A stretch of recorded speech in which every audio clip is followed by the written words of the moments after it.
Start recording. Start streaming. 2:02 in the morning. 28th of November 2025. Fucking Friday. Woke up to a motorcycle sound.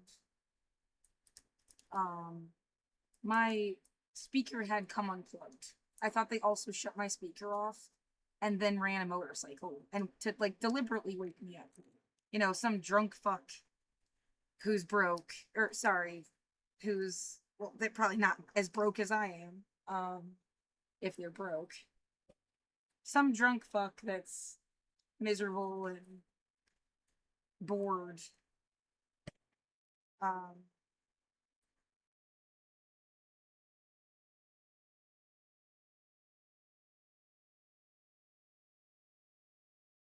yeah, it's happened a million times.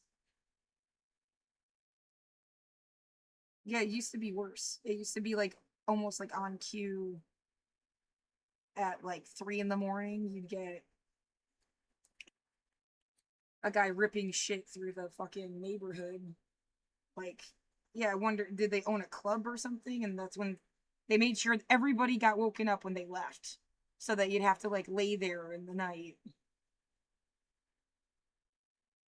Asshole shit.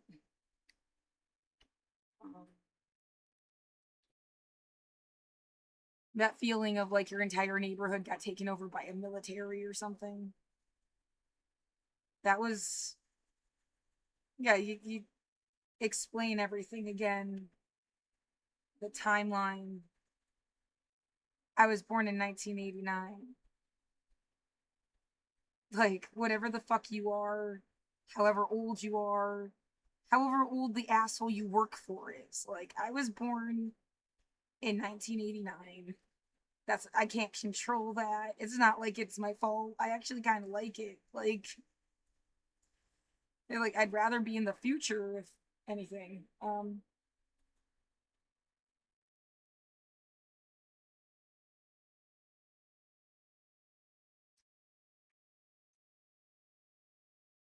But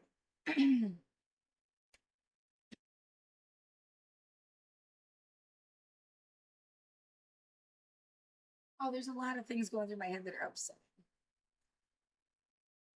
Let me get another coffee. That's all you do. You get upset and you record it. Well, yeah, there's a lot to be upset about. You have a brain cell.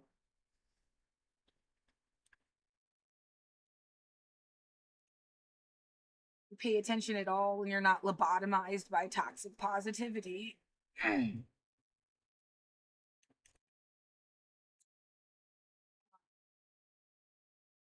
I don't know how. Like, I do this little setup every day, and it's like it always sort of changes. And then I have to readjust it. I don't know how.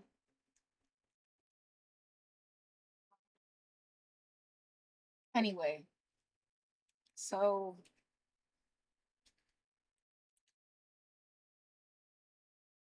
yeah, I was born in 1989. Like all the little chapters of my life. It's only like 4 parts. Um,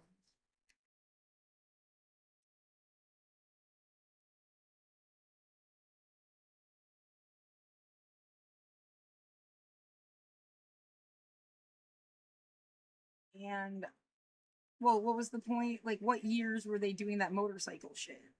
Because it's been a long time from that like specific issue. You know, there's like you could put all the different things in a hat and think they just pick out one of the things that they can do and do it for like 2 weeks and then they change it. And but it's like the same fucking guy.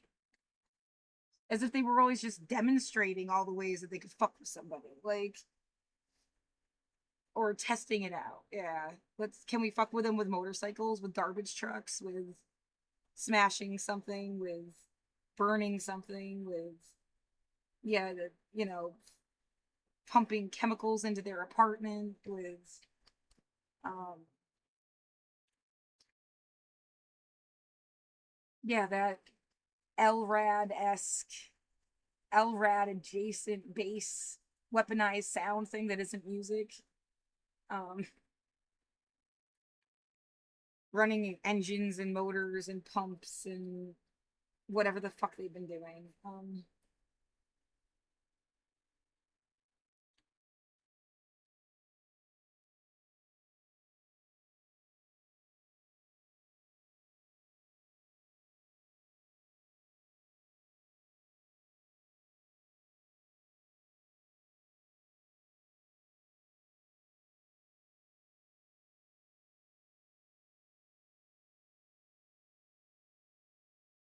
Oh yeah, I mean, fuck Black Friday. I don't care. It's Black Friday.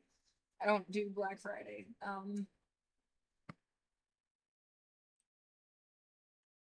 It is, yeah. I'm getting a little away from myself. I just woke up.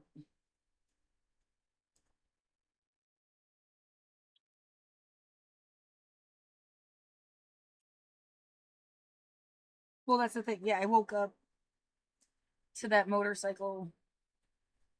Um, and then started looking at stuff on my phone and thought I would do like like watch the Janksgiving thing Hassan and his uncle do. They call it Janksgiving. It just feels like a family thing, and maybe like insert my own commentary for fun. And then there were all these updates. My computer updated, my phone updated. Yeah, let's see if is it magically harder to fuck with me now, cuz that would be cool. Like um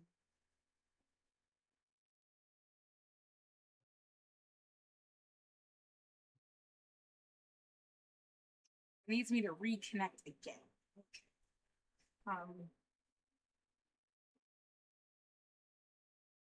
well, yeah, what it updated on the computer, um something that like turned the internet on and off for a second, and it was like the Bluetooth connection. And like, is that what was fucking with me?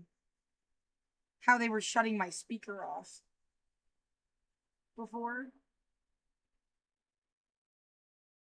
Um,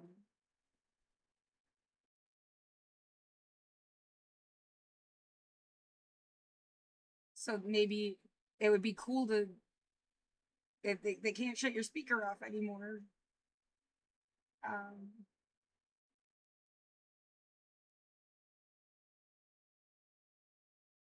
I didn't connect.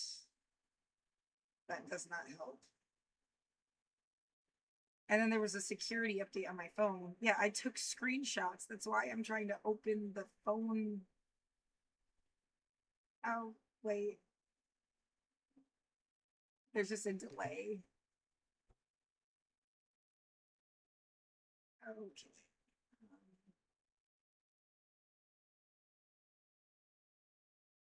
Well, there was a time when um it did an update on my computer, and then it was the same exact day that there was this awful like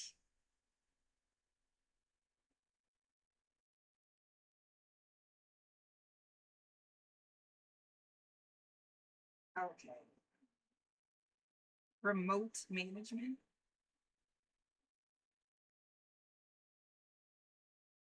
Yeah, you don't want people accessing your shit remotely.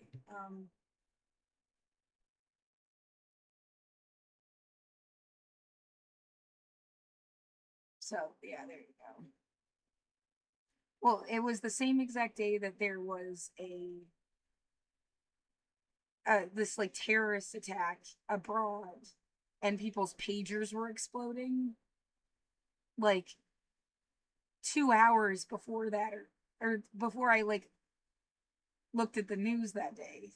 um there was an update on my computer, and it made the fan whir so hard that it scared me. and I shut the computer down, and then that like fucked the BIOS. And for the next 3 months, I didn't have a laptop and thought I couldn't fix it. It took me 3 months to figure out how to download the BIOS from like another device and then get that doesn't work, and then how to get it on a drive to like fix it. And now I know how to do it, but like it took I thought my computer was like I was fucked. So now when there's an update, I take a screenshot so I can at least have something to go on about like what the fuck.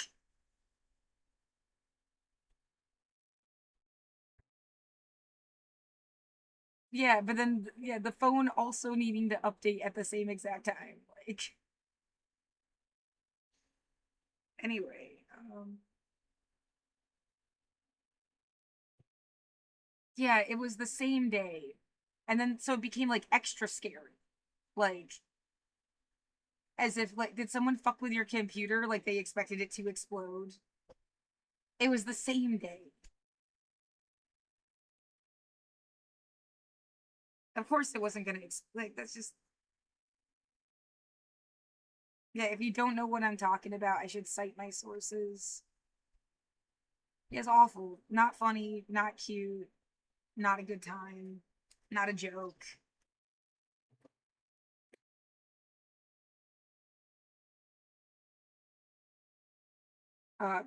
The pager attack.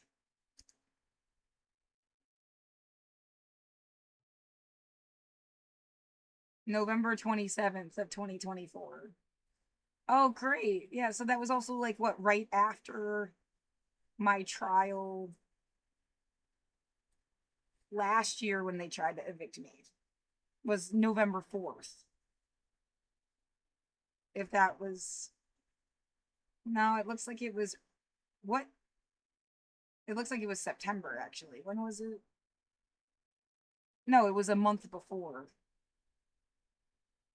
My trial was November 4th.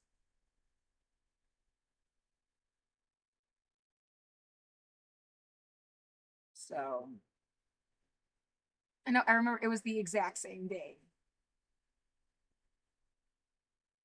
And then I didn't have a laptop. I just had my phone. Um, so yeah, just an extra special nightmare.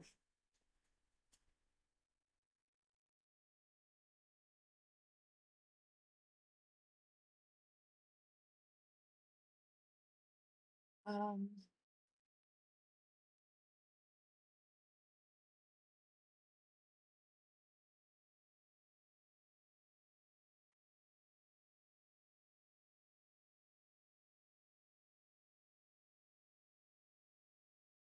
'Cause I thought there was something on my phone that like needed to be updated too. I saw like a little dot.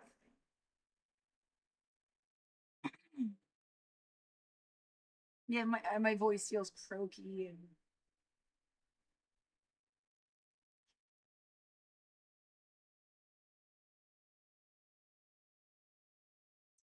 wanting to point out yeah before I go to Hassan's thing.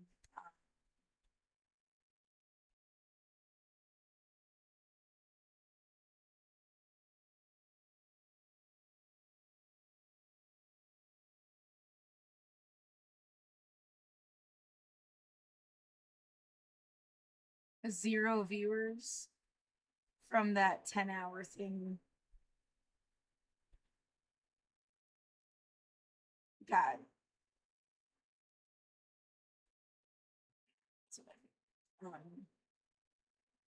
absolutely zero, absolutely zero. So I think someone's also making it like they pick and choose when anybody sees my stuff. Um, yeah,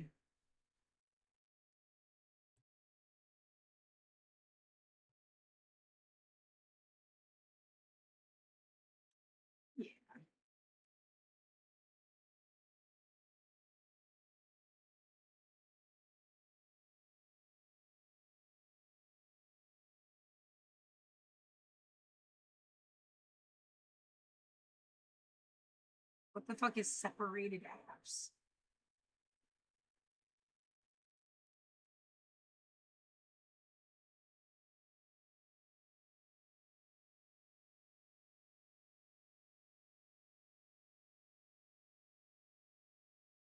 It's some bloatware that Samsung put on the phone.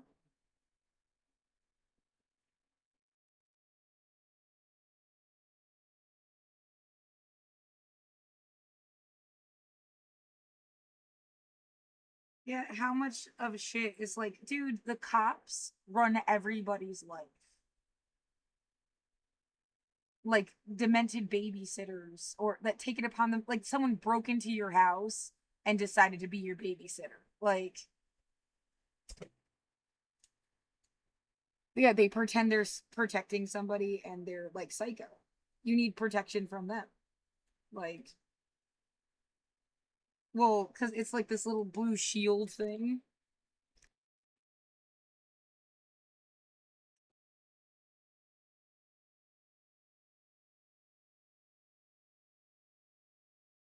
You know, they have to come up with some explanation that makes them feel like this was like a legitimate thing to do to anybody. There isn't really one. It's a human rights violation.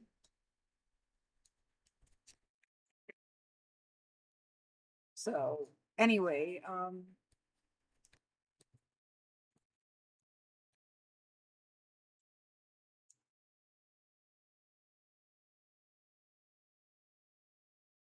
yeah, back to the beginning again. Woke up to a motorcycle ripping shit through the neighborhood. Looked up Hassan and his uncle. Thought I would watch them and commentate. Then there were a bunch of updates, and now it's like almost what an hour later.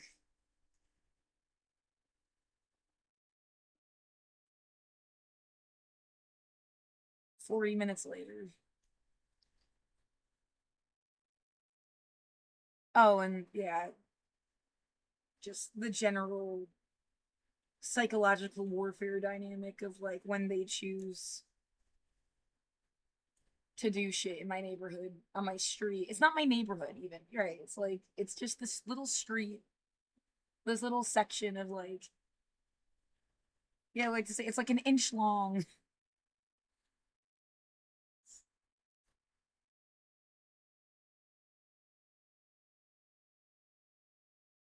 So, oh, someone's doing stupid shit outside right now in the middle of the night. Why don't you stick your camera out the window? Because again, they're like let's say people hated the cops and they murdered all the cops and they stole their cop cars and now they drive by your apartment running a fucking siren and they're not even the cops, they're like fake ass fuckers in fake ass cars and they wanted you to hate the cops and that's like their only goal. And like I couldn't have cared less. Like I don't talk to cops, I don't call the cops, I don't like narc on people. It's not like I'm not a fucking spy. Like wouldn't have noticed the difference. I've had maybe like 3 interactions with police my entire life. Yet one time a party got busted. Me and my friend were there in their dorm room, not part of the party. They took everybody in the whole apartment, put them in the living room. They had us in like zip tie. They like ran out of handcuffs and put us in zip ties. And then they were yelling, just a lot of yelling. And then yeah, the it was the roommates bullshit. There was like 7 minors drinking or some shit. They got but I think they were still in the military.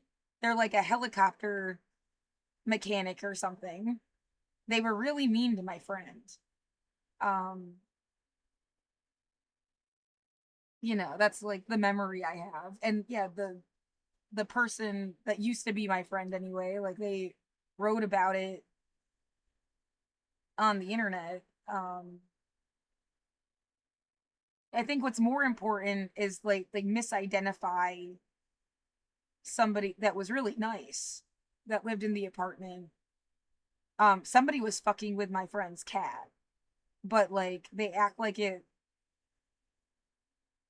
like they wouldn't have done that. Like they make it seem like it was a different person, and they wouldn't have done that.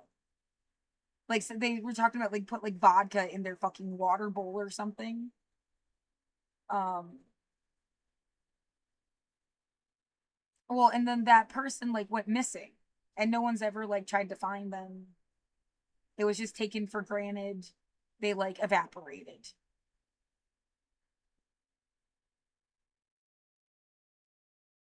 Um, they wouldn't have fucked with the cat. They were nice. Like, yeah, sometimes it's like I thought they cared about me. Yeah, I'm not saying look, oh, find them and get married. No, asshole, but like it's like they disappeared off the face of the earth.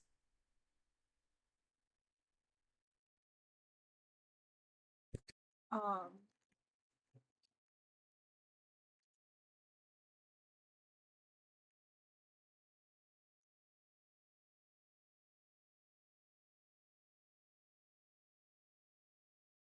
hold on.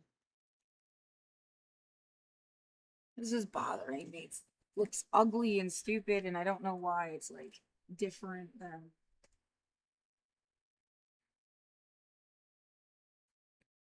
somehow like the angle of the camera changes.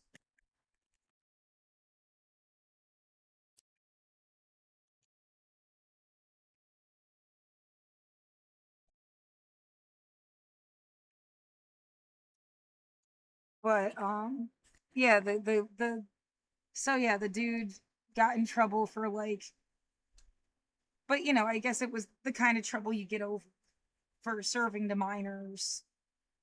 It's a college mistake or something. Um, the it was that was like a different guy in the, oh right, and then the girl, the idea that there was a girl that ran away from the party screaming. That's why the cops ever showed up in the first place. And then the mean guy that was a helicopter repair dude in the military, like, uh, did like revenge porn of her or something. I didn't know anybody. Like, I couldn't. I didn't live there.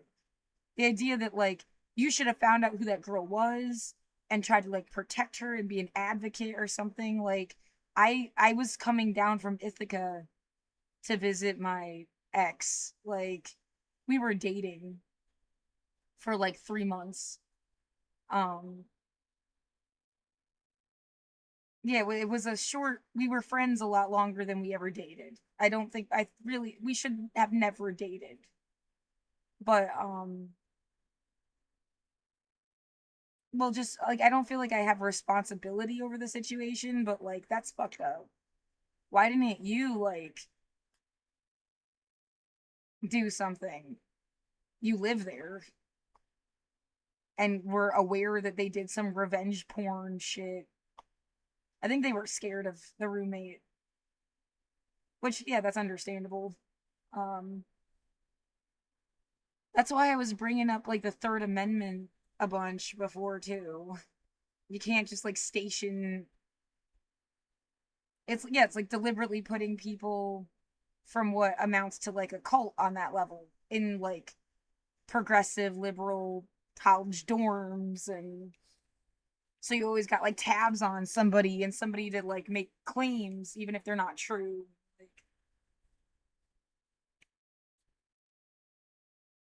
exactly, keep the entire country under like lock and key and use people when you feel like it. You know, it's fuck this. Well, I don't want to go to the direct. Their shit's publicly available online. I'm just not making the direct link.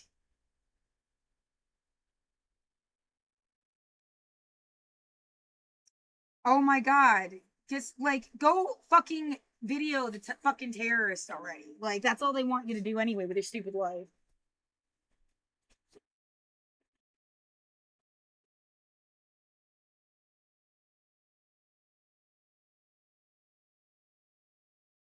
Happy asshole, did I get you on camera?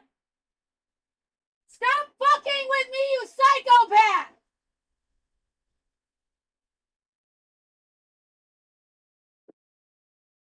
Stop fucking with me and go the fuck away!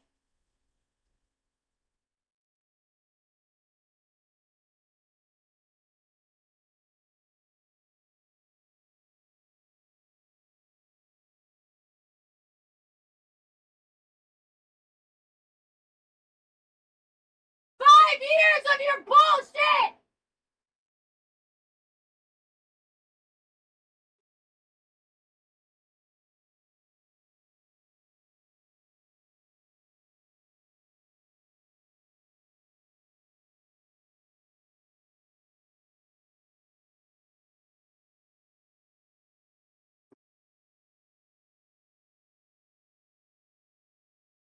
Yeah, I got so mad I didn't fucking. Now I gotta do extra steps.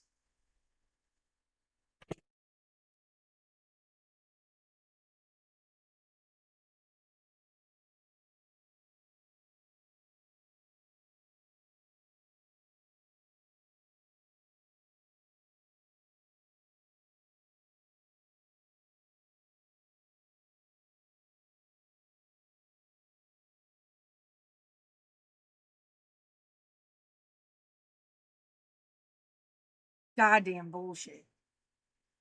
What do you mean reconnection successful? Oh, you just magically disconnected when I stood up too? That's amazing.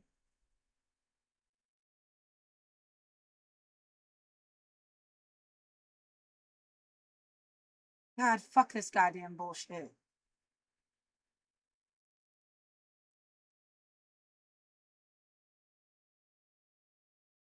Right. You know what we did? We went and we got all these people really upset at you over lies. We made shit up.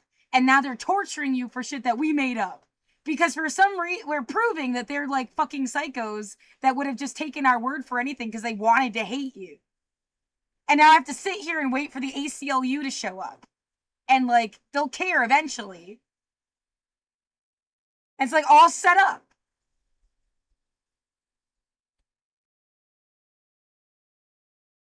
It's like, gee, yeah, you set me up as bait? That's what you're saying.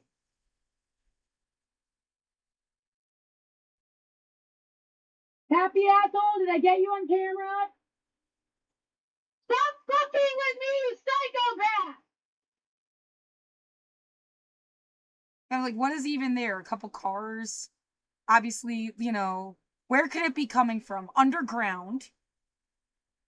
The building next door somehow.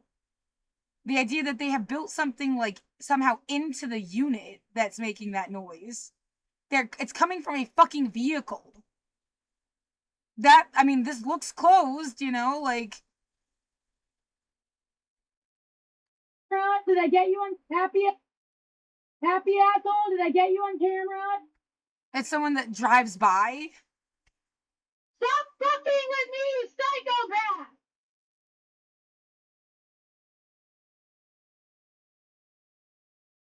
God, fuck all of Happy this. asshole, did I get you on camera? I have nowhere to fucking live. Fuck you.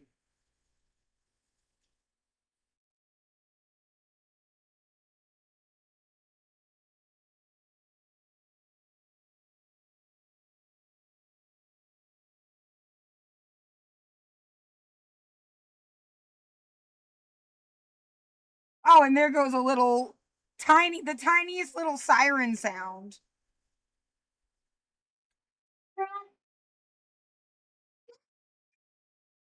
Are they hiding in the fucking, like, where the fuck is it coming from?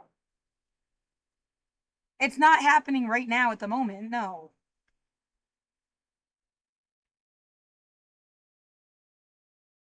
Yeah, losers in Loserville.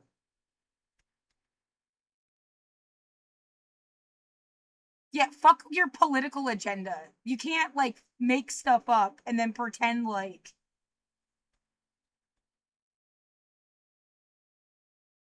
Yeah, the idea that some conservative people would have wanted to clear this whole place out.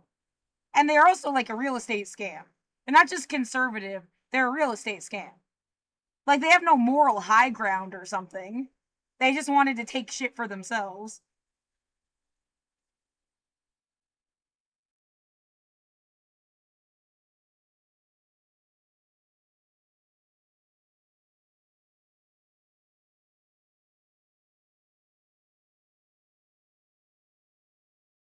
I mean, that's why I have to play the fucking binaural beats all the time. Because otherwise, yeah, it just like interrupts you.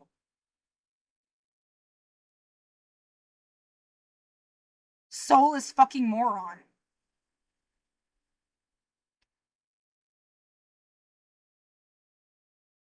Yeah, 5 years of shit. Nobody noticed. No one was also fucked with by this. You didn't have the balls to say anything. What is it?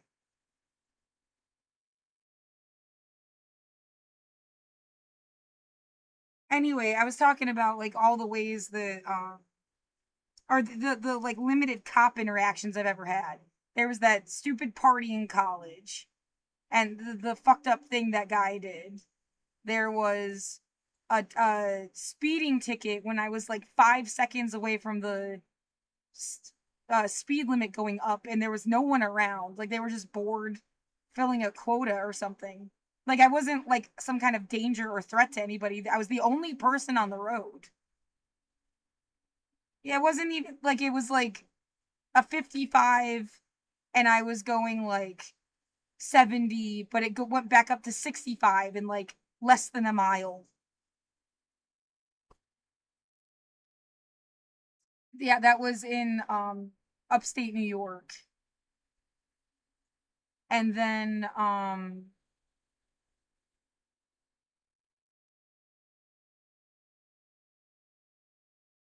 and yeah, I think that's it for like negative interactions. And like when I worked at the liquor store, I think they went out of their way to have like the I think it was Mike Reese. I'm not sure, but I think it was.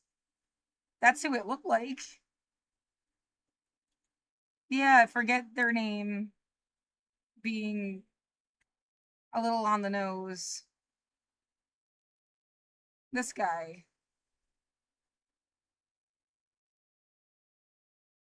Maybe it was just a look-alike. Because why the fuck would they personally come talk to you? Um, and they told me that, but it was a good interaction. They said that like the DA isn't prosecuting cannabis stuff, so like people could just openly smoke outside. No one gives a shit. And it was like, thanks for letting me know. This was a cool conversation. Yet the idea that they use that to like, oh, now you're gonna be on our team because we're gonna let you use pot. Oh, yeah, no, that's fucked up. Like, yeah, the idea you like we knew this shit was gonna happen because it was orchestrated, and we thought that like you'd have something nice to say. What against an entire universe that told you here's every fucked up thing the cops have ever done. It can't really balance the scale there with like, well, they let me smoke weed.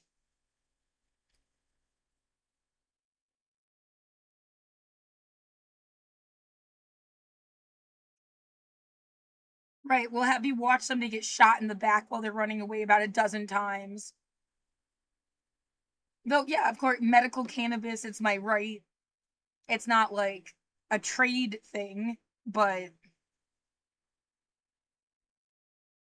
no, you wouldn't just suddenly change your tune.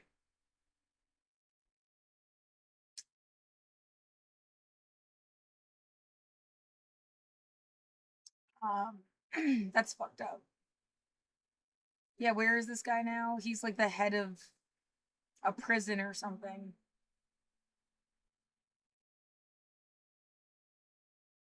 And you know, it's like who has a moral backbone? If a cop was uh worth shit, they would understand why people say a cab. They wouldn't hold it against you. You know, they wouldn't come like retaliate against you because people said it. They wouldn't have lumped you in with everybody on earth. Like that's guilty by association. I wasn't even at the protests in 2020. Like, and then people that were, you don't know who the fuck did something and who was just there. It was a way to just like fuck over the entire population. Yeah, like literally, it's like cops versus people. Now all you hear are fucking sirens and like, yeah, you found out who the fake cops are that aren't even cops, like, but they might as well be an extension of the police.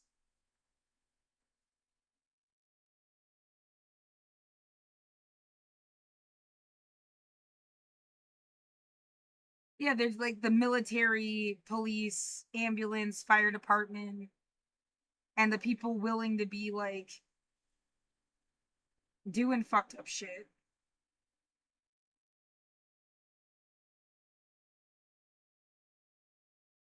to what you're gonna say are just civilians. Um, yeah, we took you, and you don't get to have a real life. You have to sit there and be some kind of like thing for us. Get the fuck off me.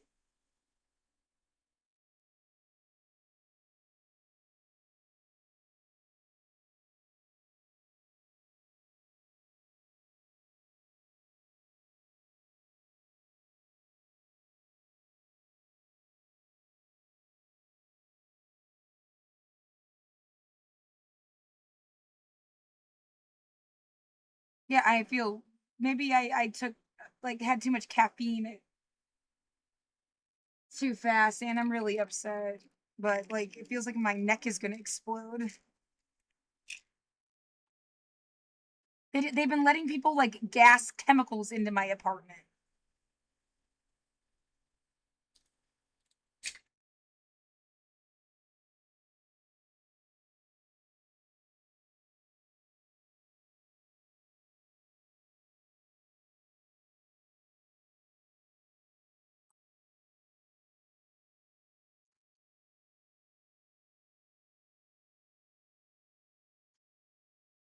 Yeah, organized crime. We organized all these people and we make them do stupid shit to each other. Like, and then we sit back and laugh and feel like we're morally superior.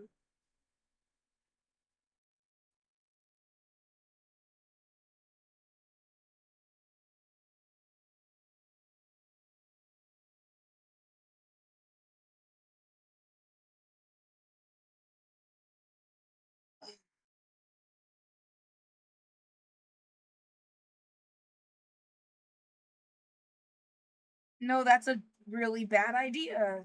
That's not good. Yeah, it's like stop it before it gets worse. The thought that like COVID, again, they gave you this, now there's this situation where like 70 to 100 people can die. Sorry. 70 to 100 people can die like a week. Almost like 400 people a month or worse. Like, it depends on what month you're looking at. Last winter, it looks like thousands of people died a week, and they didn't really.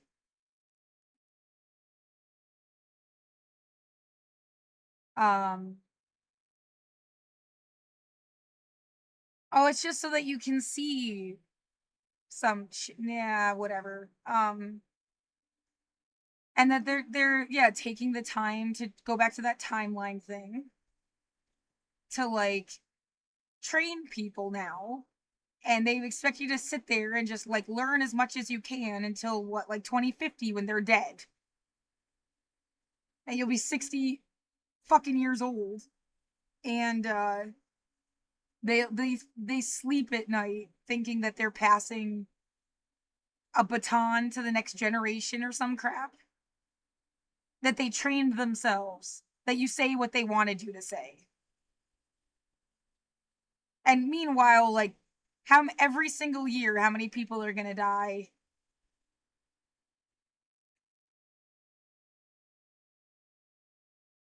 Yeah, it's like a cleanse thing, it's a genocide.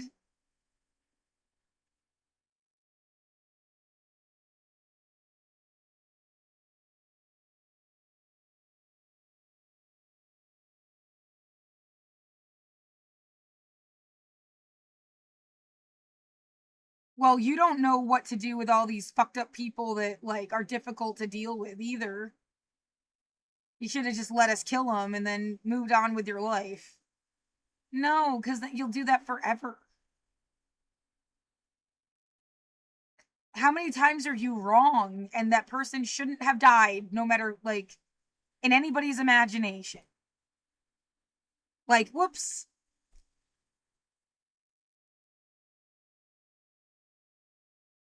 Yeah, how many years were they ever doing it? Way before I was born. And I just didn't know about it. There could have been a nuclear holocaust when I was at MHS and I wouldn't have known about it.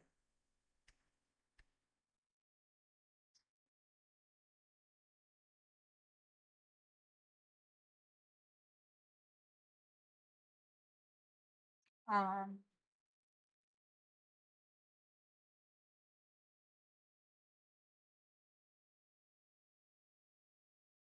well, because it's not just like you pair COVID, they're like a series of events that you need to connect all together. They're COVID, and then the Black Lives Matter protests, which I think were hijacked, is I guess the best way to put it. And then, like, specifically what they did to Portland, which oddly took the limelight. Yeah, it is weird. Like, you go to Wikipedia, that's like forever in history. Oh, there's a bullshit noisemaker. Look at the terrorist. Go interrupt you. Wikipedia. I'm busy, asshole. Get out of my room. I guess this George Floyd protests. Oh yeah, we would love if you got everybody to think like this whole place is run by the cops, actually, because we just wanted to take over something and kick everybody else anyway.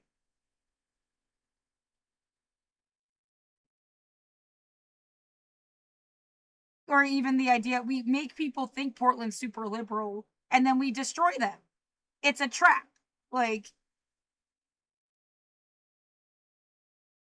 oh, go ahead, tell everybody that because we don't give a fuck. Like,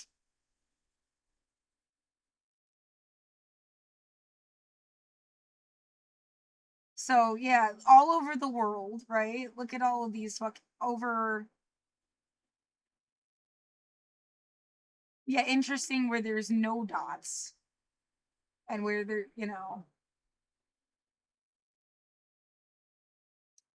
uh,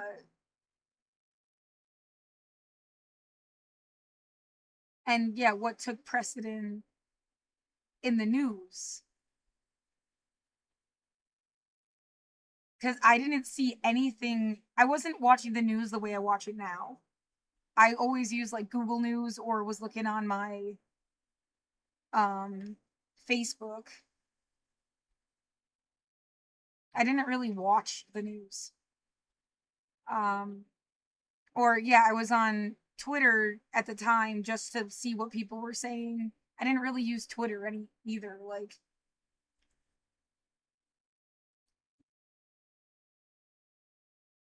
yeah, and then when Elon Musk bought, that's something else you have to remember happened.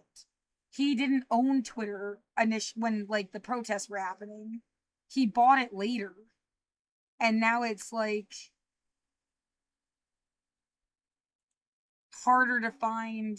Is it, well, when you look up somebody's account, it scrambles their tweets. It's not like in order. So I think you can still go there X and type in like Portland protest 2020 in the search. Yeah, mostly I'm just like bitching when I usually talk about Twitter. I'm bitching about how I had an account. That's when like police showed up at when Robin Williams died. Part of this excuse that they did a wellness check on me is they said I wrote something on Twitter. What? Um, and then my Twitter was taken over and someone changed the banner to like cyberbullying and it was like all in another language. and now it's been taken down completely. Like it's just been like one thing after another. Um, yeah, if I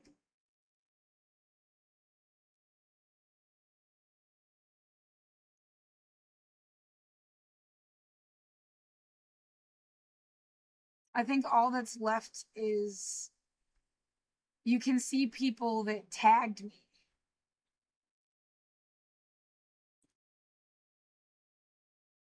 Yeah, even putting an X on everything was some kind of like cancer symbol or it used to be and then it was changed like oh that's real nice. What the fuck is this?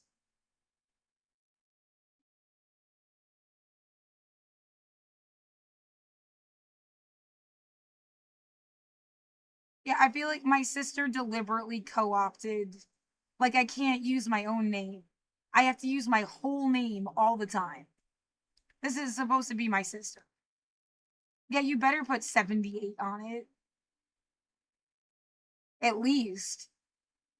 Like deliberately making it like you'd get us confused. She's like 10 years older than me. You'd never mix us up in person. Well, 10, 11, 12 fucking, it's like time between February 28th, 1978 and December 25th.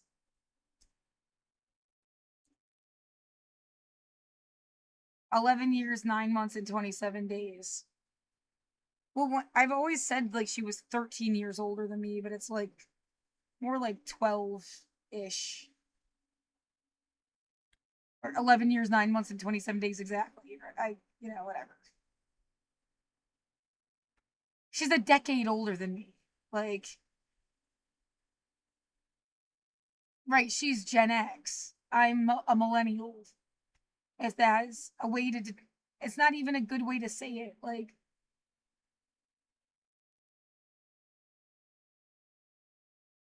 anyway, this I think is me. Yeah, and then I told them to break this down. Somebody had fucked with my account.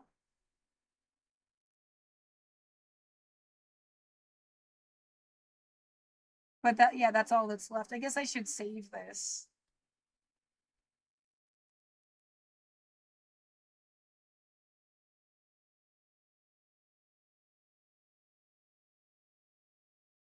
Yeah, most of it's just like bullshit spam. But the idea, yeah, at some point you could have really had like people and then they fucked it up for you.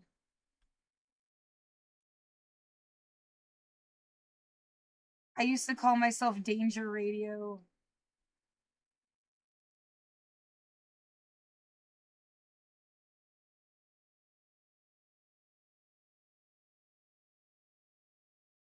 Yeah, I have been like completely isolated. That's what looks like a fucking.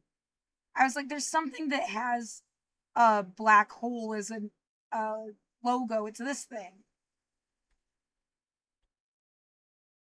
I was just saying that earlier. Like, COVID is like a giant black hole in the sky, like spinning around and sucking, like slowly sucking the life out of everything. And you're just sort of like pretending it's not happening.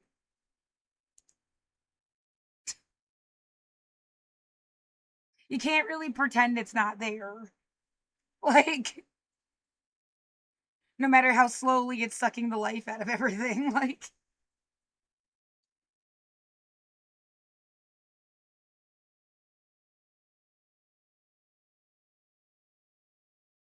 yeah, I just said in this earlier stream that nobody saw, which is, I guess, fine. Really expect him to watch it. Like, anybody, anybody in the world that's smart and not a fucking like terrorist themselves, they're pumping something into my fucking room. I mean, how much more could you have blocked the window? Like, stop it, you fucking psycho!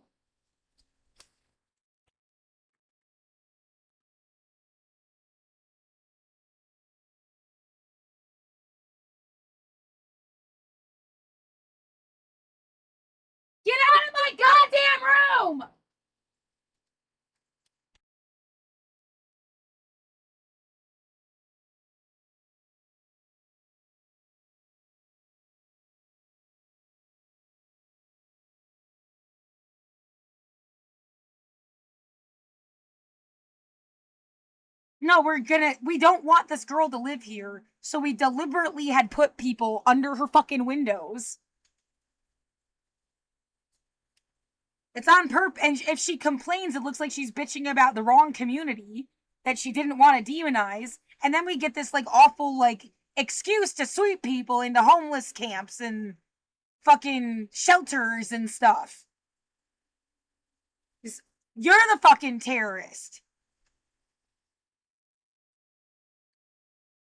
Yeah, first we made them homeless, and then we forced them to go live in like horrible conditions. Aren't we just fucking lovely? I bet they all bitched about capitalism at some point. Because they had a brain cell. And yeah, it really feels like the more they make fun of woke, the more it's like, oh, we got a bad timeline. You're left with a bunch of like hypocrite nihilists that don't really care about fucking anybody. They just destroyed the smartest fucking people in the world.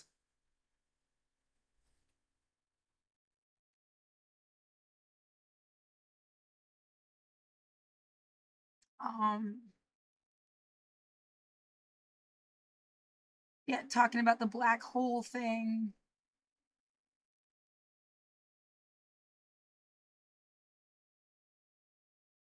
Yeah, it's like, no, look, we had one issue we were forcing to pretend that was like going on here.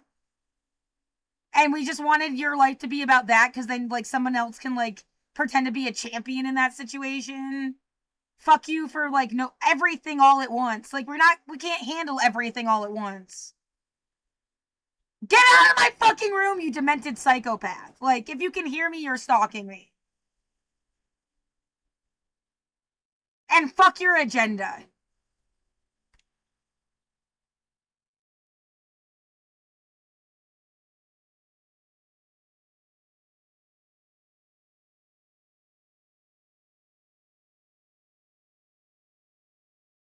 Yeah, we literally constructed this entire situation. It wasn't really to make you seem like a hero. It was someone supposed to swoop in and pretend to save you when they like made the whole thing around you up.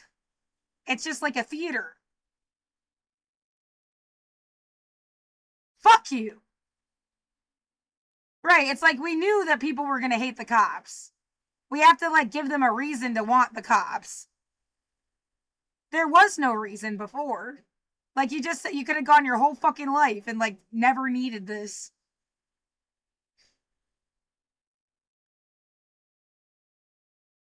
How else will they get paid? They don't even really care about serving anybody.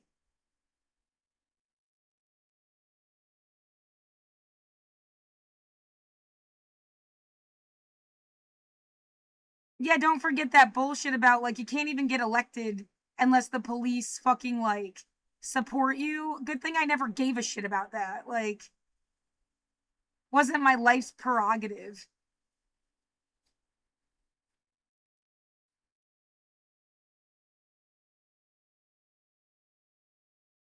We all want to feel cool, so we also added some like music to it cuz we want to feel cool too and nobody likes us.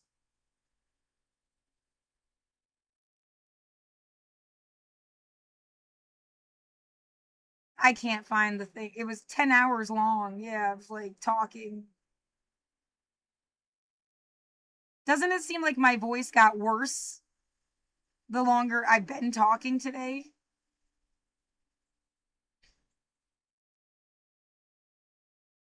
No, they know some exact chemical combination that like rips out my vocal cords. They practiced it on me. You're all fucking evil assholes.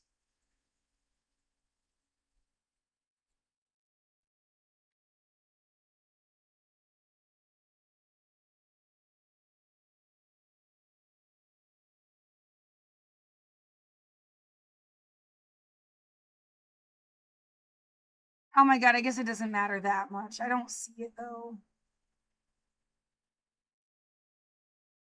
I must have only talked about it for like 2 seconds. Whatever. Saying the same thing anyway. Like that COVID's like a big black hole in the sky. slowly spinning, and you're just like pretending it's not happening. So yeah, a series of events, COVID, then fucking over Black Lives Matter, all of this tear gas shit is cancer, all of the studies done on the tear gas, the way Portland weirdly took the limelight, the weird way that everybody seems like such a fucking demented asshole.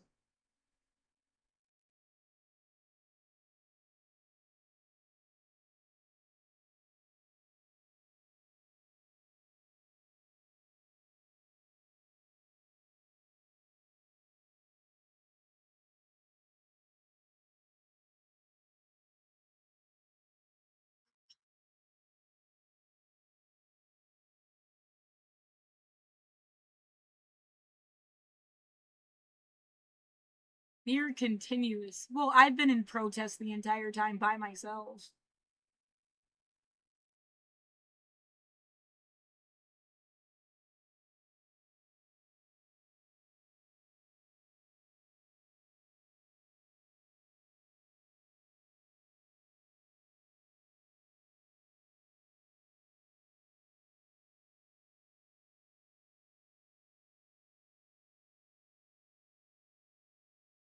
Exactly the point. Like, everybody that's ever fucked with you is really like a hypocritical idiot.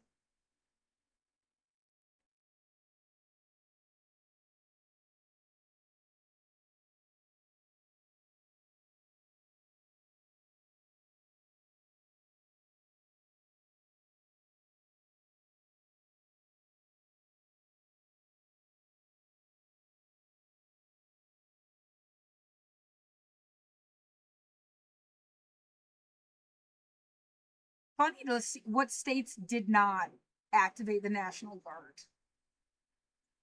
Interesting little map.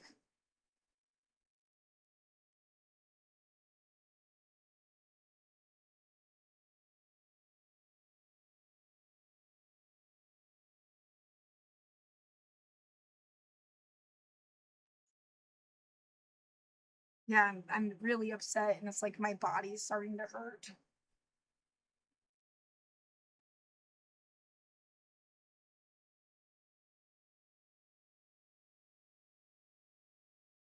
Oh. I was like sound asleep. Yeah.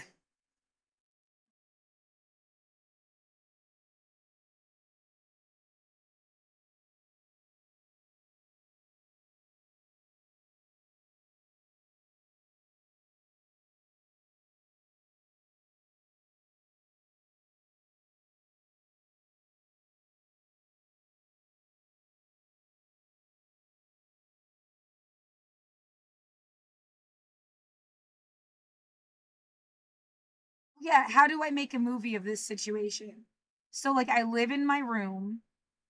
Yeah, first it was COVID, and then it was not the protests, but like people taking over the street, acting stuff out.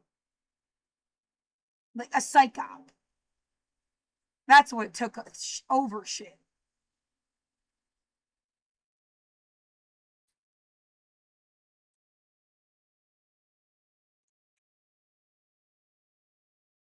Um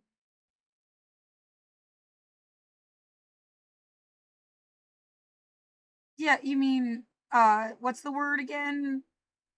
Human rights violations.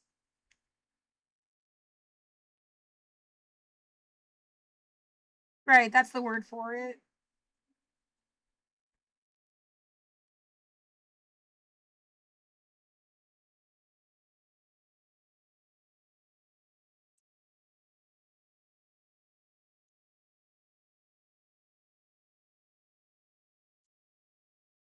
Unethical government experiments. I'm so glad the American Civil Liberties Union is like super fucking aware.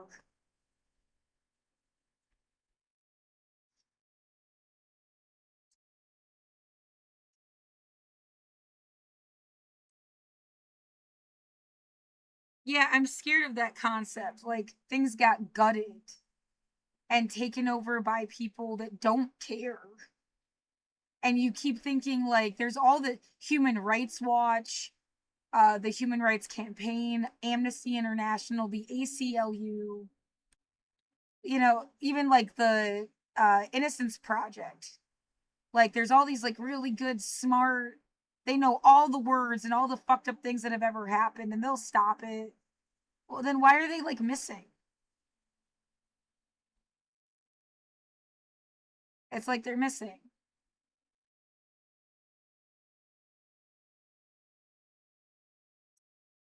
God, I hate that it doesn't just like take a picture of the whole page the right way.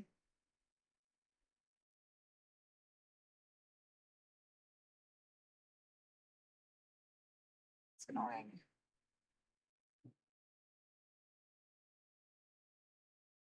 There.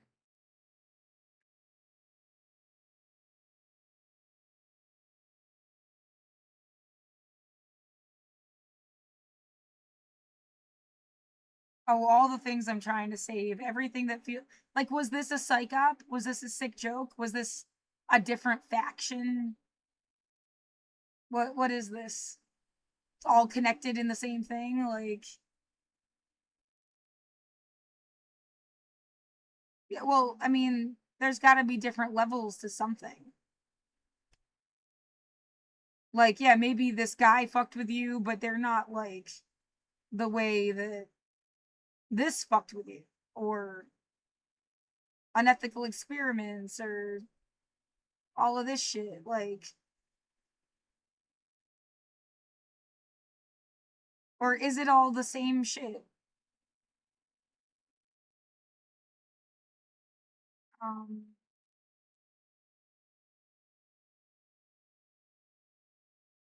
no, I'd never like the. We just got rid of the KKK. Oh, good. So things should be better than ever. Why am I getting killed in my room?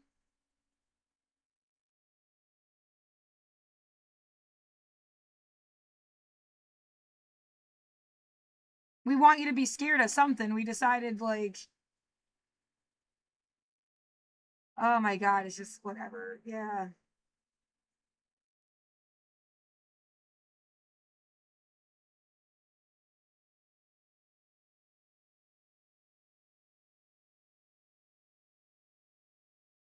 Right. Like, Proud Boys didn't even exist.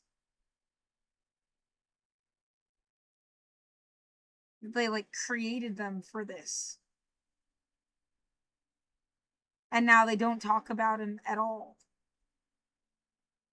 Right. Somebody's joke on TikTok was like, you know what happened to all the Proud Boys? They became the cops. Like,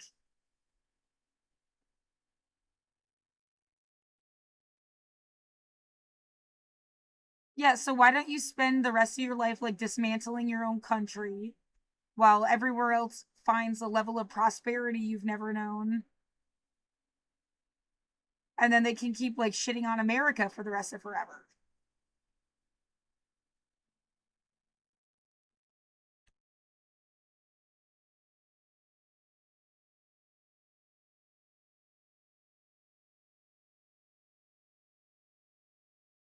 I don't know what's going on. I have to sit here and guess.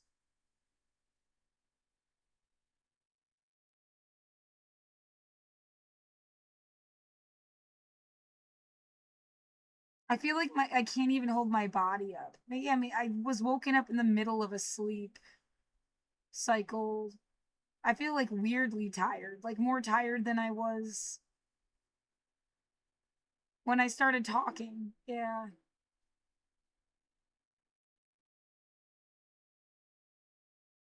Oh, the feeling that somebody tried to fuck Donald Glover in every way possible.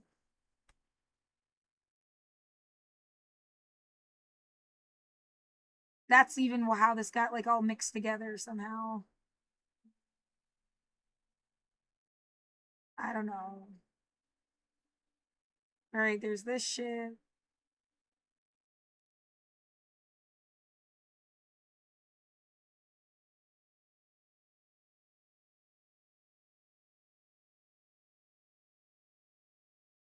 Yeah, sometimes it's like you needed to bitch that's not what America stands for, and come and make your own song about like, well, this is what America should be or something, and like people are punishing you because you didn't.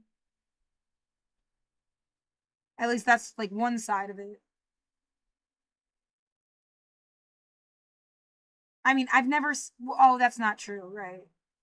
I mean, I've never seen a gun in my life, like just like sitting on a table in somebody's house. There was a guy at the liquor store that flashed his gun at me, um, as if to say like, "You're gonna take my ID." But I think that's the only like civilian. Yeah, like the idea that it was on a cop's holster or something, but I was never like paying attention to it. No one I've known ever had a gun. Like, they're not even part of my universe.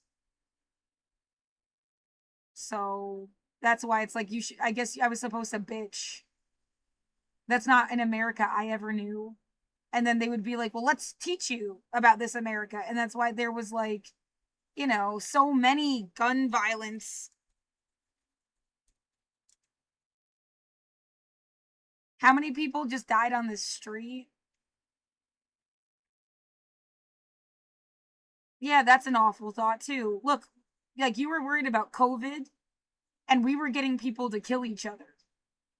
Like that's not even those deaths aren't even counted in this like 14.9 excess deaths between 2020 and 2021. Like you're not even factoring in all of the car crashes and the. Yeah, don't forget the global conflict tracker, because these are the things they're willing to talk about. All of these are genocides.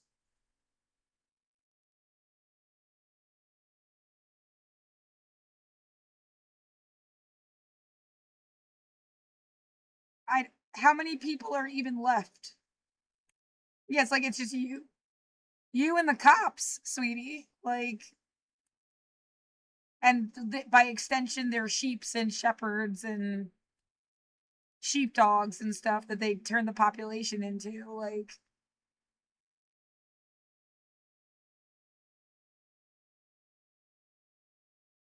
oh yeah, constantly telling you can't stay here because like you're not supposed to be mad about it.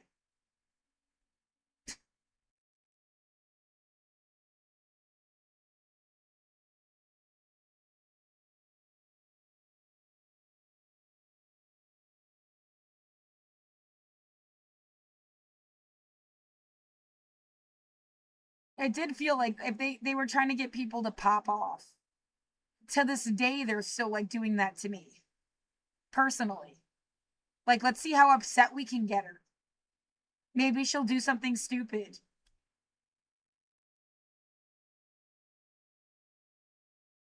That's why how many times have I'm under duress.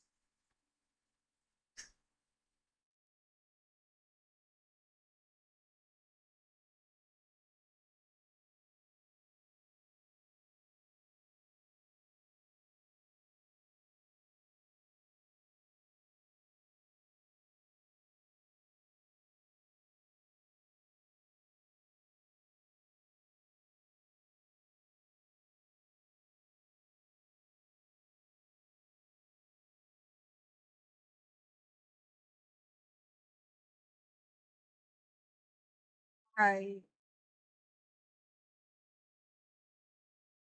So again, like, how do I write you back and say it's fair use? I literally have to play the front bottom shit to fucking prove a point. It's like evidence. You can, I mean, fuck this and fuck you.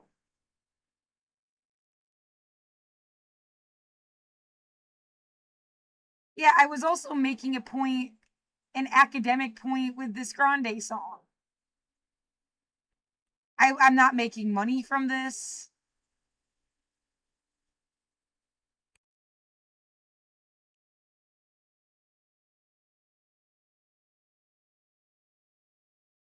Yeah, it's funny when they just block all of your stuff. Gee, I wonder who paid for everybody to fuck with you. Yeah, that's a sad thought. It's like, hey kid, you want to be famous? Here, here's a song for you to sing. Do this one. Oh, you don't know why. We're just fucking with targeted individuals. Don't worry about it. Like,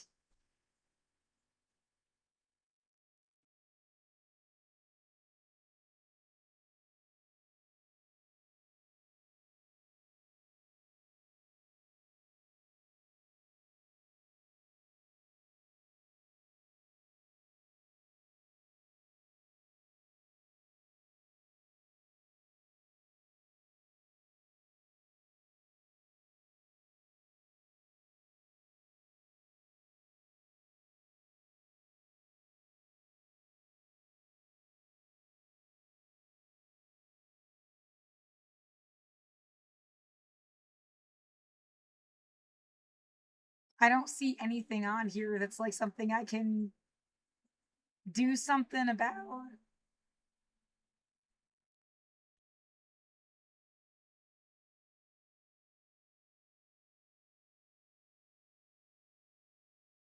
And there's no copyright claims. Like, it's not even whatever the fuck they're bitching about isn't even there. And this doesn't look any different than all the other ones.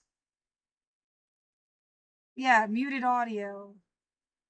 So what? You do it every single time. Hassan Piker always has muted audio too. Every day.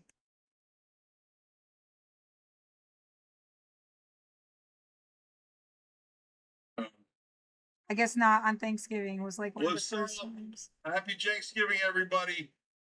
Yeah, see, I was gonna watch. I had it like set up even to watch. But yeah, just pick like a random different day.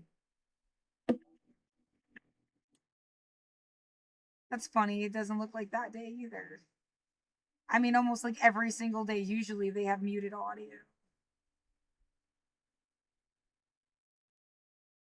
I know because I watch them every single day and clocked it when I would get a copyright notice like on YouTube because I would stream stuff and then save it on YouTube with my own like commentary and shit.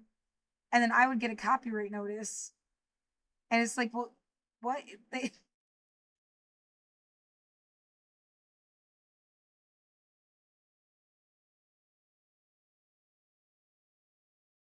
oh my fucking God. Yeah, they're just experimenting to see what they can do to control people.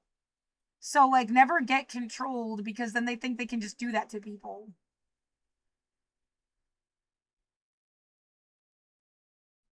How do we make people shut up and go away? Does this work? Like, nothing can ever work. You can't, like, let it work. And now the gaming laptop I bought just mysteriously froze, right?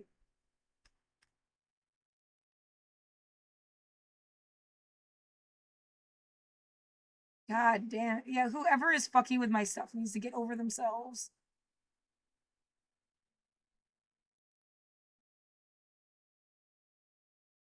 No, dude, I don't care about you guys and I'm waiting for the future to happen. Like, what is this supposed to piss me off? I like whatever, who cares? I would have never known any of you existed. You like forced yourself into my universe. Whatever. Yeah, it's really like the image from Titanic where she talks about them being masters of the universe. Like, whoop de fucking do. How does it feel to go down in history as like assholes?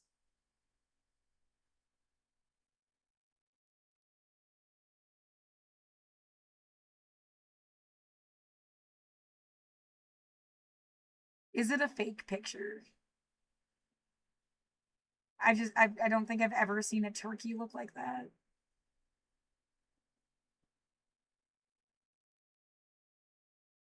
Right, he doesn't they don't even have plates in front of them. It's like all the sides.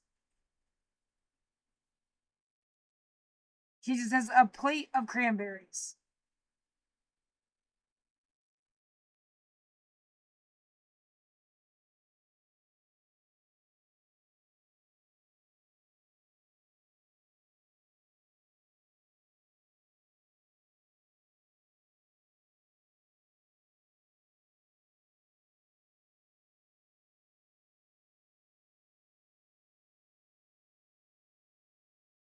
In an AI powered bull market. They're sitting in a different spot. Is this just an AI picture? Is that why it says that?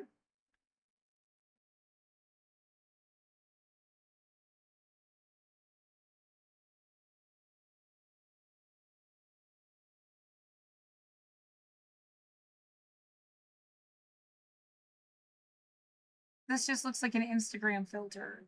That looks like the real picture, and then that's an Instagram filter. Oh, both of them are AI photos. So, yeah, this entire thing is about AI generated photos.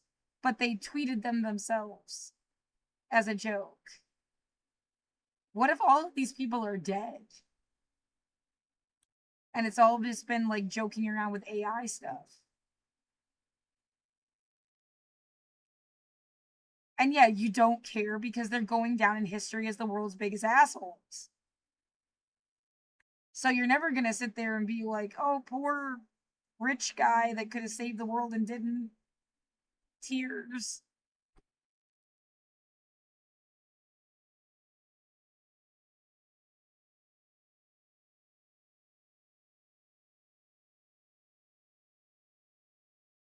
Yeah, that's a joke and a joke and a joke. Like a Russian doll of jokes.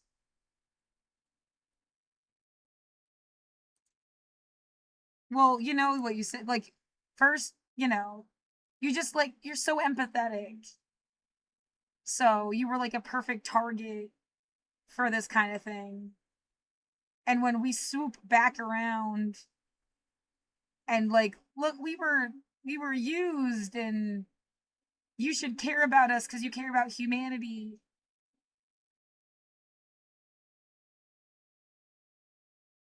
Yeah, the J.K. Rowling's a better example because I kind of like that theory, even that she's been like locked in a basement. Someone's been pretending to be her, and that's where all this turf shit came from.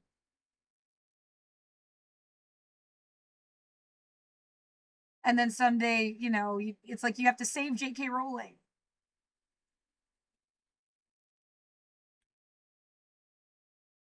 Yeah, whoever this turf bitch isn't even her. Yeah, it's 3:21 in the morning, and they're pretending to take the garbage out when they haven't shown up here forever. They do it like sporadically.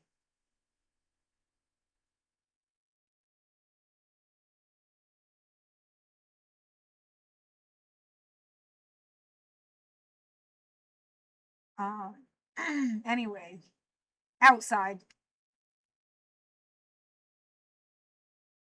Yeah, part of this happened this way because my room is so small. It's like I have to live next to the window too. There's nowhere else to go in the room.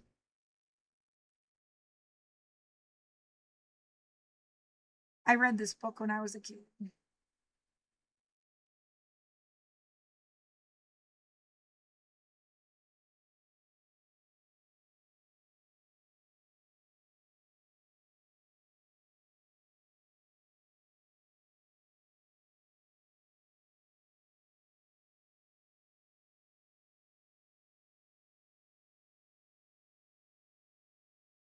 Anyway, yeah, she's a way better example for that kind of thing because, like, I really want that to be true. She's just been locked in a basement someplace.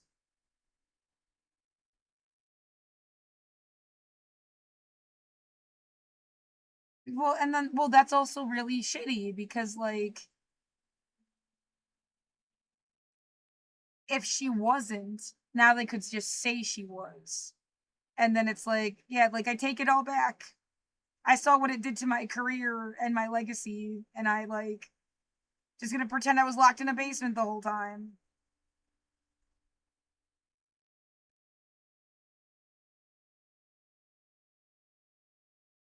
And then it becomes, yeah, a victim story. Like, poor J.K. Rowling.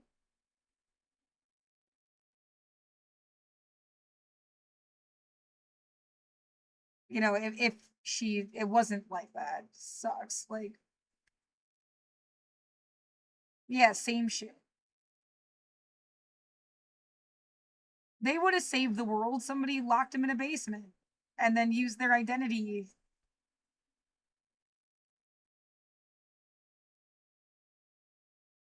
Yeah, right. You won't be able to know either way. You're just a person living your life as a pawn.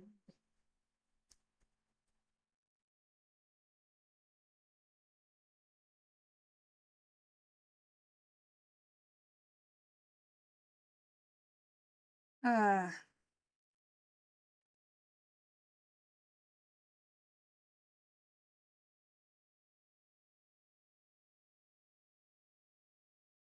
yeah, no one ever does helps me out with this. Maybe I should just take it down. I wish it was just like a link you could click or something.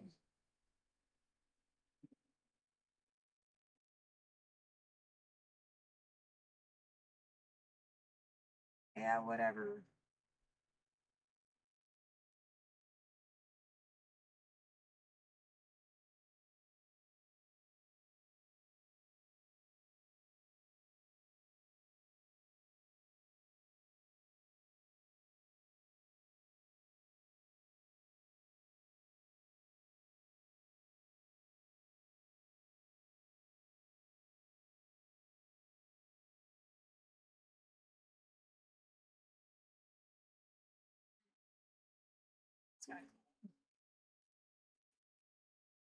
Don't really know what I'm looking at, but these are different pieces. Yeah, they look more like checkers. Anyway, it's like, of course you feel sick all the time. Someone is literally poisoning you. Like,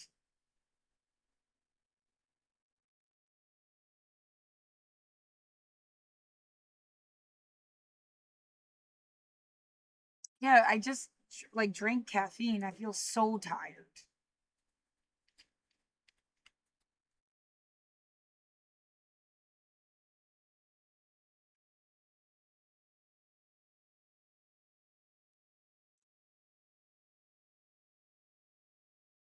Yeah, why don't I quit what? Being alive? Why don't you kill yourself and get out of my room?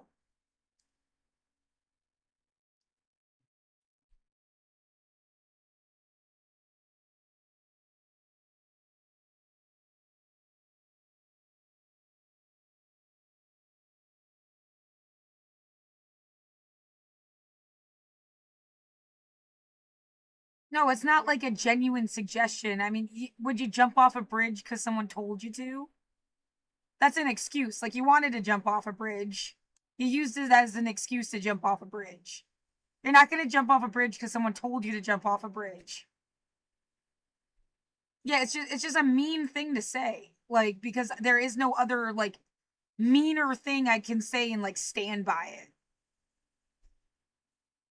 Yeah, like I can't call you a slur. I don't talk like that. I don't want to have that like shit in my mouth. I don't know you enough to call you a slur. Even like it makes no sense and I wouldn't do that. So like kill yourself is like the meanest thing you can say.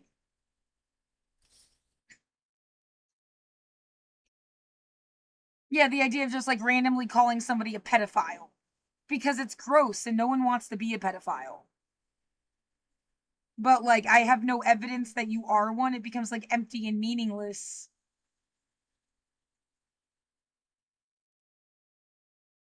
So I wouldn't just like go around calling people pedophiles for fun.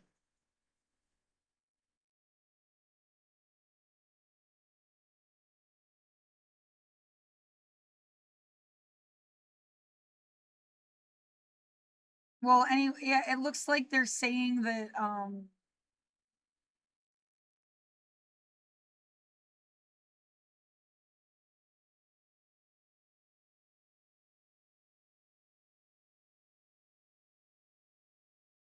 I really don't like their screaming.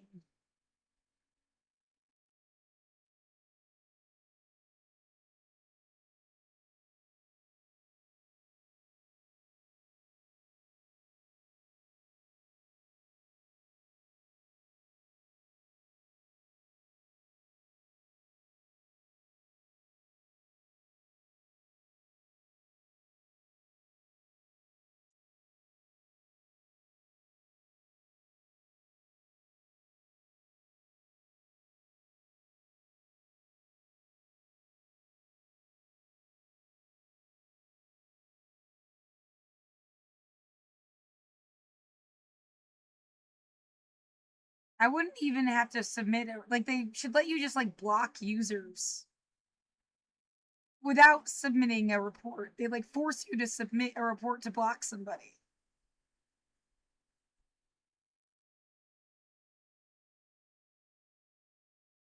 Well, yeah, going back to this, there's like nothing here to like do anything about. And usually they'll, yeah, they might mute audio, but like they'll, who cares? Just mute it. No one gives a shit. That was the point I was trying to make with Hassan stuff, and it like didn't let me.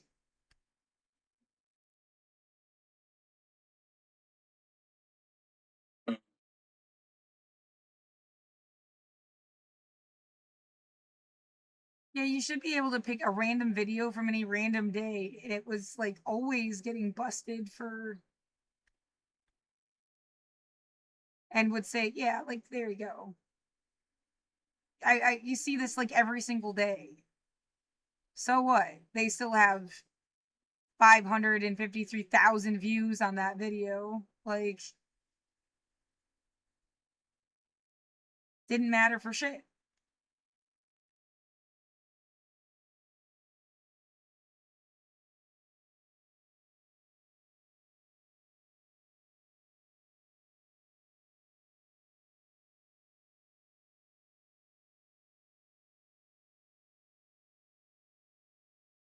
It's weird. More often than not, I thought that's what it. Not seeing it though. Are they pumping something directly into my room? I'm feeling more and more nauseous. Like,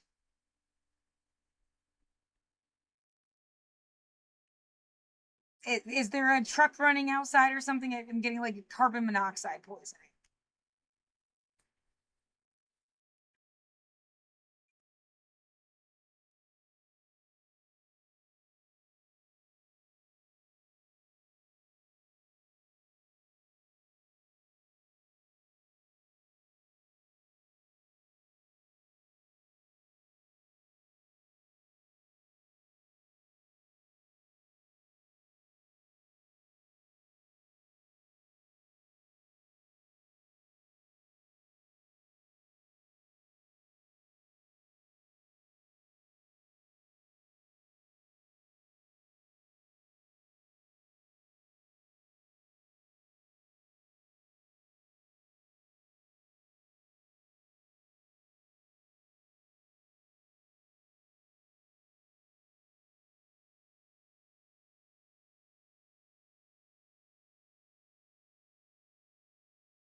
imagining somebody saying, "Look, it's a college town, and we feast on the young. We don't want you here being so aware, and you might notice something and think it's amiss." But there was always going to be like an influx of like young people. They show up, and we don't want you warning them. And so we have to pretend it's so dangerous that you can't live here, but that's a bunch of fucking bullshit.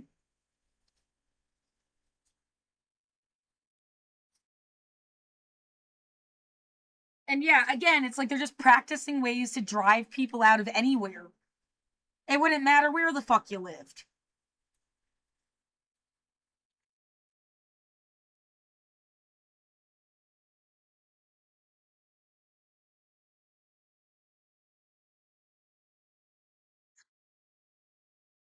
No, there is definitely some bullshit.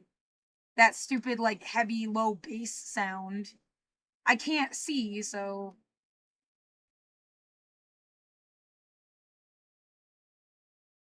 Right, I have to do it directly from the camera or from the phone.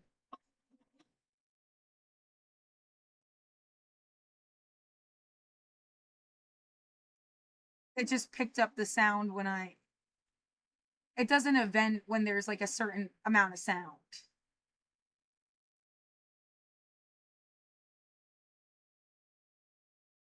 I don't know how to get it to.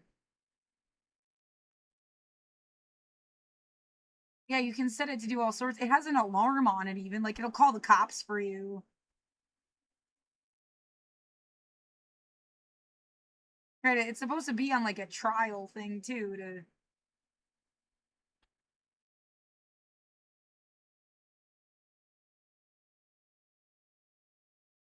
Yeah, it's already selected.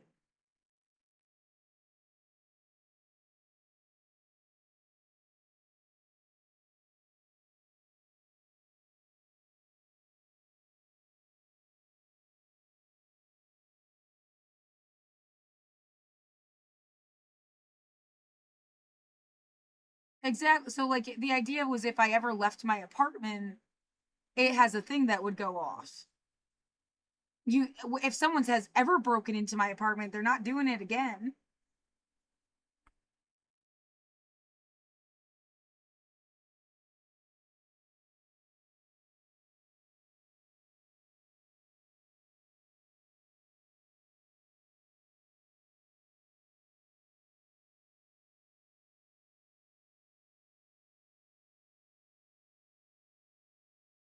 Wishing stuff doesn't make it happen. What the? Get out of my room.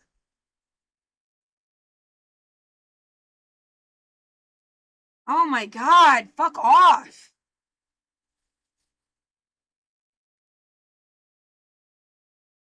Yeah, I wish that every asshole pulling a scam would just like drop dead and leave me alone. Oh look, it's never happened, not once.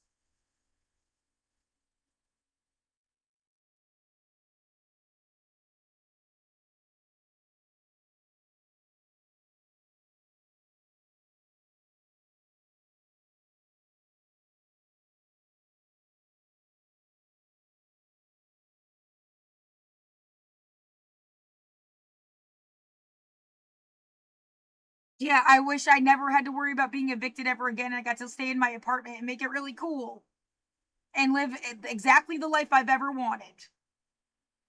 Oh, look at that. Like,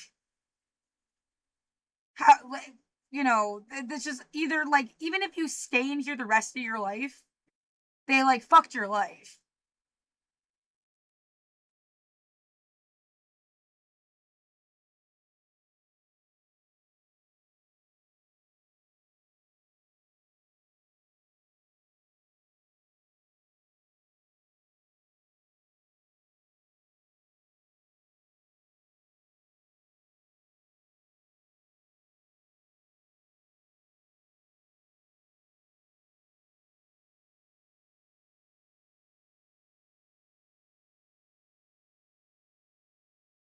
I'm the farthest thing from a slut, and I'm not gonna become like a slut shamer so that you can have like an easy bullshit.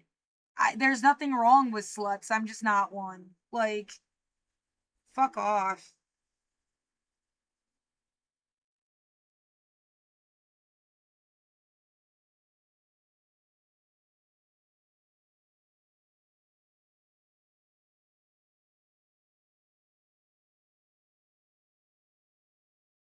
someone did drive by in a car.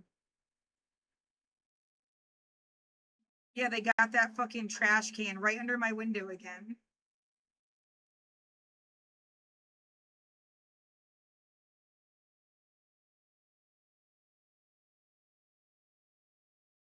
It's they call you trash by putting the trash cans where they shouldn't be.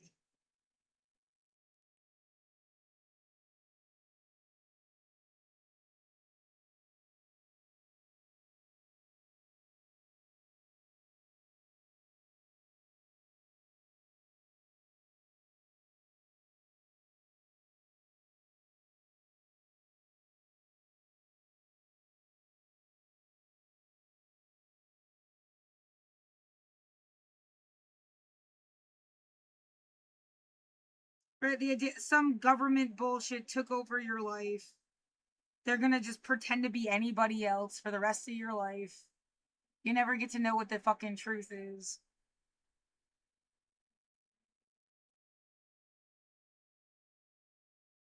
Yeah, is it the government or is it a cult? Well, if the government is so smart, how didn't they figure out the cult yet? Like, and stop them?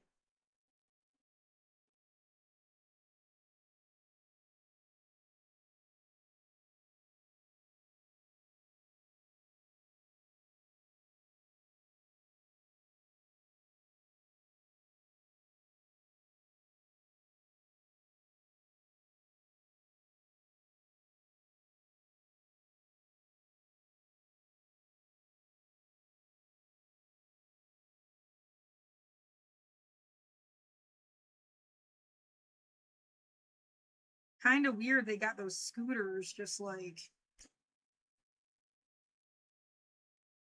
I mean, two different they like abandoned a scooter and a bicycle like right there. I haven't even heard that. Yeah, it used to make that like little dinging sound. Never hear it.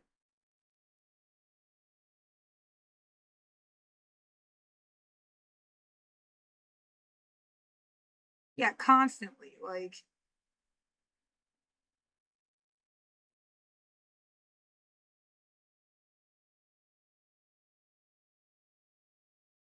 right, if I was blind and just had to describe the soundscape for the past fucking like 5 years, right? There's some that's why this is important too. Cause in 2020, there was so much more sound. And yes, sounds that weren't happening before 2020. And then like nothing. And it's still kind of nothing compared to like how it ever used to be.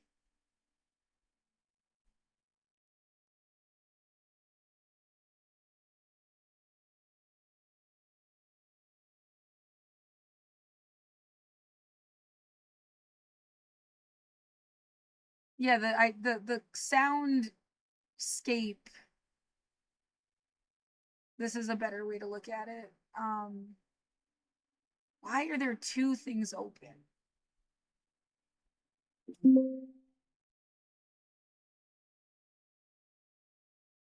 Okay. There's this. I've lived here since 2015. Like, cut this in half.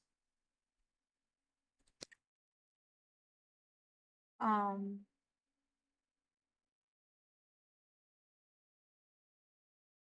like I lived in Portland since 2012, but in this apartment since 2015.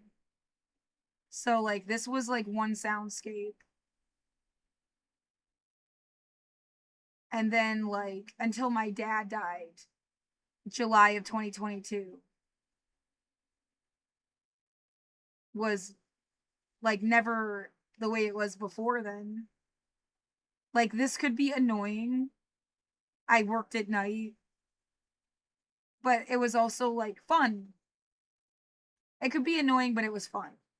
It didn't feel like a targeted attack. This was like a war zone. And then it like shut off and it was sporadic. Yeah, a way to interrupt you. more than like a full-on war zone. And then when I started running out of money, after my dad died, it became just like you're in a concentration camp.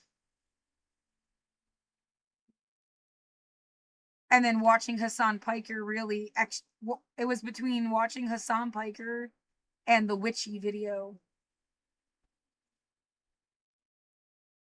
that it was like, oh, it's like they're telling you that somebody's like watching you in your room.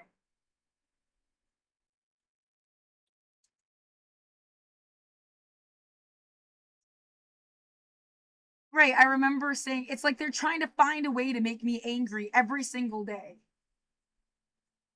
So October, yeah, September, October is like about the same time.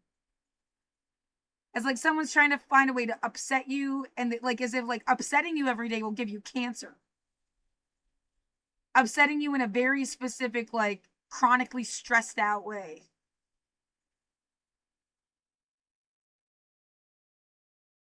And yeah, they found a way to still like upset you.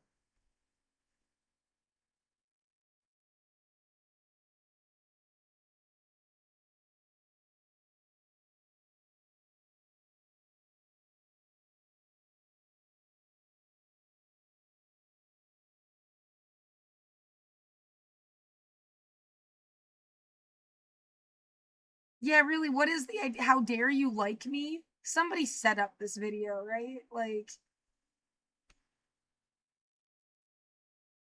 yeah, again, that's also what I was just saying. Like, oh, we thought it was edgy and cool and fun, like all those punks. That's all the punks ever did too. And then it's somebody third party turns around and like, oh, they used it to hurt people.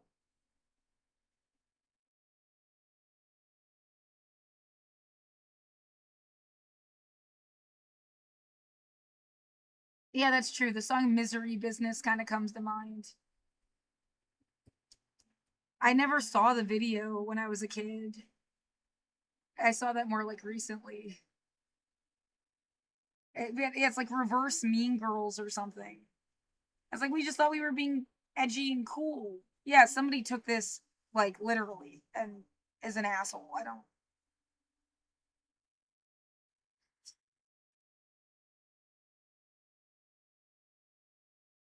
And then right, the only thing you see is the artist, and they got probably nothing to do with it. Like,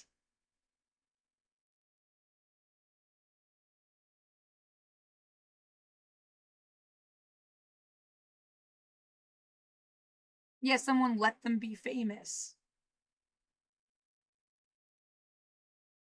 Happy for the opportunity.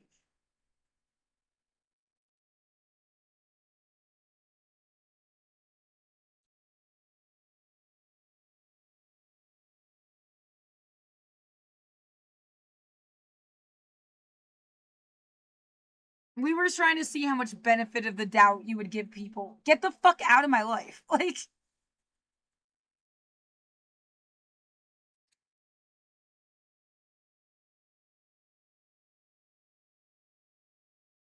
but how else are we supposed to force people to do really difficult jobs?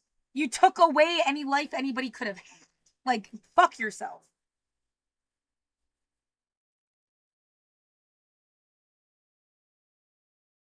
Like being a judge that like we know will say what we want them to say. Like a rigged fucking crystal ball. Yeah.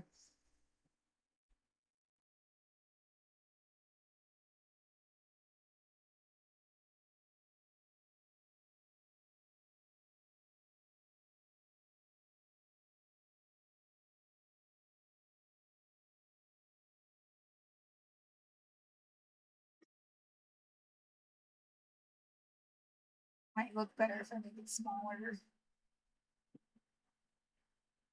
and white.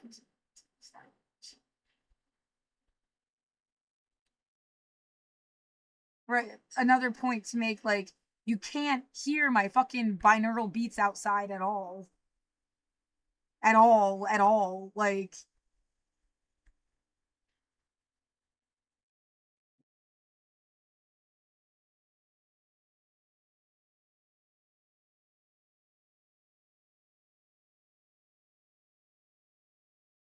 That gate is super open. I don't give a fuck what's next door. Like, I don't care. Is that all you keep, like. As somebody said once, it's an art building. Oh, that's, yeah, I've only seen people move out. And then once, when they moved a bunch of people out once, they put a giant dumpster here and were banging so hard. And it looked like everything was covered in mold. Like,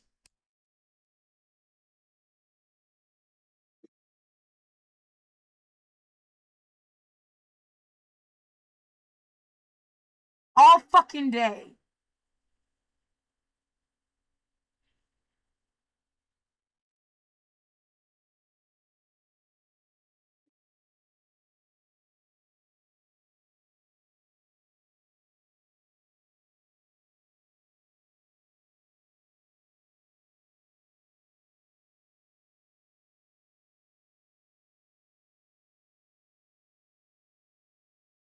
Oh, is it? They're too tired. Get it? Ha ha ha. Fuck off!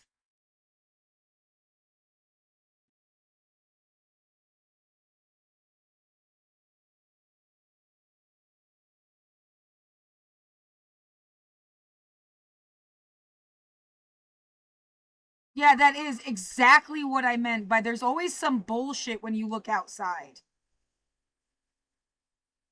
Oh, some bullshit.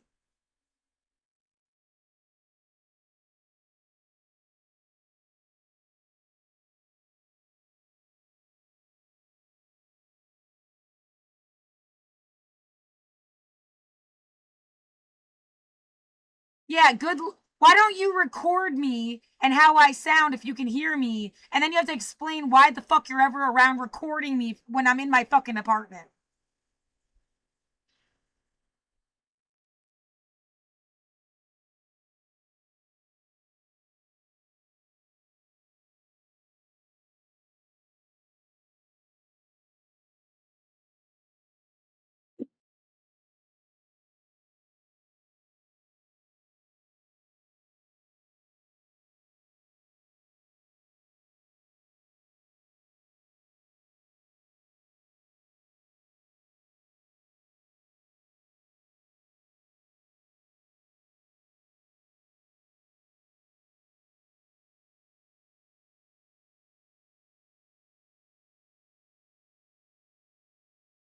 Who owns the building next door?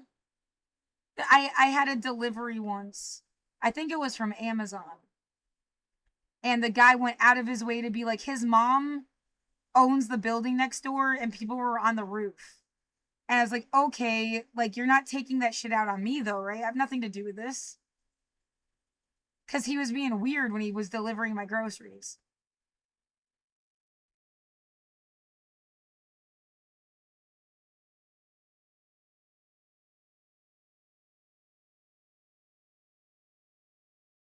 Yeah, it's hard to forget. Like, what? I mean, you wouldn't, if you say some shit to me, you didn't want me to forget. Like,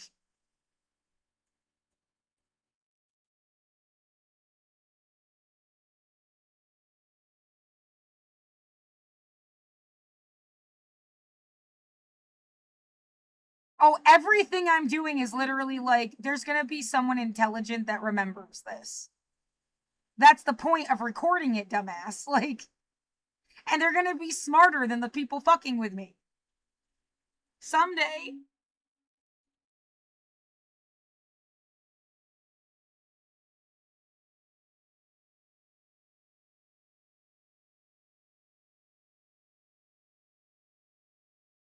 Oh, yeah, I've already looked this up, right? Keith. It used to be Atwood. It used to be the same dude that owns the shit. Maybe this is like a totally fake name. Menens.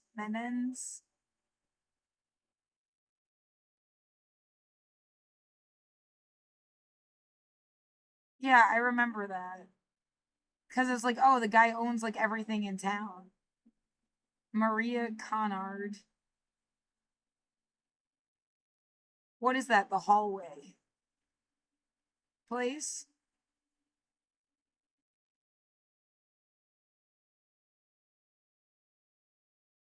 Yeah, it's like my apartment building, the tube, the apartments or whatever the fuck is up here above it, and then the hallway. And then Dixie on the end.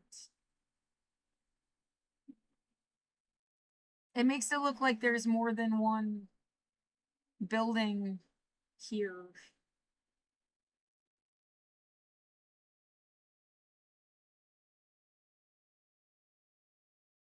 Yeah, that's whatever that last one is Dixie.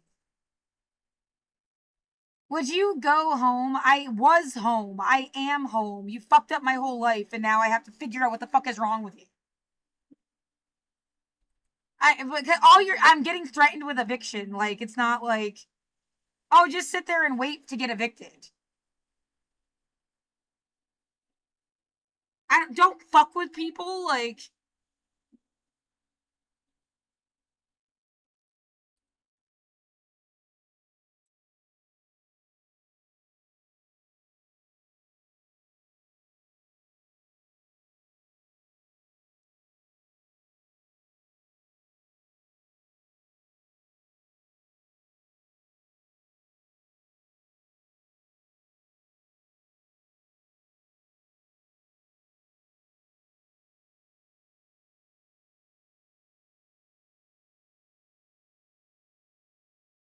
look, we've made up the same shit about people for years and you're not going to be an advocate for us. So we don't care about you. But you're fucked up. Like I wasn't. That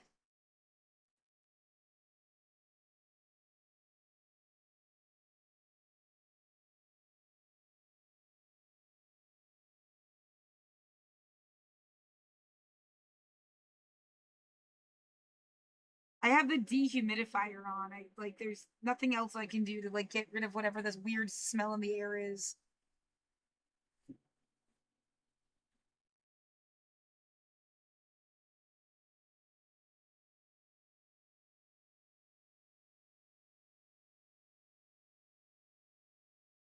Yeah, it seems to be separating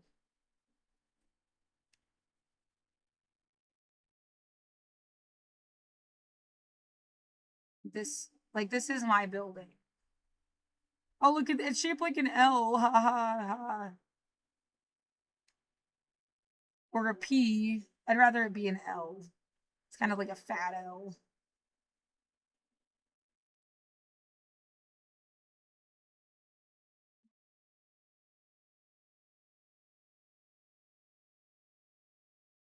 That says retail. That says retail too. It they totally would say like leasing on the front like all the time. Let's see if we can find a picture of it saying that. Yeah, like it's like always been the two. Yeah, some joke they're trying to tell people they're throwing their lives down the tube. Is that it? That the best joke you got? Somebody going inside.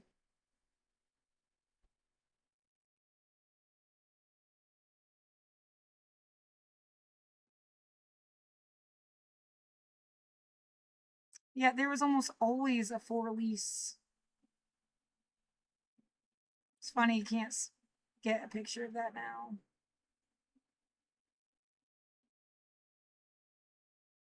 Well, at least acting like these. Yeah, maybe this is also like a corrupt scam because it's like always been like leased out or something. I don't know. I'd rather live in what was supposed to be like protected housing than some random assholes. We just own a building. Like,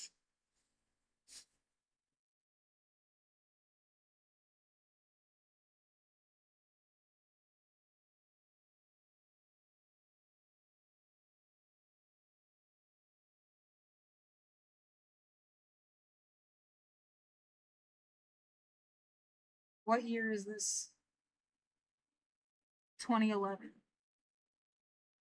I was going back to college way far away from here without any concept that I was ever going to move here. Yeah, that only came up in like 2012. This is like July is like right before I moved here. And I lived on 82nd. Couldn't have been farther away. Like, yeah, I never really show that.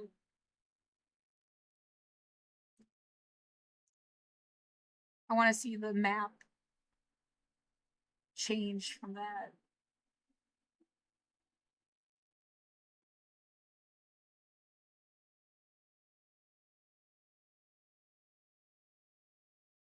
That's not my home either. Like,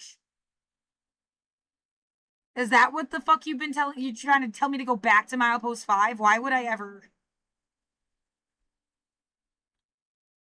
Yeah, my friends are dispersed and dead. Like, what the fuck is the place worth if your friends aren't even there? I don't care. Or not even your friends in the first place. Yeah, I just.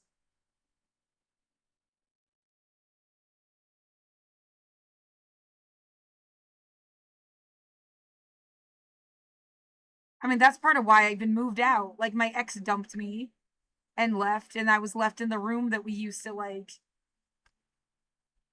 live in together by myself. Like, it's part of why I left in the first place.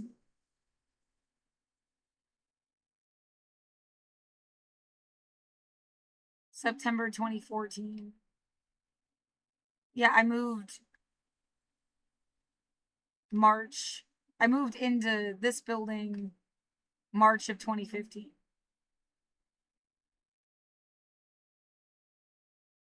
Oh, they still had like the genuine bus stop. That's nice. Yeah. Yeah, this is 2009. I didn't even live here yet. It's just like a giant highway. Yeah, and I never had a problem with anybody driving by or being weird. And we kind of lived like right next to the street. Like, I think you can see our window if the angle's right on here. Like,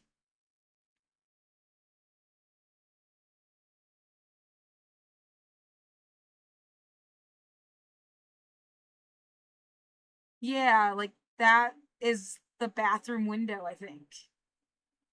And then the window to our unit. Like, that was our apartment.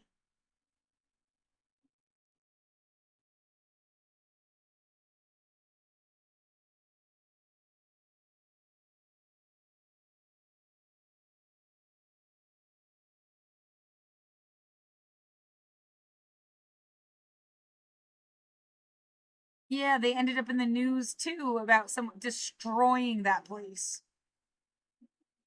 It is weird. They just happened to pick orange as like that doesn't feel good either. Yeah, the thought process has come up over and over again. Looks like they changed it. That's kind of cool. That makes me feel a little bit better. Um, what by 2021?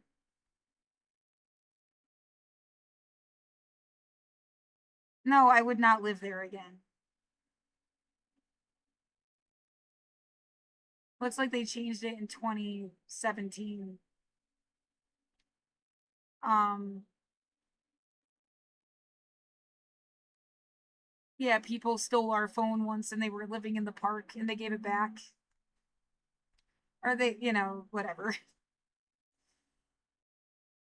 Um, do they have a picture of the picnic tables? There used to be a picnic table. That was like the coolest part, is like every single day. Yeah, they're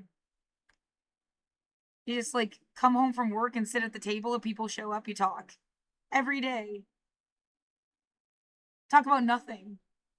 Like smoke cigarettes. Some people would drink. Um, yeah, smoke pot, hang out. Right. There that was my Portland. In one picture. That was my Portland. Whatever the fuck Portland was.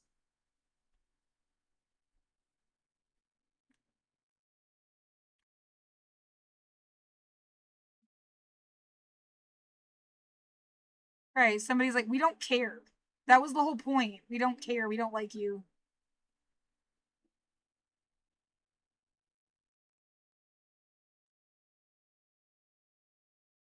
Fuck that trash can. Yeah, that it was never a problem about smoke getting in people's apartments or some shit. Like, yeah, well, at least not for us. I do remember somebody saying, like, no, people were like fucking with them. And they couldn't, like, they were having problems. They lived in a different part of the building. Yeah, I do remember that. They also said something about black mold. That's why I ever wondered if there was black mold coming up out of my drain when it didn't work.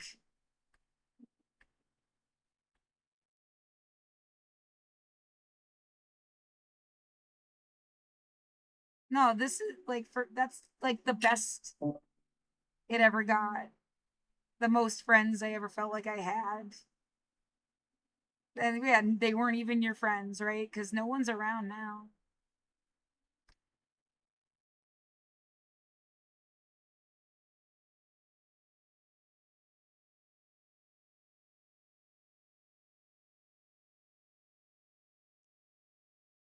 Worked at some bullshit over here, A to Z bargains.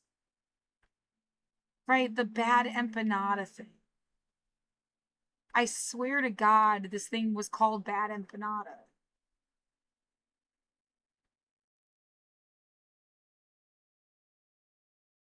That's what when I learned what an empanada was. It looks like it. Well, that's like a streamer.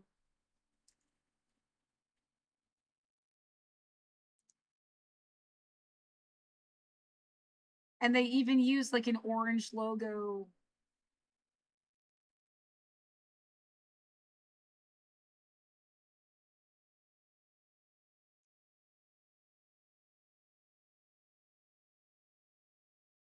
Well, yeah, they got this one that's like purple. But there was like an orange one that looked different, that looked like the logo that was on this truck.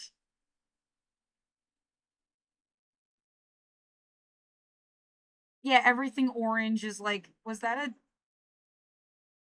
No, blue and orange are complementary colors. Like, it's just, you can't take a color and ruin it. Like, by saying like orange always meant some Trump shit. Like,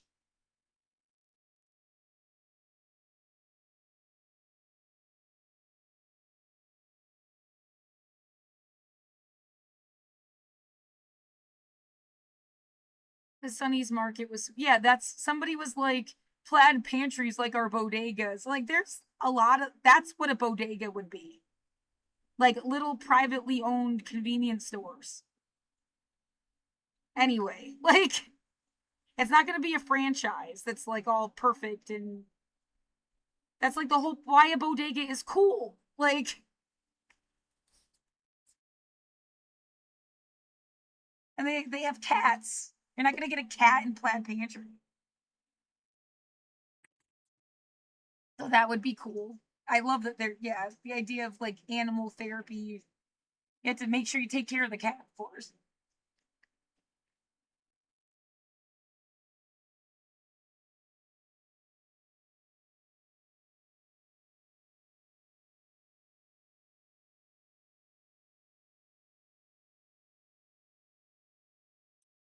Yeah, it was like fun. I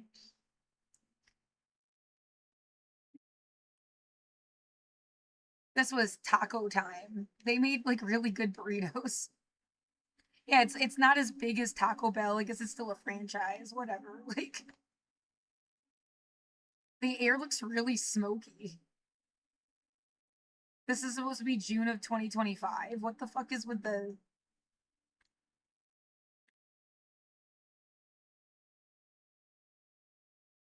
Yeah, it's like whatever was like right in front of this car was giving off exhaust like a motherfucker.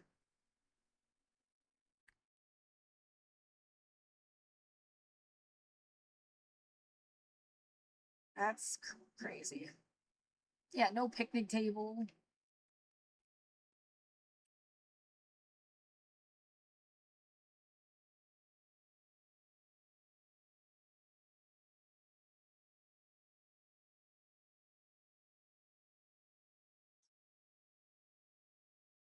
There's a garden thing. Maybe that's why they have a garden thing. Yeah, it's still there, or some table. I doubt it's the same one. That would be crazy.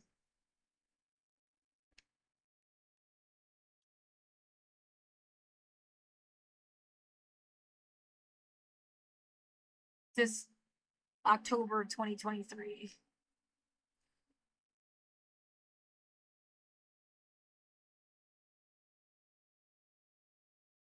Yeah, they do like Shakespeare festival things in like the courtyard.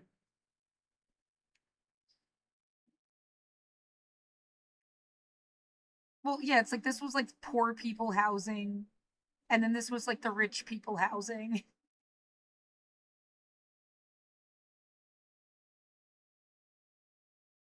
Oh, and these guys had to live up to some sort of like, that's when I ever heard of the housing authority or whatever it's called. Like, they make them live up to different standards than they did in this building. I didn't give a fuck. But they had to like do weird shit. And it's more expensive. It really doesn't seem like we got all of our furniture for free. Like our mattress and some of the, yeah, I think that round table, it was just in the garbage over here.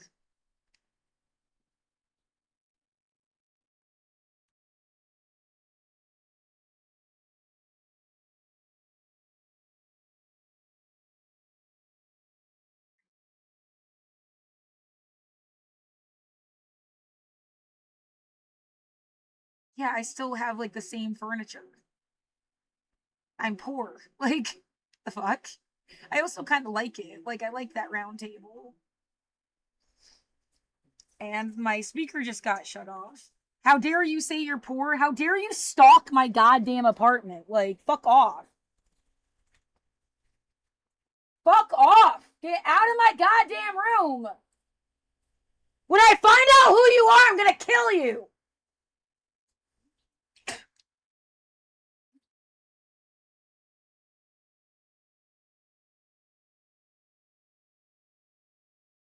Yeah, I guess you shouldn't forget people were a little more into Ayn Rand than feels like, right?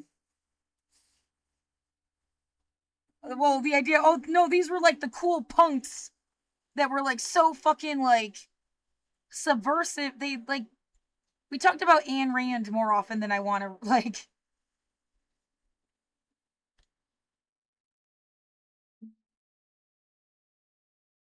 Exactly, like I used to live here. You're not doing anything wrong by saying I used to live here. I'm not even like physically showing up at the building. This is like, yeah, and these pictures are from years ago. That's not a stalker. Like if I go and I look up my childhood home on the fucking internet, it's a lot better than if you showed up there in person. You're never going to show up there in person. And you're allowed to look at stuff on the internet. Like, get over yourself. I guess you shouldn't do stupid things that you don't want online. Like, and everybody gets a fair, like, oh, well, we'll put you online, but not ourselves. No, go fuck yourself. Like, yeah, that's how I know there are solar panels on top of the building now. There obviously never were before. But yeah, you're allowed to like look at stuff. Yeah, I said Mount Greylock is like right in the background. Like, oh, I'm I'm so fucking paranoid and stupid and scared of you. Like, get over yourself. That I'm gonna shut your speaker off in the middle of the night. Like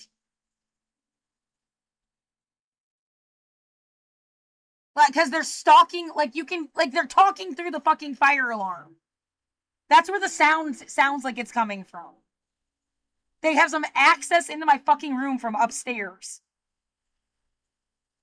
I don't know. Kill yourself if you can hear me.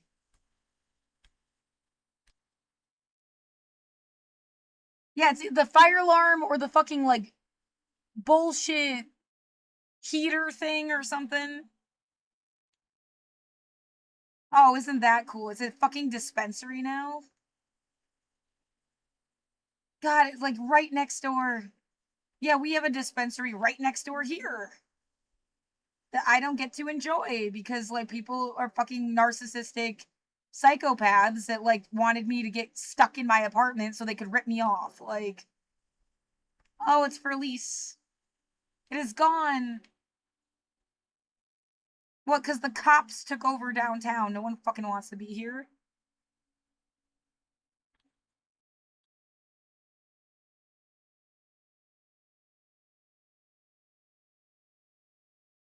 Up until 2019, there was a dispensary.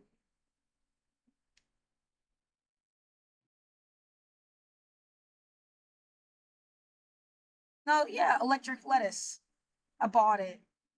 I interviewed for a job once and somebody told me somebody popped through, bought everything, and it makes it look like they're different dispensaries, but they're owned by the same person.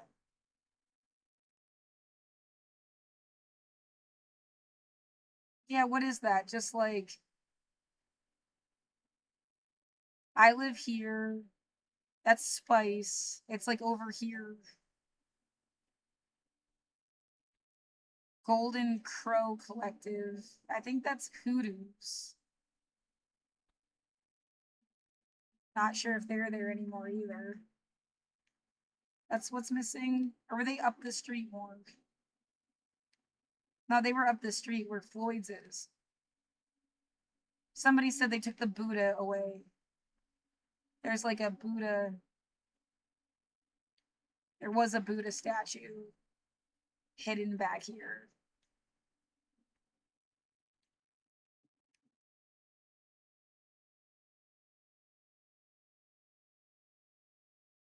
It was cool.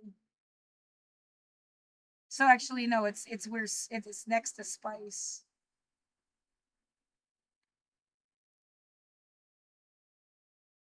Yeah, it's like magically not even there. That's funny. You you got Spice and you got Dixie, and there's just nothing in between. Okay, what the fuck ever. There,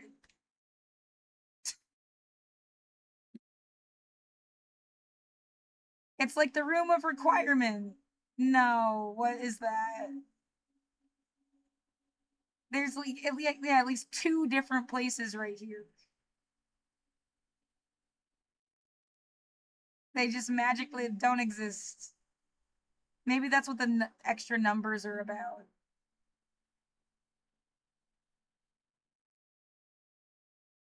Whatever, man. Like,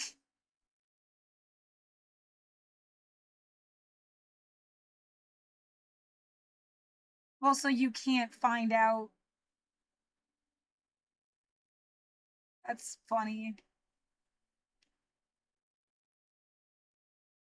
Anyway,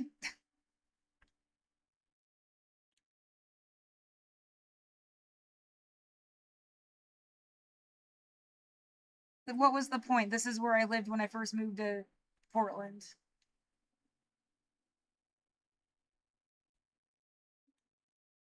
And then this is like the other half of the time I've lived here. It's not even half anymore. It's significantly, yeah, more.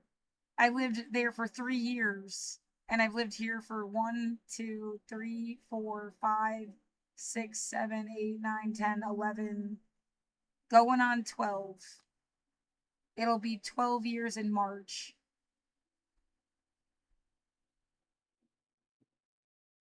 And then they keep saying, "Where's your home? And why don't you go home?" I've never lived anywhere in my fucking life as long as I've lived in this room. Fuck you. Fuck you. Fuck you.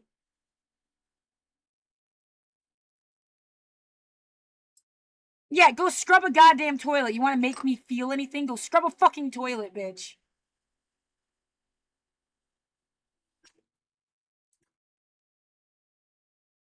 Because, yeah, need I remind whoever someday in the future, like,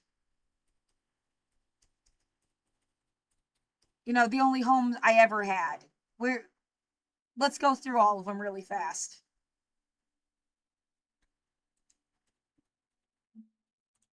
You know, first you start on Friend Street. Sorry, friend.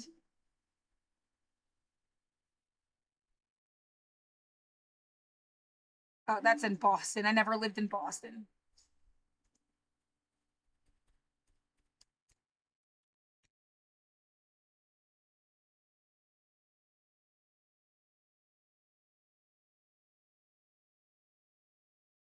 Yeah, I don't even want to like go as far back as you can. So you start on Friend Street, and like yeah, places I remember living, like, and then Willow Street for foster care.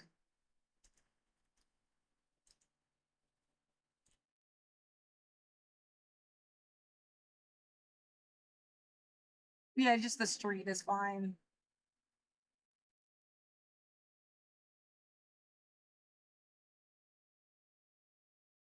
Is that even it? I did it better up. Like just back up. There.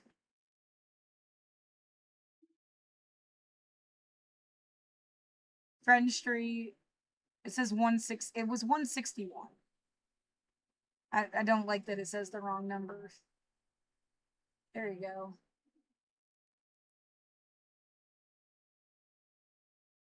God, whatever. It does look like the thing is gone from the side, like the face is gone.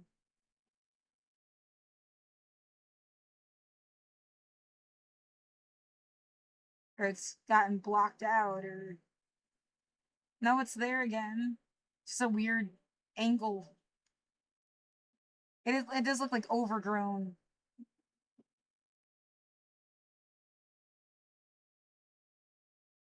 Huh.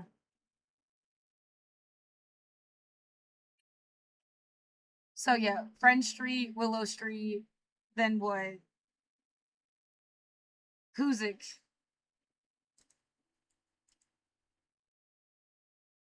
My dad got custody.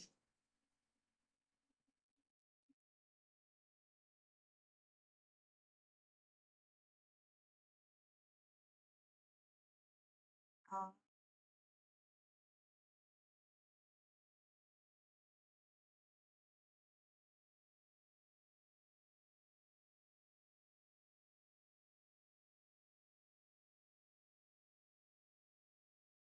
there, that thing. It's an apartment building. And we lived in the basement. That was my room. Um, and then Milton Hershey School.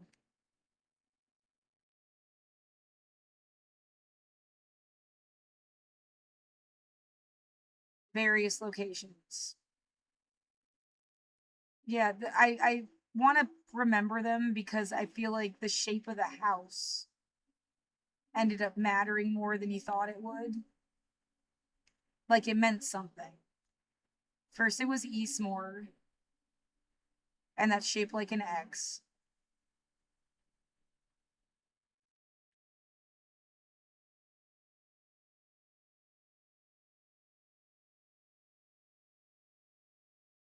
Then it was Cedar View,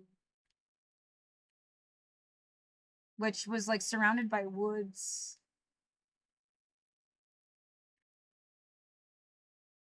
and it had like it was shaped different. Then it was Santo Domingo, an international lane cluster.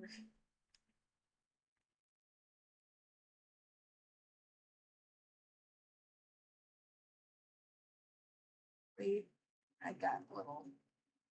There we go.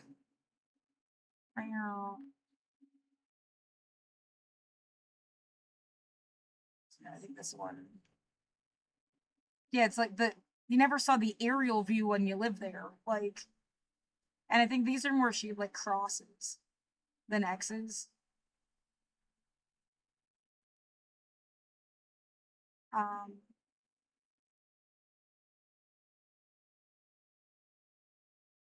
yeah, that's right. My friend lived in Pine Grove, which is the name of a band.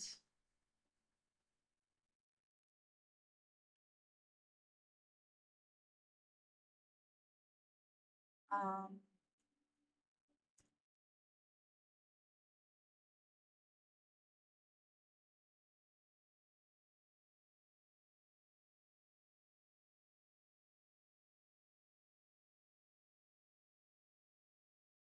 then yeah, all the way out on Crest Lane, which is like a mile away, and the place looks like a frog face. That was 11th grade. Again, my friend lived, a different friend lived across the street. I forget the name of their helm though.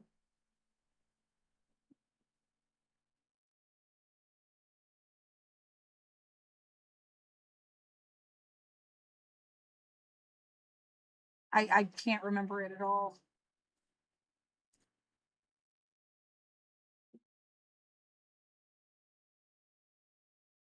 Um, and then senior year, I always get this fucked up because the like it's like covered in trees.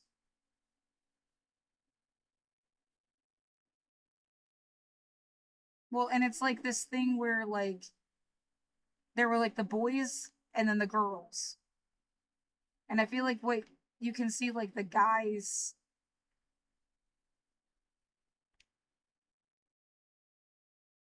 it was like a you can see it if you Google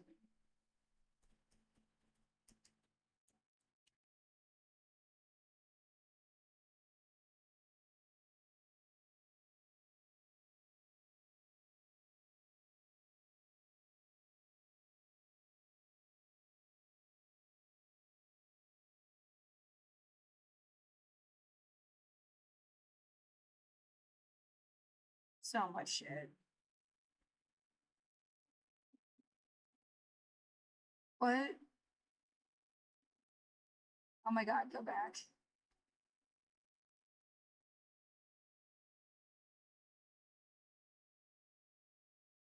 No, it's not one of those big fucking it's these. They've been like around as long as the fucking school practically.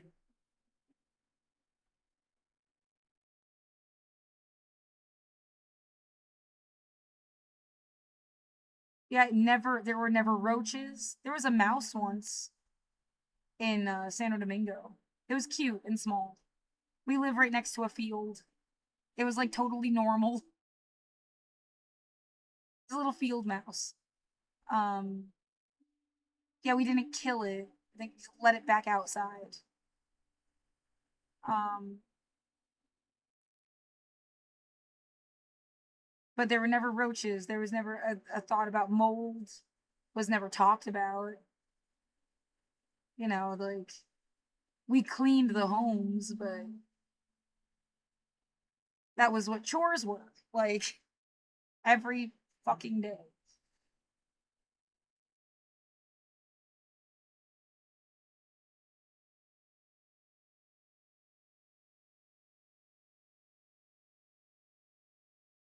That's not it.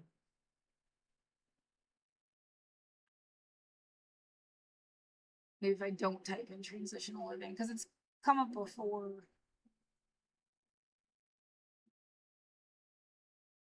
They call them cottage homes, I guess. Yeah, and what these were like ranch.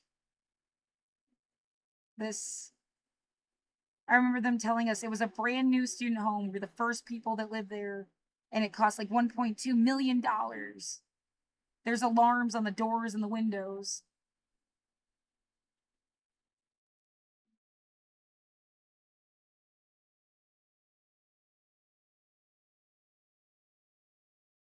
Yeah, great. I feel like my head's gonna explode.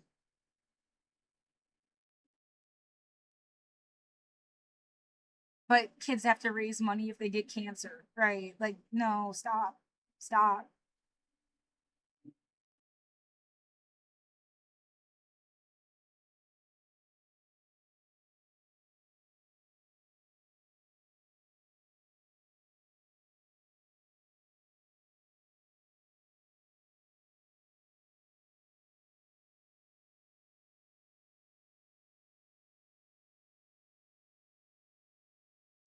That's the picture I was looking for. That's what a TL house looked like.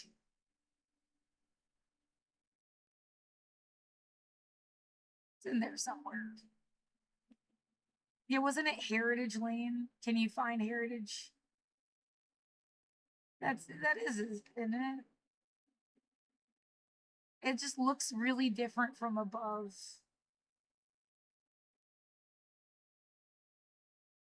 It's in there somewhere.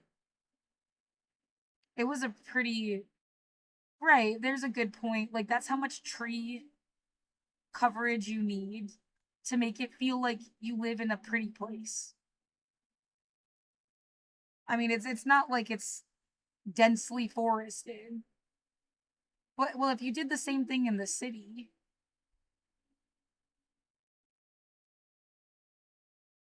every city,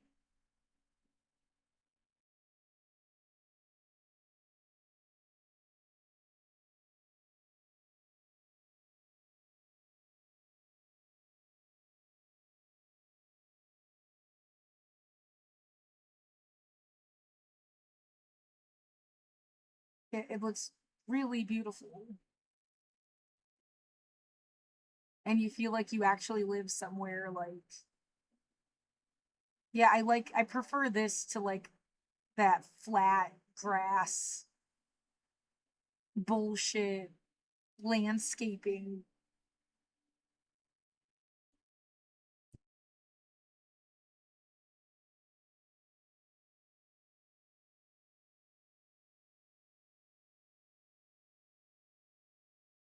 Just fucking ugly and it's stupid and you think it's like better and it's not. I hate it.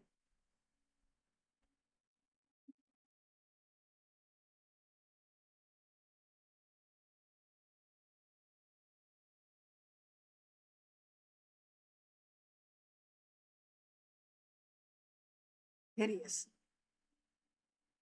This is at least a little better. Feels like you live somewhere real.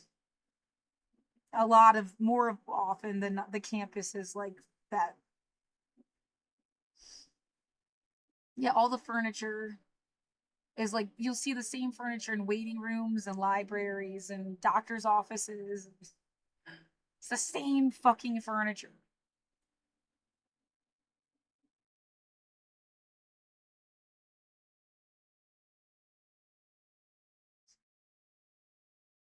Well, yeah, what was home anyway? Asshole. Like, keep telling me to fucking go home. Like, this is why I want to shove it in your face.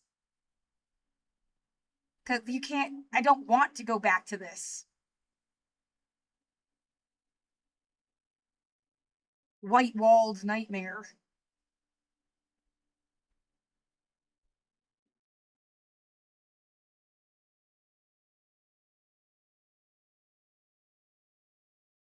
Yeah, this wasn't really home either.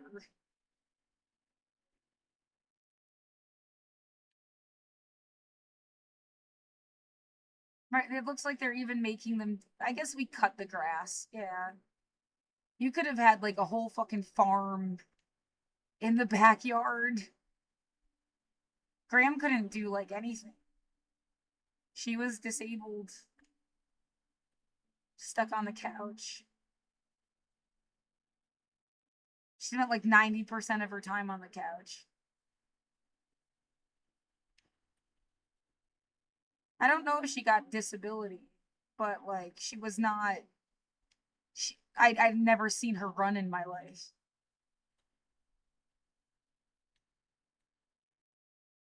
Yeah, she died in the living room, like watching Wheel of Fortune and Jeopardy.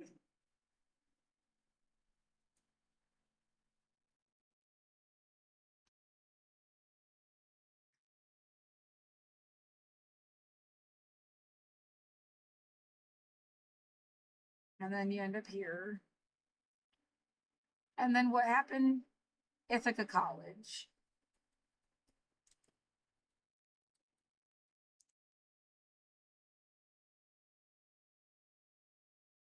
Yeah, let's just walk around campus. It's more fun.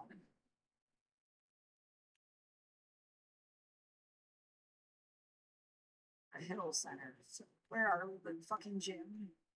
No. No, that's not the gym.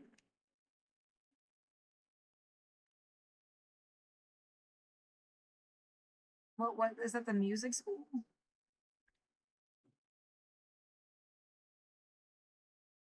I was a Smitty Hall. Eric passed it. Smitty Hall, bitch.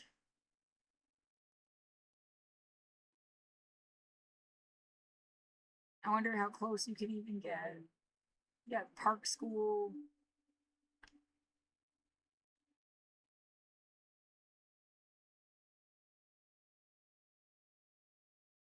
That's the gym. It doesn't let you go up that way. Okay.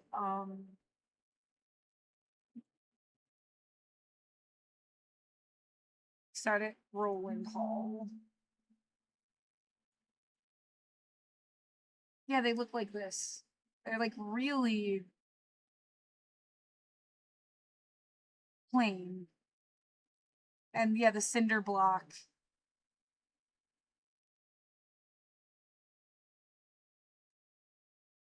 I was like, it was the first time I ever got to have a room like that and like make it as whatever I wanted. And I didn't really live at my dad's.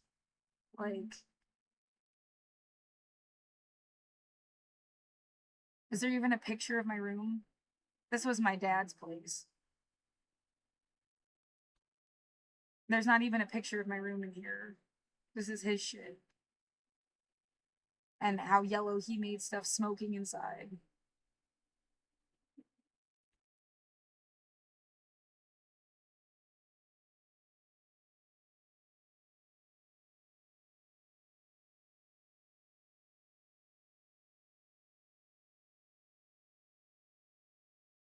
Yeah, there's not even a picture of my room. I guess as close as you get is some old photo.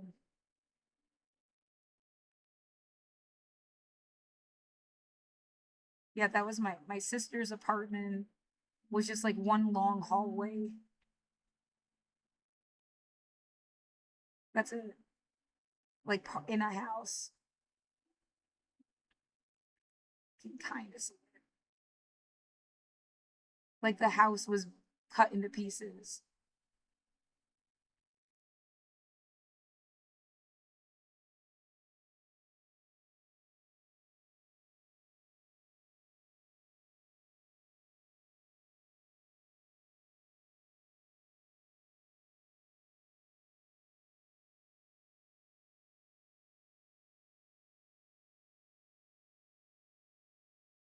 This one. That's in my sister's place. That's in a student home. Yeah, they really into these like tile ceilings.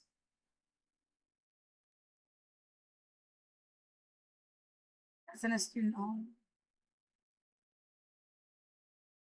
That's in the photo lab. That's in my room. It's all MCR stuff. My room at my dad's.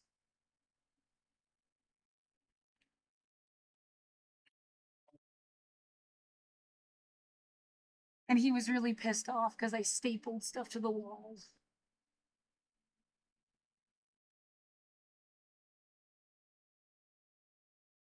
The Beatles, my art, my friends. This poster got at Disney that's a sketch of Tinkerbell. That's my friend's shirt. Yeah. I did my hair and I thought it was cute. The Perk. Oh my god. Well, I keep bitching that. What are you using me like I'm a Cocoa Perk? Yeah, what's up, Rances?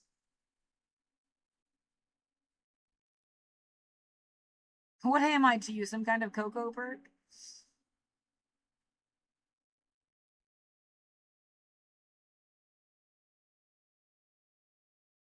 That's my roommate's side of the room in college. Can't really see anything else.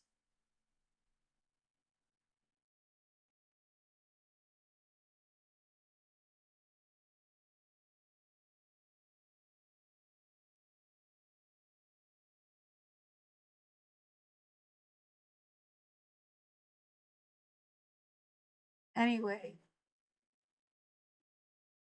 yeah, Roland and then Landon Hall.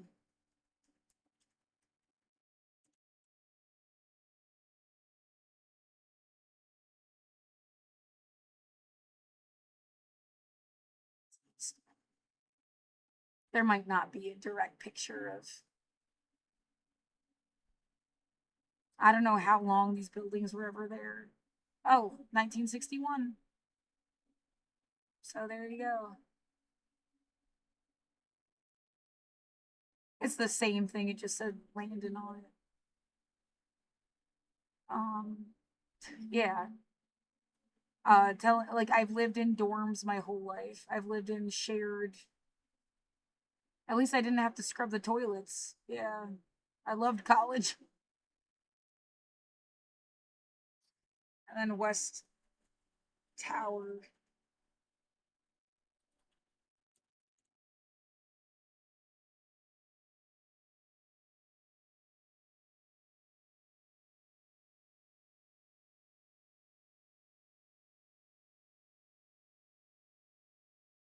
And then yeah, I spent what from February till May or something at this.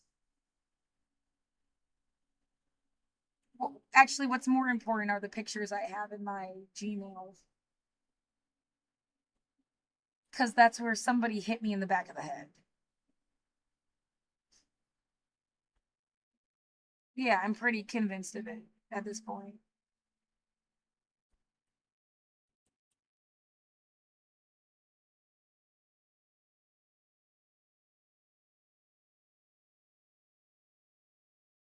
They, yeah, I had it nice, like as if they always are fluctuating somebody out of the. It was this little room and this bathroom thing, and then you put that together with. Yeah, I had my own toilet. The shower was upstairs. Um,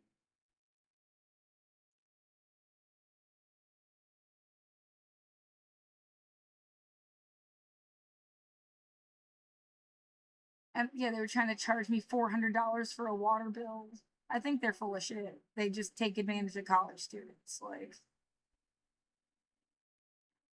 nothing I can do about it now, but um, they're also college students. Just whatever. I don't know how some people get to be like permanent college students. Yeah, I did. I got a car at some point. I sold it to move here. I didn't mean to click on that even. I'm looking for the head wound compilation I made. Well, if you don't advocate for yourself, shit just gets like lost.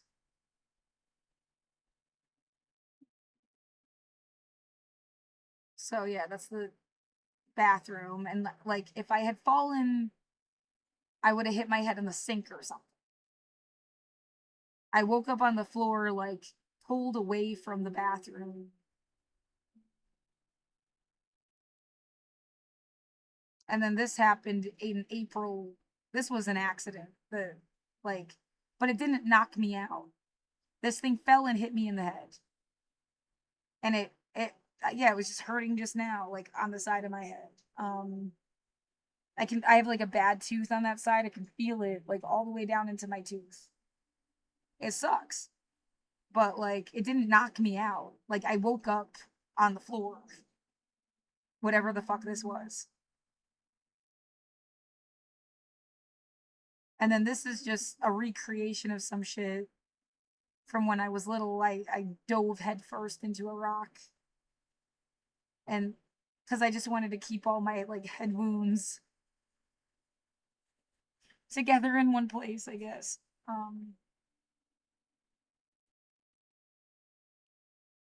Yeah, I have like a memory of going headfirst down the stairs, but like no one's ever really talked about it. My mom said it happened, but she said it happened somewhere else. I remember it happening at my Graham's house into the basement. But whatever.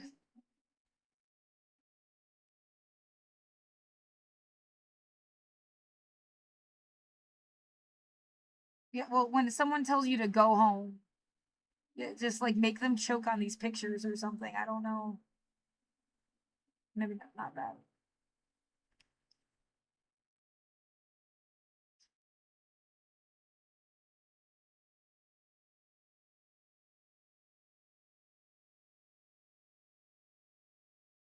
Oh, sure. Yeah, I didn't even pull up my like the cool picture of my freshman dorm. The cinder block thing is what's like. So $200,000 a year, huh? And it's like cinder block walls. Yeah, yeah. I guess that's not the most important part of your education, making it look fancy, but yeah, like they built a really big gym, right? Like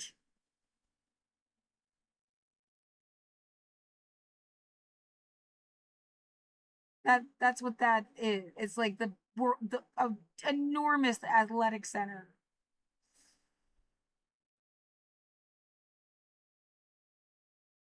But they don't want you to stay in your room all day, I guess. Sure.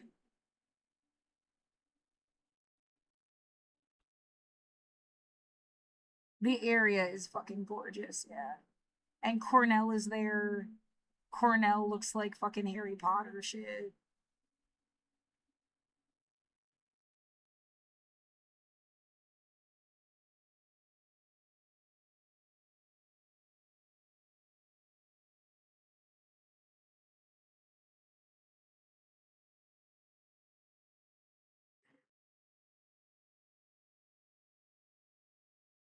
That's my and I mean I did like I moved in, I made everything really nice and took a picture on purpose.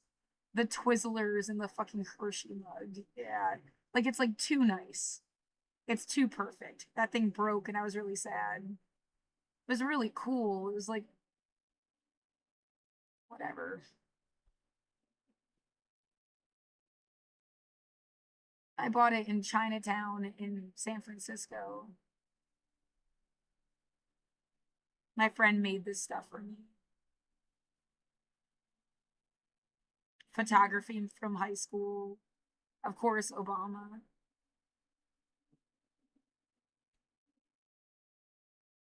I got this in the Czech Republic. Yeah, it's Or no. Oh my god, right. I had this before I went to the Czech Republic. Sorry. I also brought a bunch of posters back. Sorry. Yeah. This was freshman year. I didn't go there till junior year. I didn't, that was like a total coincidence.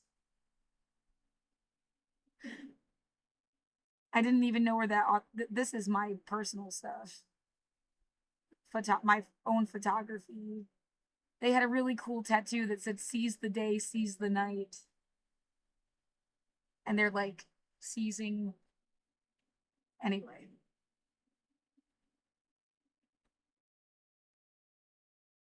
Yeah, carpe diem, carpe noctem. It was cool. Somebody gave me a basket of apples. Yeah, it's like it's just too perfect. It's obnoxiously perfect. That's my own drawing. I got a 4 on my AP exams for art. Yeah, I just love this stuff. I've never been to a country that speaks a language that's written in another script. Like, does that matter? I mean, it's like weird what somebody would see and then assume stuff about you because they're dumb. Like,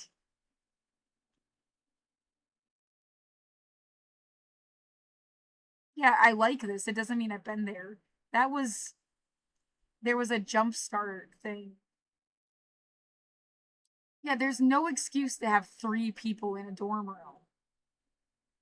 And there was no one in here. I had the room to myself. But the idea that like they would normally squeeze 3 people in this room.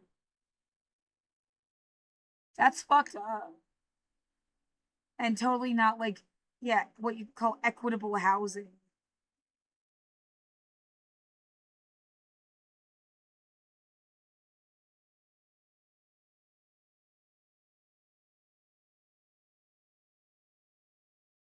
But yeah, that was just like jumpstart. Maybe it was to make you be like even happier when you got a room. I don't know. It was like a community service thing before college even started.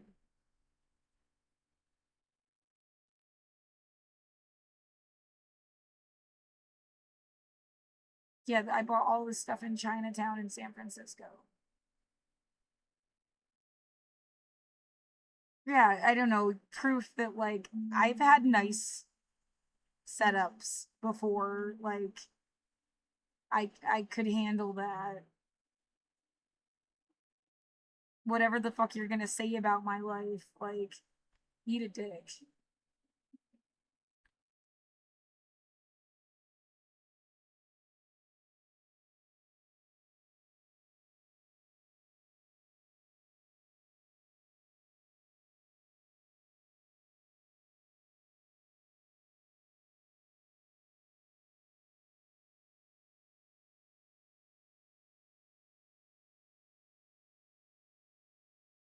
Oh, just all the potential. Yeah.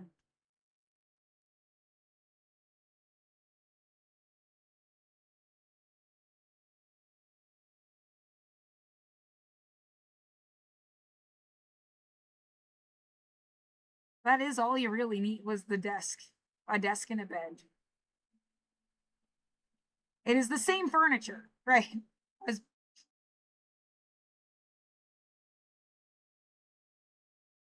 same furniture.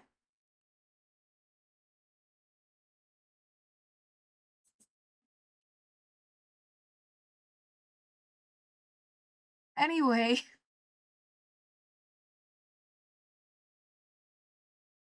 and then I moved to Portland. Then you come all the way back to Milepost 5 again and Erickson Fritz, and that's it. And you keep go home where, bitch?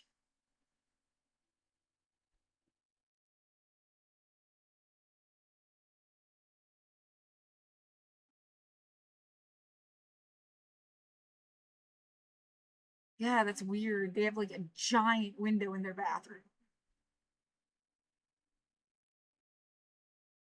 Ours at least had like a little privacy thing.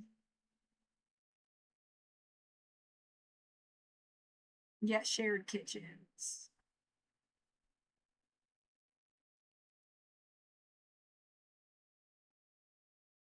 That's good pictures, guys, to add to the. We just want to call everybody here trash. That's all we've been doing to the entire country is calling everybody trash. That's lovely. Is this an art exhibit or are you making fun of somebody having a really bad day?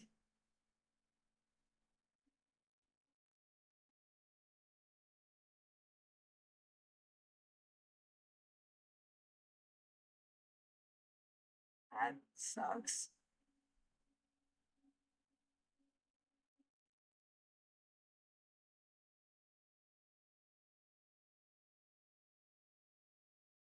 Oh my god. Whatever the fuck blows.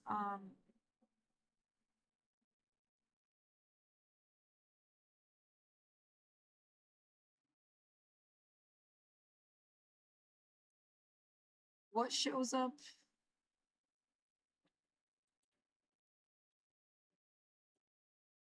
Does something show up if you do the same thing? How did I get these weird pictures? That and then see photos. It doesn't really have the same thing. This is the same building, it's just the other side.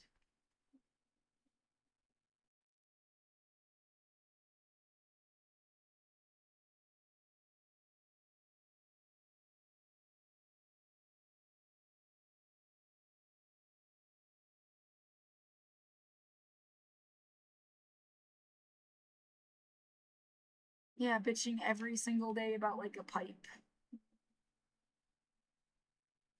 Made me look like a fucking idiot.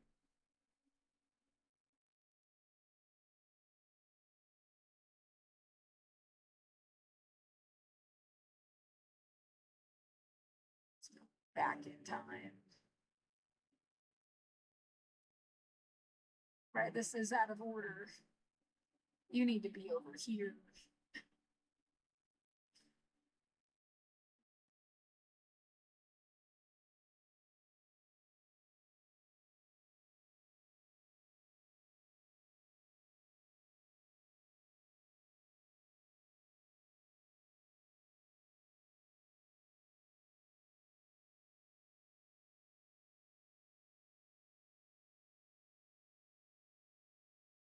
Oh, look, guys, it's time travel.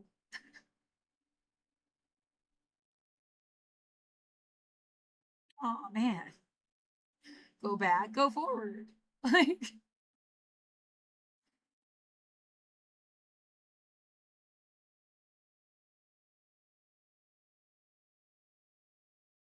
it is in order at least now, right? Like, that feels satisfying somehow. Wait, no. Yes. Yeah. Yeah, exactly. Okay.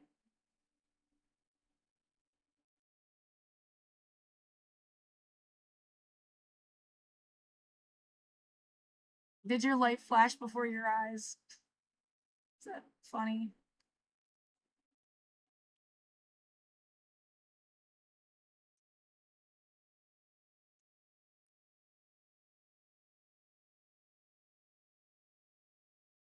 And then you have to go through a bunch of bullshit.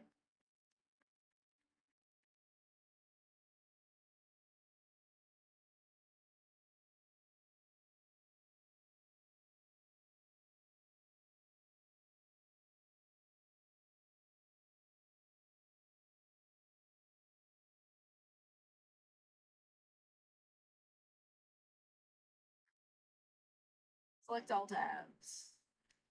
Boop.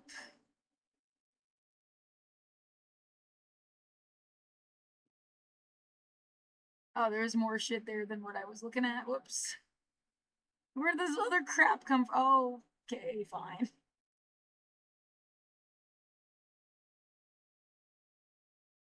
The end.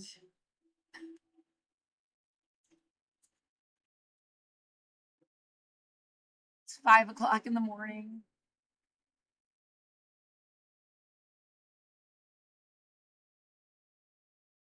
Yeah, you should really top it off with this thing I wrote a long fucking time ago about what home means.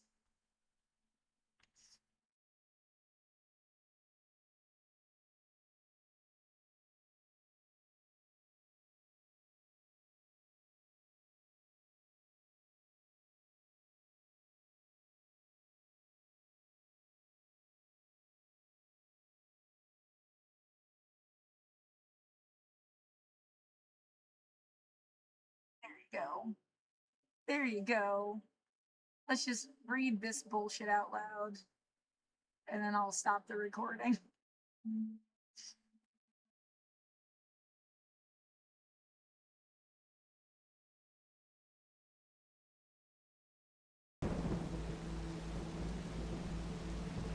Achoo! Achoo!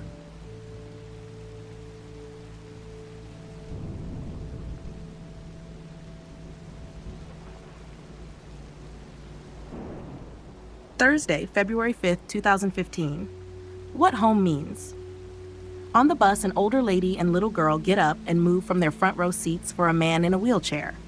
The lady tucks into the last open seat on the outside of a pair, the little girl holding her hand, unseated. An older man across the aisle slides over to give his spot to the little girl. She looks at the stranger and starts to cry. Her lady pulls her close, keeping her safe from the stranger, but allowing her to stand, half between her lady's lap and the seat, and half in the aisle. Another lady comes down from the back and takes the open seat next to the man. She must be family, because the first lady hands the little girl over to her, and she picks her up and holds her enclosed in her arms. Next to the man, but now safe from him. At home among strangers. Of course, one could argue that the ideal thing would be to teach the little girl not to be afraid and not to expect someone to keep her safe. But then again, maybe she has that luxury. Some people do. It'll probably just be another moment none of them remembers anyway. It only matters to me because I saw something in that moment. I saw the raising, the social education of the modern American woman. I saw fear, perhaps unnecessary fear. Depends on the stranger. Or is that just my own fear talking? No, it happens. Everything happens to somebody. I have to be careful not to let myself get carried away by what I wish was reality. That's the curse of positivism. That's the problem with belief. And then I swing so hard in the other direction. Or is that just in contrast to society's hyper positive position? I just want to be where I can be completely myself. To be myself without insulting anyone, without boring anyone, without depressing anyone, without having to fight them, without feeling it is my personal responsibility to refute them, or at least to be able to do so from the distance of a computer. That way, physical violence is an impossibility. I must have seen 200 houses yesterday. I walked and wound through neighborhoods from Hawthorne to Hollywood. I was down on Foster where things seem up and coming. There are cafes and late-night shops selling board games among the convenience stores and concrete that reminds me of 82nd. I was seeing an apartment there. I'm still unsure if I'll take it. Bust up to Hawthorne, where every 10 steps is some whimsical surprise or picture-perfect hipster, and started walking, searching for apartment buildings hidden among the homes of every imaginable size, color, architecture. These houses are beautiful. Each one has a personality of its own. You imagine the inhabitants. You imagine the background stories. 1 million dollhouses. All those homes I built in The Sims as a kid come to life. Some of the homes are so big that I am skeptical as to whether a single family could even occupy the whole thing. A home so tremendous it must have 4 families in it. But an old-fashioned car makes me think otherwise. How do you even have enough stuff to fill out all those rooms? How do you even have time to use it?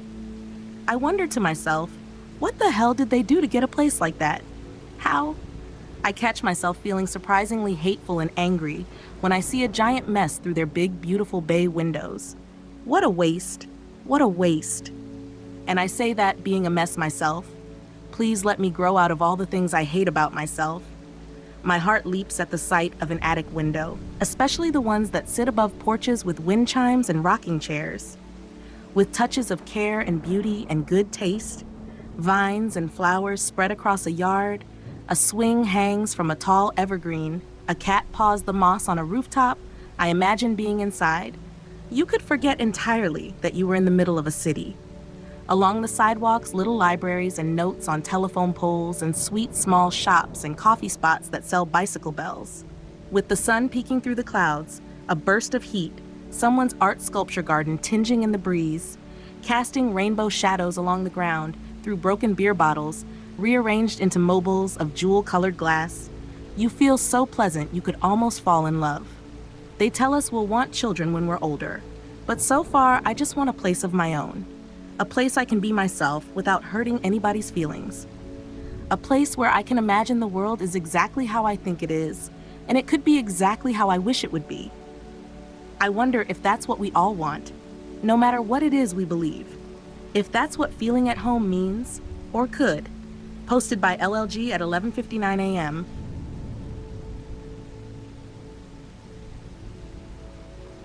Oh, that is some creepy shit I didn't remember.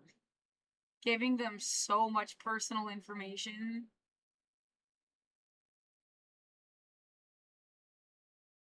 And yeah, I did remember it was above a bar. You can't really see the window. My window, it like again, it was above a bar. Like whatever the fuck, you would have always ended up right above some place that people are like using as an entertainment venue. Why? How? That can't be a fucking coincidence. Like,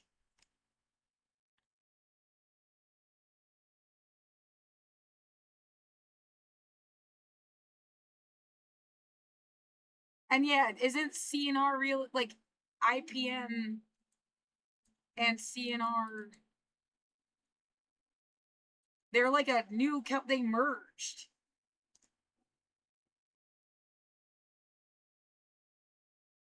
Sorry,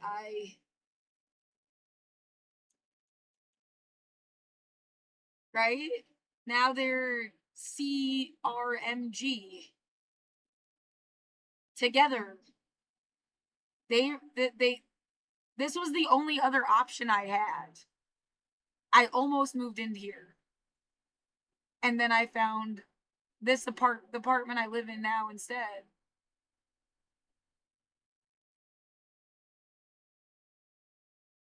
What the fuck, dude? And it was run by Income Property Management when I first started living here.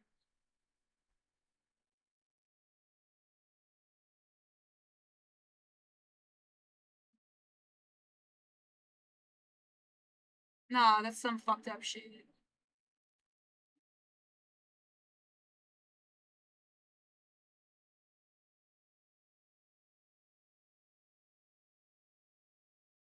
Yeah. It's all the same fucking people, dude.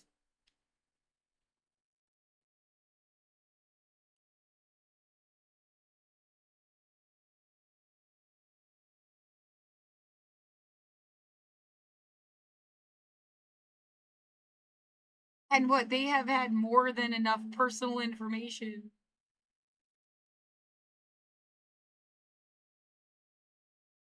Are you fucking me? Like, what are you doing?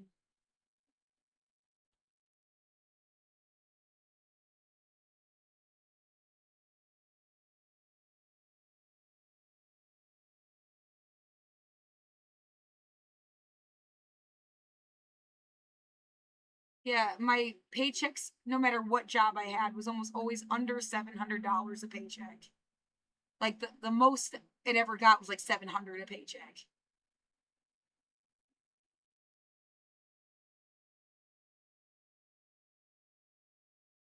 Yeah, these were even less.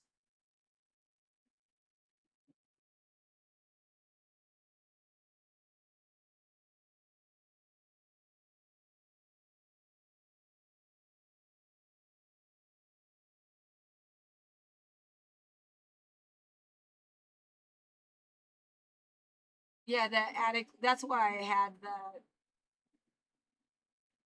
thing up by the hospital. That's where I saw those houses and wondered, like, how do people live anywhere? Hawthorne was always like really. nice and like I never felt so like hot. Hot. Oh, I felt so hot. I never felt as hot as I did walking down Hawthorne. Yeah.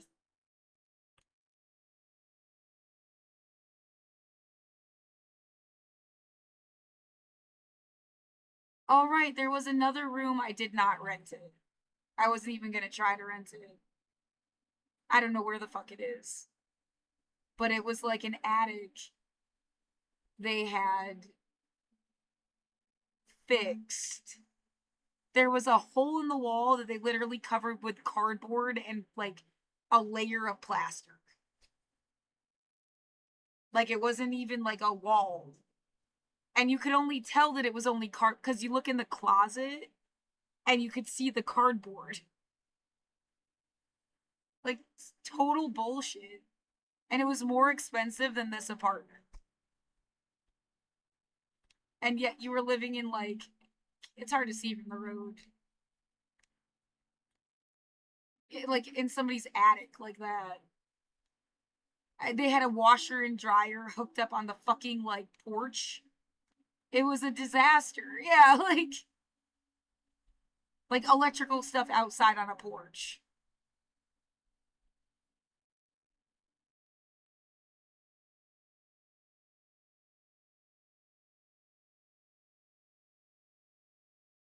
Yeah, it wasn't that building, but it was like close enough. My entire life would have been so different if I had lived like what anywhere else in the city. Or is that like no, dude? They would have fucked you somehow. Who is fucking people whether they live here or not? Like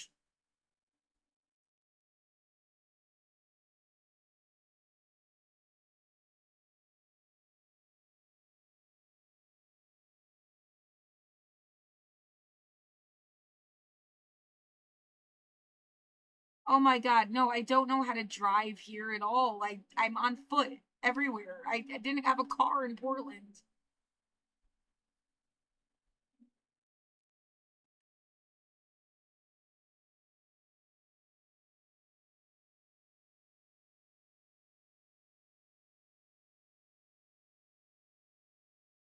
I have walked from like Boulevard to here before. I've walked from 82nd to downtown once or twice. Like it's like walking distance. It was. Yeah, now I get winded taking a shower. Like I feel like they deliberately fucking disabled me.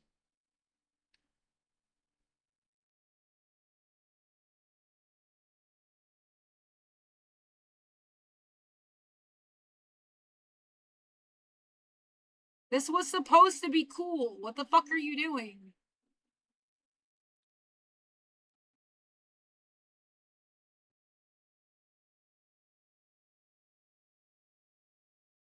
Well, yeah, what the fuck does anybody want? Did you want it to be cool? Or you want people to be like, oh, I thought it was cool, but it's like a fucking way to punish you because you thought it was cool.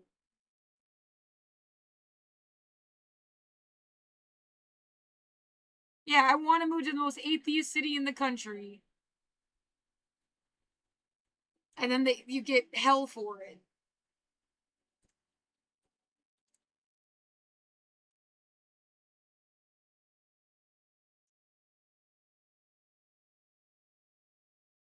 Right now they're saying it's San Francisco, Seattle, and Boston. 5%. I still thought it was like 25% in Portland.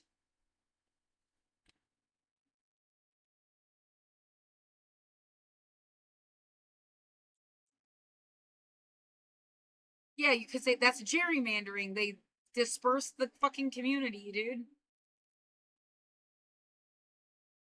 Yeah, you were at like 44%.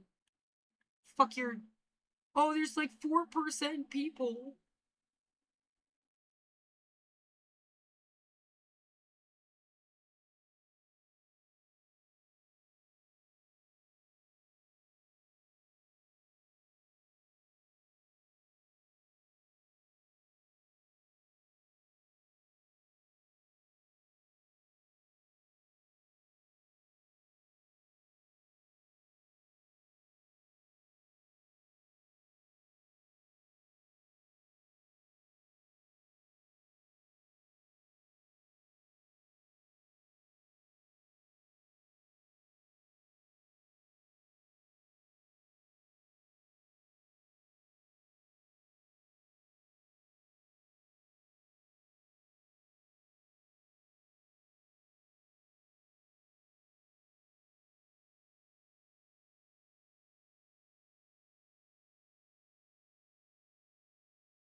I feel hungry again, but I'm gonna run out of food.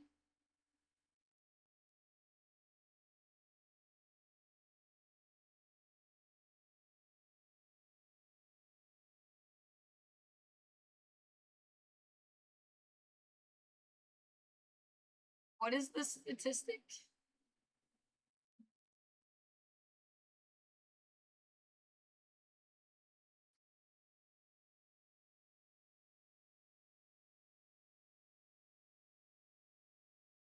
I don't understand what this is telling you.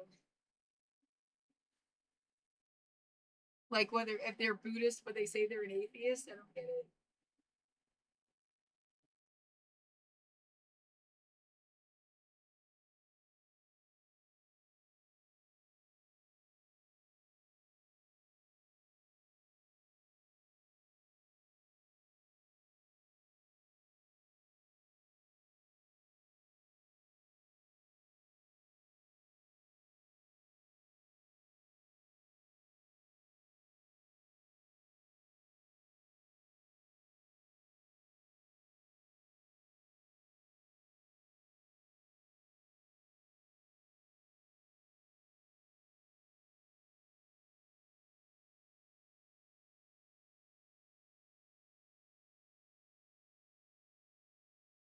You know, the one that had some story about how they betrayed everybody, of course.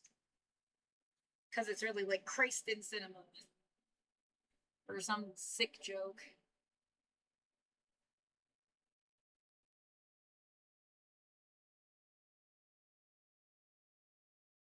Internet infidels. What is this?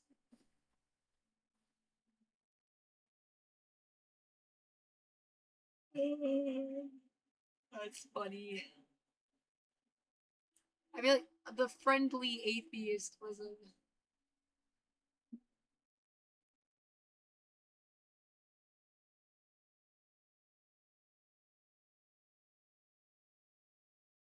You mean there should be plenty of people that aren't trying to deliberately kill you?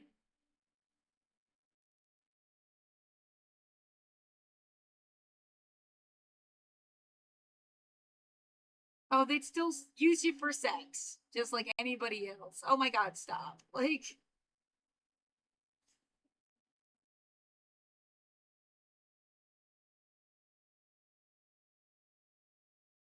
Evil nonsense. Yeah, exactly.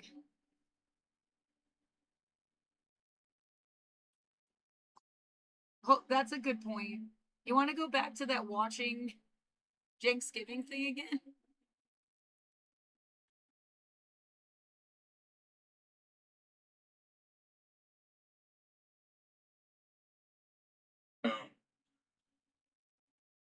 Well, if some, Somebody just said, "Oh my god, Laura, you're white." What is wrong with you? Stop terrorizing my goddamn apartment. I don't need your weird psycho feedback about anything in my life at all. happy Thanksgiving, everybody. My mom made some good turkey.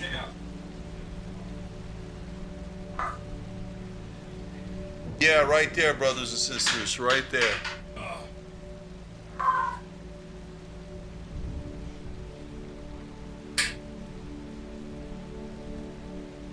Yeah, I got one. Here you go. You all right?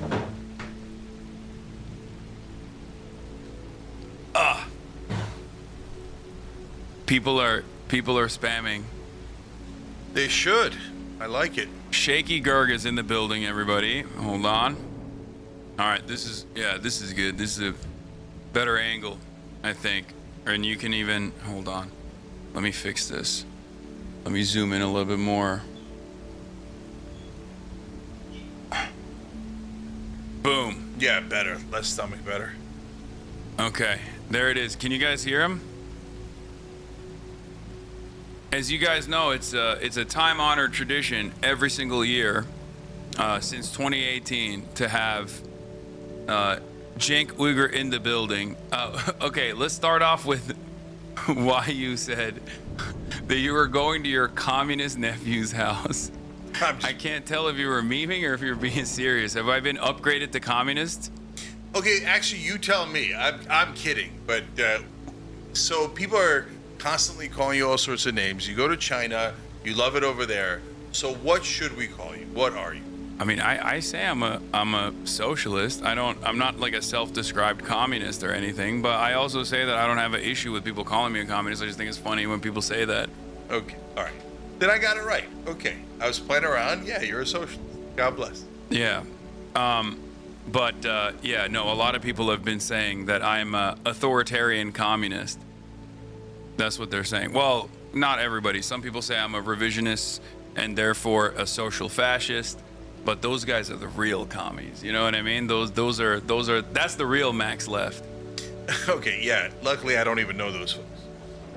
You probably they're in your replies, I suspect. Actually, they might have given up on you at this point. Oh, yeah. They yell at me all the time, though. Not that it matters. All right. I will keep calling you a centrist, lol. Yeah, people say I'm a centrist. Well, the political spectrum has moved. If you are a centrist, so, although kind of, I mean, look, you backed Mamdani 200%. Mamdani's now bros with Trump. I mean, if that's not centrist, it's the horseshoe. It's the horseshoe. Yeah, by transited property, I'm homies with Trump. But obviously, we already knew that, and technically you too, because we were far too critical of Kamala Harris. And if you're critical of Kamala Harris, who was the best possible candidate at the time, that means you wanted Donald Trump to win. Yeah, I actually think that we have thoroughly defeated those guys. Again, the lunch you can eat versus the rotten lunch. But, like, no, she wasn't a leftist. I wanted Bernie Sanders. But I didn't even get to vote in 2024. My fucking neighbor is stalking me. Like, I haven't got my mail for, 2 years. I'm not gonna get into some kind of fight with this bitch. And then the building doesn't even give a shit. So, yeah. Anyway. Yeah, would I have voted for Kamala Harris? But I mean, I really wanted Bernie. You know, yes, Kamala seems more like a centrist. Anything is better than Trump becomes the, joke of all jokes. Because now someone could be a psychopath, but they're not Trump.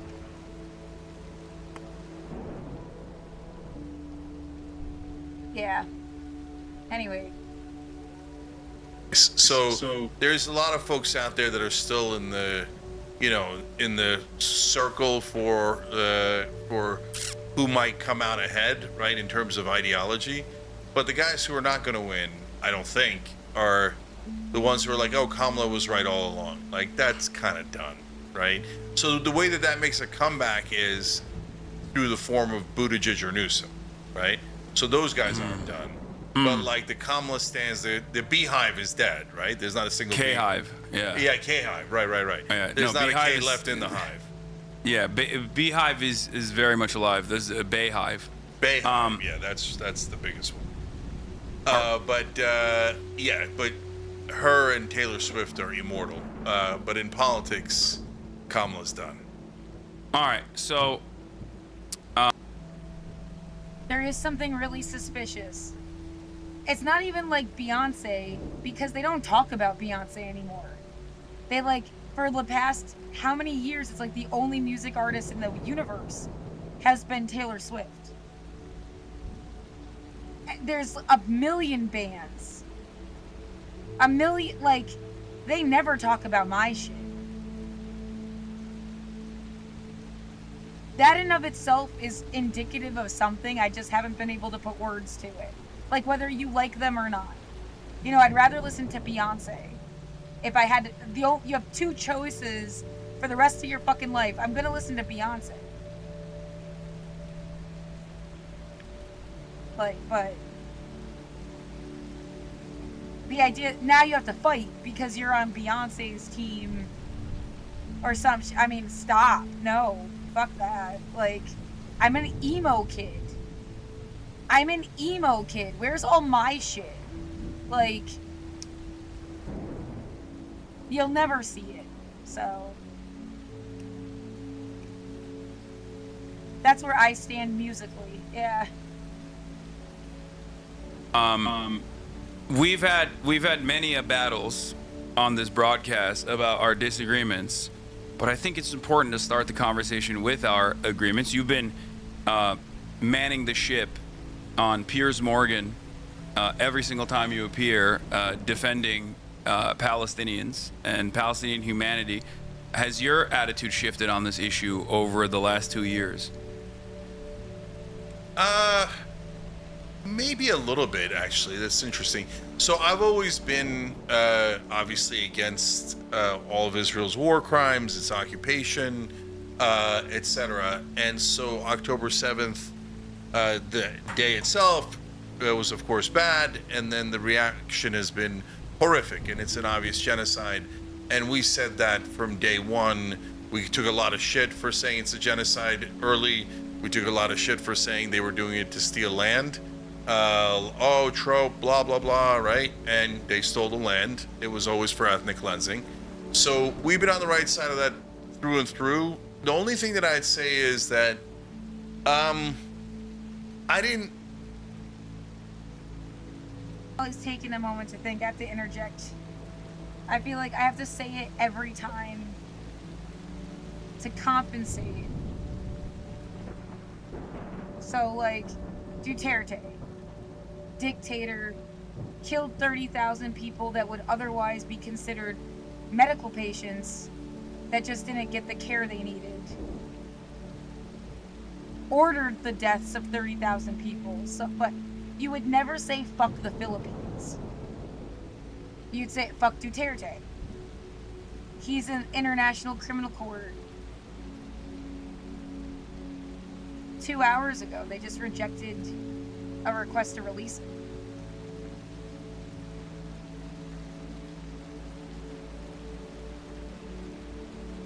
So that's as like news current event as you could get.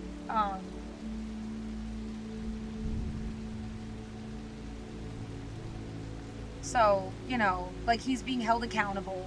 It is like, oh, after you killed 30,000 people, you know, but like, and that seems like a thing that happens. Avoid that. Yeah. Like, somebody put you in charge to take you out too. Like, when they were done cleansing everybody. Yeah, wait till next year is an awful concept.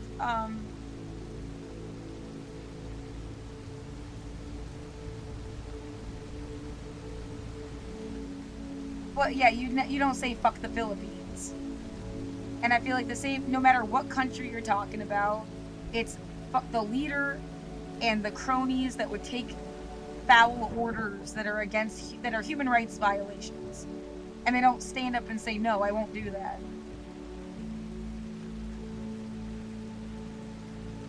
And like, that's how a genocide happens, because people, that one guy isn't going to do shit by himself.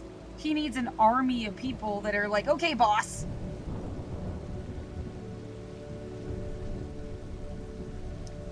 That's the fucking problem, so.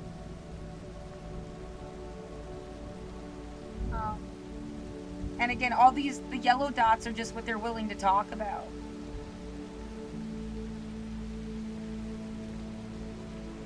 There's plenty of stuff, they're not talking about it. And then it makes you seem even more like silenced, because, yeah, what about the homeless? Something really fucked up is going on. Yeah, militarizing the homeless and then separating people you can use and people you can't. But, you know, they're not calling that a genocide. So, yeah, a lot of fucked up shit. Maybe 100 years from now, they'll have it figured out. And then you'll get universal human rights. You should have had it already.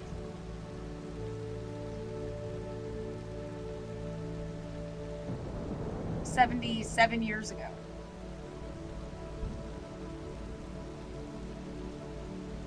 And yeah, the idea, by the time they clear everybody out, and all that's left is they're vetted family, friends, and favorites. And a favorite is somebody they can use. It's not necessarily like... What, then you get the stuff you were supposed... Food, clothing, housing, medical care, social services, education, development of the human personality. You know, human rights stuff.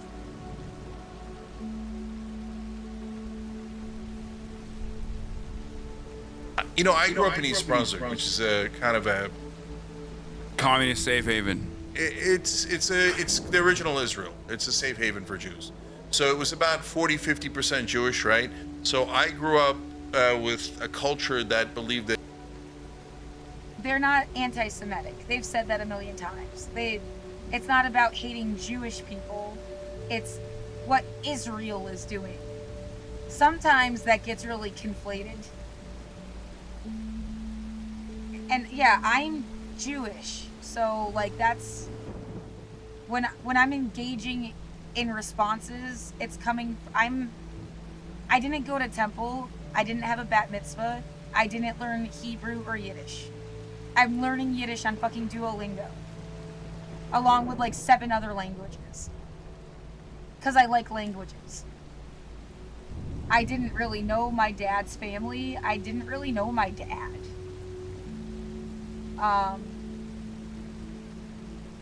And my sister made fun of me really bad in ways that would be considered a hate crime if it was taken seriously. They pretended to put me in an oven saying "burn the Jew" when I was a little kid. And she was a fucked up teenager. Somebody taught her to do that. Like, she wasn't like my mom. If she was my mom, she'd be in jail.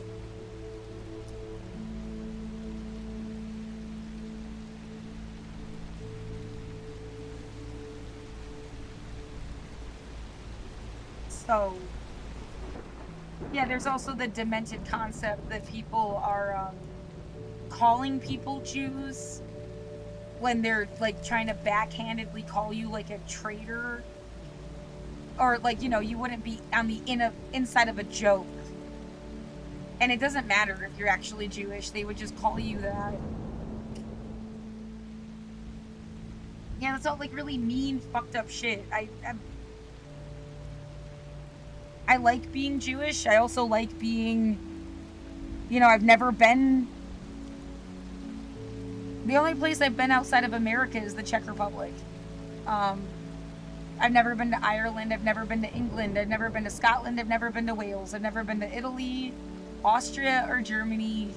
I've never been to Western Asia and North Africa. Like, and everybody, if you followed your haplogroup,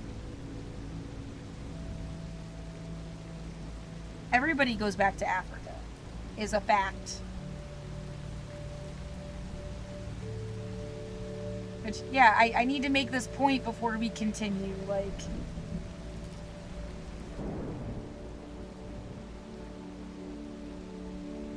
here's where I'm coming from. Put it into context. I would never be part of anything supremacist. Not white supremacy, not Jewish supremacy, not any supremacy. Yeah, I'm really into universal human rights. That means everybody. No one's better than somebody else. No one's worse than somebody else.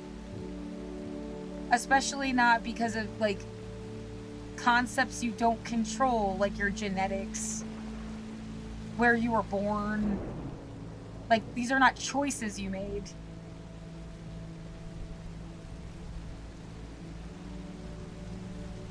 Yeah, I don't want to kill anybody. I think that makes me a better person than people that are like, no, let's just do that to we don't even care about anyone else or their fucking life. We just needed an enemy and we want to kill somebody, so we came up with an excuse. Like, I think I'm better than that mind. Their brain is broken in a way that's not sexy. Like, yeah, people with winning, losing mentalities. They just play for a team and they don't really give a fuck about anybody. Like, I guess I feel better than that. Smarter than that.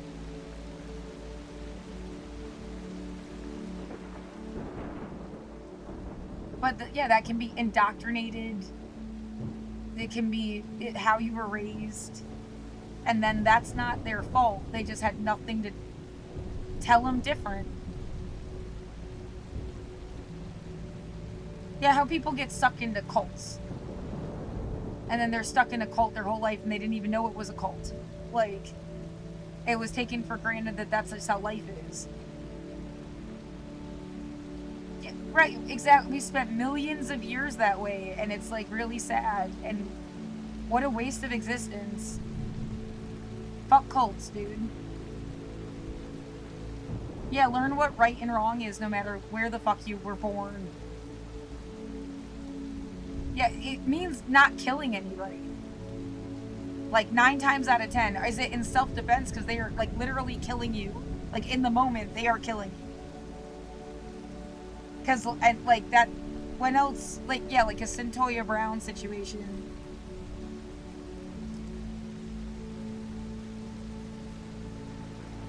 Otherwise, like, no, dude.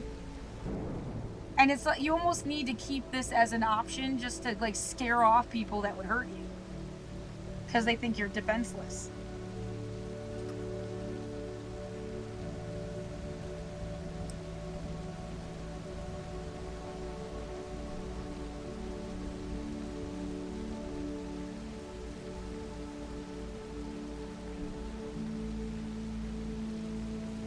So, yeah. And I've got 2 different, it also brings up an interesting point about, like, what is being Jewish then? Well, it's a diaspora. Usually you talk about the African diaspora. It's the people that got pushed around. Not the people that walked around and conquered. The people that got fucked. And dispersed. Diaspora, dispersion.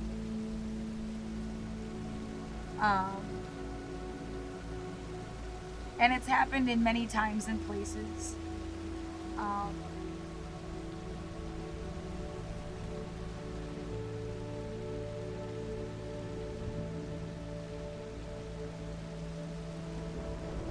So, yeah, I guess that's it.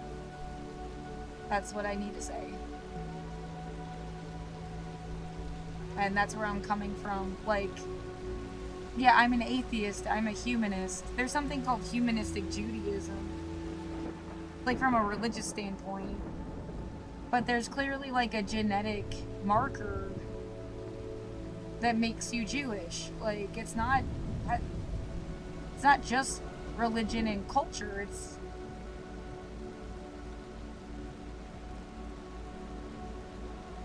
a genetic connection through times and places, like, that can be traced. And yeah, there's like 3 or 4 different kinds of Jewish.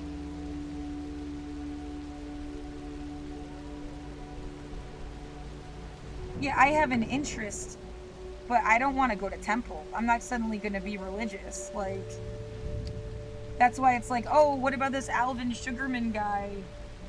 Why didn't you go call him up? And I'm not religious. Like, I'm not trying to be disrespectful. I'm not going to call the Pope either. Like, the fuck?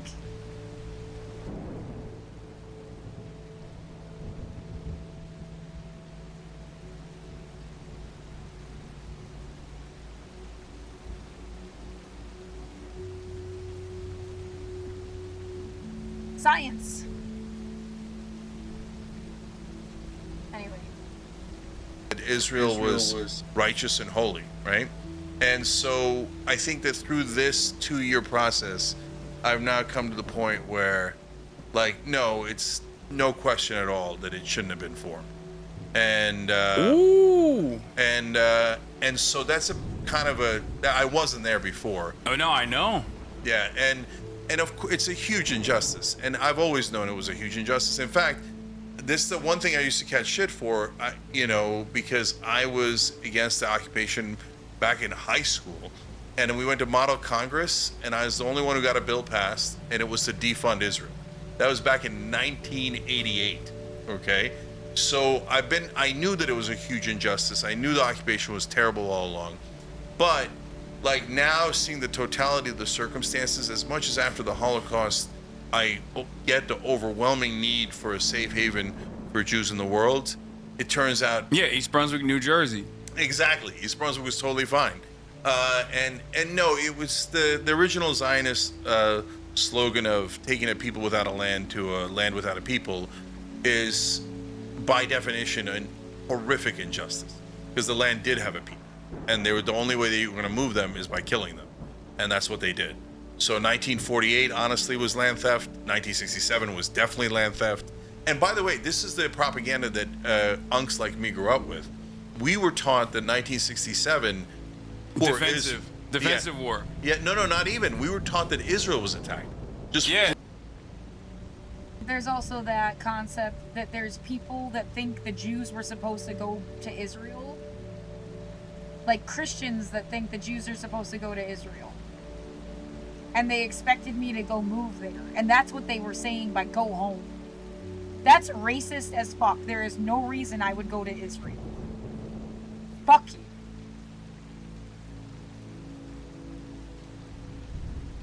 Yeah, also the concept of someone trying to use you to create some demented new religion. The whole thing, I don't play God. I don't like when other people play God. It's wrong. That's like a criticism I have of religion. You just like didn't get it. Like,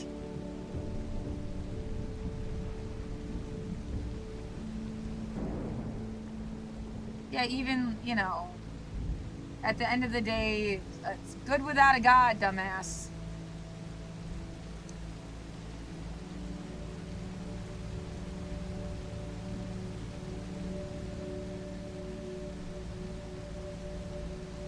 God damn. Yeah, and you can't stick me in your fucking fairy tale because you thought it was convenient. That is fucked up.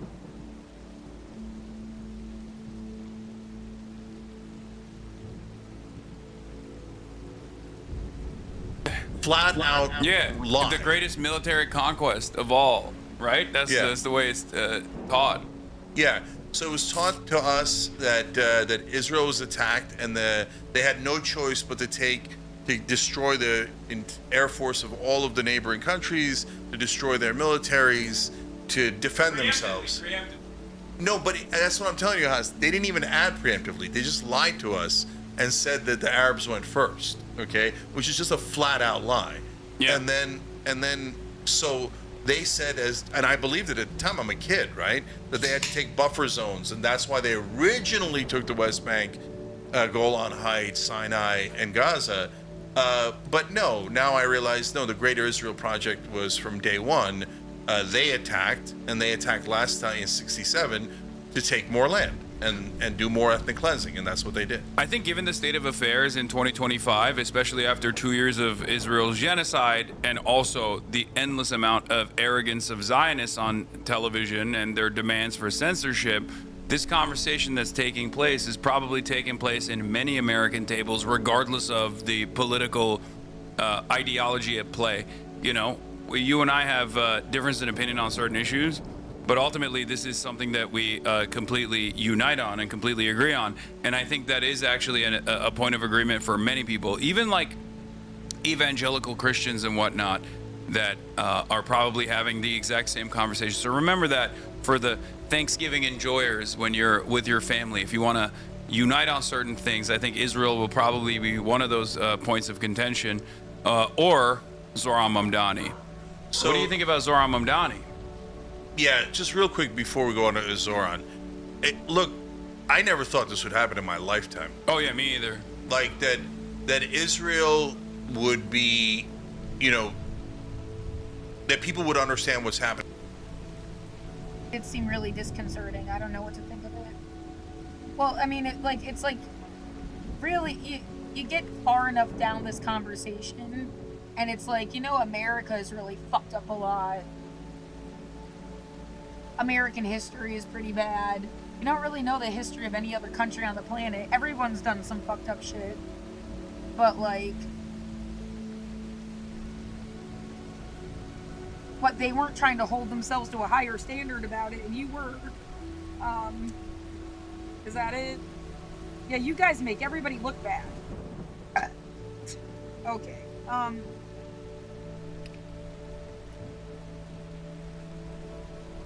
Well, if you're gonna talk about universal human rights and then committed, like, war crimes, yeah, there's something weird and complicated going on with that, though.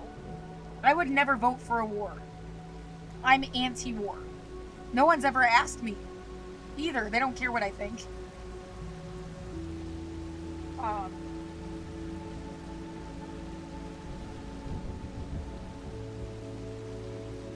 But yeah, whatever the American spirit has always been, like, pains in the ass that we're willing to, like, stand up for something.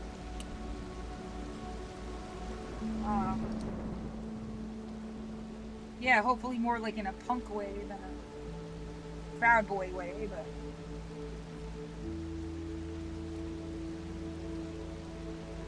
I thought those were two different groups. Just they did like, oh no, they got taken over. Oh my god.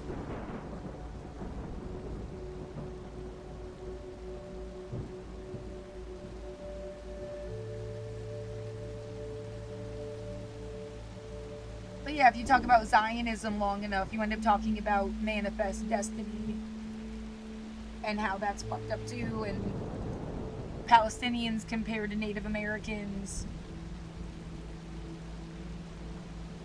And it's kind of like, oh, don't do, you know, this is stuff we should stop because, like, it's been evil and it's been evil for a long time.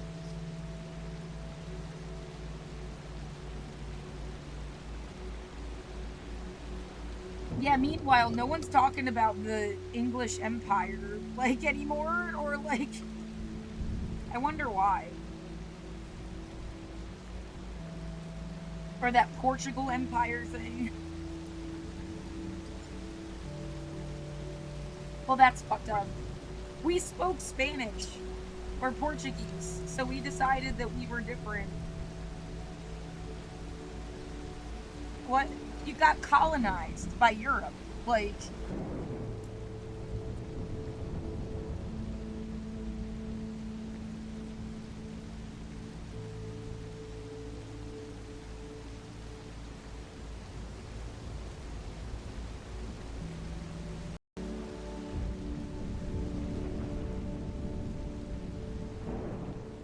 So, yeah.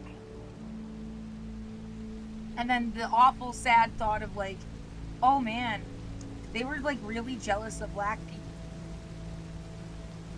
And scared of them. And thought they couldn't say anything to the point where they, like, built places that made kids all live together that were from all different backgrounds so they could pretend, well, these are our kids and they'll stick up for us. For, like, the fucking Roman Empire.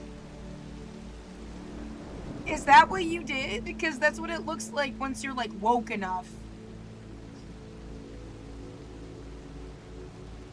And, I mean, you went out of your way to make these ugly goddamn statues.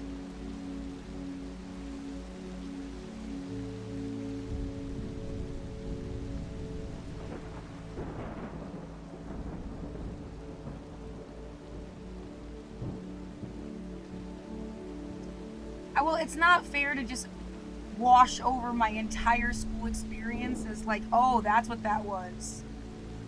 I feel like it's more complicated than, but like that's, yeah, I want Kimberly Crenshaw and Angela Davis on the board of managers and see what they have to say. Like,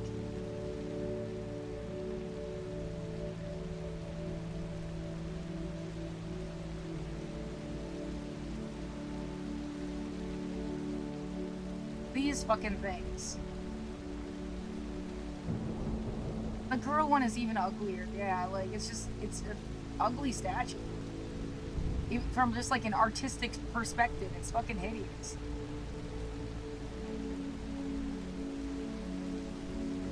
So, you know, you did this, and then, you know, you showcase the kids. And it's like, yeah, it was about making everybody Christian. That's why you were so miserable, remember? Like, we didn't celebrate Hanukkah, not once. 2 kids celebrated Ramadan once. That's why I even knew what Ramadan was. I would have never known, like...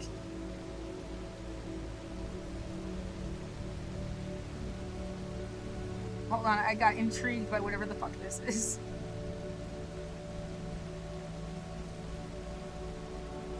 But yeah. And then we can say all of these kids would stick up for us, and they're gonna tell our story the way we wanted them to. You know, we don't need you. We don't care what you think.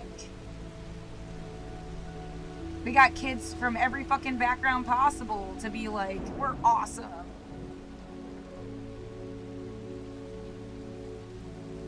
And that's some fucked up shit.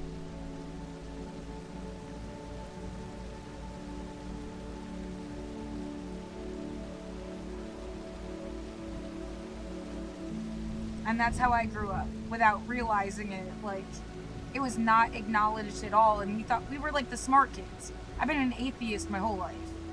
Like, it was never like, you know, it's really weird that we do this. Like, that wasn't a discussion. Like, I guess, yeah, you were too young to connect the dots. I don't know. Public education should be everybody all at once, free, and you have the best education possible. You know, like, it shouldn't be gate kept. And it's gate kept so that you can do shit like, we own you shit, you know, like...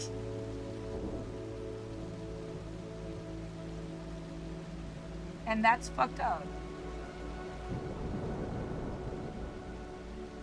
But I mean, it's exactly that point. They could repopulate the planet with people that would never say boo. That would never know to say boo. And that's just something you can see. Who knows about like all these other fucking boarding schools that are not free, that people like spend money to send their kids to, and whatever the fuck they, yeah, like the indigenous schools are a good example of how much that sucks.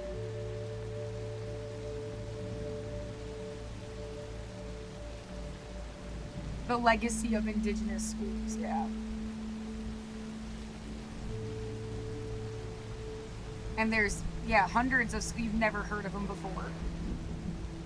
So this is just something you can see. Like, who knows what you can't?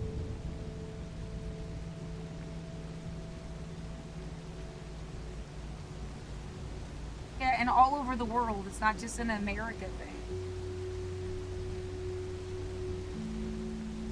So, there's that too, I guess. That doesn't feel good.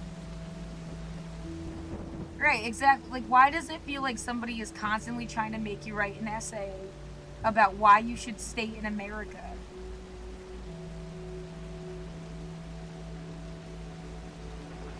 They have their reasons, and all of their reasons suck. They need new reasons. Like, and they were trying to get you to come up with something. And then you're like, well, universal human rights. And then they go, nope. Because then we'd have to do a bunch of shit that we gatekeep.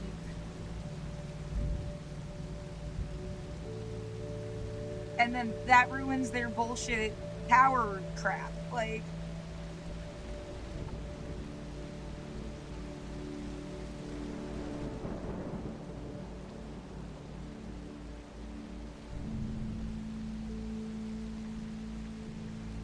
That's my take. It wasn't very brief at all.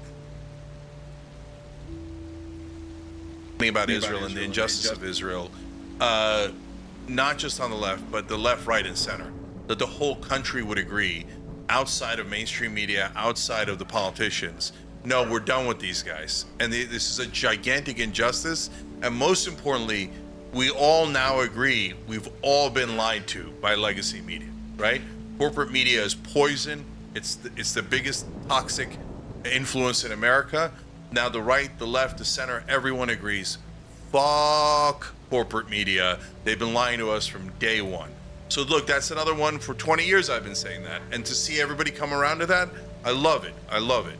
So Zoran. So Zoran's to the left of me, so it makes sense that like he's kind of perfect for you, right? I think you tell me, but I love it. I love it because it's change. I love it because middle finger to AIPAC that spent $45 million trying to meddle in our elections, and fuck them. Why don't they go back to their own country? Okay, New York is in America. It's not in Israel. It's not Tel Aviv.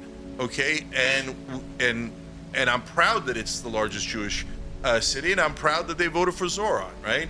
So fuck this division on trying to divide Americans with Jew, Muslim, Christian, etc. No, we're America, they're not America, and that's that. And then he's for change, man. Fuck the status quo. So I'm thrilled that Andrew Cuomo lost. Why do you say he's more to the left than you? So some of those policies are not the direction I'd go, but I want him to try it anyway. Like what are the policies? So like rent freeze on the rent control apartments. First of all, I don't think he's saying that'll solve the whole thing. It won't. No, it only affects a tiny amount of apartments, right? But like 1.2 million units or something, I think. Yeah, which is not tiny actually. Yeah, but, I mean it's tiny for New York, but go on. Yeah. But rent control, in my opinion, doesn't work. It pushes up prices in other apartment buildings. In fact, I think it's counterproductive. I wish it worked. It's a simpler solution. Okay, Matt but I don't Iglesias. think. Yeah, I'm Matt Okay, Iglesias. are you an on that one. abundist? Money isn't real. But you need an entirely new concept if you really want to talk about the future and things working. God damn it. Yeah, I only got to play it for like 5 seconds before I need to write another essay about like the money isn't real thing. Let me do this as fast as I can. You take how much you made in corporate taxes in 2024, which I totally saved on here, like 50, okay. You made 530 billion, collected not 530 in corporate tax. That's just like the big fucking companies. It's not the individual. Okay? But that money alone, you put it in a compound interest account for 1 year at 4%. You could get a better interest rate. The point here is that money isn't real. So hold on a second. And it kind of like proves it, because like, why won't they do this? You take at 4%, you get 212 billion just within 1 year's time. And then you can put that into housing, healthcare, education, food. And it's like, well, they won't do this because you'd have like infinite money. And they can't account for like the bullshit nature of money itself. The ideas about inflation rates and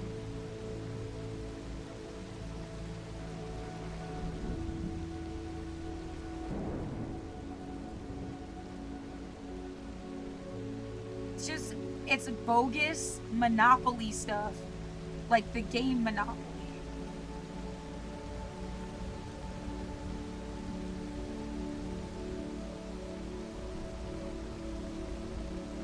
And yeah, you talk about cryptocurrency that's like picking your nose and saying it's worth $1 billion. I mean, so is anything. Gold, it picking the planet's nose and saying it's worth $1 million. Like, this is arbitrary stuff that you decide the value. And so whoever's controlling the definition is controlling everybody else's fucking existence. It's bullshit.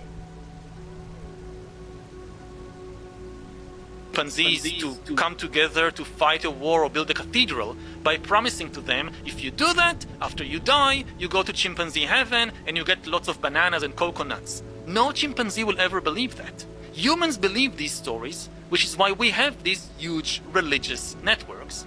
But it's the same thing with modern politics. It's the same thing with economics. People think, oh, economics, this is rational. It has nothing to do with fictional stories. No. Money is the most successful story ever told. Much more successful than any religious mythology. Not everybody believes in God, or in the same God. Almost everybody believes in money. Even though it's just a figment of our imagination. You can't convince a group of chimpanzees. Things that hold as much power as you give them. And it's defining your life, like life or death. So you gotta figure out something better than this. And just because I can't tell you the steps to get to something better doesn't mean the goal shouldn't be something better.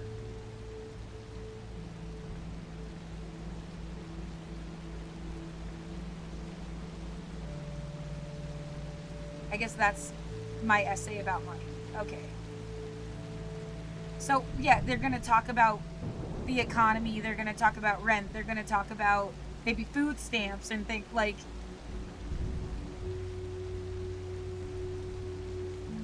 yeah, your life is controlled by bullshit. Now, like, you could say, well, why don't you just do it by yourself? I can't grow food where I live. I can't make my own clothes. I don't have the resources to get the means of production as an individual. Like, if you got your own 3D printer that does not give off exhaust, I don't know if that even exists. But, like, I can't have a 3D printer that gives off exhaust and it's giving me cancer. That's not going to help. So it has to be, like, updated technology. I have to be able to get one. And then I could have used, all of these plastic bottles.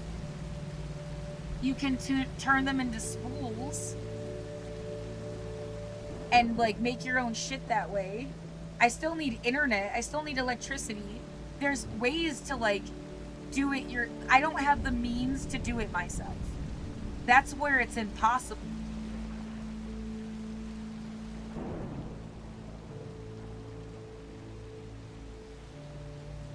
There's no way to like take back the means for like electricity without being able to then afford make your own like water wheel kinetic thing, get a Peloton that's hooked up to like a light bulb image, like kinetic energy. And make everybody in the world do that? What if they're disabled and they can't run on a Peloton?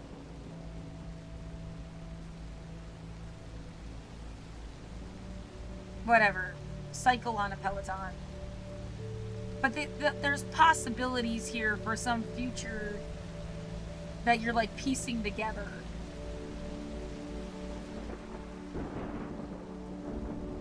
And what would be necessary to give everybody the means of production so you do make at least enough food for yourself. Well, what if my crop is bad? I'm supposed to just starve to death? You'd still have like, oh, I don't eat meat, so that's not even a problem for me. But yeah, people having to kill their own animals if they wanted to eat an animal. Like, yeah, I don't even have to worry about that. Yay! I don't even fish. Yeah, like...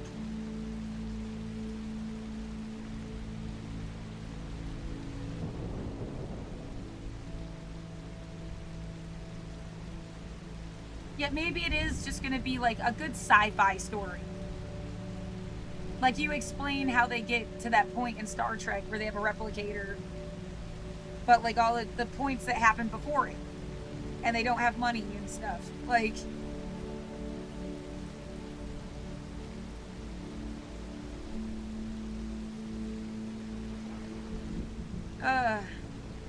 But, well, it's better than nothing. It's better than just being like, nope, we're stuck in this hell dimension forever.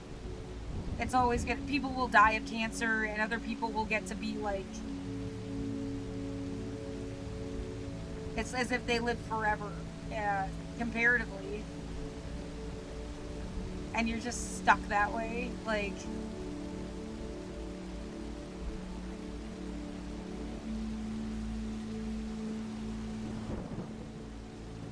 Right, somebody has to be exposed to this knowledge to even dream about how possible...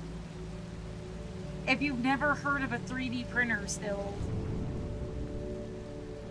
it would seem like magic to you. Yeah.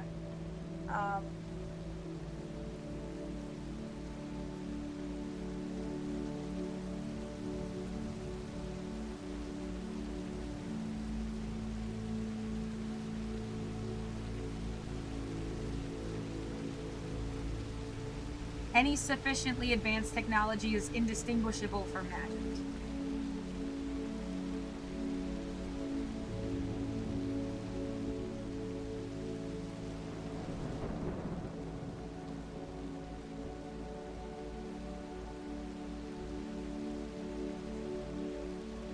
So, there's that, too. Can I play this for like longer than 5 minutes before I stop them? Like, could you imagine ever actually trying to have a conversation with them? It would be impossible. I can't pause you. Yeah, like, and by the time you get to the next topic, like, it's a whole new... So this is good, actually. Like, it's cool that you can, like, do this, right? That helps. No. You're not an Ezra Klein doctrine understander and appreciator. No, I mean, I'd have that conversation with Ezra, and I think he's probably at least a third right, but he's not right in the central thesis, which I think is misguided, right? But no, on rent control, I'm definitely a centrist. Okay, what about public housing? Yeah. What about building robust socialized housing as a way to boost the number of available units and as a way to deflate the existing housing market and the prices? So we've done public housing terribly in the past. We've done public housing in rare cases pretty good in America. So, but this is the year 2025, and Zoran's a smart guy. So I hope we learn some of our lessons, that we don't like make. Well, he hasn't ran on building public housing. As a matter of fact, I think it's a major area of weakness for the American left in general, because there's not a single Democrat that even broaches the subject matter from that angle, and every single person, even though it's the number one, like, affordability is the number one priority, but affordability, as you know better than anybody else, brackets off into certain aspects, right? Healthcare is a part of the affordability conversation, and I think Democrats do have, or at least the left flank in the Democratic Party has a really solid approach to that. Socialized medicine, Medicare for all. But housing is another aspect of this that no one ever talks about. Or they do talk about it, but they don't actually have a simple, easy to understand policy for it. That's why we keep consistently going back and forth on Band-Aid solutions, which you're right.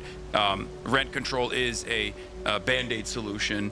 I'm in favor of the decommodification of housing in general. So obviously this works in that direction. But yeah, I'm not for decommodification of housing, but I agree with you on public housing, and I think that there's a right way to do it. So the problem was that we concentrated poverty last time. Everyone should just have it. So, however it works out. My home. It's my home. You don't come in and tell me how to live in my home. I'm not hurting anybody. I'm not poisoning them. I'm not fucking anything up, especially not on purpose. Like, in what universe? I mean, are they supposed to be like houses individually? Like, you can't live in apartments. I feel like you could still live in apartments. It's entirely possible, and not be like fucking with your neighbor or spying on them, or... But like, whatever it is, it's like, this is my home and I don't have to worry I'm gonna lose it. And whatever the fuck this system is, every single month you're at threat of eviction. You're at threat of losing your fucking home. Every month. Your like whole fucking life. I don't know any other world where, like, that's not how it is. Like, somebody that owns their house. Every month is a death threat. That's not how it should be. That's all the point I want to make. Right? When we didn't know what we were doing in the 1960s and 70s. So now we've done it right a couple of times, spread it out a little bit and make it more mixed housing. But it at least creates more units, helps supply and demand in bringing down, in creating higher supply, so bringing down prices. So there's a lot of logic in it. Yeah. But he's not advocating for socialized housing, but I do think that I do think that this is the next initiative if the Democrats actually do have this robust left flank movement and, start unseating establishment Democrats and put forward DSA candidates and things of that nature. I hope that there will be a more united message on that where people will approach the subject of housing in a similar vein. Yeah. Where they do talk about permanent public housing and better alternatives. Yeah. So the other thing that I don't necessarily agree with, but I want them to try is the city-run grocery stores. So I don't get it. I don't know why that's the biggest among the biggest priorities. I get some food deserts. I get that there's some some more high-density minority areas where it could be helpful. On the other hand, it's like a Muslim unemployment plan in New York. All the bodegas are run by Muslims. Yeah, I'm poor. If that wasn't clear, that school I keep talking about, you can only go there if you're poor. It's like, that's the point of the school. Or social orphan status. Where the social orphan thing comes, don't fuck with orphans. And since the pandemic, I can only get my groceries from someplace that accepts EBT. And now that I'm really, really broke, I've been drained of all resources. I can't pay for delivery fees. And Walmart's the only option. The only option.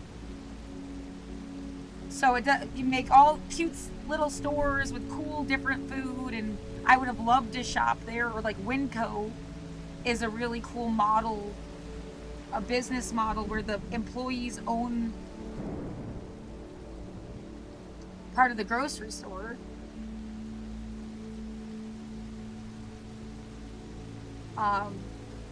As progressive things I've learned about.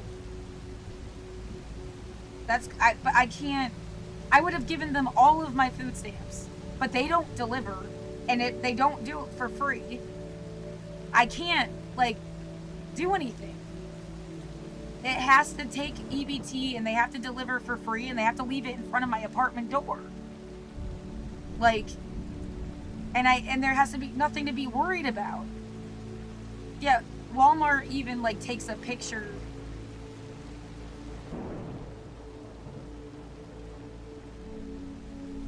Actually, a better way to do it is AOL. Hold on, this is a better way to do it. Oh, this is gonna take forever. Oh my god, never mind. They take a picture of the door when they leave the groceries.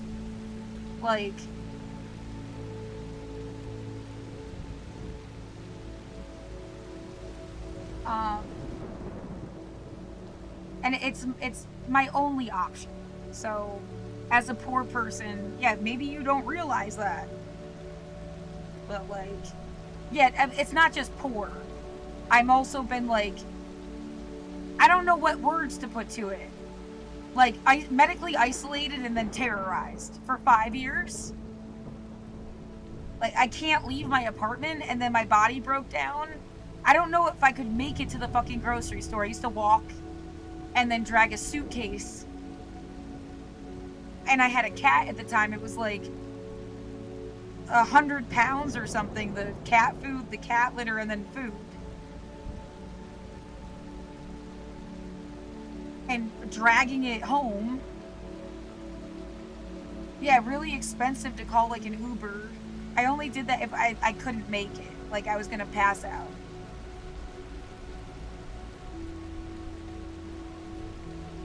So,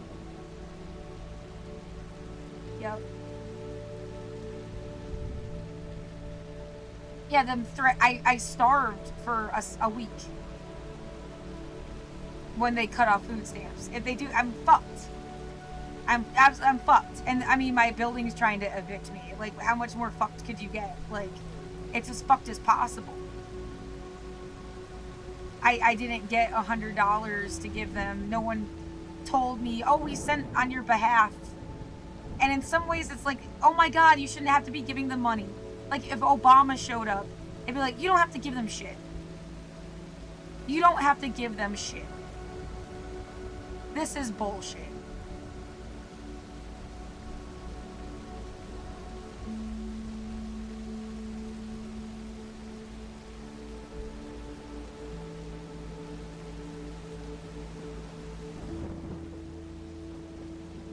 Well, I say Obama because he was a lawyer. Like, what lawyer could know more than Obama knows? Like, even the best lawyer in the country was not the president.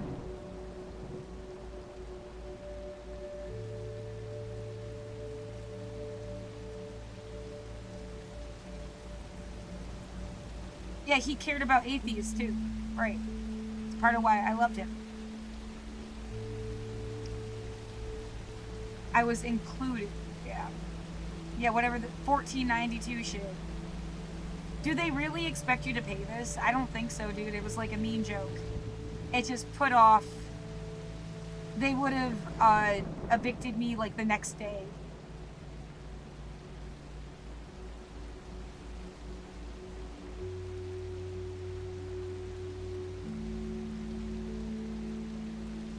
Well, last year, it's like as if they knew the HRSN thing was going to exist. But then the people in the building were trying to make me think I wasn't going to get it. And this is what paid last year.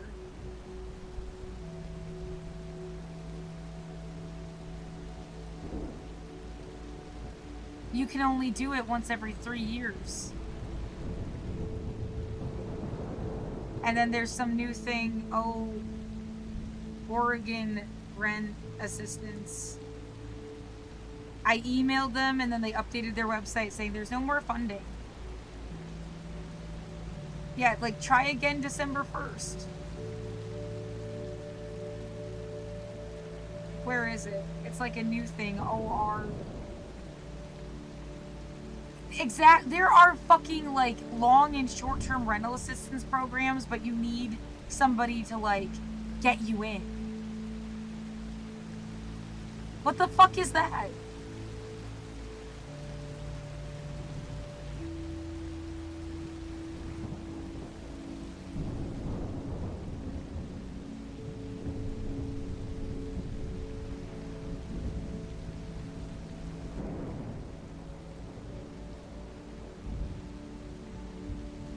A lot of these they say they're gonna help you, and it's like they just take your information and tell you to look at 211 anyway.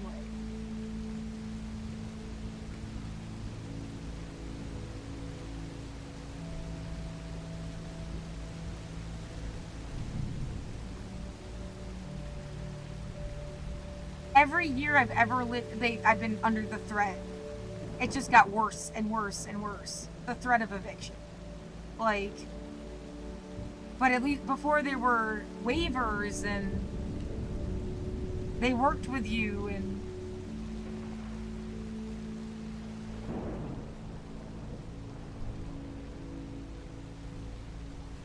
no, all of this feels like this was a way to dig their hands up someone's asshole.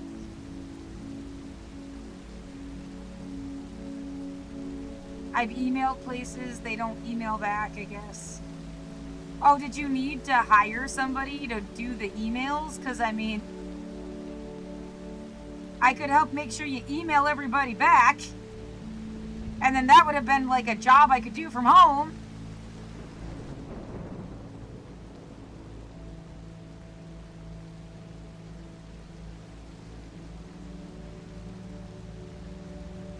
Yeah, this.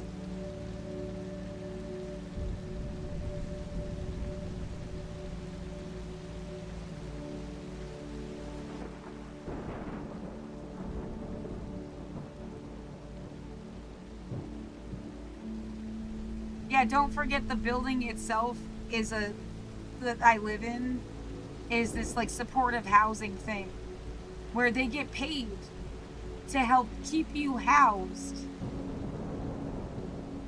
And they have been like finding like polite ways to blow me off. And just send her an email, make it look like you fucking said anything. Has been like kind of consistently. Oh, don't be a bitch about it. You can't threaten my housing because you think I'm being a bitch when I'm under like the threat of death every day. And I'm just not being nice enough to you about it. And then you don't help me. You can't do that.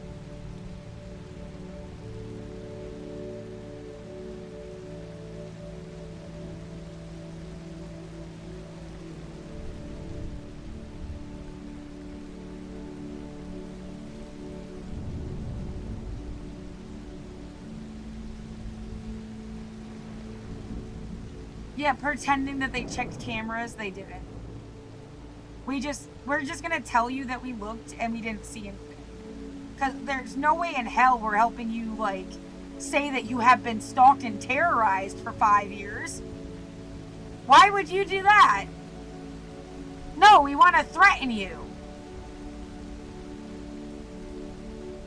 That's way more fun.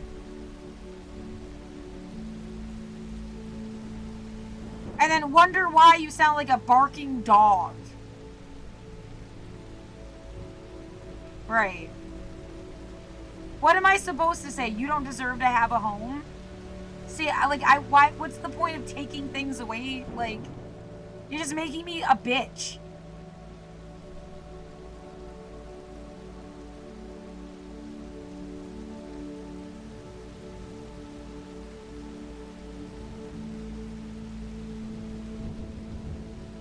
Yeah, this is like literally a job. $50,000 a year.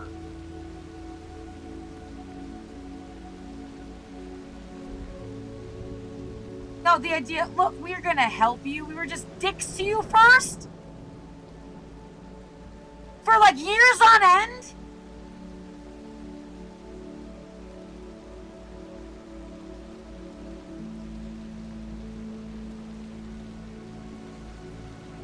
No, that's fucked.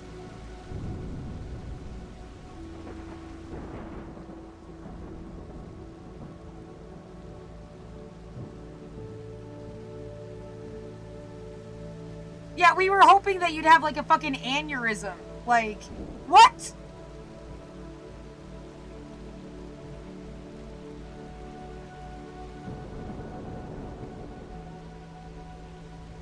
All of the, over and over again, telling me that they have to meet with me in person when that's like against even the fucking PTSD letter I've sent them like 20 fucking times. I'm supposed to be protected by the fucking like ADA.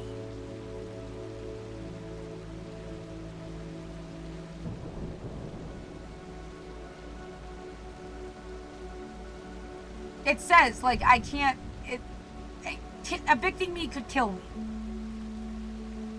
You can just say, yeah, oh, you don't care. Well, that's fucking wrong.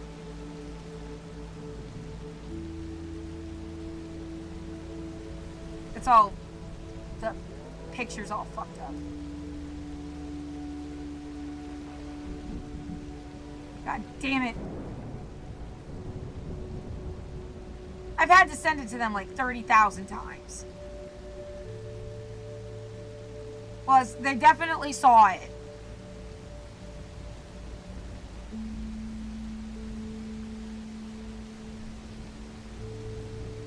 And yeah, they know they're supposed to contact me over email. Impacts functioning in all aspects. Qualifies for accommodations under Americans with Disability Act. Unable to work or do activities required to leave the house.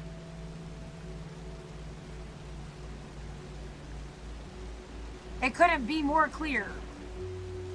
And then what? You're just like fucking with me?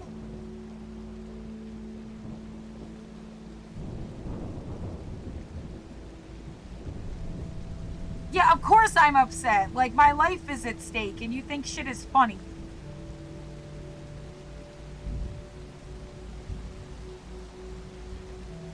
So I'm exaggerating, but like, I don't know that was a big pressing need, but I want him to try it. I want him to try the free think it's an busing, and if it initiative. works, great. If it doesn't work, so what?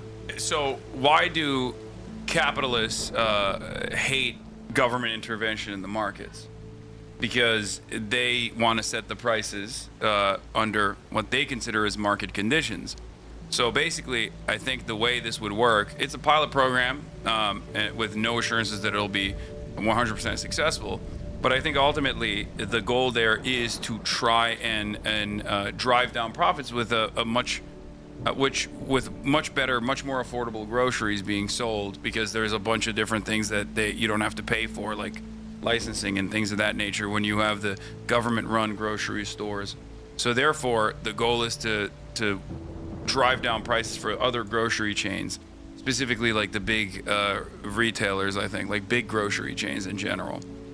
Yeah, let's try it, see what happens. Yeah. Also, they do have it. I mean, it's the commissary and the military, right? Which the Trump administration is trying to privatize right now, because I think they just want to do a mutiny.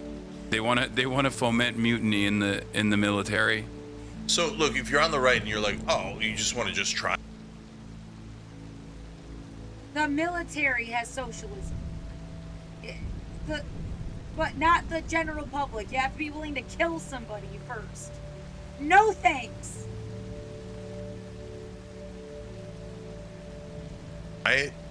Yeah, because that's how we learn, right? But that's how so many people voted for fucking Donald Trump. Oh, I just want to try it out again because we got to shake up the system. Yeah, and the states are supposed to be, laboratories where we experiment. And by the way, some of the right say, can you name it? Some guy on Fox was like, can you name any time that they made something public and it worked better? Bank in North Dakota. They created a state bank. It worked great. Municipal utilities. Yeah. Literally almost every single time the municipality has taken over utilities, it has been so fucking successful that Google worked extra hard to make it illegal in other places. Like, they do not want internet service providers or water or electricity or sewage systems to be controlled by the municipality. But yes, fire department is another great example of this as well. And that goes to the last point, which is we don't know what should be public and private perfectly until we try a couple of different systems. Wow. Like, theoretically, you know it a little bit better. If you study other countries, you'll have better examples, etc. But like, the fire department used to be private, and that turned into a disaster because if you're... I got an idea of what should be public and what should be private. Yeah. I think most of it should be publicly owned. Yeah, and I think most of it should be privately owned. That's crazy. But that's okay. Well, you're living in it. It's America. No, it isn't. It isn't. So, okay, now I'll make an argument that I'm a better capitalist than anyone on the right. Okay, let's hear it. Because the capitalism is all about free markets and competition. The problem is that right now, what the Uniparty is in favor of, what almost all the Republican politicians are in favor of, and what a lot of the right wing got tricked for a long time into being in favor of, is corporatism, right? So this is unregulated capitalism, which then leads to corporate rule. Corporations capture the government. It's the natural inclination of every company to become a monopoly, and that's right, and I'm actually agreeing with you. So what happens is, if you don't regulate capitalism, it inevitably becomes corporatism, and corporatism is the exact opposite of capitalism. It tries to destroy free markets, destroy competition, and become a monopoly, right? And it does it mainly through government capture. So Adam Smith was right. You have to guard against monopolies. You must regulate. If you don't regulate, then capitalism will turn into corporatism and destroy free markets. So that's why that position is more ideologically correct. But you're not in correct. favor of that for healthcare. No, because capitalism means by definition a mixed economy, right? There is no non-mixed economies. The military's public, police are public, fire is public, and so when you go down the list, healthcare is perfect for public healthcare insurance. Insurance is perfect for public rather than private. Why? Number one, like fires, viruses spread. So whether your neighbor is healthy or not is relevant to you. Number two, it's a combined pool, makes it a lot less, more efficient. And then most importantly, if you put a profit motive on denying healthcare, which is your cause, they will deny healthcare to their maximum ability to maximize profit. So then you've literally built an industry that is better served by killing more people, right? So, and that's why over 70,000 Americans die every year, because they don't have health insurance. That's among the reasons why. And way more die because their insurance didn't cover the thing that they had, because we privatized it. It's actually mental to privatize health insurance. It's just as dumb as privatizing cops, or even worse, the fire department. I mean, I feel the same way about housing in general. Like, I don't think it means that it has to be like gray, brutalist architecture and city blocks. There are plenty of examples from Singapore to China, all the way to Austria, Vienna, where socialized housing runs supreme. Even in Hong Kong, as a matter of fact. And I was actually surprised to find this out, but I believe it's like 52% of everyone living in Hong Kong actually live in government housing. But that also has a major benefits cliff. So that actually keeps wages relatively low or people unemployed in an effort to make sure that they're still in government housing, because every house that is not owned by the government, that is not public housing, is so unimaginably expensive. Like, the price difference is like $300. Let's say the price difference is like $300 for government housing versus like $7,000 for a private unit. Like, the cheapest private unit is so much higher that people would rather just like be unemployed than to actually get, like, that fiscal cliff would not exist under a universal program. And if people wanted luxury housing beyond that, I'm processing my own. I haven't developed an opinion about public and private. Usually, I think like bad things happen behind closed doors. Public means that there's a humanistic way of keeping people accountable. Like, no one's gonna let you commit genocide, because most people would be against genocide. But if you ended up in a situation where they like murdered everybody, and all that's left are people that would commit genocide, and then they run everything, you could see why in that situation you might want private, non-genocidal people to have power. It depends on, like, yeah, it's kind of like the majority rules issue. If the majority has dementia and are genocidal assholes, it kind of, like, who cares if there's more of them? They killed everybody else. Like, that's the only reason there's more of them.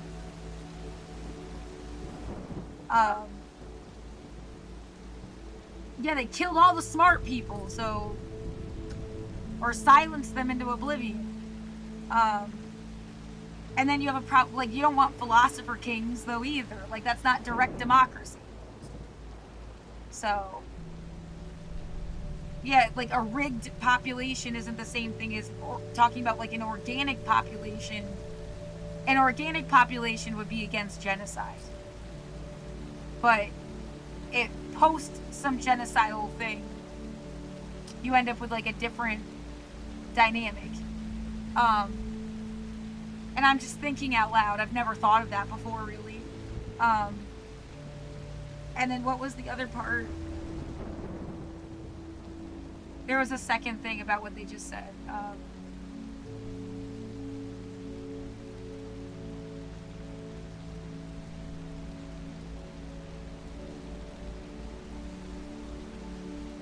Hold on, I have to back them up. 525. where socialized housing runs supreme. Even in Hong Kong, as a matter of fact. And I was actually surprised to find this out, but I believe it's like 52% of everyone living in Hong Kong actually live in government housing. But that also has a major benefits cliff. So that actually keeps wages relatively low or people unemployed in an effort to make sure that they're still in government housing, because every house that is not owned by the government, that is not public housing, is so unimaginably expensive. Like the price difference is like 300. Let's say the price difference is like $300 for government housing versus like $7,000 for a private unit. Like the cheapest private unit is so much higher that people would rather just like be unemployed than to actually get that nobody would rather have zero social standing, be looked down on and kicked in the face, treated like they don't contribute, feel worthless. No one would pick that.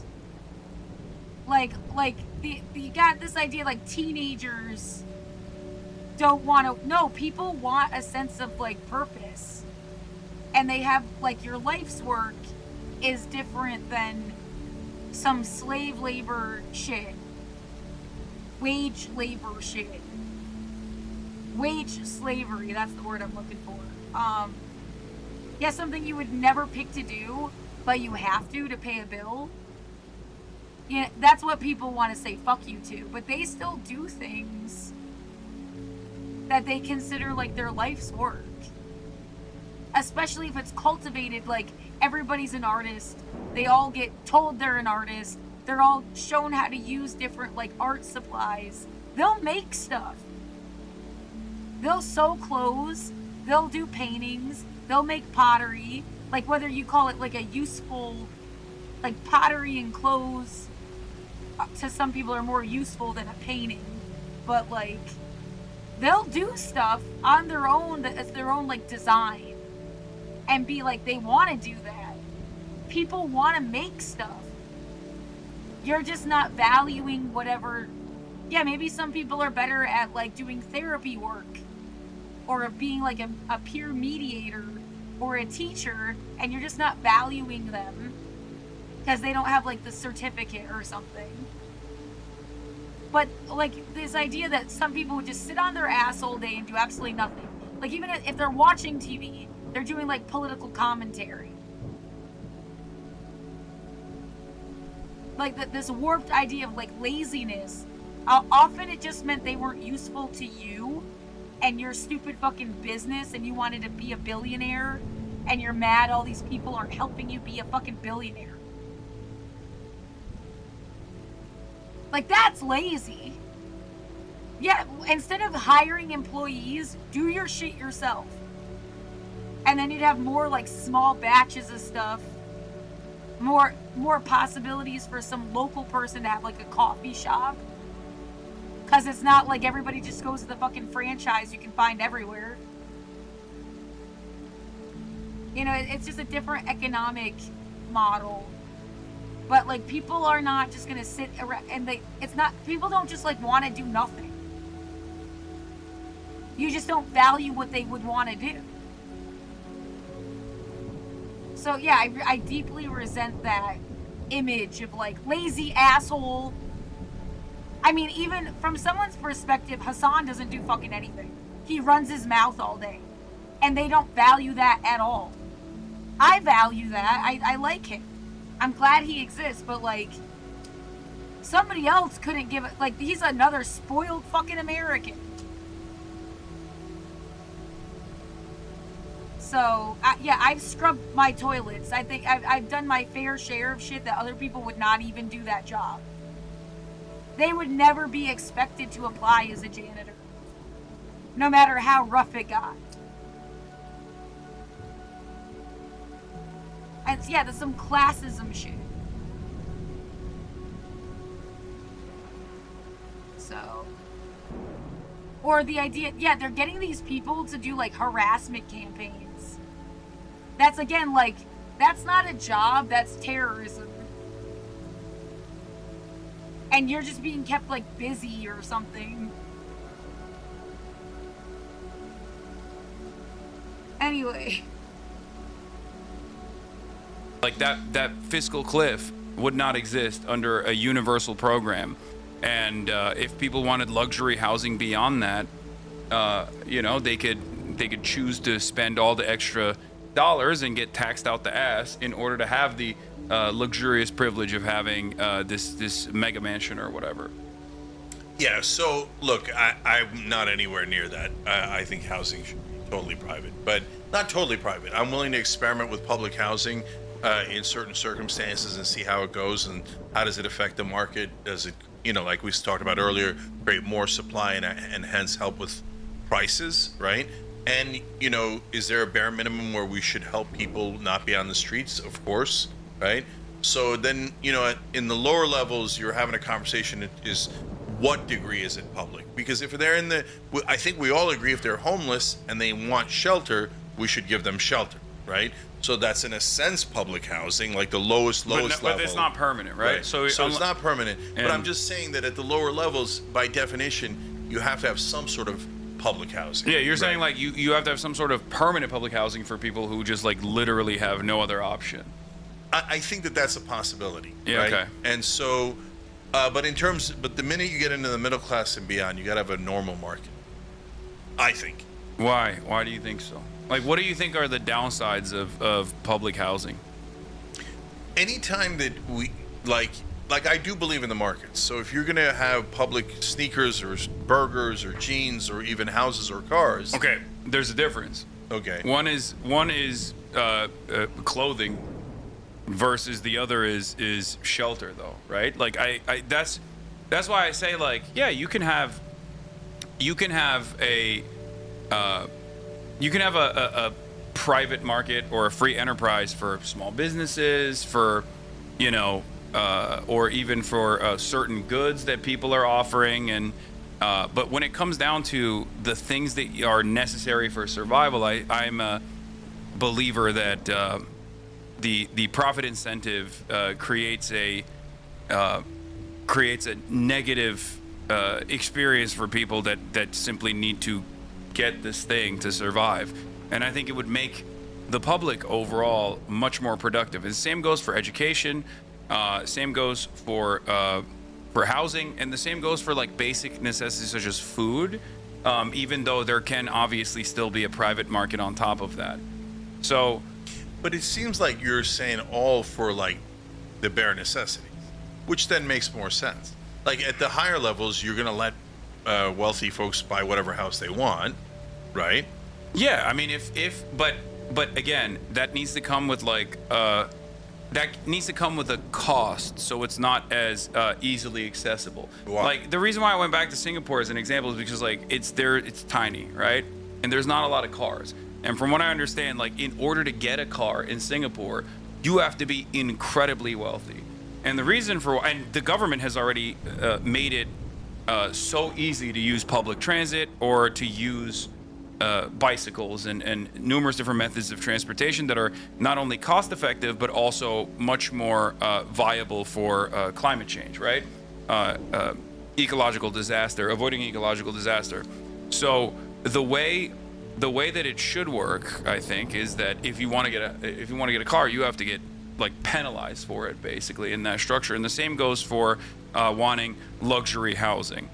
Like, I see housing as a necessity, and homes are for living in it rather than a speculative asset in the way that it works in the United States of America. Oh. And we've sold to the Americans that this concept is good and it actually invokes freedom, just as we have done with our car-reliant infrastructure. Oh, you have your own car, you have so much freedom. You don't have to sit with the rest of the public in a fucking subway or whatever. But that creates unimaginable traffic density. It's worse for the climate overall, and it even has economic issues associated with it. And the same goes for housing too. Yeah, so look, I'm not an expert on housing or car regulations or anything, but my general sense of it is, no, first of all, there's nothing wrong with this agreement, but I don't agree. So when you talk in bare necessities, make sure people don't die in the streets.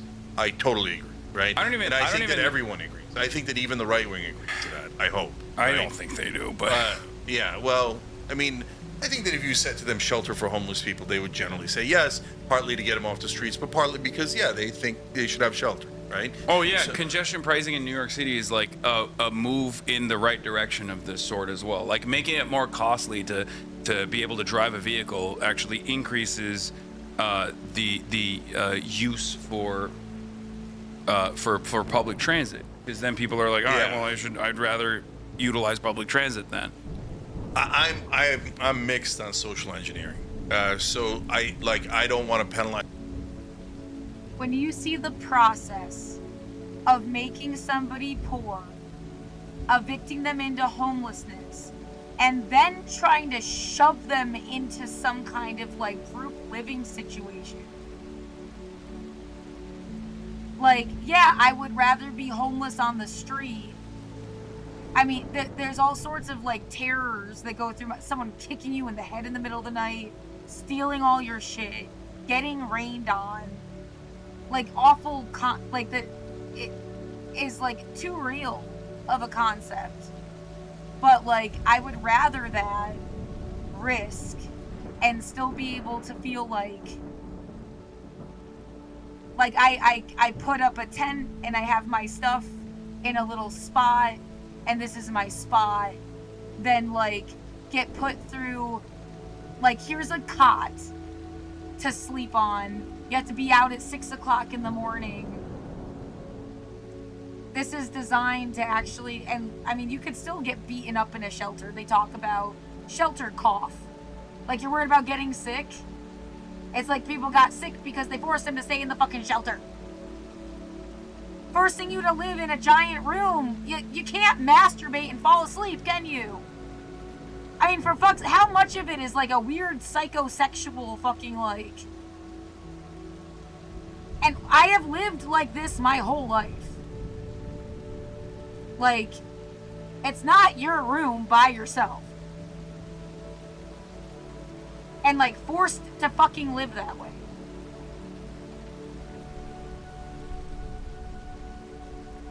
This is fucked up. You can't even do like a privacy wall between people's fucking beds. Their feet are like right next to each other. This is right next door to me. This is not where the fucking you funneled the money that could have been spent on rent assistance. That could have been spent on whatever the fuck else. And you're thieves.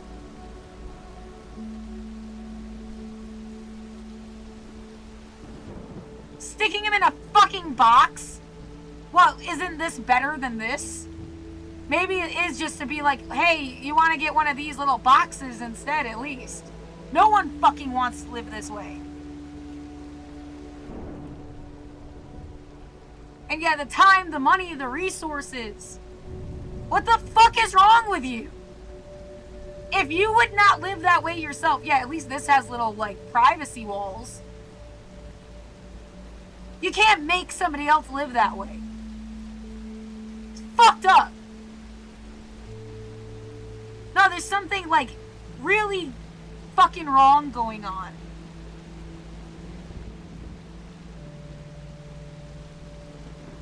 Yeah, I'm having a conniption fit. Yeah, well, fuck you. Just threatening me with this is like terrorism. Like, it is like, why don't you just kill yourself before they evict you? Then they wouldn't have to worry about it at all. No, I'm not dying for anybody. If I end up dead, I was fucking murdered. Yeah, this was across the street for the longest time. That's how it was always. You'd see people line up. They sleep on a mat on the floor. It wasn't even a bed. So this was better than this, right? Are you just like punishing people or something? What the fuck?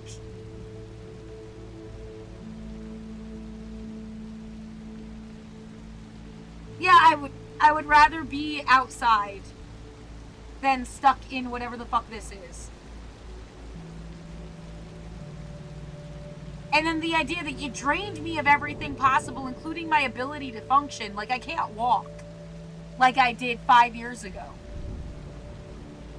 And that you did that on purpose. It's a scam. It's what they do it to everybody, and they take all of their shit.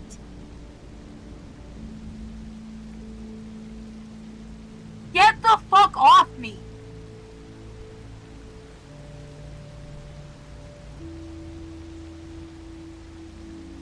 Oh, as long as we have like 5 people that say this is great, yeah, I know exactly what that's like.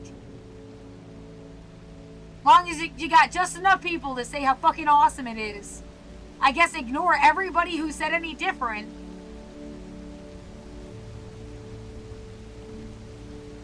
Yeah, exactly. Let's look at that TikTok of a student home room. It's on the internet.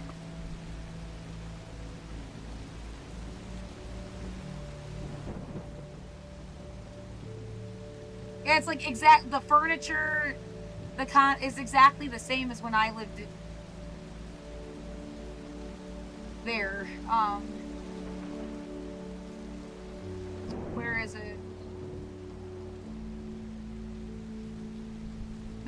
This is the TL room, isn't it? Oh no, this is the boys' room, and they are a lot messier than we were ever allowed to be. It wasn't allowed to look like that when I was there, in the student homes I was in. And they have like a streaming setup. Like, that's totally different. I'm not saying it shouldn't be that way. It's a little closer to like a real person's life.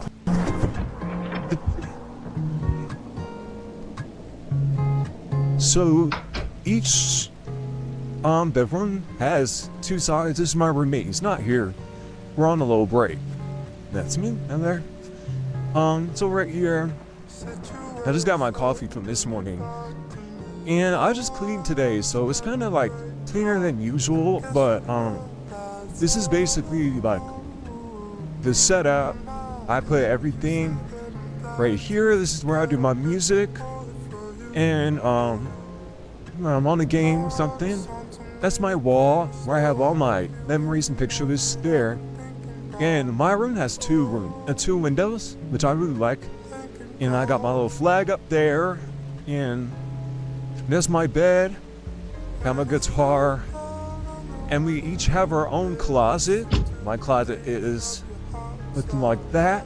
I got my drawer right here. That's where my pants and my shorts go, and that's where my dirty laundry goes. And I have all my shoes up there. And on this side, I'm still doing laundry, so this is going to be full. I don't know my laundry. And this is just my soccer ball and my umbrella and extra stuff. And this is where I keep all my extra blankets. So, yeah, and that's just basically the room. And oh, we each have like 3 drawers. This is where I keep all of mine. It's a little messy, but my little snack drawer down there. And also, each bed has drawers, and this is where I keep my clothes. And this drawer right here is where I keep my mannequin head. Yup, so I practice braiding. And yeah. And that's it.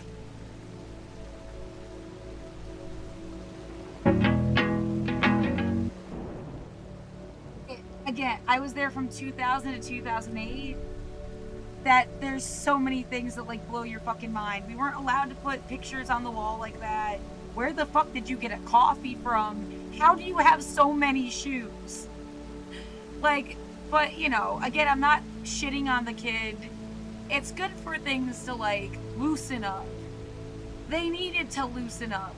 For you to be like a real person that's not upset, like in the back of your head, there's like a constant like chore merit system thing going. Like, fuck that. But yeah, that's crazy in ways. And oh my god. Where's the girl? There's a girl that put up her room too. Alright everyone, so we're gonna go right into this question, like, how do we live? Do we have dorms? Are we at campus? What's going on here? So Mount Hershey School is for pre-K all the way to 12th grade. 4 years old all the way up to 11th grade actually live in the student homes. It's about 10 to 12 students in that home with a set of house parents. They're a married couple.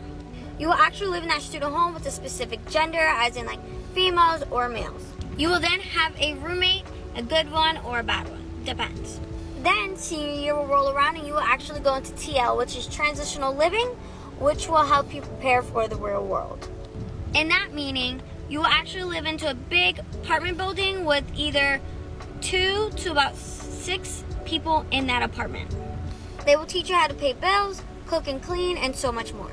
If you have any questions about any of the living styles or anything like that, please comment below and I will answer for you. That was an awful noise. That is not what I clicked on. Yeah, I clicked on this. Alright everyone, so we're gonna If you love me, baby, let me. Sorry, the noise, the video that came after it. The girl's explanation is good. I love that she has like actual rogue hair. We were not allowed to dye our hair unnatural colors. I was showing this off earlier. Like, that's why it's even like... Again, it's good for stuff to... I hate... That noise was awful for the medical center. Oh my god. Fuck you, that noise.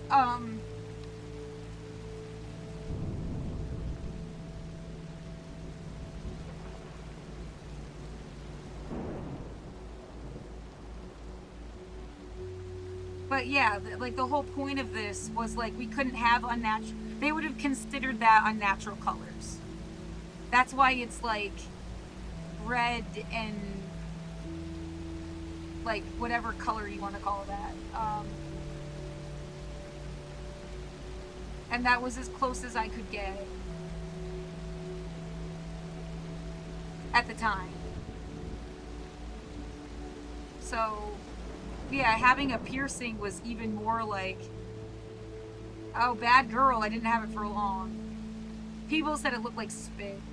I guess it kind of does. That was supposed to be how I would get away with it. It doesn't matter, it was crooked. Yeah.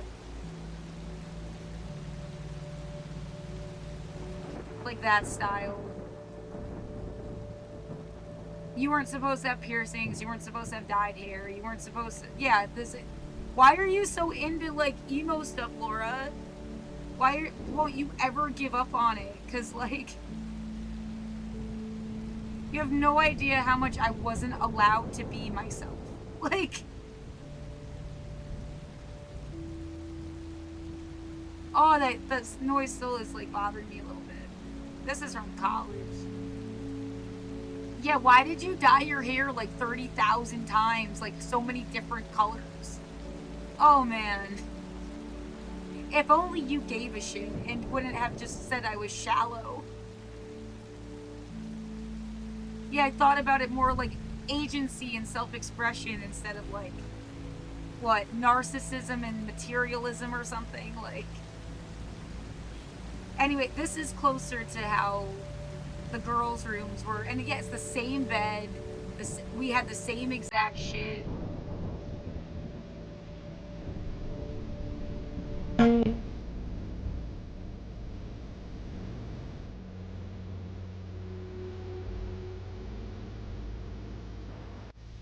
Alright everyone, so we're gonna...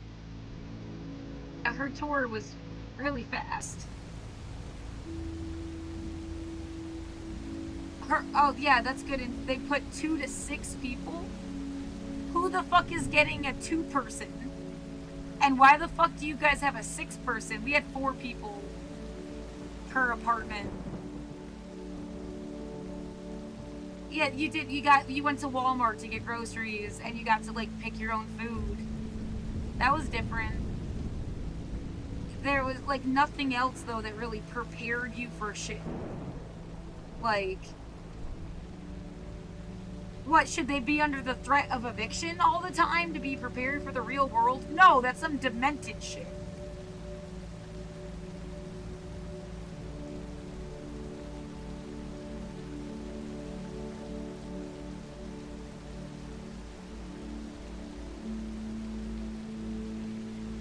Go ahead and put the Declaration of Human Rights in every fucking student home.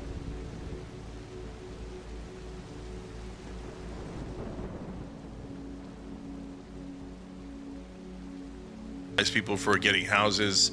I don't see the point of it. And I think that the wealth creation we did with for the middle class in America with houses was amazing. It was one of the best things we've ever done in American history. In fact, what I would part of my But that was solution social engineering. well, first of all, you can say any city planning is social engineering. Yeah. A bridge is Everything social is, engineering, right? It goes But back then- to the same concept. Yes, all matter of governance is technically authoritarian. It's and no, just like no, you could agree, and once you agree, then you execute, right? Yeah, but- so it's centralized. but there's at the, still gonna at be the people that last don't point agree. of contact, right? yeah, no, but people are still always going to disagree. It's just that it's for the disagreeers that's technically authoritarian. For a pedophile, it's authoritarian that the government doesn't want him to fuck kids. You know what I mean? Like that's, Well, I know, but then that's we're, what I mean. we're In stretch- theory. we're stretching the definition of authoritarian because the authoritarian is one person controlling everyone. Alan, No, that concept applies all the. Are you doing something to me? Then you're taking away my rights. Like, I'm a child. I don't want to be fucked. I do not consent. You know, I don't want to be murdered. I don't want to be, like, so it's not, well, you're taking away the rights of the murderers and the pedophiles because they want to kill people and fuck children. You're taking away my rights because you're hurting me. That there's this thing, yeah, your rights stop at the tip of my nose. There's a bubble. That's like what you can't fuck with. That's the boundary line. But like, wear what you want, do what you want. Your body's your choice. Like it's contained in the bubble of your agency or something. I guess that does give people the right to kill themselves. If you want to, like, but, well, that's a bad concept because people will say, oh, they were suicidal. And then if they get murdered, they, like, they'll just, it's like a cover-up story. So, like, encouraging people to not kill themselves is probably good, but, like, I remember them telling us, it was in math class in middle school, that being suicidal was against the law. Which is a weird place to tell people that, yeah.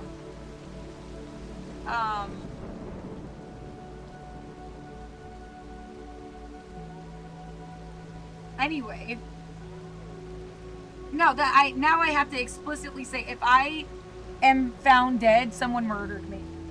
I refuse to die. I refuse to fight. I refuse to be used. Yeah, I refuse to beg, but it's like they're gonna make you ask for help and call it begging or something. I mean, fuck you. But like, I'm not gonna kill somebody for you, and I'm not gonna die for anybody. Because they manipulate. Yeah, they try to get you to get to like, it's human nature at some point to be like,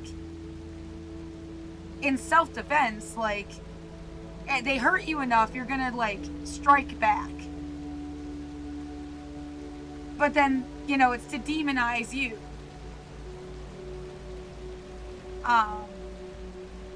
But yeah, a pedophile is taking away a child's rights if they're fucking a child.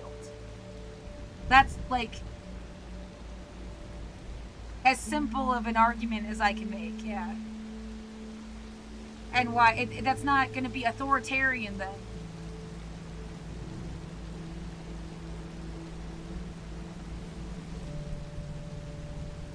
Dershowitz.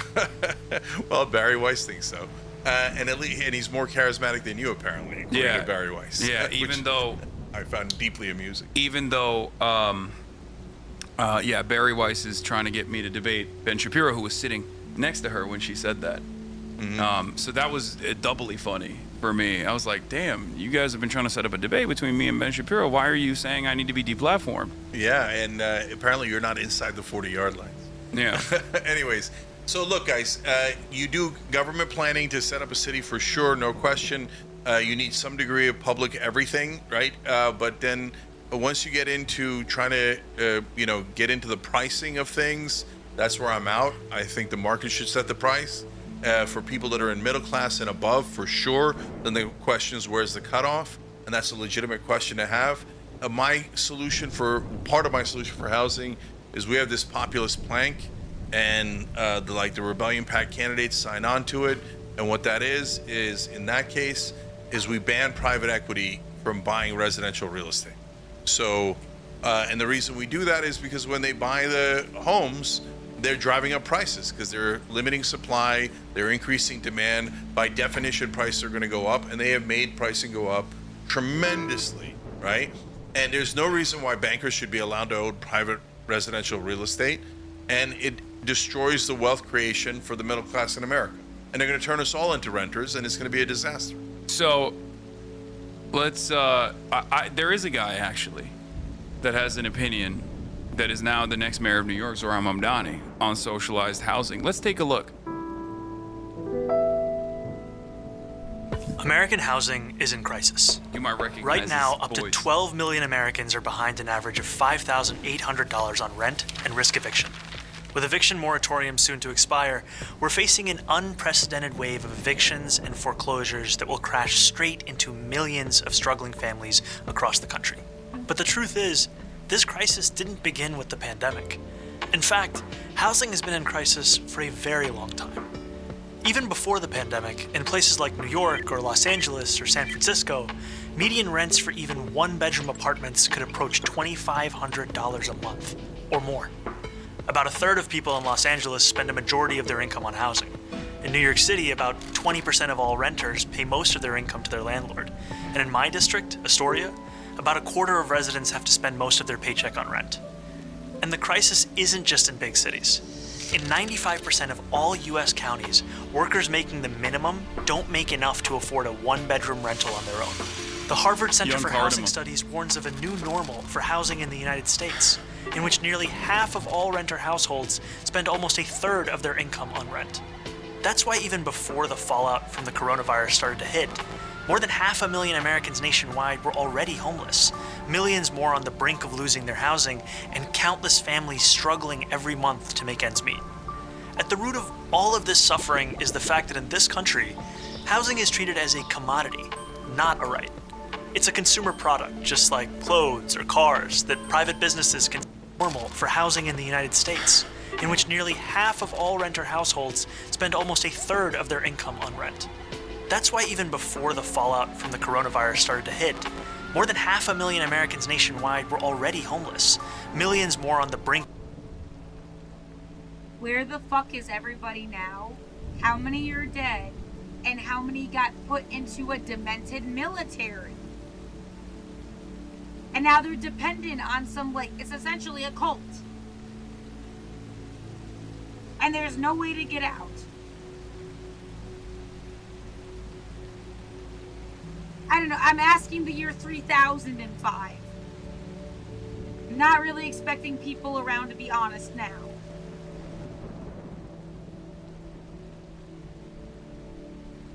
Of losing their housing, and countless families struggling every month to make ends meet. At the root of all of this suffering is the fact that in this country, housing is treated as a commodity, not a right. It's a consumer product, just like clothes or cars, that private businesses can sell on the market to make a profit. And if someone isn't able to pay, either because their landlord raised their rent or because they can't work for one reason or another, they're not able to stay in their homes. If they're lucky, they can live with friends or family, or maybe in transitional housing for a bit. But for a lot of people, they have nowhere else to go, and they end up sleeping on the streets. In December 2019, the number of people sleeping in homeless shelters in New York reached 19,000 people, an all-time high. The number of homeless people, that means like couch surfers, people living in their cars, and people living in tents and whatnot, I believe is over 660,000 in the United States of America. 100,000 New York City students are homeless. That's more than 10% of the entire student population. Why do so many people end up homeless? It's not because there aren't enough homes to go around. There are plenty of empty homes. No, it's because housing people is not the primary goal of developers or landlords. Their goal, simply put, is to make a profit. And it's much more profitable to build luxury apartments for the rich than decent homes for the poor. This gives us a big shortage of homes for ordinary working people. For every 100 households that are extremely low income, there are only 36 affordable and available homes. As a result, we have plenty of housing for the rich, but poor and working class people don't have nearly enough on the market. So we have people scrounging to make ends meet or sleeping on the streets right below luxury condos and uninhabited apartments.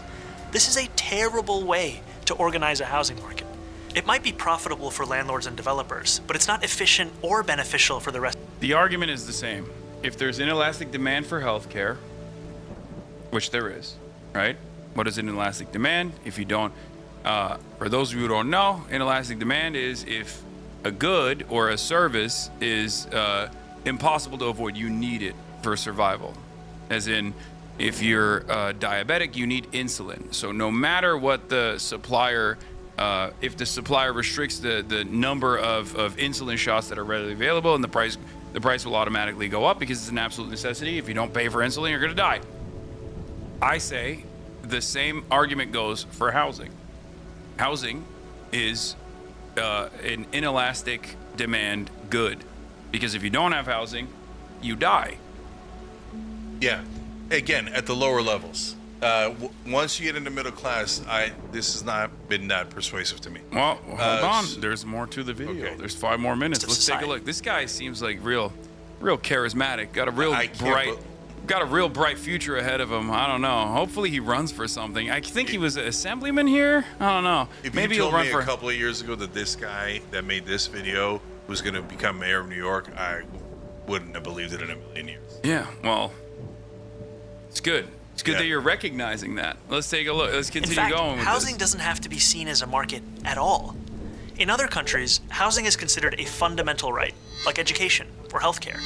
That means the government goes to significant lengths to guarantee everyone has a home, and the market plays a much smaller role in the construction and distribution of housing. So let's hop across the pond and about 100 years back in time to take a look at just one example of how an alternative housing model got started in beautiful red Vienna. At the end of the First World War, the Austro-Hungarian Empire collapsed, leaving behind a number of successor states, including modern-day Austria, home to the former imperial capital of Vienna, the 5th largest city in the world. Despite being the seat of an empire, the chaos of the war and decades of neglect had left the working class of Vienna in desperate circumstances. Inflation was rampant, jobs were scarce, social services were non-existent, and hundreds of thousands of people were crammed into decaying tenements where overcrowding, disease, and violence were rampant. So it's no surprise that in 1919, at the first elections ever held in Austria where all adult citizens could vote, the Social Democratic Party swept into power at the municipal level on the promise of dramatic social and economic reform. And they delivered. The new government of Vienna implemented a huge range of services, including public health care and public child care. They built high-quality hospitals, schools, and recreational facilities. But their crowning achievement was an ambitious program of social housing, what Americans call public housing, that began in 1923 and saw 60,000 new apartments constructed in the first year of its existence, built by the government and financed by taxes on the How'd they do that without the profit incentive? It's just so strange. I don't understand this. But these weren't the kinds of apartments you might picture when you think of public housing in the United States. Drab high-rises plagued by chronic neglect and underinvestment. Residents could enjoy leafy courtyards, wide-open spaces. I'm getting really tired. My speech about Daddy Warbucks. How did they pay? They just cared about people. You know what human beings need, and you made sure they had what they needed, because you gave a shit about people.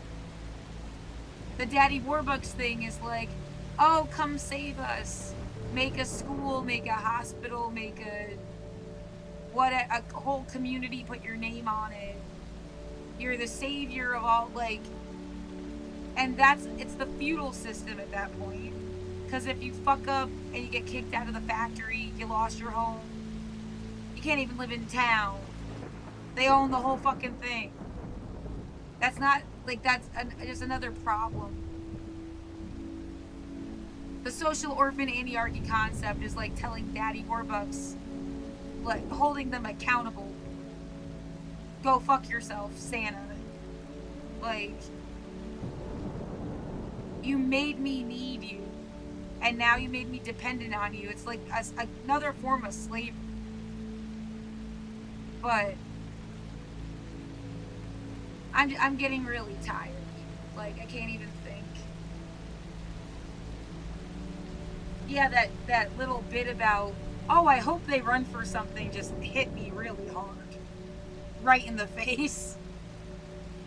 I never had intentions of being a political fucking... I'm a fucking sci-fi poet. And it's like, well, that's not useful to us. We want you to lead the lemmings off a cliff and then we'll fire you too. Like, no, stop all that shit. And plenty of natural light. They had shared laundries, state-of-the-art kitchens, food co-ops, bathhouses, pharmacies, lecture halls, schools, and swimming pools. These apartments... Why are they not factoring in the moral harm of offering people housing at a cost affordable level, and how that actually makes them lazier? It's a moral hazard. No, I'm not worried about that. But brother, do we have enough money for everyone to have a house like this for 350 million people? You know we don't. We absolutely do. We abso-freaking-lutely do. Federal jobs guarantee, a national initiative to build housing, localize it if you want. We absolutely do. 1,000,000%. So you're going to do the free housing. You're going to do, okay, It doesn't we agree have to on be. This is health not free. insurance. No, this isn't free. So the government bills it, so we all pay for it. We're all paying We all for have it. enough money. Well, if we already all have enough money to afford houses like this, why don't we just buy houses like this? Wait, what do you mean? Like, what is the government? The government has our money, right, in taxes. Collectively, we have to have enough money to build houses like this. If I was shown a plan where they said, oh, you can get all American people gorgeous houses like this with pools and gorgeous yards, They did etc., right? How'd they do it? Because they had enough money. For whatever reason, they had enough money at that time to be able to do it. I feel like they may have had more of an initiative to actually utilize the taxable revenue in an appropriate direction, because they seemingly had more interest in solving this issue rather than subsidizing corporations and the super wealthy, or even on the housing front, offering more and more tax breaks and continuing the current private ownership structure that we have in this country. But I want people to be clear about what I'm saying. Remember, I hate the current system. The current system isn't anywhere near ideal. It's corporate rule. Our government is completely bought by the donor class. And so nothing we're doing now is anywhere near market. It's anywhere near rational or logical. This is as corrupt a system as you could possibly find. So if you're going to compare it to I wouldn't say it's a corrupt system. I think it's the system I think it's working. actually the most corrupt system in the world. It's the system working as it's intended, though. Because, like, intended by who? For what? If the goal is to drive up profits, or the goal is to commodify housing, which it is, right? Then yeah, for capital owners, this is not a bug. It's the system working as intended. I'll give you an example. You're a homeowner. I'm a homeowner, right? For many of us, for homeowners such as ourselves, maybe houses are just to live in, right? But for the overwhelming majority of homeowners, as you also described, housing is their nest egg. It's their opportunity for upward social mobility for their next generation, and it is an asset that you can leverage against, right? To take out a mortgage, or at least that's what people used to do before the whole interest rates went up, right? So it's a retirement plan. It's an asset.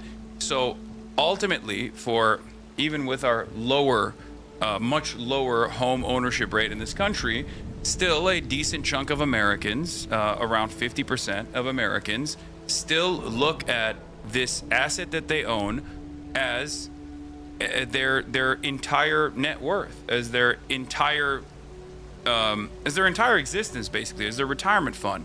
And that's the reason why, if those prices were to deflate for 50% of the country, who are wealthier on average, if not some of the wealthiest in this country, this would be devastating. And that's part of the reason why we never deflate the price of housing in this country, because why would we even want to do that? So look, we're having an enormously theoretical conversation that isn't anywhere near Well, I'm showing reality you, today. No, right? no. But what we're showing you is existent in practice, right? Because Vienna is still implementing social housing initiatives to this day. And not only that, but there are numerous other examples where the government actually does control housing. And the government controls housing in America, too. We just do it through property tax rather than just like having direct ownership over land leases like they do in Singapore, for example, or like they do in China, for example. And then on top of that, they control flows of capital in China. But Haas, do you see what I'm saying by how theoretical it is? Because first, we got to get money out of politics so we can get our government back. Like, that's step one, and we're not anywhere near step one. Once we get past I don't disagree with you on that. Right. I do think that that's something that needs to happen. But if we're talking about a world in which, because like, you're not moving the needle in a more realistic direction, neither am I in that situation, because like we both agree on that issue, and that's a major hurdle, and we're not talking about that major hurdle right now. We're talking about a world in which, like, if you had the opportunity to make this grand design, which direction would you try to move towards? And this is what I'm saying. So I'll tell you this: if we got to this magical, beautiful place, which, by the way, I think we can get to, although it's super, super hard, where we get money out of politics, we did a constitutional amendment, we freed the country, right? Then what I would love is for Rhode Island to try more public housing, for Nebraska to try more private housing, and for everyone to try all sorts of different things. I think they're trying private housing in Nebraska. Yeah, right. They're not. But no, but you see my they're point. trying private housing everywhere in this country. No, you see my point that I don't mind an experiment like this at all in that better world, right? Where we've regained democracy, right? And some places people will be a lot more right wing, a lot more leaning into the free market. Some places people will be more left. I don't think right wingers are right wing because of the free market. I don't think so. I think rich right. Stop pretending that whatever the fuck right wing is a valid option. There's humanists and capitalists. Like, they don't give a fuck about you. They just want their own shit. And then people that care about everybody. It's not like a fucking seesaw and you could balance it out. This conversation never makes any fucking sense when you act like, oh, it's red or blue and they're just different teams.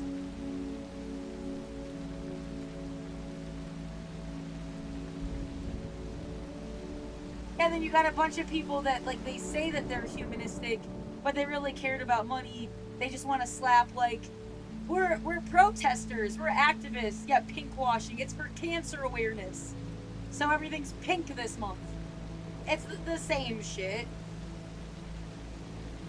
They just want the little sticker because they think it'll sell more. They don't really give a fuck.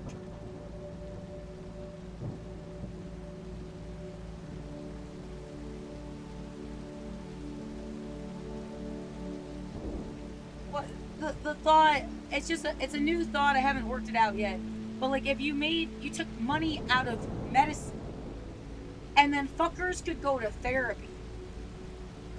They could get, whatever the fuck medical treatments they need, like somehow facilitate that. And how that would, like, maybe, there's some, like, deep, well, you see it because of COVID. As, like, who's really the biggest, baddest, scariest thing on this planet? Because the cops need a doctor. The doctors don't necessarily need the cops. Like, if the world was just doctors,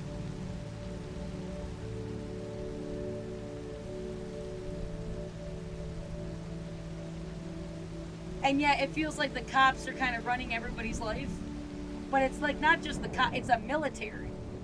It's a military that in all the different parts.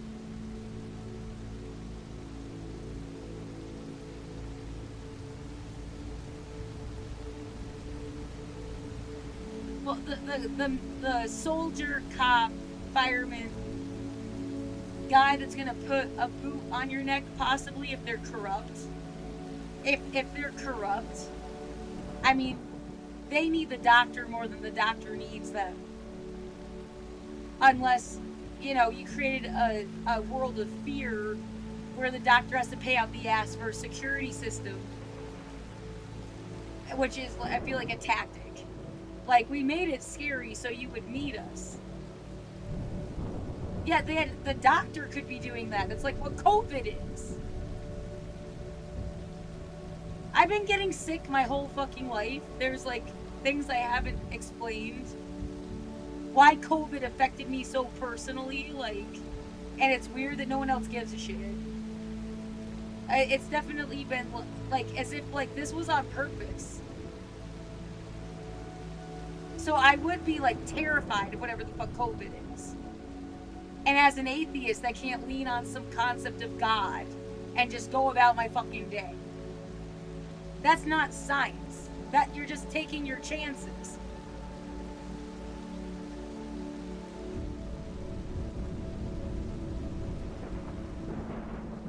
Yeah, some combination of medical, theology, and military.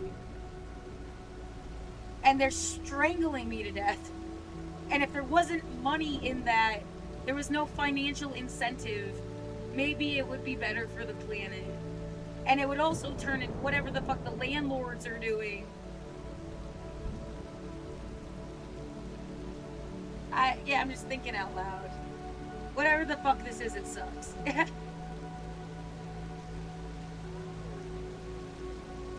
Wingers are right wing because of the free market, but I don't think right wingers in general. Like you think West Virginia is what, plus 35 for Donald Trump? You think those guys are like, hell yeah, brother, we need more private housing in this state? No, they're just right wing because of their economic stances or their economic standing rather.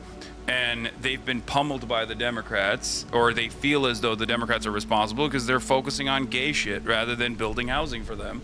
And the Republicans take advantage of that weakness, take advantage of that anger and resentment, and redirect it towards... Yeah, just remember gay isn't a bad thing. If you could not use it like a slur, that would be cool. He knows that. Yeah, but like... Yeah, could you not? Okay, anyway. Gay people and undocumented migrants and the like. So there's two different things here, right? Right-wing ideology and what do right-wing voters in America actually think, right? And so we found out through Donald Trump that all the bullshit that corporate media was telling us about right-wing ideology wasn't really true at all. Oh, the right-wing voters are all free trade. Are they? First of all, they didn't know and they didn't care, right?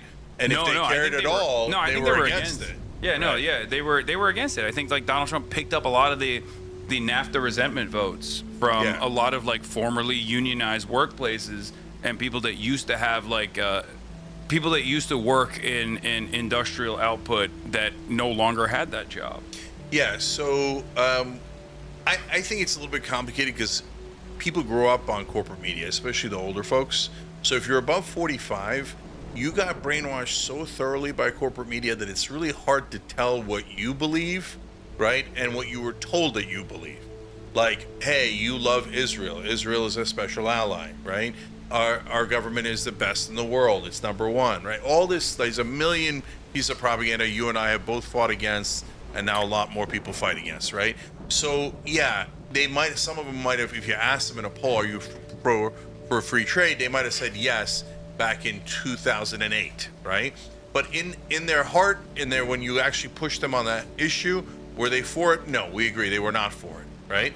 So like when you take it to other issues, it gets complicated, right? So if you said to an average right winger today, are you for the free markets? I think over 90% would say yes. Now, do they really mean that? Well, it depends, right? First of all, what free markets are we talking about? We don't even have free markets. We have government capture by corporations. So we don't have free markets for drugs at all. We literally can't negotiate prices. It's the least free market there is in the world, right? So, okay, so then it gets super complicated as to what they mean by free markets. But overall, I take your point that they're not ideologues in that way. Like if you give them a nice populist program in West Virginia, they're going to say yes. West Virginia is not right-wing. West Virginia is populist. right? Same with Kentucky. I always say the racists need houses too, and they need healthcare too. And if you give them houses and then you say, hey, like, you're gonna have a house, but you know, cut it with this racist shit, they're probably gonna be like, okay, I like that.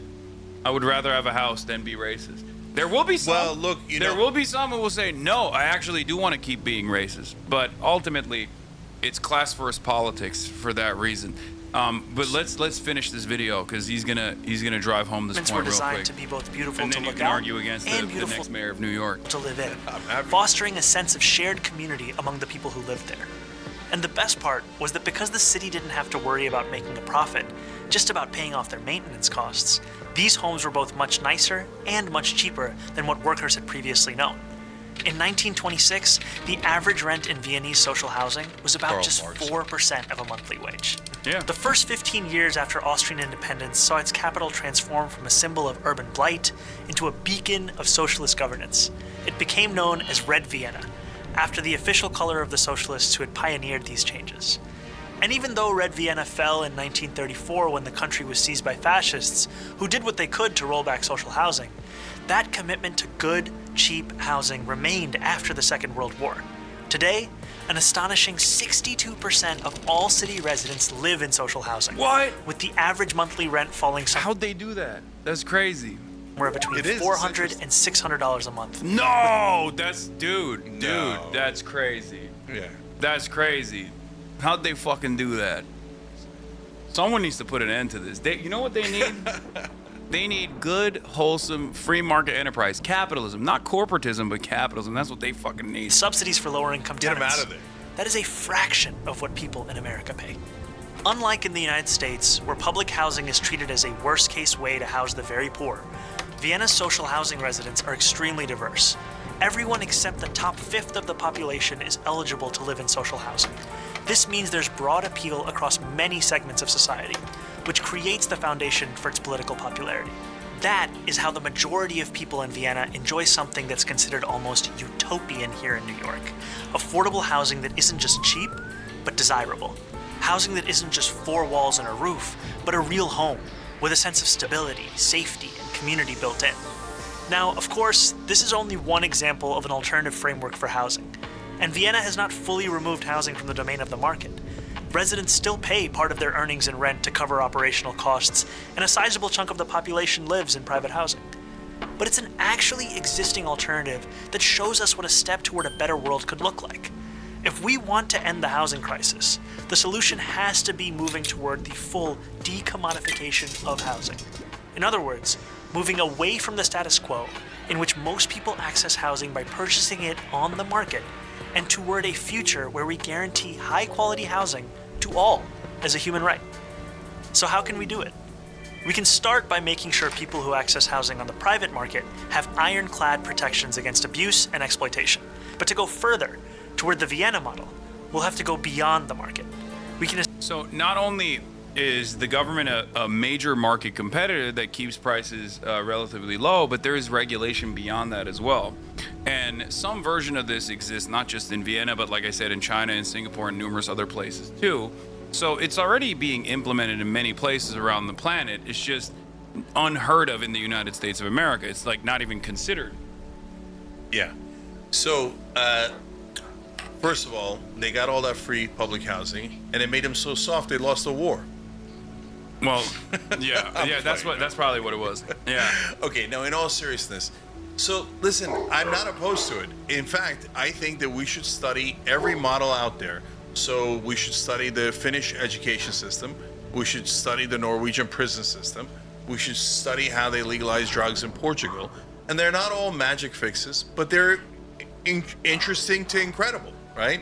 We should study the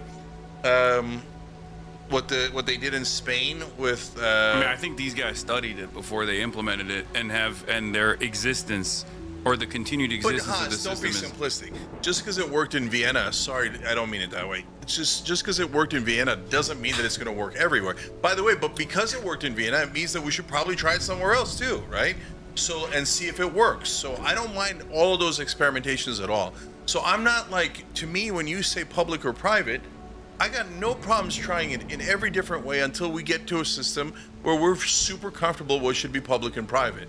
But again, we're not anywhere near that conversation because right now our system is so, destroyed. And 2 years ago, you would have probably said that we're nowhere near demanding a complete defunding of all weapons transfers going to Israel. Things can change. My point is, it's good to have a North Star. And that's why I have no issue saying that this is my North Star. This is what I'm working in the direction of, instead of conceding ahead of time, knowing that there's going to be naysayers no matter what happens. No, I think we could have massive change. That's why I started Justice Democrats, and I mean we beat Crowley with AOC how many years ago, right? Yeah. And so, do I think huge change is possible? Definitely. That's why I started Rebellion PAC. That's why I started Young Turks. I think enormous changes, not only possible right now, we're in a moment of potentially awesome change, right? For me, that's not the question. The question is, how do you get there? And the difference, Haas, and you saying that's your North Star, no problem. That's great. There's nothing wrong with that North Star. It might not be my North Star, but so what, right? So to me, what's important is step by step, right? So we all got to. Now, this is where we could have the much bigger disagreement. I don't know how you feel about it these days. Step one, throw Ezra Klein in prison. Okay. Step two, question mark. Step three, decommodified housing. I'm joking. Ezra Klein, if you see this, is a joke. Okay. Okay. So I think you are fine. Okay, but now, like, the way more controversial thing is, these days, I think we should unite with the right to defeat the establishment. So, because we can't defeat them on our own. And if we unite, we can actually win on Israel. We just kind of won on Epstein files, and we could even win on paid family leave. We might even be able to win on healthcare, because to your point and to my point, West Virginia and Kentucky, they want healthcare, right? They don't want money in politics. They actually agree with us on almost everything. They're anti-war, anti-corruption. I don't disagree with you. I think the major disagreement that you and I have, to a certain degree, is, and I say this all the time, that you need people. If you want to unite the people, you're gonna have people that you disagree with in your movement, no matter what happens. The point is, you don't actually go to their side on, social issues or whatever, these things that are wedge issues that are used as a distraction to make it seem as though the uniparty consensus is actually not there on the issues that matter the most to every single person, healthcare, housing, and the like, and foreign policy. But to make them come to your side because you are offering them something, right? Offering them free healthcare, offering them housing, and that's how you bring them to your side. I don't have a disagreement there. I'm not saying like we just cut out, whoever has voted for Donald Trump and shoot ourselves in the foot regardless. Yeah. My point is always that we bring them to our side without having to concede on these other things. Like we don't concede on being unnecessarily cruel to undocumented migrants, or being unnecessarily cruel to trans people and constantly talking about trans people this, trans people that. We just call it as it is. This is just a distraction. And I think the Trump administration's failures on affordability after winning the election against an administration that came across as old and unable to solve the 1.5 years of negative real wage growth that people experienced under the Biden administration, and the inflation crisis that people were experiencing. And then hyper-focusing, because is what the Trump administration did, hyper-focusing on trans issues and things like that, actually present a unique opportunity to show people like, oh, guess what? Turns out it wasn't trans people that was making your rent more expensive. Turns out it wasn't a Guatemalan migrant that was the reason for why your healthcare is expensive. And that's what I try to do all the time. So, look, maybe it's an issue of timing, but first off, on should they come to us or should we go to them? It's kind of a false framing, because since we agree on 70% of issues, neither side actually has to go anywhere. But if you're talking about traditional left-wing policies, that's literally what I've been doing the last 2 years. I've been saying yes to the right wing who are coming to our traditional policies, right? So you're anti-war, that's traditionally left-wing, right? You're anti-corruption, that's traditionally left-wing. You're for paid family leave because you want more babies and you want etc. Right? We want to treat American moms better. Great, that's traditionally left wing. You want lower drug prices, higher wages, all traditionally left wing, and I'm super happy to take their alliance in it, right? And what I'm saying is, okay, we just leave out the social issues in terms of our debate when we're working together, right? So we want to work together on banning private equity from buying up our residential real estate, or we want to work on anti-corruption. Okay, we'll argue about the social issues later, and there's nothing wrong with arguing about it, and neither side has to concede at all. So they could be like, okay, I'm massively anti-trans, and we could be massively pro-trans, or fill in the blank, Muslim, whatever the category is, right? But if we let that stop us in the beginning, we're never going to topple the establishment. And the establishment is a bigger enemy to both us and them than we are to each other. So here's you see what I'm saying? Yeah, I do. But here's the problem. Josh Hawley is a great example of this, right? Like, I think or Tucker Carlson is a great example of this. I think there are a lot of people who understand that left populism, real populist economic policies, are actually extremely popular amongst the base, right? Across the board, regardless of whatever ideology they slot themselves into, most people find themselves in agreement with these policies. And the problem for them is that they have a higher priority for either the nationalist sentiment, and that's actually the goal that they're advancing, or the goal that they're working towards, which is, I think, in Tucker Carlson's case, that's the point, or they're just lying, but they recognize the popularity of these left populist policies, and they're trying to maintain a base of support. But when push comes to shove, just like with Josh Hawley, they will still be servants of capital. And that's the issue that I have with a lot of the right.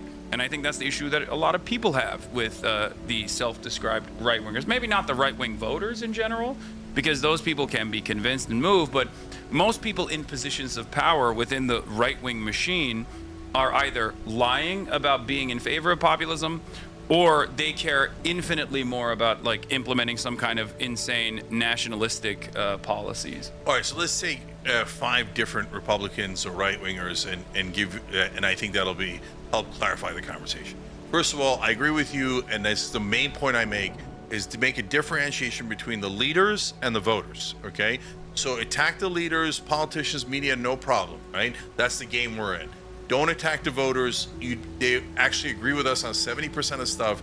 Take yes for an answer. Okay. So now when you get to the 5 guys, so we all agree on a bunch of them. Mitch McConnell, corporate Democrat, corporate Republican. But really, what's the difference? So like, we hate him. The right wing base hates him. So we're past that. And that used to be our number one impediment. Then you get to Steve Bannon. Steve Bannon pretends to be the biggest populist on the right wing, like the godfather of populism in a lot of ways on the right wing, but I'm worried that he's utterly full of shit, right? So here he is behind the scenes working with Epstein, doing a fake wall, constantly scheming for power and more power, but like, wait a minute, I thought you were against the elites. And at every turn, it seems like behind the scenes, you're actually helping the elites, and you're using populism as a way to get popular to do your actual agenda. So I'm super worried about Steve Bannon, right? Now you move to Josh Hawley. Josh Hawley's got his foot in in Mitch McConnell's camp, and he's got his foot in populism. He did actually stop taking corporate PAC money, so he's not 100% full of shit like the other guys, like Ted Cruz, etc., right? So he's only 50% full of shit now. So that's an improvement, but at the end of the day, he's too attached to the old system. So he's going to side with the McConnells of the world, is my guess. So not that useful, right? So now we're left with 2 guys that are left, Tucker Carlson, and I'm going to say the word or the name, Nick Fuentes. Okay. Yeah, no, it's I have stopped censoring that Nick Fuentes mentioned since he's getting fucking profiled by the New York Times, you know? Yeah. So Tucker Carlson, I think, has a shot at actually meaning it. And so I'm not sure that I agree with you. You and I have had a private conversation about this many years ago, and I think I've been vindicated on this. I think I've been vindicated on it, but we can have that conversation in a minute. So we'll come back to Tucker. You go to Fuentes, and so he seemed to be a classic guy who's, to be fair to him, not hiding his nationalism, right? So he was like, I'm going nationalist, I'm going Christian nationalist, white nationalist. It appeared to me, right? That was my original read of him. But now he's also changing. And so now I know we all cancel him. the bejesus. And I mean, he's okay, Barry literally- Weiss, if he's you're watching, which you literally obviously a are, Holocaust denier. right? So no problem. You deny the Holocaust. You say all these things. He's against race mixing. Well, Yeah. I'm married to an Asian woman. What am I going to agree with that? Right? So obviously we're against all that. But even now he has realized that's not actually where his audience is. He's so whether it's Craven, I think he's a grifter. I think these guys are all grifters. right? Whether it's Craven or not, whether they're grifters or not, even Fuentes is now saying, he said it just like 2 days ago, you know what? Maybe we put aside the racism and the cruelty and the abuse, right? Which is an amazing admission, by the way, that kind of is the direction they were going, right? And he says maybe we put that aside I just don't to be able to unite with the left. I don't so believe I'm any not of these saying guys. yes to Fuentes. I'm just saying look at the tide moving. The tide is moving towards populism because it's being driven by the audience. The audience wants real populism, so when they sense bullshit, they don't want it, and they're pushing in a better direction. So why is Tucker, now let's go to the heart of it, Tucker, right? Why is Tucker to me today different than he was on Fox News? Because on Fox News, he worked for corporate media. And he says it now himself. He says, yeah, I mean, there were certain things we were allowed to say, not allowed to say. I regret a lot of the things that I said on there. So now he's more tethered to the audience than he is to Rupert Murdoch. And so he tries to serve his audience better. And now he says wrong about Iraq, right? Wrong about war overall, wrong about a bunch of things, right? And by the way, have a lot of us on the left said as much as he has about all the things we're wrong about, right? No, I don't say that at all. See? So what my point is, not that he's right and we're wrong or anything along those lines, but he's at least making movements to go towards agreement. You're saying that there's a broader trend line that's moving in the direction of left politics, and that is the reason why the likes of Tucker Carlson are retriangulating their messaging.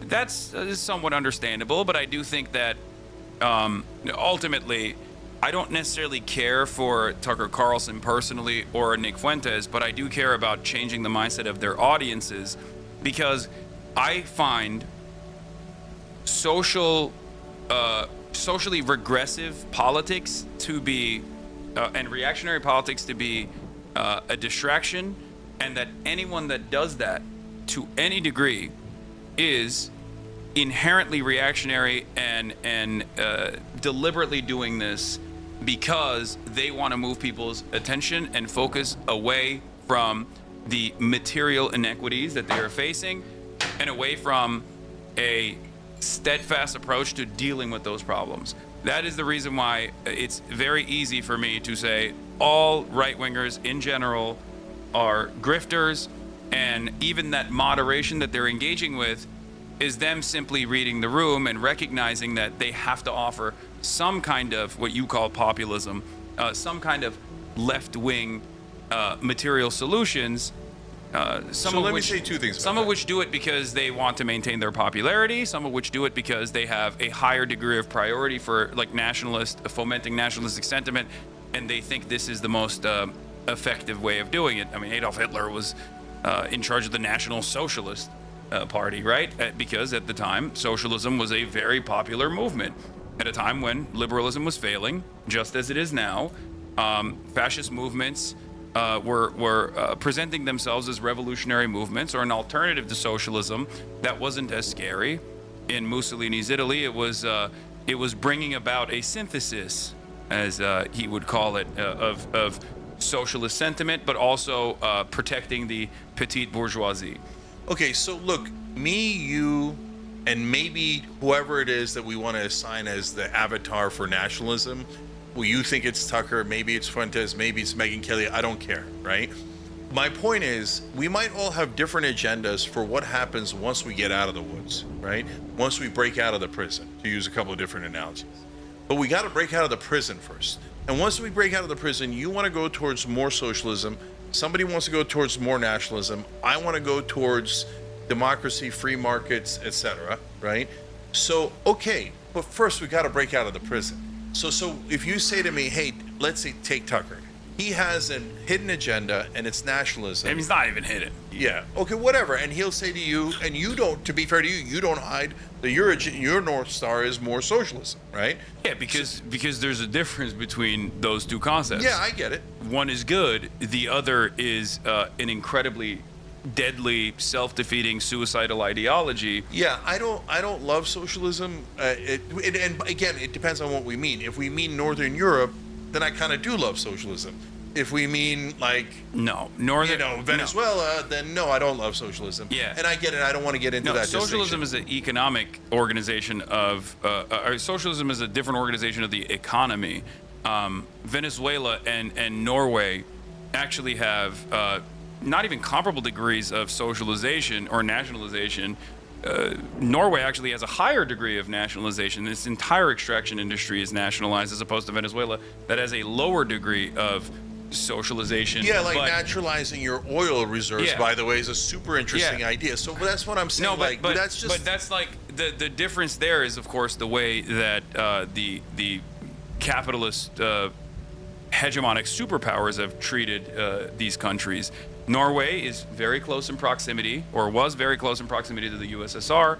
So the threat of a good example from the USSR was what allowed a lot of these Western European countries to continue a degree of socialization, because they were conceding.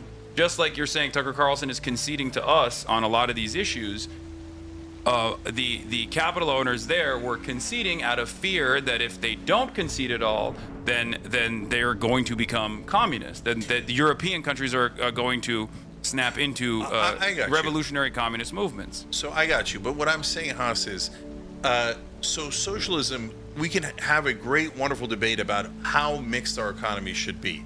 And whereas nationalism goes towards authoritarianism, and I'm never going to agree to authoritarianism. So I get it. I get that they're not the same, and I get that even though I might not agree with either, I'd rather lean to one side than the other for sure, because I don't want anything to do with authoritarianism. What do you mean by that? Authoritarianism? Like socialism leading to authoritarianism? No, nationalism. Or nationalism leading to authoritarianism? Yeah, nationalism almost always leads to authoritarianism. Well, it's because you have to eradicate, like, nationalism or fascism has a in-group, out-group dynamic. And there are inalienable characteristics that must be excised forcibly from society. So, of course, that is the reason why it has to be violent. That's why I'm never going to agree with nationalism. That's why I'm saying, that's why I'm on the left. Yeah. So I'm closer to you than I am to a nationalist by a lot, right? Because nationalism, you're right, is either white or Christian, or, by the way, it could be in a different country, Muslim or Jewish or black, whatever. But it's nationalism is exclusionary by definition. Non-white nationalist movements have usually been, in the global south, or at least historically, have been liberation movements in general. Like Pan-Arabic nationalism, Pan-African nationalism, these are not the same as like the nationalism that you see in nationalism is understandably something that people hate and despise, because it's in Western Europe or in America, it's the in-group that wants more domination and not the dominated population's emancipatory movement. Like I don't think you would disagree with like the FLN or something like Algeria. The decolonial initiatives in Algeria would be considered nationalistic because until they take over, right? So, like, if they win, so whoever's in power, it's past super that point, easy. you have a nation state. Right. Exactly. Yeah, whoever's in power, if they're the majority and they do exclusionary nationalism, then obviously I'm going to be against it because I'm inclusive, not exclusive. Yeah. So, all right, I'm going to pee real quick. We'll finish this video while I go pee, and then you can talk to the chat. Okay. Establish community land trusts to gradually buy up housing on the private market and convert it to community ownership. We can give tenants a right of first refusal to buy out their landlords when buildings go up for sale. And we can fully commit to a new era of social housing, ending subsidies for luxury housing development and using our wealth to build beautiful, high-quality social housing projects that offer good homes and strong communities to everyone. We won't decommodify housing overnight, but we know what we have to do, and we have history to guide us. And we know how we'll get there, through a movement of the multiracial working class organizing for the better world we know is possible. And we've already begun. I'm Zahran Mamdani, Assemblyman for New York's 36th Assembly District in Astoria, Queens, for the Gravel Institute.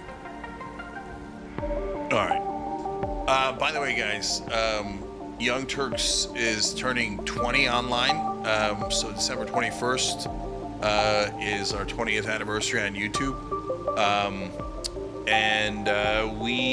So we'll do something on air on the 22nd, which is a Monday on December. But it's kind of neat. We're the first YouTube partner ever.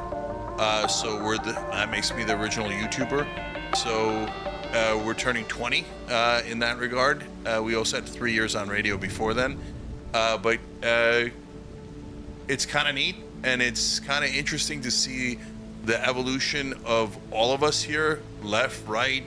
And I'll tell you, like, from my experience having been here since kind of the beginning of time when it comes to online video and the internet, is that this is a breakthrough moment. We're finally getting to a place where people are becoming populist and are beginning to realize how corrupt the whole system is.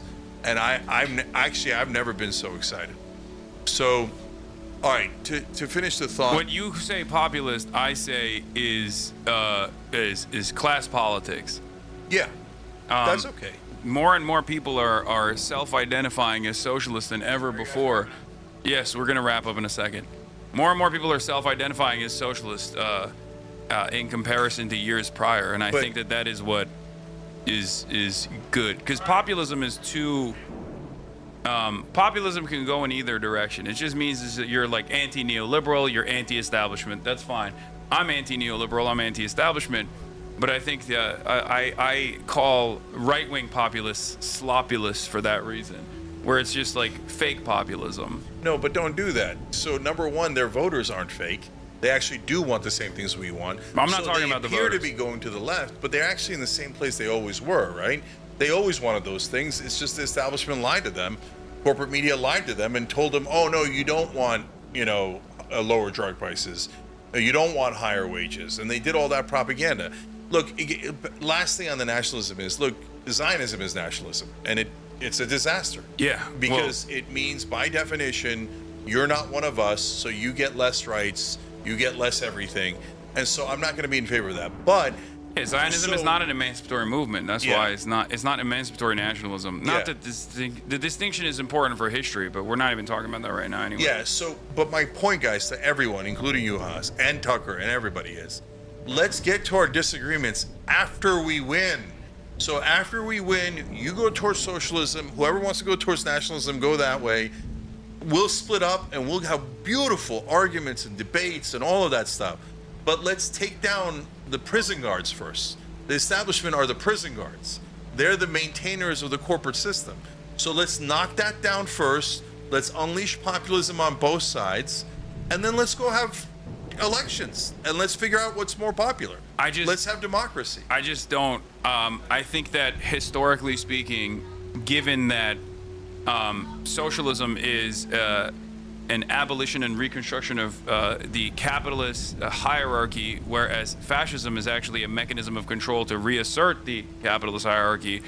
This exact dynamic that you're talking about has played out in the past, with fascists winning. When liberalism is failing and contradictions worsen, and people recognize that they're desperate for new alternatives, most people, or not most people, but capital owners who still have their remaining crumb of power will then align themselves with fascists. So I think that there are two paths to fascism that I want to avoid, and the way to avoid it is to fix the system. So number one path is people get so mad at the injustices of this current corrupt system that they go in the Fuentes direction and beyond Fuentes, right? To whatever is beyond Fuentes. And so at that point, if that becomes popular enough because of suppression, and that's what's happening now, the Barry Weiss of the world are suppress, suppress, suppress. Don't let them breathe. Don't let them breathe, right? And so they're helping Fuentes and beyond Fuentes more than they realize. So that's one path to fascism. The other path is the path we're on now.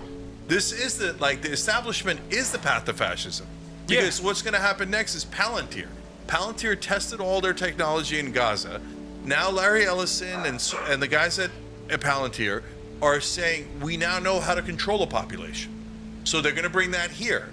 If populists on the right or left don't win, or some sort of combination don't win in 2028, I just then don't the think Ellisons and the Peter Thiels and those guys, the Palantys, are going to turn this current establishment into a fascist establishment. I think do you see what I'm saying? I think, well, one, I do see what you're saying. I think that we're already there in many ways. I think that the new iteration, like, the Republicans have already become a post-liberal party, and Donald Trump is doing that right now with the type of populism that you're talking about, with the sloppyism, if you will, where liberalism has been an abject failure, and that's the reason why one of the two major parties is basically evolving beyond, and the other one is always in a consistent conciliatory or conceding tone towards the other party that is restructuring itself as a fascist one.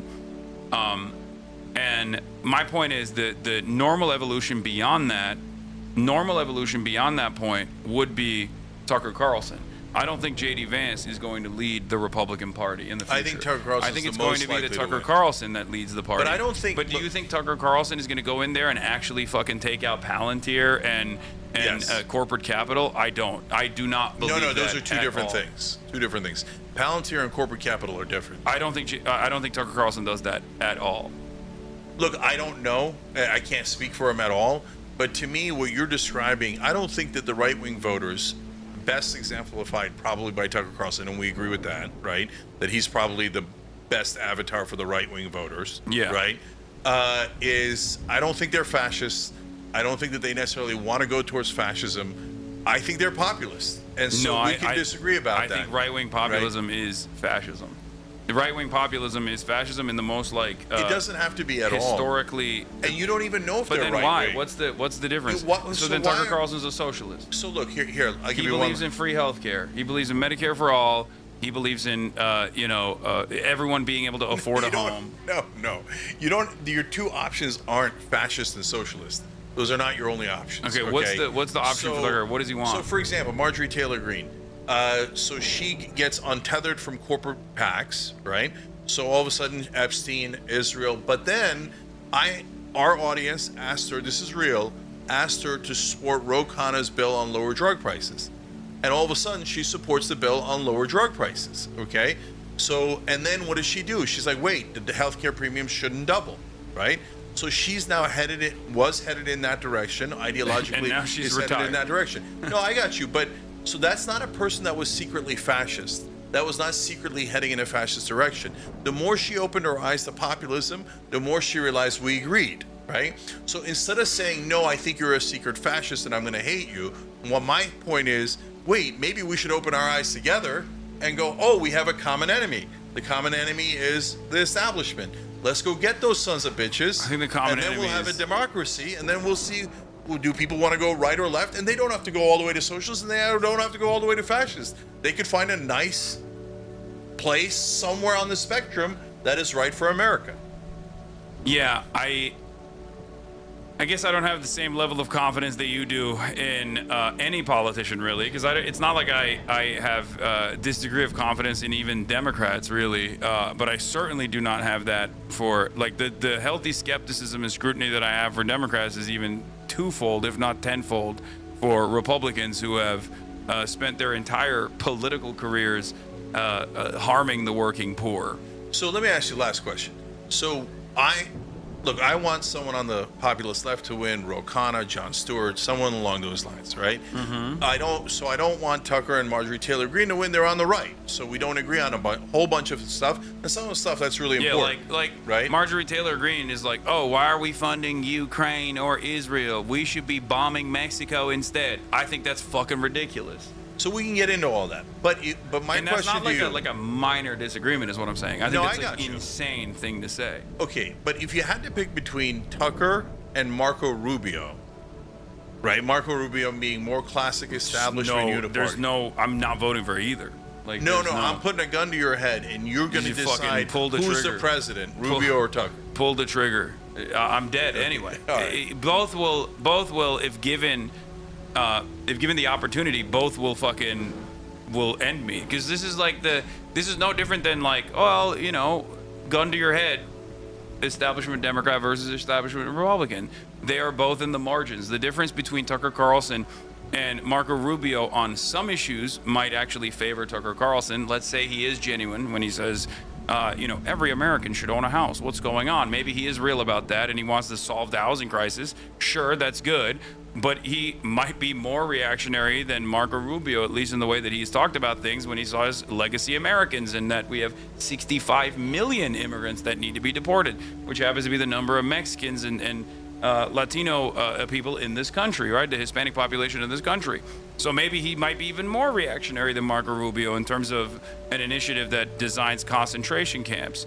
So the surreal scenario that you're presenting is technically no different than the harm reduction voting narratives that the Democrats that push for as well. Then what's the answer, brother? The answer is you continue organizing, you continue building external pressure mechanisms, whether it be the union. But that's what's happening right now. Yeah, exactly. And it's pressuring Tucker to go towards us. And you continue. Okay, good. Then we keep fighting, and then we keep pushing Tucker further and further until he's running around saying he's a fucking socialist.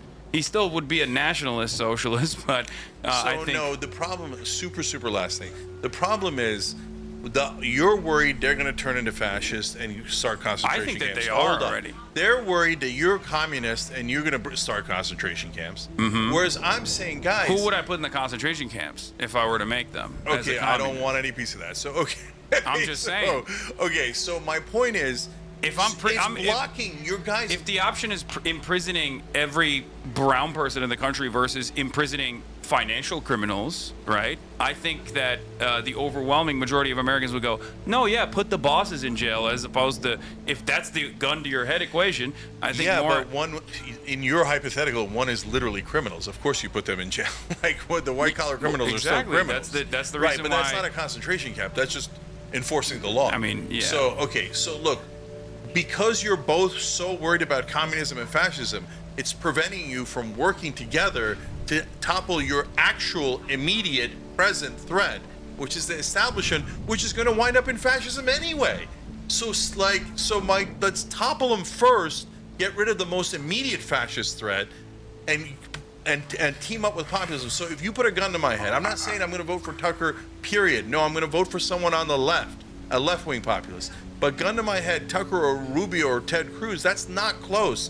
I'll take my chances with Tucker over Rubio and Cruz, which is certain oppression and disgusting and also nationalist and the worst of the abuses and corporatist and just every terrible thing that you could imagine. I don't want the status quo. I mean, I think voting for Tucker over Marco Rubio, who would inevitably yield Tucker as the final evolution of fascism, is basically jumping on the fascist line and cutting. You're making you're going enormous to I think Tucker Carlson is more of I think Tucker Carlson is more of a principled fascist than even Marco Rubio is. Marco Rubio is an establishment Republican that is responsible for unimaginable amounts of violence all around the world.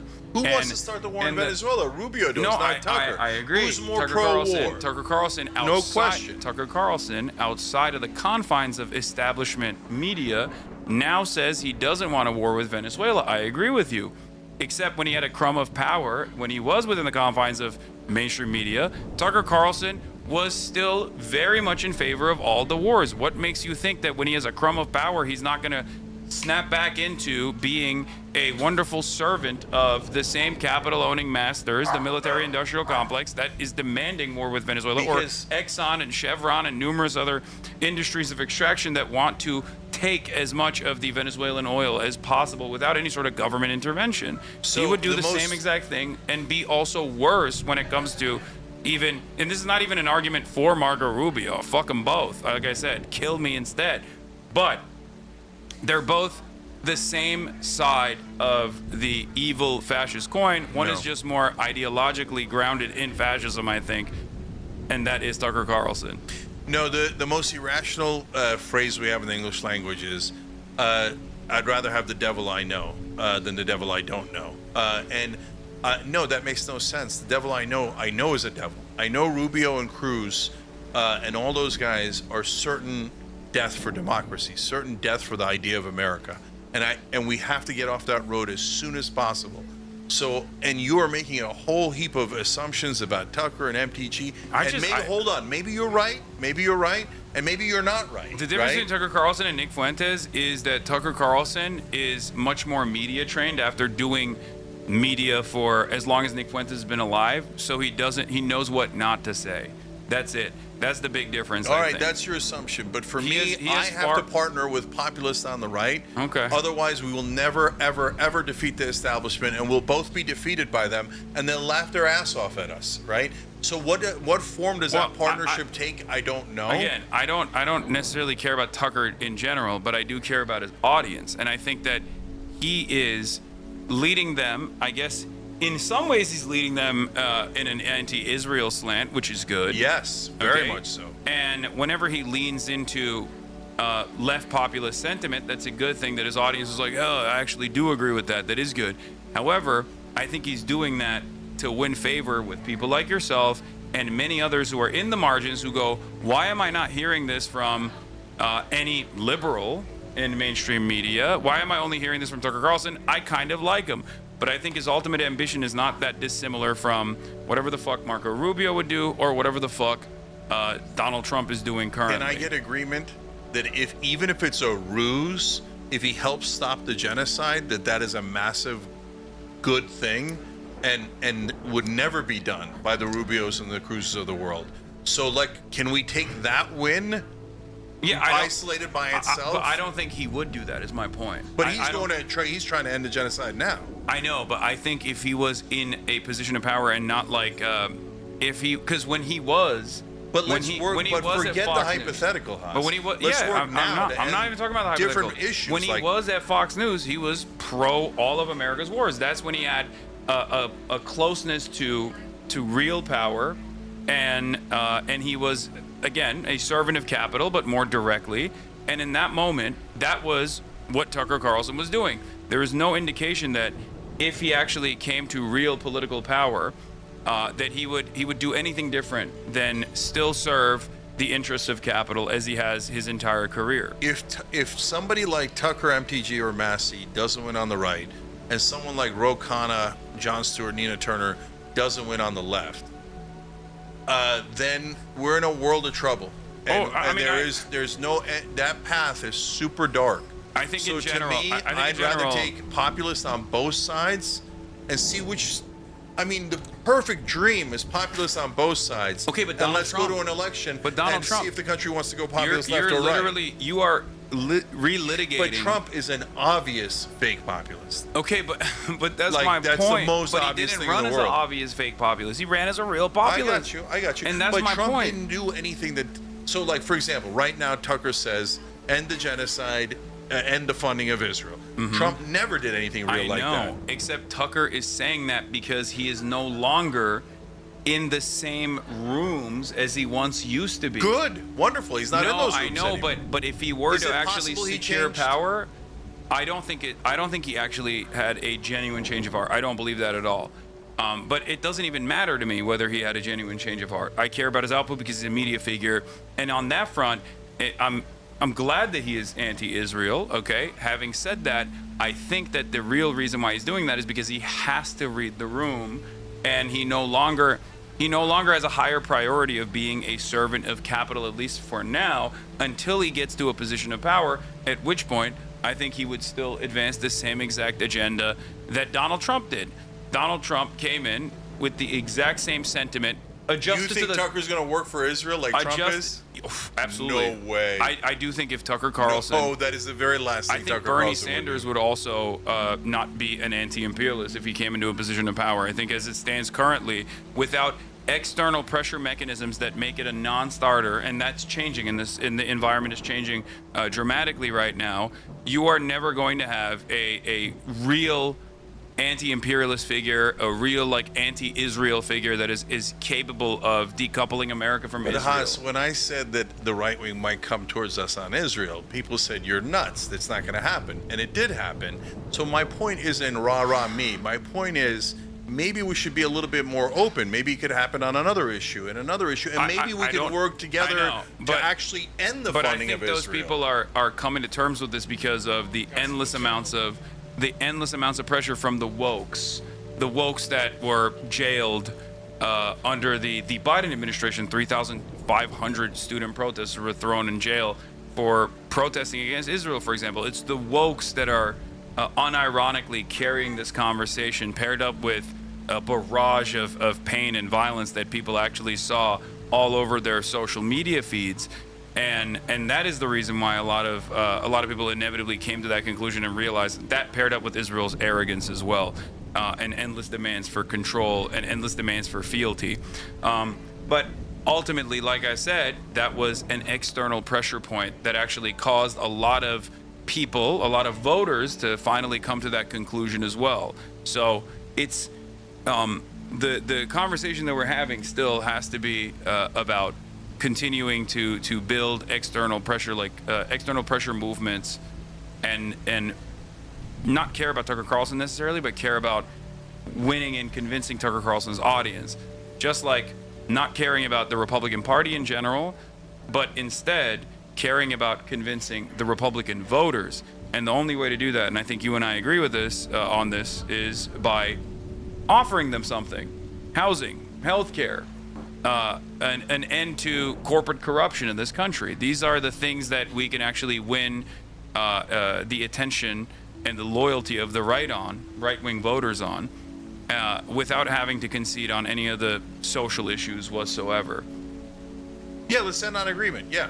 And my daughter's doing this to me on about dinner. Anyway, so everybody. God bless, man. Hey, happy Thanksgiving, everybody. This was a much more agreeable Janksgiving, ladies and gentlemen. You got to flex for the camera for the purpose of, you do it every year, for the purpose of continuation. Here it is. Here it is. The 7th year of Janksgiving is complete, ladies and gentlemen. I'll see you tomorrow. I'll be back.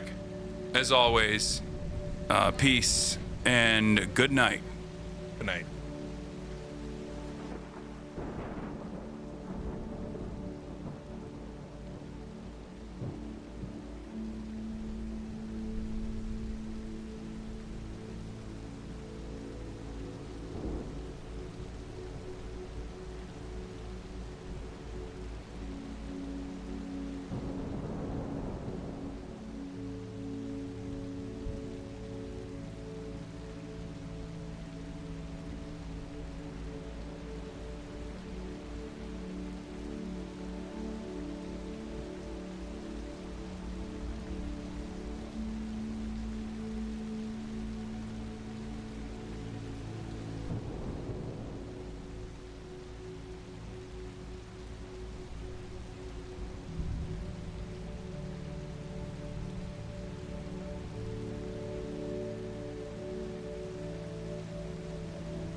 fucking bullshit fucking nightmare.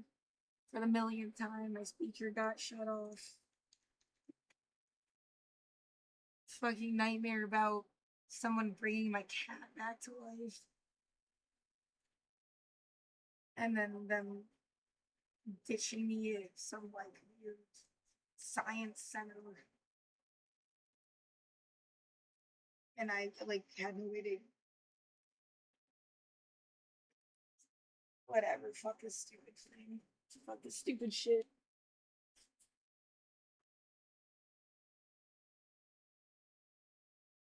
Did it get shut off on its own? Nope, there's a full battery, so. At least that time, again, someone's like shutting off my fucking stuff in my room.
Well, yeah, this sucks. It's like 9 hours long. I don't know how long I was asleep. Um, I should have just shut off the thing when Hassan stopped talking. I fell asleep. I think I made a lot of good points in this video. I want to save it. That's why it's like, oh god, why is it like extra long for no reason?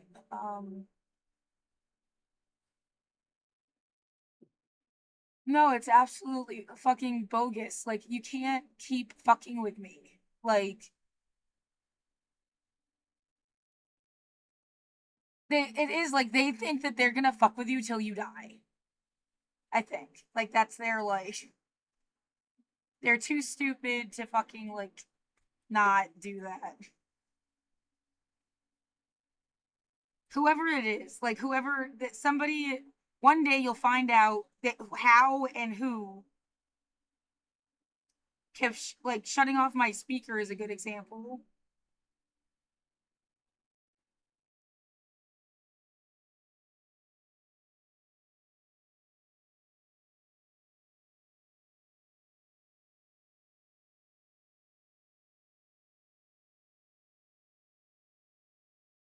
Um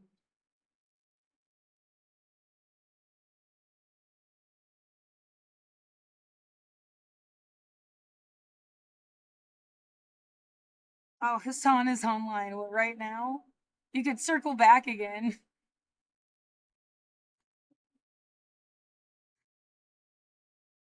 What's he gonna say today? Instead, I guess, sure.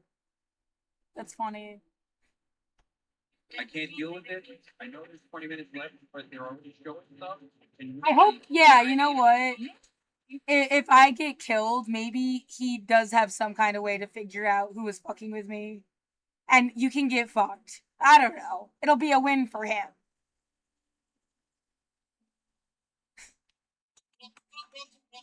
Assholes.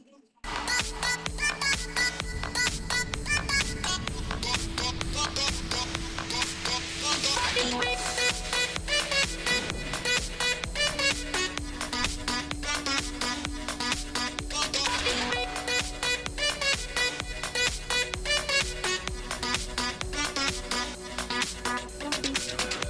can't even focus on this anymore because all of you motherfuckers keep talking about the PlayStation event. Hachi Boo Boo, thank you for the 25 gifted subs.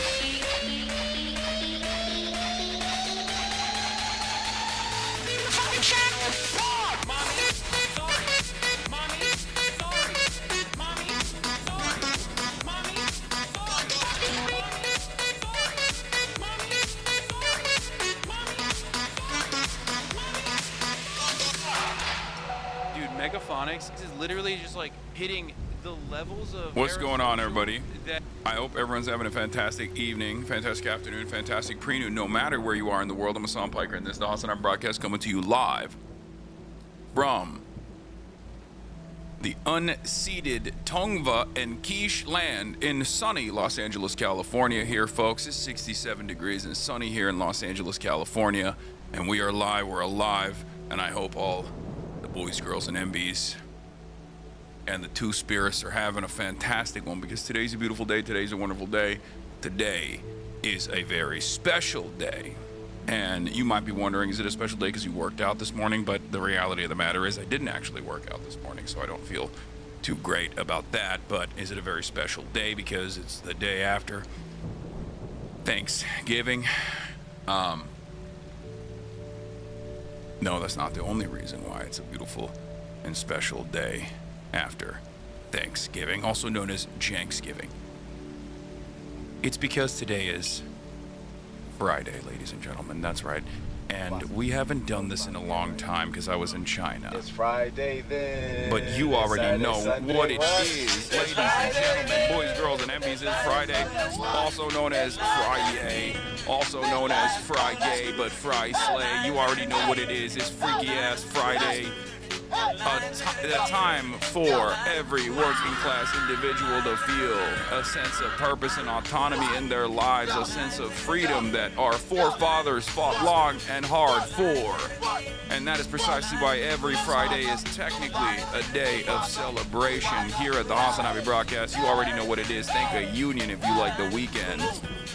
And for those of you who still have to work for all the service sector wage cuts, well, guess what? We're still going to have Immaculate Friday vibes for all of you, no matter what, until someone tries to cook me and piss me off. Hopefully, that will not be happening, and we will keep the vibes immaculate. That's right. This is the part of the broadcast where I tell you about my personal news about what's going on in the world of Hassan Hasanabi Piker between the time period where I press the stop streaming button and press the start streaming button. So help me God, that's what I'm gonna do. It's Friday, November 28th, Black Friday. Friday, November 28th, 2025. You already know what's up. You already know what's good. And things are popping off, okay? Things are freaking popping off. in the world of Hassan Hasanabe Piker, a lot has happened. Thanksgiving, you already know what it is. The whole family was here. You guys watched a piece of that, and this Janksgiving was much more amicable. Any discount code for Ideology this Black Friday? I don't know if there's a discount code, but I think there's a bunch of stuff that are on deep discount, like things that we are extra on. Where's the Hello Kitty, bro? Oh, I took it off. I had to take it off because I had to take a shower. But I'll get to that in a second. Ladies and gentlemen, boys, girls, and MBs, you already know what it is. You already know what's up. So, ended the broadcast yesterday after 6 hours when Caroline outed me a little bit.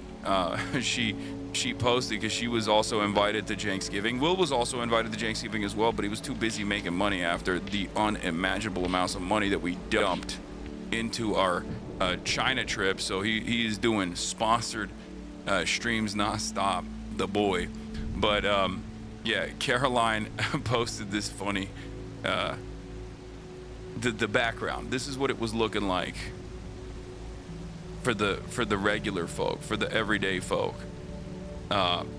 in the house.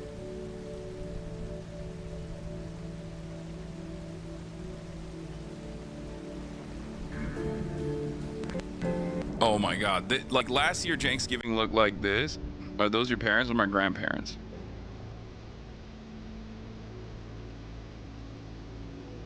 Twin Peaks. Incredible. Best score of all time. R.I.P. Anyway, so, bro, after last year, I didn't think it was gonna happen this year. Yeah, last year was much more chaotic. Your dining room is a green room. Pretty much.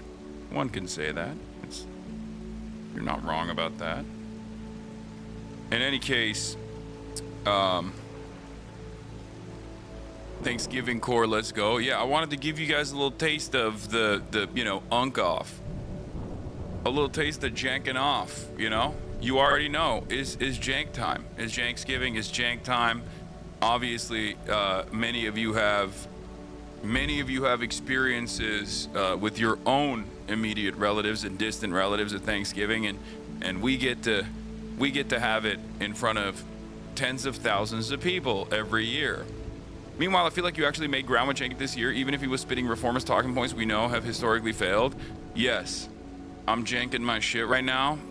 Please don't call it like that anymore. No, there's people janking off right now, okay? They're janking their shit hard. Hassan, they invited you and you didn't go? Oh, for Happy Thanksgiving? I can't believe they're just like posting AI stuff. It's so... I don't like how normalized AI stuff is. Why do you think Jake has seemingly moved right over the years? I don't know, he's old, man. It just happens, you know? But, look at RFK's face because it's McDonald's. Yeah, RFK wishes they were having a big spread like this. This is when the girly pops actually fall apart and then they post old photos. It's like that old photo of me, Ludwig, Myth, and XQC. That's what this image resembles, you know? Because like the girlies have been fighting, right? So this image is not going to be recreated anytime soon.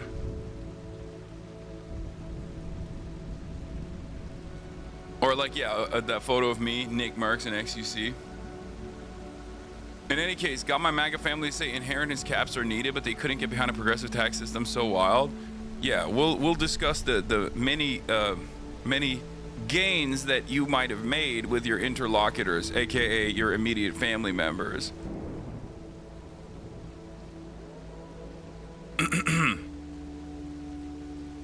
In any case, I'm debating whether I should shut this off. So tell me at least Myth is still your buddy. Yes, I love Myth. Myth is my goat. Are you dispatching today, gooning? Yes, I will be. Please don't make fun of RFK Jr. The worm commands you to be respectful to our leader. Okay, that's true, but I'm still gonna make fun of him because I don't have a worm, okay? And I hopefully will not have a pluribus-style worm insertion.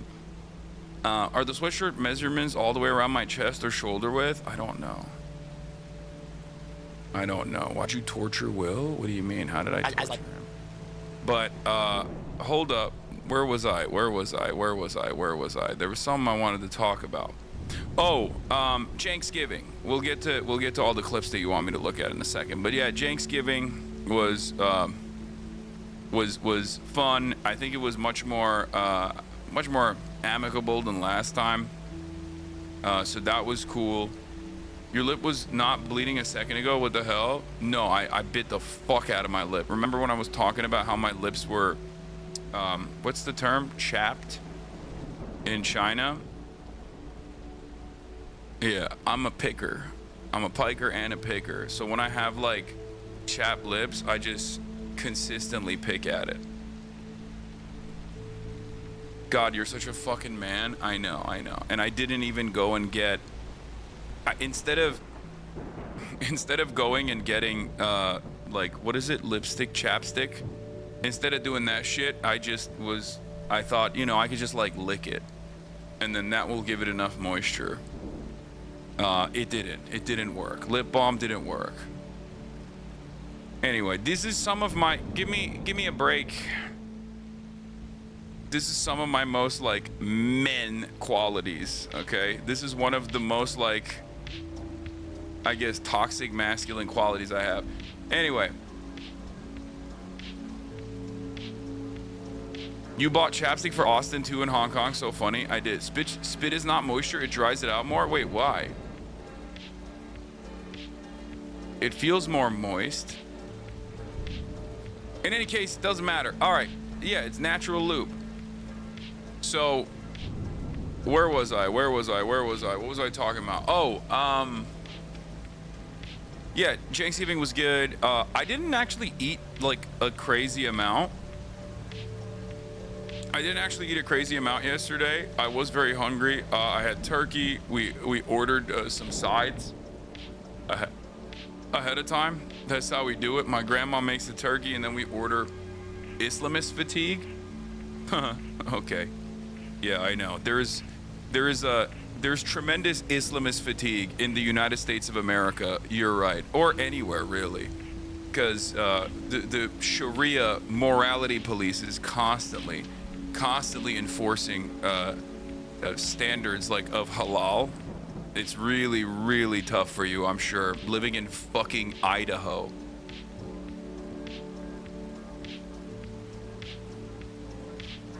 Guy who lives in Idaho is like, Islamist fatigue. What do you mean, dude? What happened? Are you hearing the azan too much? The call to prayer 5 times a day? Is that what the Islamist fatigue is? You're just saying things at that point. Just DM me your address. Don't be shy. I'm good, man. Okay.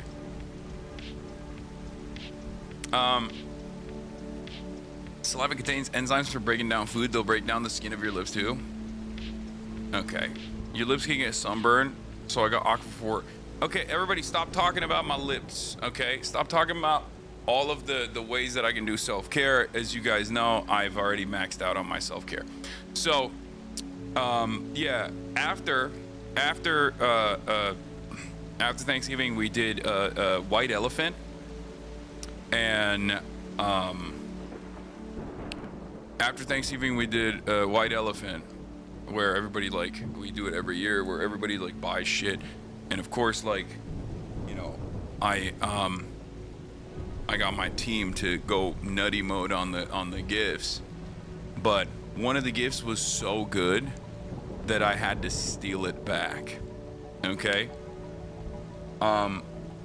Especially because the kids don't even, no one even appreciated the IP. No one even appreciated the fucking IP. Okay?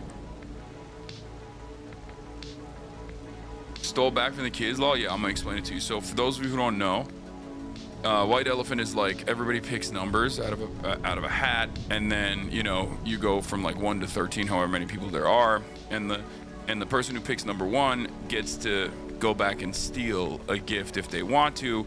The person, like, number one picks a gift. Number two can either steal number one's gift if they like it or open up a new one. And there's also like a limit to how many times a gift can be stolen until it's locked in. We do 2, right? And then number one, because they pick first, gets to also go again. So it's like a battle royale. Yes, if you play, in our household, number one gets to pick again, number one gets to steal again, and I was number one, right?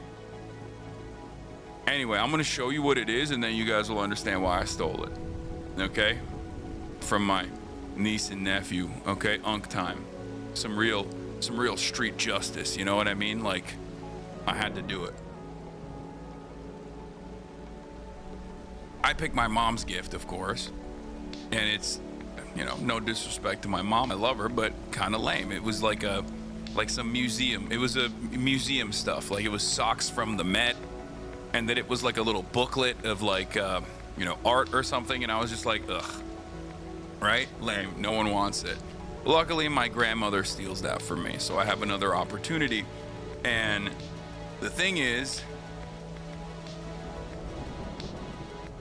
nephew picked the largest gift, and the largest gift in the packaging turned out to be something that my team had bought.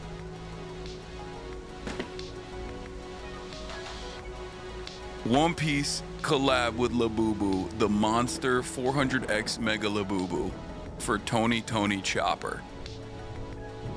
Now the thing is, this is fire, right? But the thing is, Pro doesn't even like One Piece. He's not a goddamn weeb. He doesn't like One Piece. He doesn't watch One Piece. He doesn't watch any anime at all. He only likes playing Madden, and I hate it because I'm always trying to, like, I'm always buying him like Nintendo Switches. I'm trying to get him into like From Software games and stuff, and he literally does not like anything. He's like 15 now. He's 15. And he just does not fuck with anything. He's like a jock. And it makes me so sad, bro. It makes me so sad because, like, this is the one... Like, if I was 15 right now, oh my God, I would do both. I would do jock shit. Like, I would play sports, but I would also be really invested in anime because now is the opportunity. Now is the opportunity where you can be in the anime and also still be cool. That shit was not cool at all when I was growing up. When I was his age, especially in Turkey, nobody fucking knew anything about that. So I was like extra weird. But even in America, when you were 15 and into anime, people would look at you like, oh, dude, you're gross, right? So now is like the opportunity. It's like the X-Files, but it's an anime. Who are you fooling, little bro? You would still be a nerd? No FBI. Yeah, I had to hide that shit like drugs, exactly. Labubus are out of fashion now, Unk, but One Piece is goated. Nah, people still like it, but I know. The Hachipupu is the new meta. You still don't have the full set? Well, in China, they gave me, I got these gifted, which, by the way, was also another box that Marat ended up getting, which was a full box of One Piece Labubu collab collection ones. You not being a sports weeb in LA when the Lakers have Braun and Luka and the Dodgers have Otani, Mookie, and Freddie is whack. I know. But yeah, I got these in China, but Marat got like the full pack and he opened it. He opened the full pack. I stole the Roronoa Zoro from him.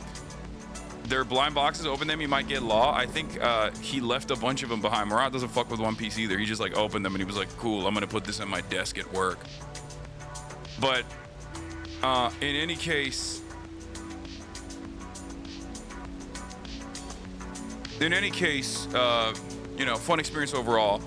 And I just kept, since Donald Trump tried to bring back Rush Hour 4, I've had it in my mind that Rush Hour is like a perfect movie to watch with the whole family. So I just kept repeatedly telling everybody that we should watch Rush Hour 1 and 2 as a family. Okay? And then everyone was like, no, that's a bad idea. No, that's a bad idea. And I was like, I don't think it's a bad idea. I think it's a good idea. I think it's a good idea to watch Rush Hour 1 and 2. And I kept bringing it up. And everyone was like, nah, that's boring. Except I finally convinced them. So we started watching it. And everybody loved it. Everybody loved Rush Hour 1. The problem is, I fell asleep. I literally fell asleep on the couch in front of the entire family. Like before my grandparents. I guess I was real tired.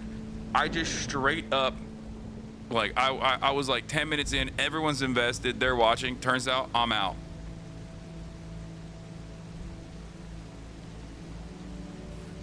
Official UNC status. I got what I wanted. Everyone was enjoying it, and then I fucking fell asleep. You worked a 5-hour shift, it makes sense, plus food coma? Yeah. Is that embarrassing in Turkey? My brother does that at every holiday event? Yeah. I was tired from Janksgiving and janking off, and then after janking off, I was tired from having to convince everybody to actually commit to Rush Hour 1 and 2. I made my parents watching Glorious Bastards because they never had seen it, and during mid-watching, I fell asleep watching it with them, LMFAO. Yeah. But overall, great experience. Always wonderful to be around family. I thought I could get myself to get up and go to Cutie Cinderella's Thanksgiving event, the Friendsgiving event that she was doing, but there was 0% chance. I had already passed out. Like I passed out by like 9. So it was just never gonna happen. It probably would have been way more embarrassing if I actually was able to make it to Cutie Cinderella's and then pass out. It's okay, you needed your UNC nap, sweetie. UNC is full, been sitting like this for 45 minutes. That was me, straight up. That was actually me. UNC got on the mall mains. You better cut off them jeans before he get a clot in his leg. UNC, when he got home, yeah, someone posted this. This is an old classic, right? 250K likes, November 25th, 2025. And old Twitter, look at how much better that shit was, bro. Like, look at how funny the replies are. Like, pre-Elon Twitter, man. Pre-Elon Twitter was actually a gem. People could have fun. People could be just, like, chopping it up in the replies. It's not like a sea of blue check marks selling whatever fucking cryptocurrency they have. It's not just like quote retweets of, you know, Himmler's army saying that every single black person needs to go to jail immediately or kicked out of the country. No pussy in the bios, none of that. No rage bait, just pure fucking vibes. Everybody's celebrating. No, at ChatGPT, what does this mean? At ChatGPT, explain this joke. God, Hassan, you're so old.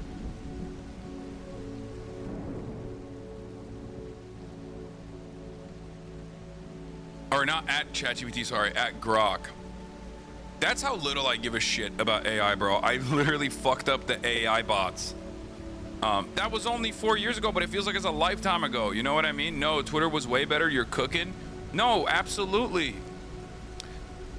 Don't it always seem to go, you don't know what you got till it's gone, you know? Because back then I used to think Twitter was brain rot. Twitter sucked. And I just did not know. Hassan got his bitches mixed up. Yeah, my LLM bitches.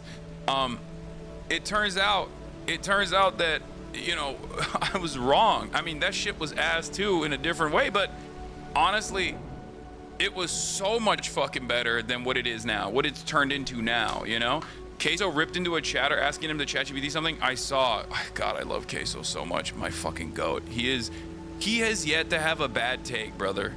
This man is yet to have a bad take. It blows my fucking mind. Chatter asked Queso about ChatGPTing something. This is his response. What does Gilbert just say? I guess Mountain Dew is a bad take. Like, his take on Mountain Dew is so bad. But honestly, that's fine. Ask Chat GPT, it's better. Man, take me back 10 years, I swear. Bro, just go to Google or something, cuz. Please. Bro, I'm so tired of hearing about this Chat GPT action. Bro, I'll go to Google.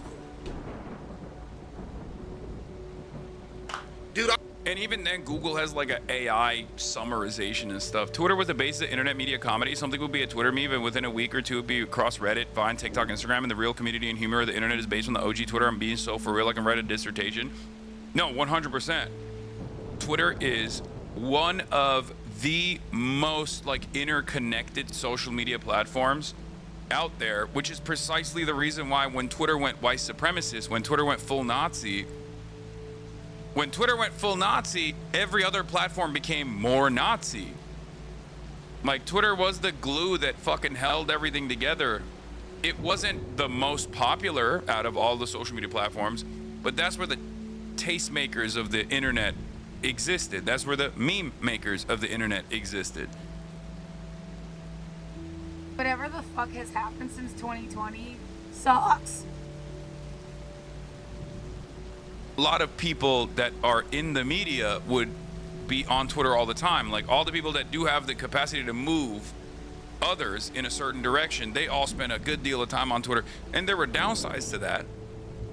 But I do think that Elon Musk's purchase just ruined everything. I don't know, bro. I'm telling y'all. Just go to Google like a real man. So what, you can't find out what it is? You better read those articles.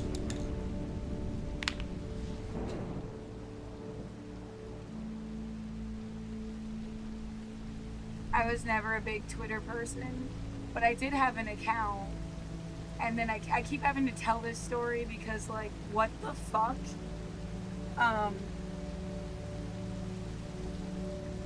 It was the same day I got in an art. My friend was staying with me. They went to a job interview. They weren't coming back, and I was worried about where they were. And I also had, like, a weird sense to, like, I was letting them use my bureau to put all their stuff. I didn't open every single drawer. I just had, like, a sense to open one drawer. I opened it, and it had my stuff in it, like, broken. And, like, okay, we'll have to talk about that when they get back. Things are getting, like, tense and weird with them, if I remember right anyway. But, well, so that was, like, the atmosphere. It was the day Robin Williams died. And then on Twitter, I found out, yeah, he died. And then I said something, I don't remember what. It was, like, a little spooky, I guess. Like, the general idea is, like, I bet he was sick. And that he had killed himself.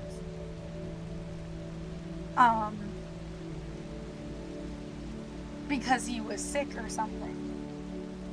It came out, like, months later that he had been diagnosed with, like, I think it's called Louis. Now I'm missing Hassan's string, but, or Robin Williams, Louis dementia.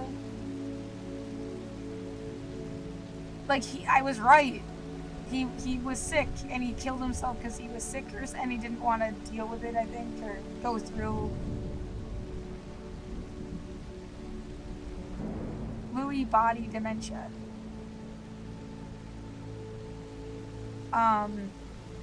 Well, whatever. It was like all the same date. My friend, and then them not showing up, and then Robin Williams dying, and then a wellness check. It was like 2 cops showing up, and they said some shit like, yeah, I posted something on Twitter and it was concerning to them. Like, that's not something the police, it doesn't make, like, that's bullshit. And then the friend shows back up, like, and starts moving their own shit out. Like, and then I'm like confused what the fuck they're doing. And I say, like, you know, I had this, like, thing, I found it in your drawer, it was broken. And they lied to my face. It's like, if they had ever lied to me before, I didn't know it. It was like, like, what pipe? What are you talking about? It was like a cannabis pipe. That I worked in a smoke shop. Like, this isn't, like, weird or scandalous. Like, it was my job. You know, I don't have a lot of money, and, like, breaking my stuff and finding it is concerning. Like, the idea that you can't talk about it because it was a cannabis pipe. Oh my God, I live in a legal state. I worked in a fucking smoke shop. Like, that's not the problem here. The problem is someone breaking your shit and then hiding it from you and then lying to your face about it. And then it was like, oh, and they were just taking it upon themselves to, like, move out. And I threw their bag in the hallway. I got pissed off. The neighbor comes out and is, like, recording us as if she had been, like, waiting. That was extra weird too. This was the smoke shop where I worked. I don't know, it was like proof. I worked at a smoke, like, this isn't, like, so fucking crazy and spectacular. It's basic. Anyway, and yeah, they died August 11th, 2014. So you had, like, the wellness check and the fight, and, like, yeah, I did say get out, but they were already packing their shit to leave on their own volition.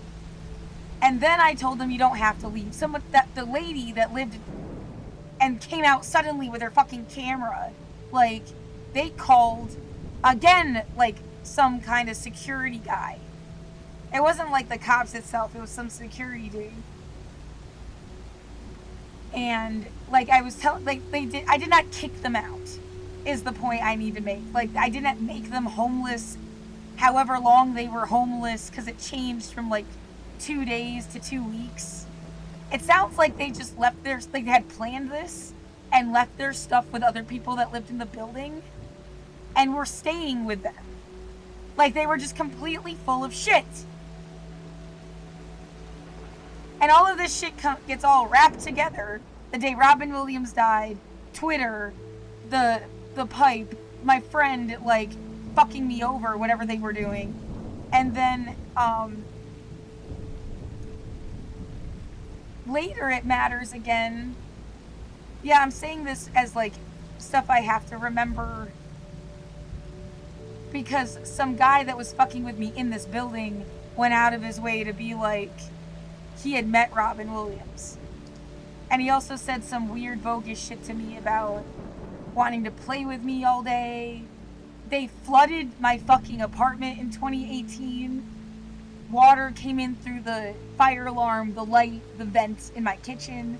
They had flooded my bathroom twice, but it wasn't as bad. There was, like, a bubble. And they had to, like, pop this bubble and paint over it. That hasn't happened, you know, since. And then in 2021, they pushed themselves into my apartment. There it is. Making sure I knew they met Robin Williams.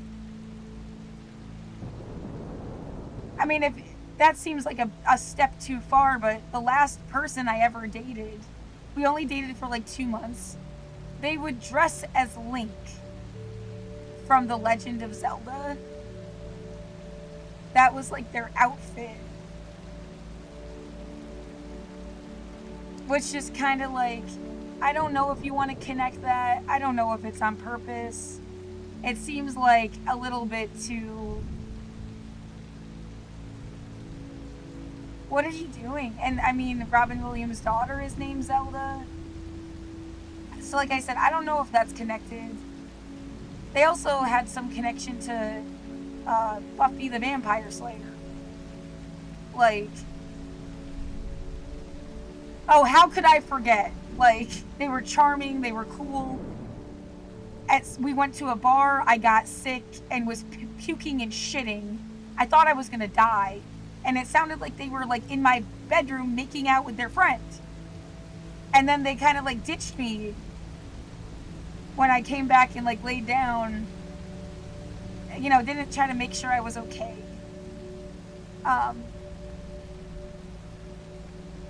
Yeah, really. And they stole. I loaned them books I had from women's studies. It was women in music. When I saw them put it in the back of their car, I should have known I was never going to see those books again. Because, like, if they go driving and, like... Yeah, I don't think... It's like, I think they hate fucked me. I remember when we had sex, they used to say, I'd love to fuck you. But, like, fuck you. Not like, I love you, or I really like you, I'm starting to love you, or something. Like, they made my asshole bleed. Like, when I keep saying, like, someone's trying to shove their fingers up your ass until it bleeds, they literally made my asshole bleed.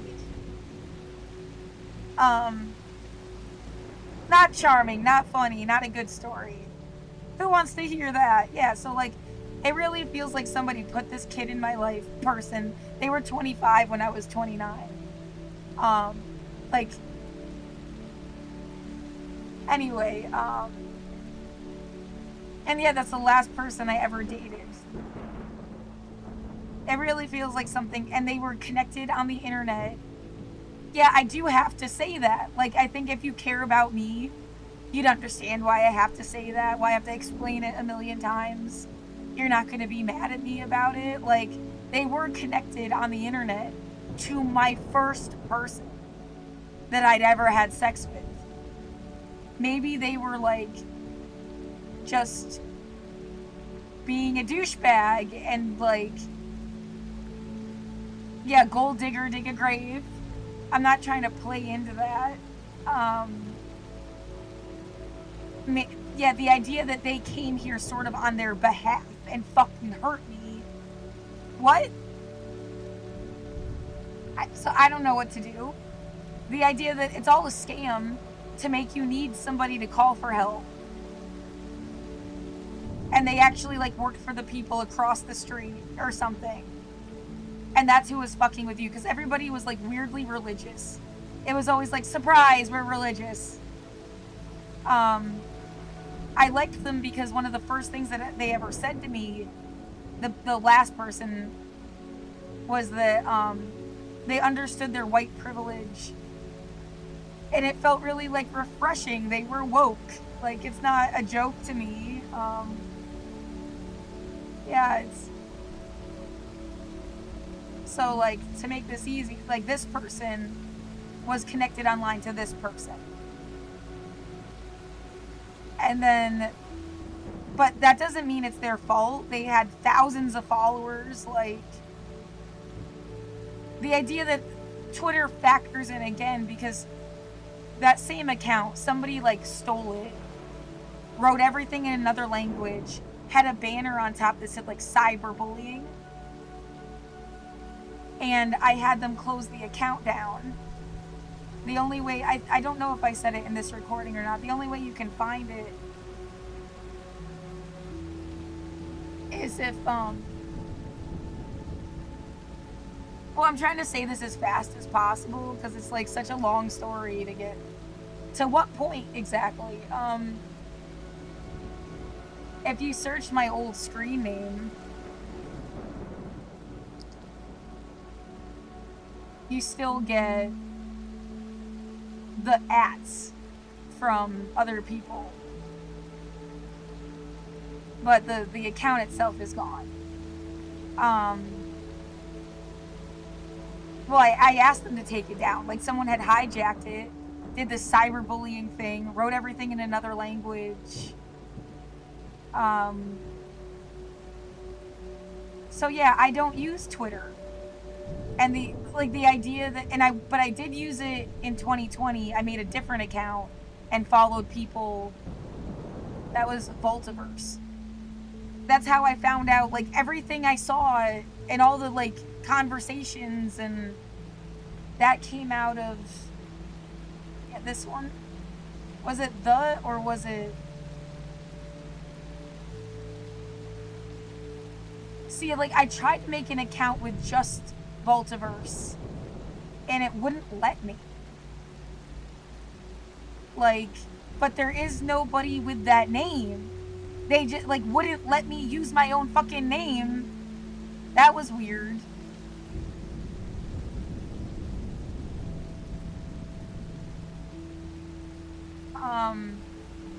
But yeah, that's when I came up with Voltiverse, was in 2020. As like a name and a concept. And yeah, that's how I found out everything about the protests and watched all the footage every night. And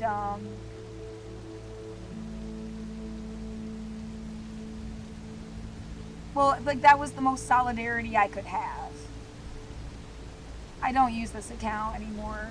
I don't use, yeah, then Elon Musk bought Twitter, turned it into X, and now,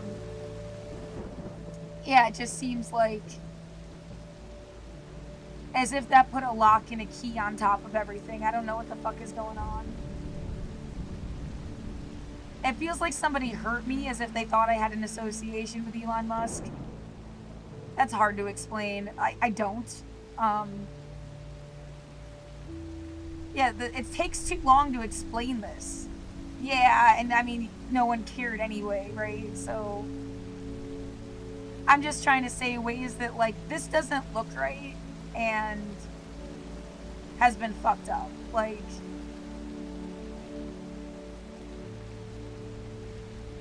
these are me though, right? I think so. I was trying to make like a curriculum using YouTube.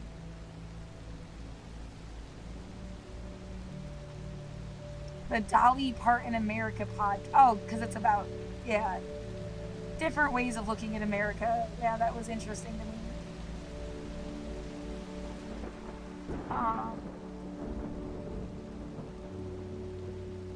Yeah, Dolly Parton is like an icon, but I don't really listen to her music, you know? Like,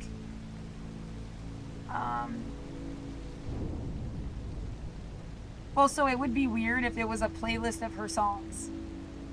Like, what? Yeah, no offense or anything. I listen to everything, but whatever. So, yeah. Yeah, I did this. Like, I didn't know how to clip stuff on my laptop, and I, like, recorded it on my phone and then put it. It's just really bad. Like, first attempts at, like, doing shit on the internet that I didn't do before. But trying to save stuff. I do still think this is, yeah, Kimberly Crenshaw is really important. Every time I say intersectional solidarity, like, that's her word.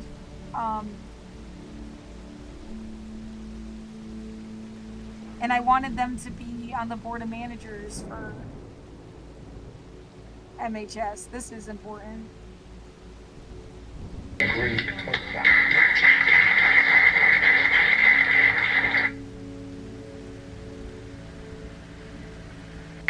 Long-term vision and strategy.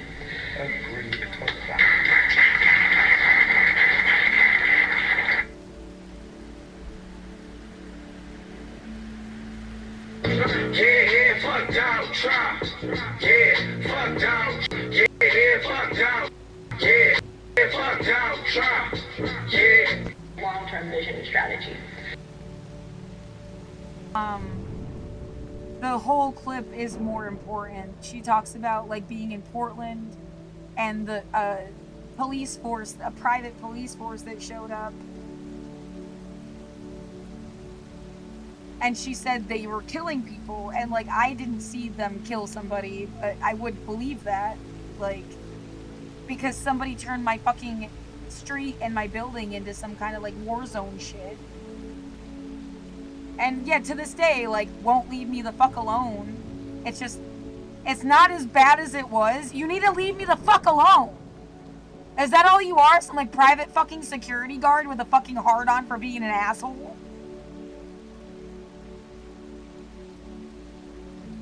Yeah, like, you wonder why no one's fucking helping you.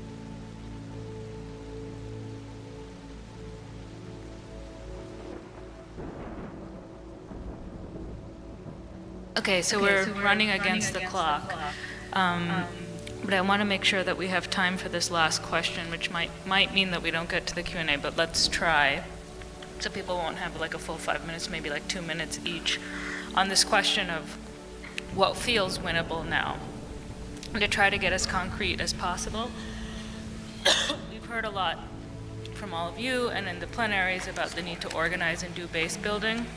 But can we get more specific on things that feel winnable, or concrete strategies and tactics that you see around the country that are winning? And we can go, sorry, I think we're going to start with Rachel this time, and then go to Gina, Kat, and have Mohammed close us out. Does anybody feel ready? I was like, Yeah, someone else. you want to go first? Sure. I mean, I answered a different question on my paper. I answered where we go next, but that could be the same. Can I answer that question? Yeah. Okay. Then in that case, I'm ready. And I'll take off list because I think I went over time this time. Given everything that we've been sitting here talking about, right, and the compounding of our trauma, one of the things that it allowed me to think about was the impact of our trauma, actually, on our work, on our ability to organize, on our ability to rebuild. And where we're sitting with right now is in the same vein that the Panther Party understood, the Black Panther Party for Self-Defense understood, if you were hungry or you were worried about your light bill or you were sick, it made it that much harder for you to fight for liberation. Trauma acts in the exact same way. And that actually black folks, brown folks, indigenous folks, right, if we actually sat in everything that white supremacy has done to us, we wouldn't be able to function. So we spend a lot of time putting that shit in boxes and pushing it down and pushing it down and pushing it down, and that takes energy. Surviving white supremacy takes energy, right? So much energy that we don't have time for anything else, or does it feel like we have time for anything else? And so we think that unless we get about the business of addressing our trauma, both for practitioners, for our community members, for our impacted family members that most of us, or a lot of folks, tokenize instead of actually imbue with any skills or leadership so they can become the leaders of this movement that they're actually supposed to be. If we don't do that, right, then we're putting Band-Aids on gunshot wounds. And so for us, healing justice is what has to happen next. And healing justice, not in just the woo-woo, right, let's get a massage way, but healing justice as an organizing strategy. As an organizing strategy, not an afterthought, but the core basis for everything else that we do. Next thing that needs to happen, and I didn't mention this the last thing, but one of the things that's happened since 2020 is the rise of violent threats against frontline warriors, particularly black women. So what needs to happen next? Start protecting black women that are putting their lives on the line, right, for the people. We need to be highlighting the contradiction, right? They're going to stick with the misinformation, disinformation campaign, right? Asking them a very simple question. Well, if $300 million a year doesn't help you do all of these, right, curb crime, so what will? Because we are entering into the presidential season, the next presidential season right now, and her governor and Trump, right? The law and order drumbeat and all of the violence that we felt in 2015, 16, 17, 18, all of that race hate, right, and women hate and gender hate and sex hate, that is all going to continue to amplify and get worse. And so we better figure out how we keep ourselves safe. That's it. That's my checklist of what needs to happen next.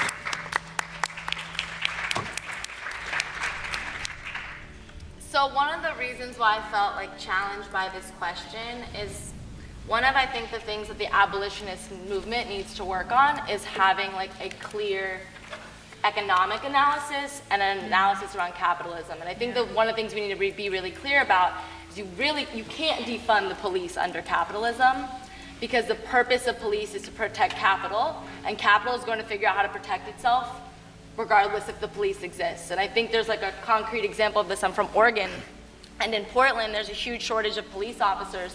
So all of the businesses in downtown Portland have brought in a private security company who are essentially now a privatized police force in downtown Portland who have zero accountability. The DA can't even figure out how to keep them accountable. And they are killing people, doing citizens arrests, beating people up, tearing down tents, handing people notices saying they need to leave Oregon and they can't return. And so, and if we look at the continent of Africa, that's actually like heavily happened on the continent, where the largest employer on the continent of Africa is Geo Group. That is because private companies have brought in private security companies to protect their capital. And so I think it's really important for us as abolitionists to be clear that like abolishing capitalism is essential to abolishing the police and abolishing prisons. So our path to abolition, it's a long-term path, and it needs to be connected to a path to dismantling capitalism. And I think too often our movement is very siloed, kind of we go from campaign to campaign, but we actually don't have a long-term vision and strategy for revolution. And that is really what our movement needs. Not just individual campaign strategy, not just sloganeering. We need an actual strategy if we're going to call ourselves revolutionaries for revolution. So, and then I think we have to get clear on like, okay, what is possible on the way to that. And I think, so yeah, I just want to say all that, and then I think like the immediate fight needs to be around defeating the far right. Florida has become a petri dish for experimenting with fascism, and they are taking away the very few instruments we actually have to change things. Things like getting rid of our ability to do ballot initiatives, taking away our ability to protest, creating preemption laws so that no matter who you elect on the local level, the state can come in and stop them from passing any sort of progressive measure. They're gutting our organizations, gutting union membership. And so we need to take the threat of the right very seriously. The right poses an existential threat to our movement, and I think that needs to be the immediate thing that our movement is focused on while working towards a long-term vision and strategy. Agreed. Both sides.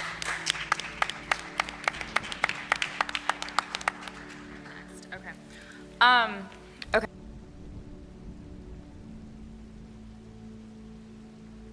Accountability. The DA can't even figure out how to keep them accountable, and they are killing people, doing citizens arrests, beating people up, tearing down tents, handing people notices saying they need to leave Oregon and they can't return. And so, and if we look at the continent of Africa, that's actually like heavily happened on the continent, where the largest employer on the continent of Africa is Geo Group. That is because private companies have brought in private security companies to protect their capital. And so I think it's really important for us as abolitionists to be clear that like abolishing capitalism is essential to abolishing the police and abolishing prisons. So our path to abolition, it's a long-term path, and it needs to be connected to a path to dismantling capitalism. And I think too often our movement is very siloed, kind of we go from campaign to campaign, but we actually don't have a long-term vision and strategy for revolution. And that.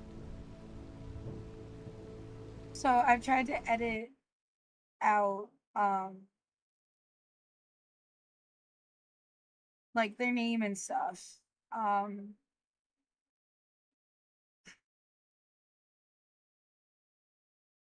Well, because it's not about like, for all I know, these people again were like just trying to, gold digger dig a grave. Like, I don't know. Like, they thought there would be some information or like using me for like a political pawn, or it happened just before 2020. They're the only reason I knew what social murder was. They taught, and then it's like, yeah, that's the joke. We taught you what social murder was, and we kept talking about FEMA camps and stuff, and you were supposed to like, freak out about it in a certain way, and then we made fun of you. We made fun of you for caring. Like, that was even said like directly. This idea of making fun of you for caring. And then the person that said it got, brain cancer? And so it's like, well, you can't be mad at him. He has like a chunk of his brain's missing now. Okay, bitch. Like, everyone's got such a convenient story, though, for like, why. How dare you even remember fucked up things they ever did to you? Like,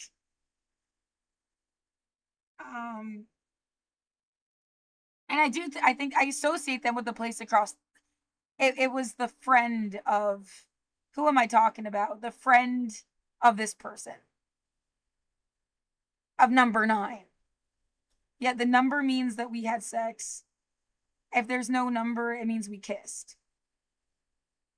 And I put everybody I've ever either kissed or had sex with on one page because people were calling me a whore. Like, you're fucking stupid. I'm a modern person.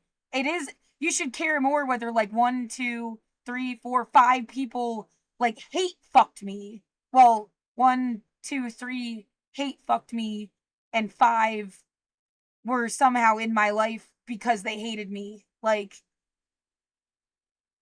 or yeah, 6, 7. Like, I think they hated me. It was never like,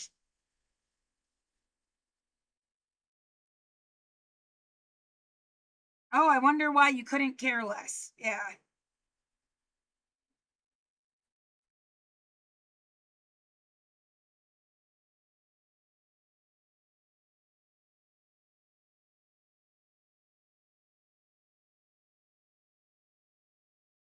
Yeah, the religious symbology here. Like, again, with people like, surprise, they're religious. Why were you in my home?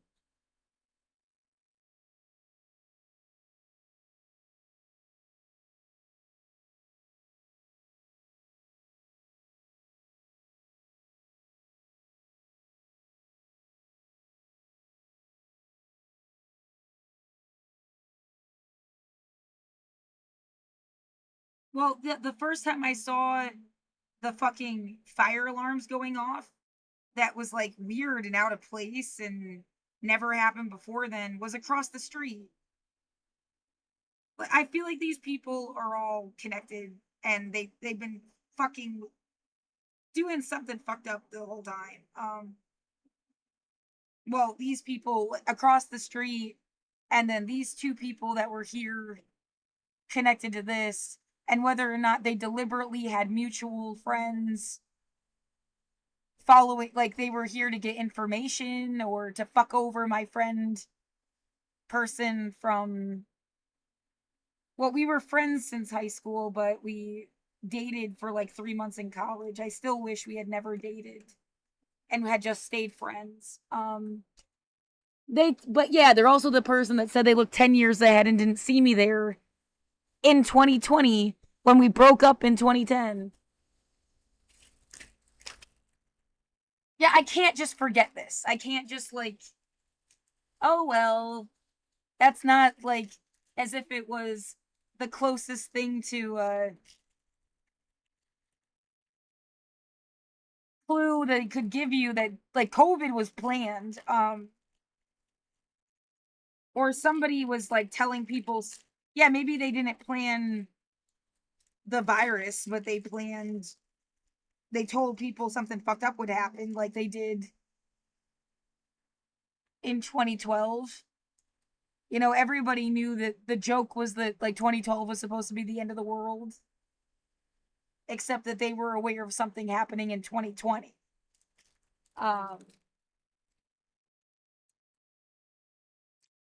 Yeah, so like what level of like conspiratorial shit? Trying to like keep it smart and not, oh, just come up with the most dramatic story you can.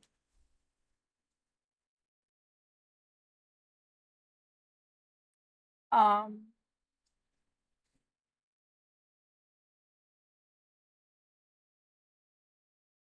Back to photos.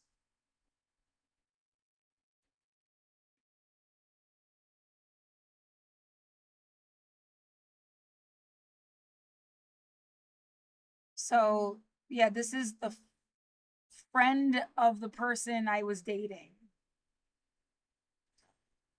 And the point is, the last thing, that they are scamming me for caring while playing my insanity.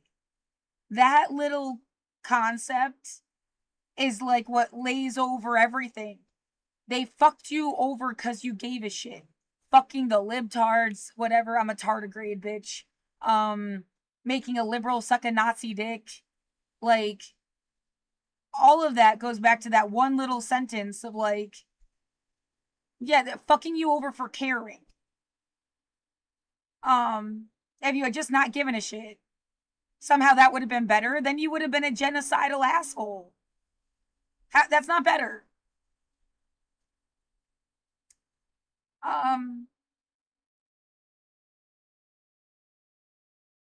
It's almost too small to see it.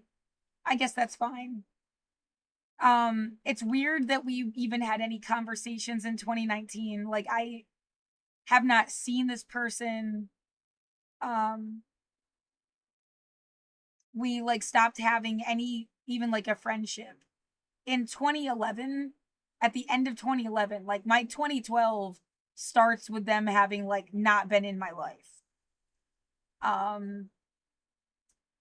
Somebody through Facebook even asked me once, like, what's 2012 Laura like? Like somebody using their account. Or like they said they missed 2012 Laura. I guess I should just look it up since I'm.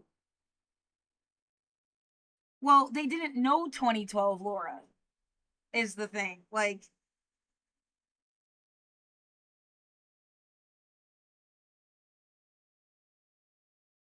I went back to college and we stopped being friends.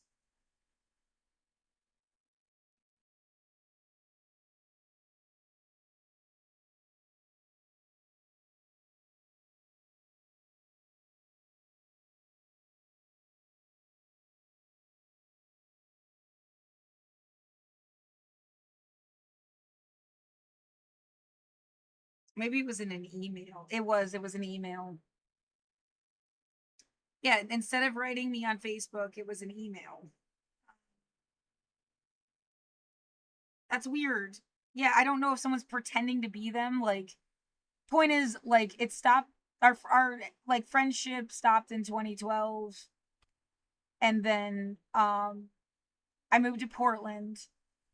Well, I finished college that through that summer, and then moved to Portland. And then sometime in 2017, like they called me. I don't know if it was them.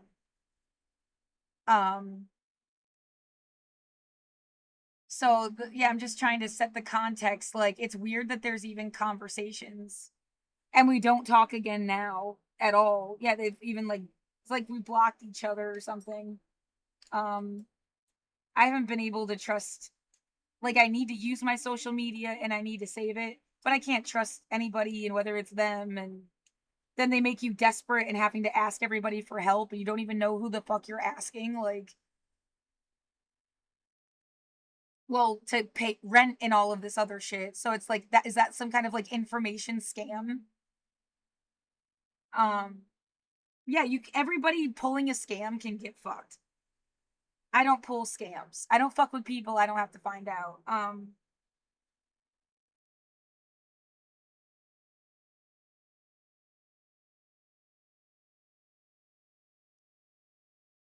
Hold on.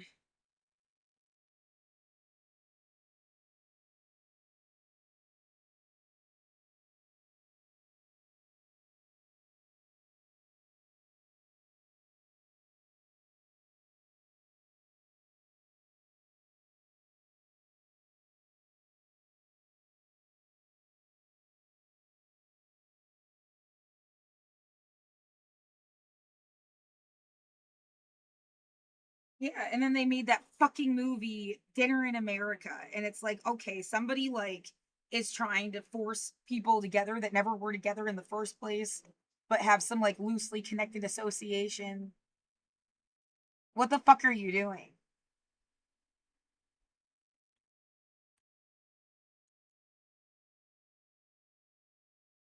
Well, it's like their ex-girlfriend, who I didn't even know personally, but who like told me some important things at one point. That was a conversation. Well, there's no reason. I'm like, no, bitch, you're not gonna like, here's my whole story, and then I get killed, and you just like run with whatever the fuck, and I can't clarify anything. You, as in like, whoever the fuck thought they could just like fuck with everybody's life and who cared about them. Because that's what you're just like little dolls in somebody's little fucking toy box. It's the apple juice box really gets to me because that was like a thing. But it's like taking their ex-girlfriend, who is a real person. I don't know if this is what their personality is like. I didn't know that. And then some like weird multiverse of somebody that I liked who also seems in a multiverse thing got used in the Front Bottoms middle finger peace sign song. Which, like, I have my own poem that was middle fingers and peace signs. It's like, yeah, again, say like multiverse, but it's like that's like the same guy. The guy in this video.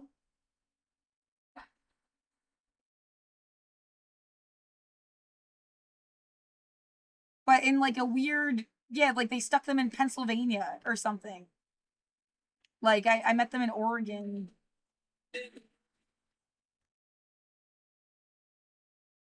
Yeah, this is, I mean, it doesn't look exactly like them. They've done worse. I mean, that's how I know this is the other person, because it does look almost like exactly like them.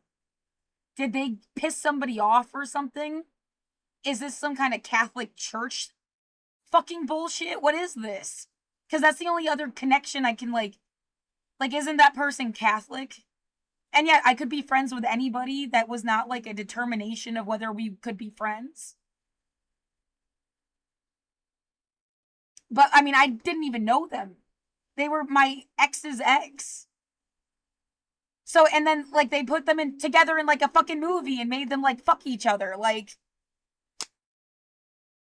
and everybody loves that goddamn Watermelon song. Yeah. This shit, like, the movie would have come out earlier, but the pandemic happened, and the movie came out in like 2022 or something. Well, I'm trying to like keep shit together. Like, this came out. I'm saying too much stuff too fast now.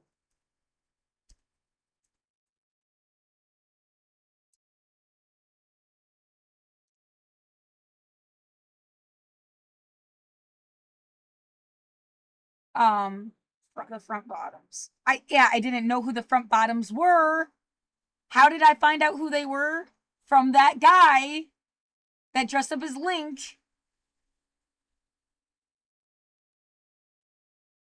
Apes Estate and the Front Bottoms. They introduced me to those bands. Like, I had never fucking heard of them before. And then it's like, no, they never were like, we think you're the bitch in the fucking video, or they have something to do with you. Yeah, what are you, the children of CIA agents, and they like let you fucking like practice on civilians? What the fuck is this? Well, that's a good story. It's a guess. I have nothing to hide or run away from, or like, I'm trying not to be used by some bullshit.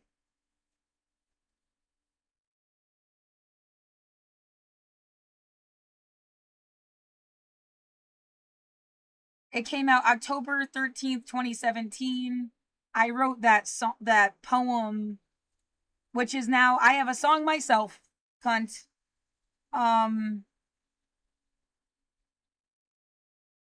It's called Middle Fingers and Peace Signs. And it was about this amalgam of a guy.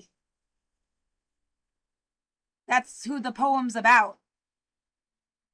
I get is also another like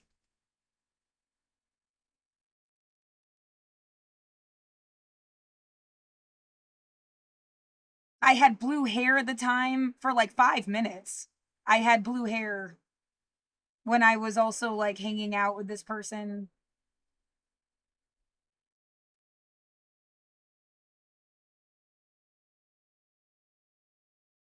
Nothing in my like this is almost like a hebophilia movie. She's like 20 but is like really recessed.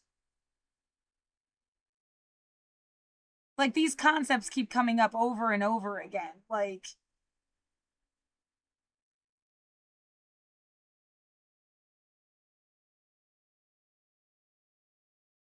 right, and don't forget the weird ass little bit at the dinner table with they're combing their hair with a fork, which is like an aerial thing. They had some bitch on my street screaming awful shit in 2020. And then someone was yelling at, like, I think her name is Ariel. I've had to say this so many goddamn times.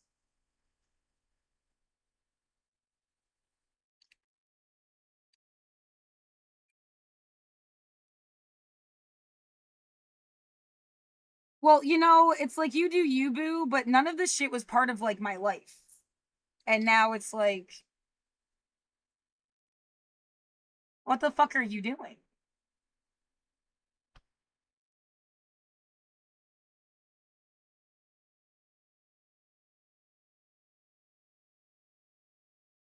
But yeah, well, do I want to make the direct link to the real people? Or like, this is enough. You've already talked, yeah, the doppelganger land shit. I mean, how many different ways and how many times do I have to fucking talk about, like...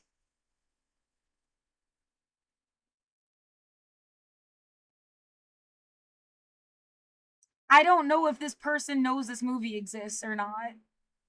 They also were a musician. Yeah, I mean, everybody's like a fucking musician. The idea that this was supposed to make them famous or something, like it's the real life girl. I don't know.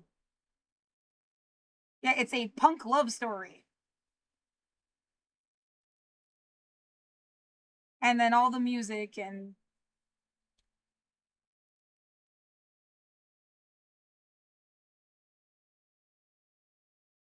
the poetry. Yeah, 2017. I had never heard of them. Yeah, how many people musician loved music. They did like karaoke. I don't think I've ever seen them sing. But yeah, and yeah, different kinds of music. Yeah, but like loved everything. But yeah, no, like was a musician, musician, musician, musician, played the ukulele. I bought them a ukulele as a gift and stuff. Oh, musician. That was my first kiss, which was also a humiliating experience. Yeah, my first real kiss. I've talked about this situation a lot because I was in 4th grade and it seemed like the adults knew this guy was like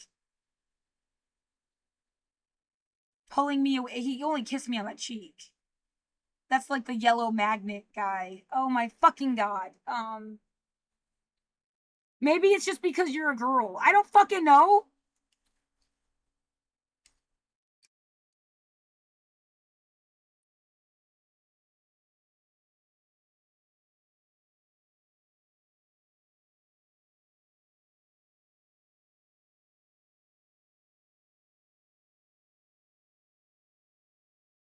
Maybe it's some third party that doesn't give a fuck about any of the people here.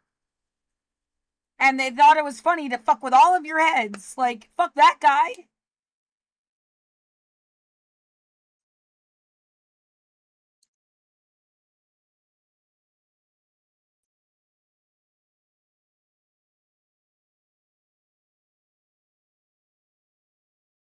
Right.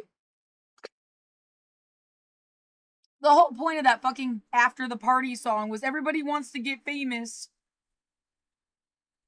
And you just want to dance in the basement. They used a fucking MHS jacket in it. And then the cover fucking, like...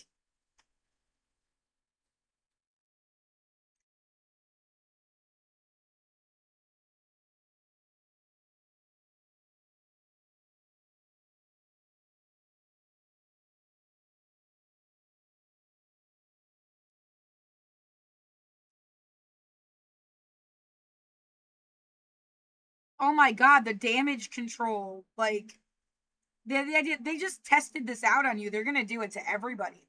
Everybody gets their own little fucking rock star and somehow, like, weirdly misinterpreted to, like, ask them questions. Bullshit in their life. And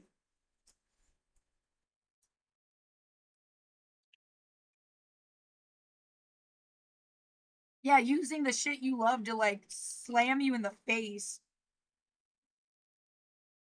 Yeah, right. I need that picture. How dare you critique capitalism? Is that what I'm supposed to get out of this? Like, that's not punk. How dare you critique capitalism? What? What?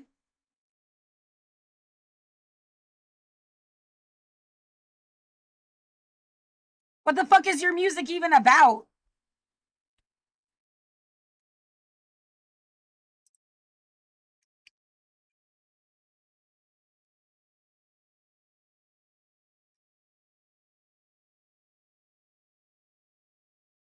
Oh my god, it's gonna take 100 years. It better be at the bottom of this. At the bottom of everything.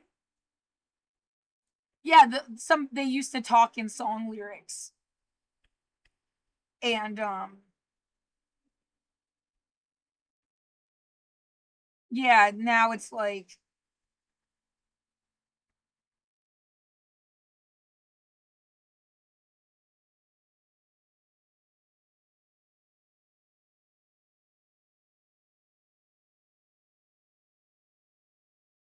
I thought it was cool. Now it's like something's really distorted. Thought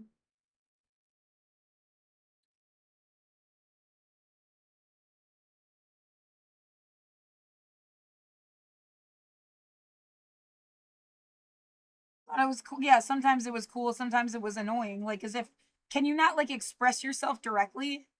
You have to use, like, somebody else's words all the time? Because I would, like, say, actually organically, like, say things. Now, you know what? It's fine. Whatever. I'm not trying to be a bitch to anybody, like petty high school stuff. What the fuck is this? Why are they wearing a football jersey? It says Cougar on it. And then, like, the entire scene is just, like, this guy hating whoever the fuck this is.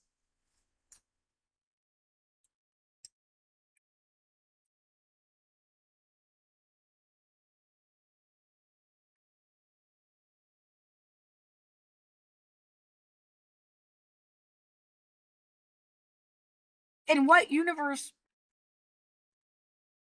Not a real one. Whatever the fuck this is.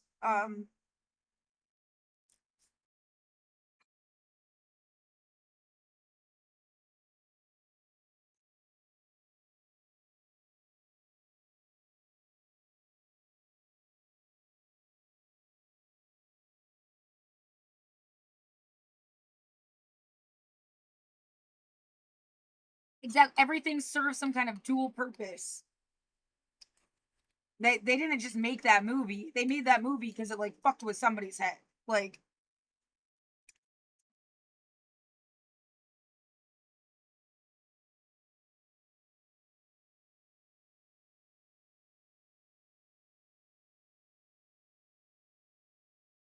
well, yeah, right. Is it really hebophilia? Like, do you have to put? Everyone loves this movie. Why do you have to put a stigma on it? She's like 20. It's this idea that you're, like, into somebody because they're, like, not grown up. And I guess, at least for me personally, I want something that's, like, grown. And it's like, you don't even know what that looks like.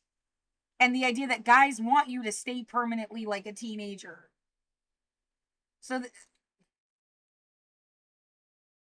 or they're creating a culture where that's what's expected.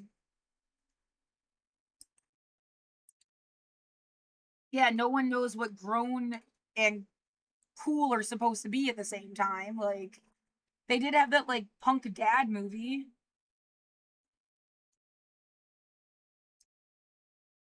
And I was like, that's like, yeah, the punks grow up and What is it?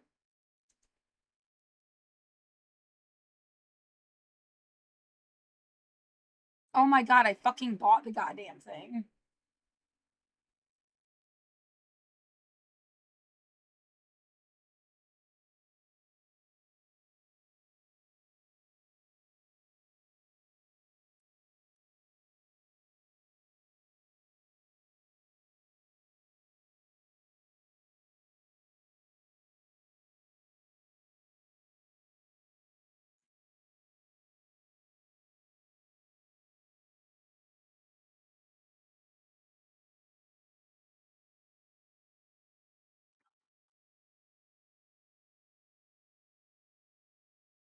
Yeah, I just feel like they're practicing stuff even. Like this isn't like that's how much it's not even really about me. It was about practicing what they could do to get into somebody's head.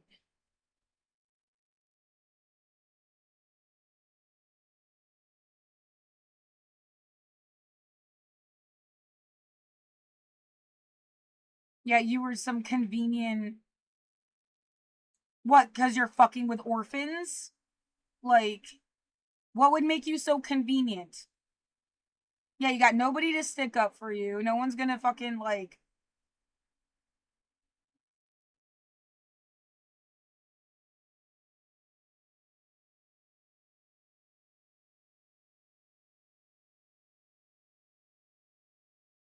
Everything is, like, so controlled it died. Yeah.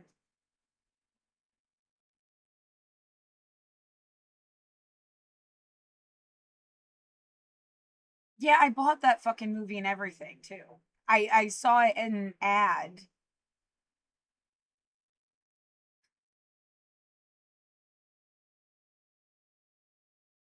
Yeah, well, of all the movies in the whole fucking world that you could have watched, just happened to see that one.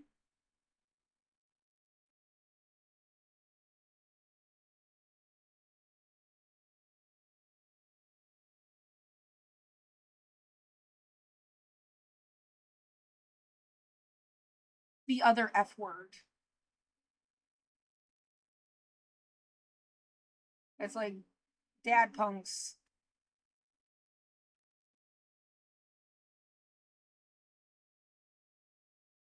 Punk dads. And I feel like that was constantly right. I was talking about Eminem like growing up and then they did this and then Jelly Roll showed up and like went from artist to artist.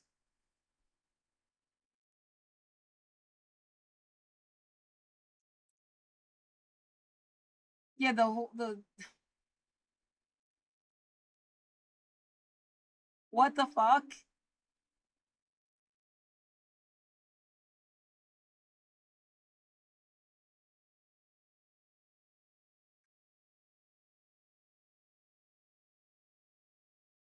Well, I can't play the goddamn song. It'll like fuck over my whole stream. But it was about being a dad.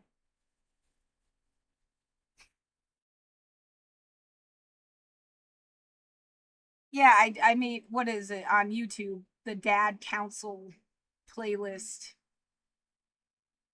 I was trying to like sort things out myself, like what I thought about.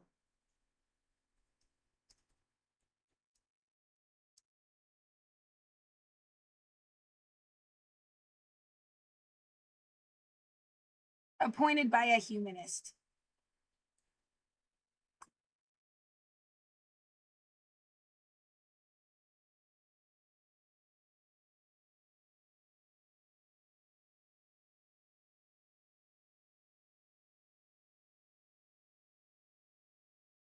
Um,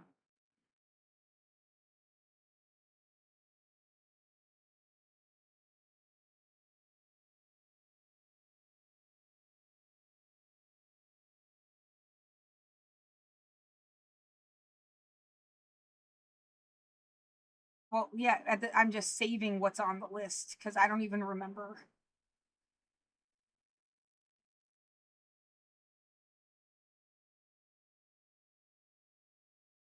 Uh,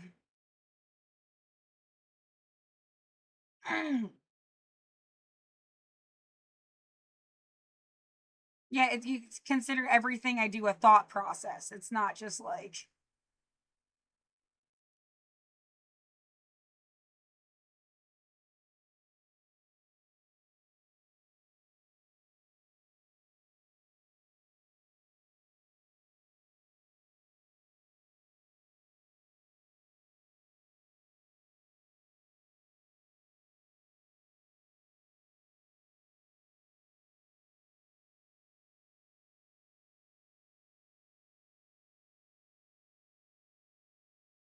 So yeah, how many times did this happen?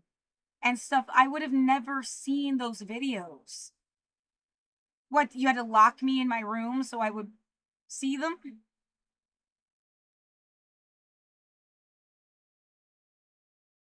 Yeah, I heard songs when I was a kid and never saw the video for like 80% of stuff. And then my speaker just got shut off. I didn't have power in the first place.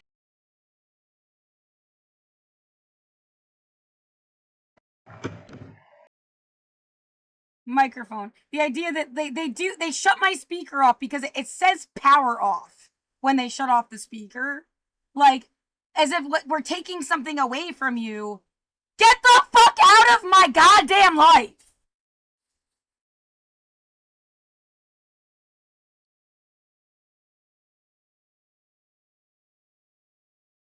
Yeah, really, some con artist middleman fucked with all this, like, famous stuff, and they expect you to bitch about it until, like, they can go rip people off. Get out of my fucking life! Yeah, fuck you and all your shit. Yeah, that's what I want. Every scam in the world to just drop dead.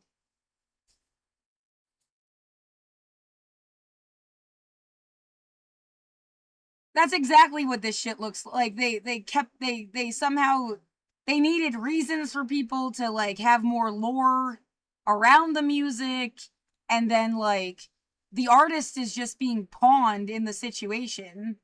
Like putting them through hell, getting them to write a song they really meant. And it's all about like controlling people, really. It's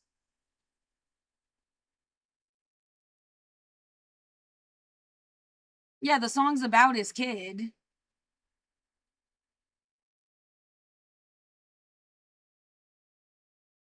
Right, and then it's a fucking ad for BetterHelp, and my dad was like, before my dad died, he was pretty much like, in a sideways sort of way, like, you know, BetterHelp makes you do therapy, like, in your home. And then if people are stalking you, like, it's a breach of medical shit.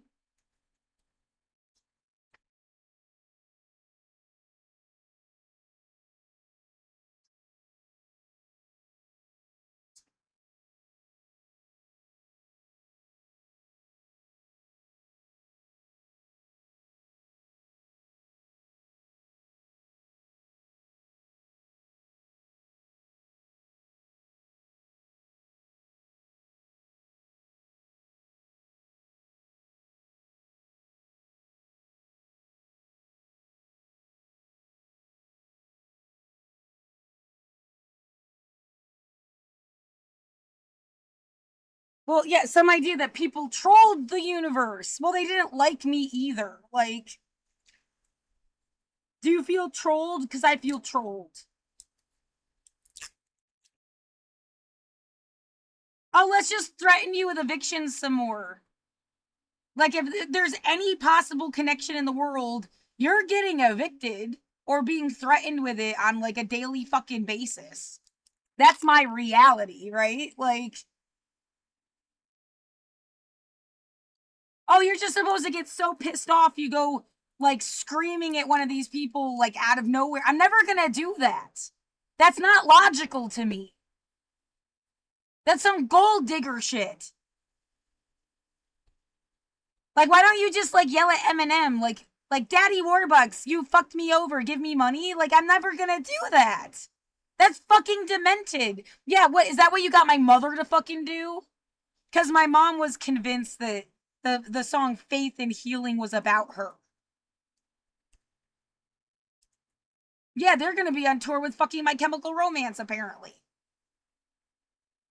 She was convinced. She's mentally ill. Like, I don't talk to her. We don't have a relationship. But, like, I remember this. And then them putting me in the fucking clown makeup when I was a kid.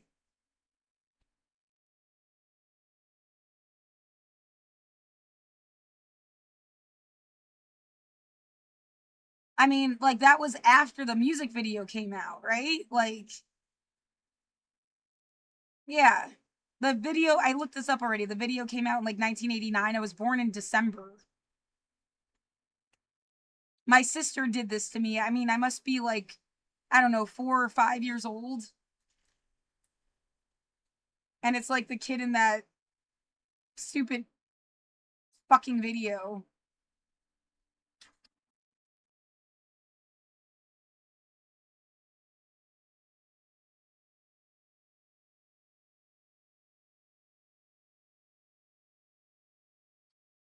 Yeah, the idea your family was trying to fuck over the punk movement. How dare you?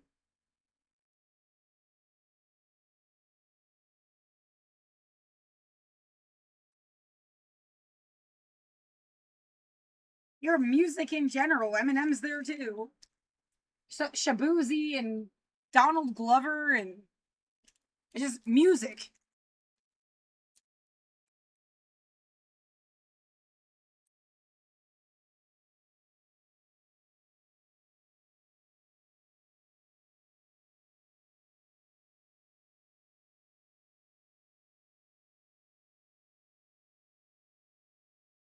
Yeah, whatever the fuck So Long and Thanks for All the Fish is about. Whatever the fuck a whole bunch of different, like, front bottom songs are about.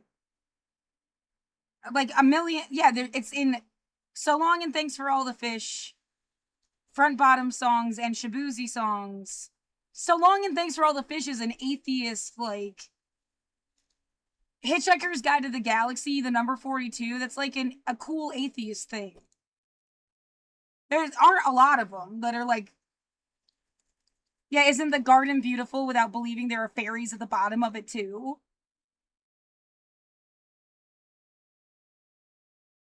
Oh my god!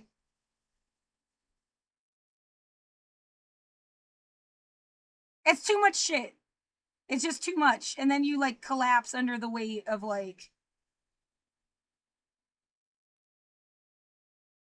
Yeah, at the end of the day, did you just, like, hate my cousin? I don't even know him. Are you done?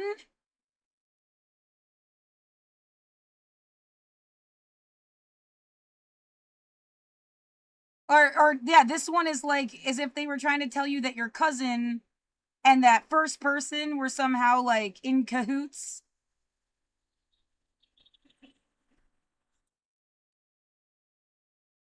I watched it a million times before I noticed.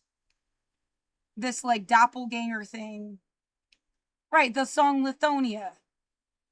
Which came out...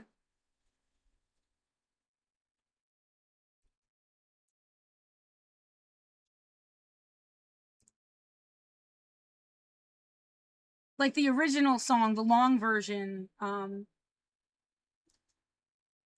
sorry. 2024? Yeah, but whatever. July 2nd. The lyric is like, these are your children, I am your son. And it was like a direct, like, seeing people's faces different. So it's been like 2 years of this, like, really noticing people's faces thing. Otherwise, like, people are different people. Like, there was no, like...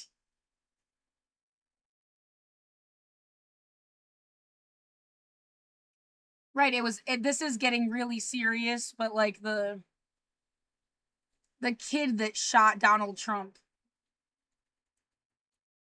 it was just, like, before that. And they died. Thomas Crooks. Yeah, so the song, this was July 2nd. It just said it. This was July 2nd of 2024. And then this Thomas Crooks thing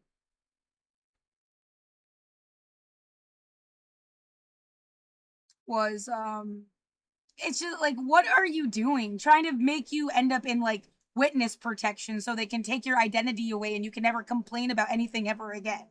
Like, no, I don't want your fucking help. Like, why would it be witness protection? It is just like a weird game with people's faces. Are you fucking kidding me?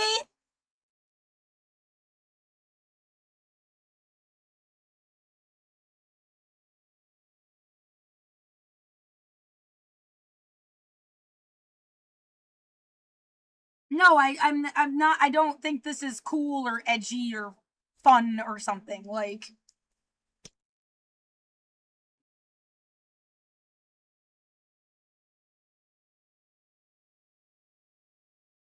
I don't want a future where, no, we were supposed to be training people to kill. Everyone's in the military and we're training everybody to be a fucking murderer, and you're supposed to think somehow this is cool. No!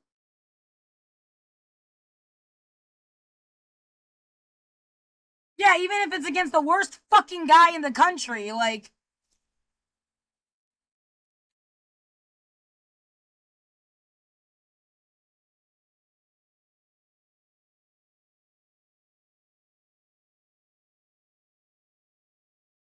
well, the idea that if you had had a kid, is that like this might be what your kid would look like, depending on who you had the kid with. As if almost, yeah, the underlying message is if to say, like, if you guys had had a kid, they would be like a fucking shooter or something awful. No, I teach my kid to be smarter than any psych op, especially now. And they always try to make you look like an enemy so they can just like kill you outright. Not anybody's fucking enemy. And yet, the only people mad at you for that are like, well, god damn it, now we lost our, like, reason to hate her.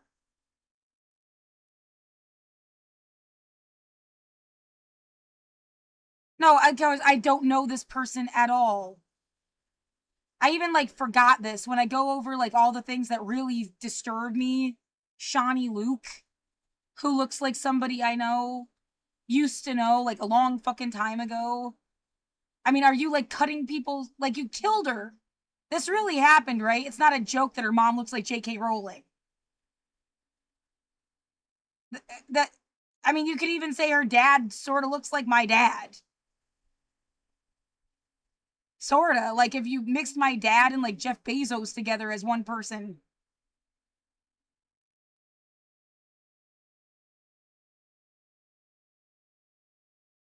Yes, but it's like, especially with their hair like that. They cut her fucking head off.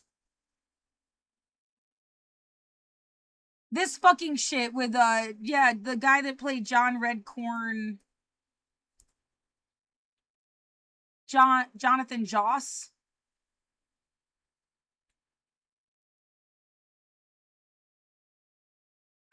He died, like, a couple days after, I had even come up with this fucking way of explaining why. Stop fucking with me.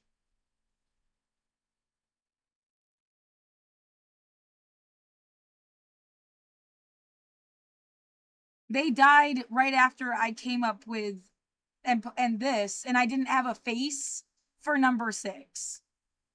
Who, like, I think they hate fucked me. They fucked me and I was crying and they didn't stop and then, like, rolled over and went to bed. I'm not saying, like, I mean, that was the question at hand. Like, if you deliberately fucked me to hurt me, even though I was, like, into you enough to fuck you and consented, how could I know that you were, like, yeah, all of this is, like, psychosexual manipulation shit. That's what a theocracy would do.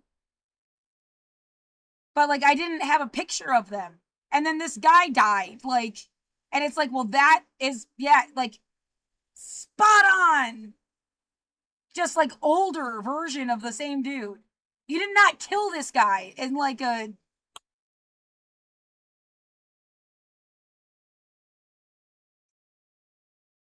Right, as if somebody was like, is this what the guy looks like? Yeah, tell me it's more complicated than that. Like, they wanted out of the fame game. They fake their death. They didn't even realize why. Somebody offered them like an out. They're not dead at all. They're just living like another life where they can be free of their past or something. Because that's less like awful than the idea. No, they just straight up somehow ended up with this guy dead. And most like right after you posted this shit.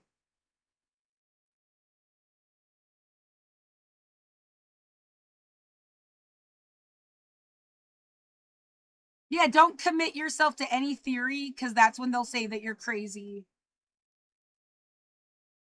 But it's like the fact of I posted this and then a couple days later he died.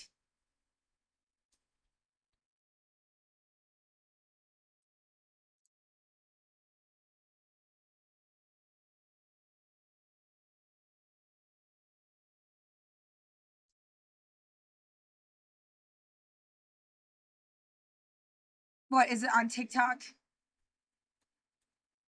Oh yeah, and don't forget the doppelgangers on TikTok.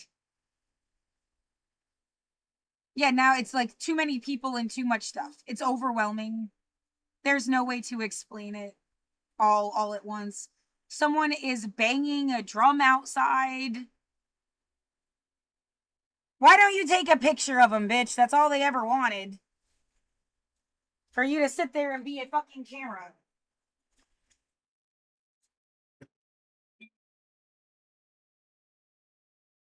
You happy? You're online every day for 5 years.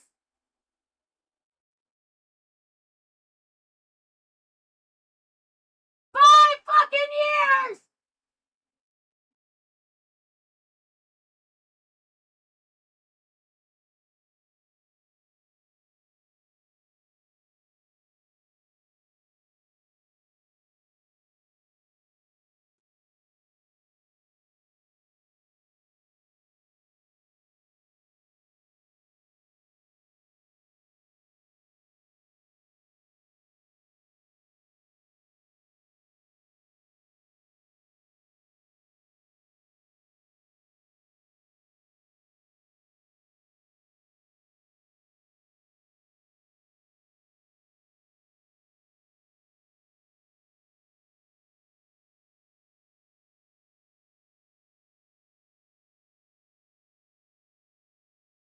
Yeah, that's literally the first time I've ever fucking, because like I'm not gonna go to the window every time they pull some shit because they wanted to stage it.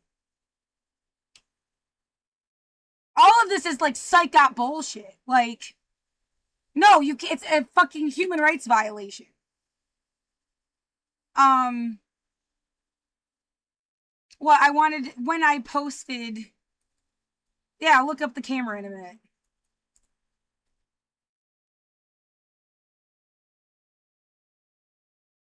But I gotta do a bunch of steps anyway.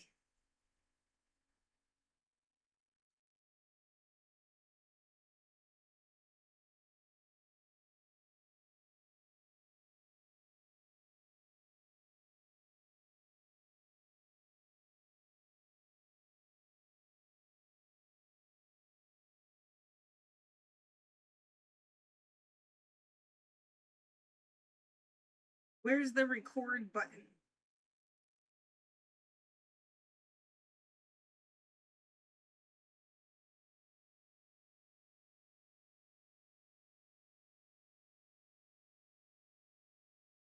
It's right in front of my face. Just confused.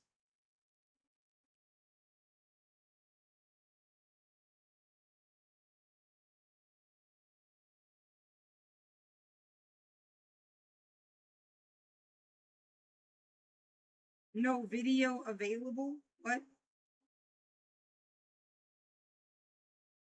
12:53.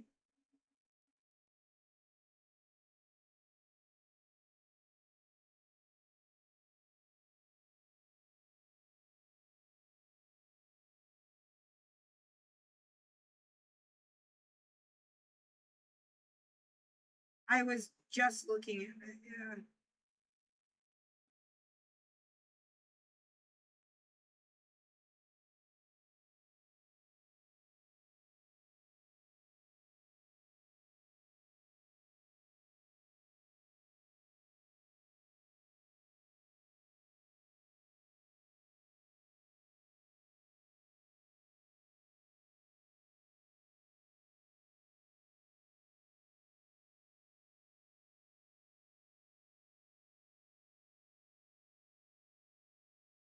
Oh, that wasn't even the right. It's you want Volta dot verse. Where is it?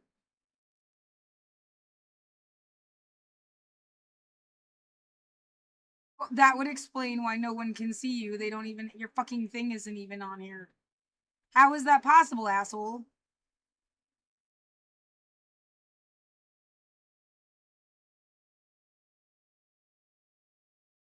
Oh, because it's emo Miss Frizzle, dumbass. Yeah. I'm upset.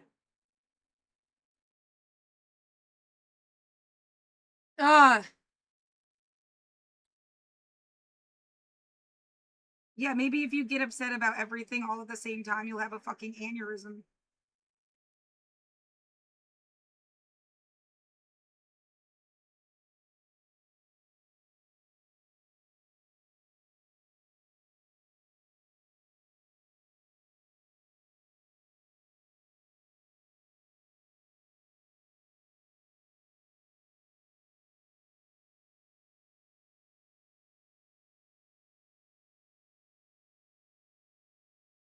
I stopped recording because I thought they had driven away, but I mean, who knows? Maybe it was like right under my window and it wasn't any of those cars.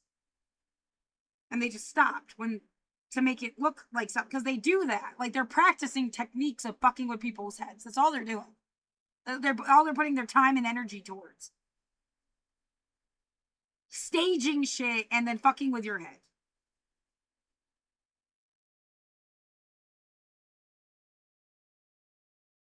Um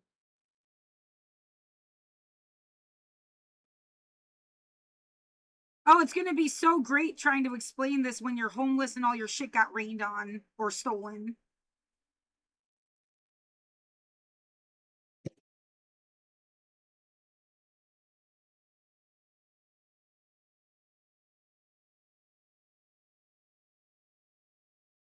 What am I looking for when I posted that?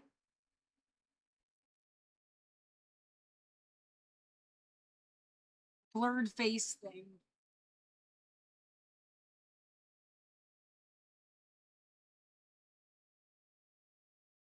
Yeah, whatever the fuck that is, they've been doing it for years. It's not playing music. It's deliberately like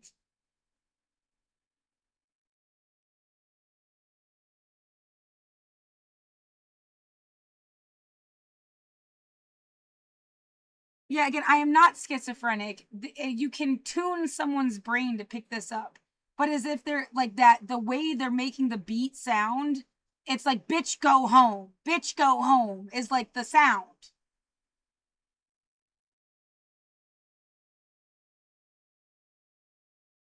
Yeah, they do it by repeating like the same things over and go again in speech and then putting it into like a music pattern.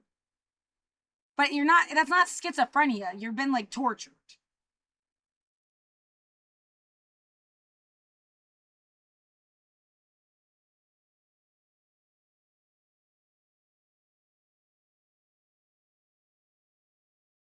Yeah, the whole like whatever my street is seems to be just like a experimental site. Oh, what? A joke about nuclear testing. Yeah, they want to see you go nuclear and scream. How do we upset somebody so much they have a fucking heart attack?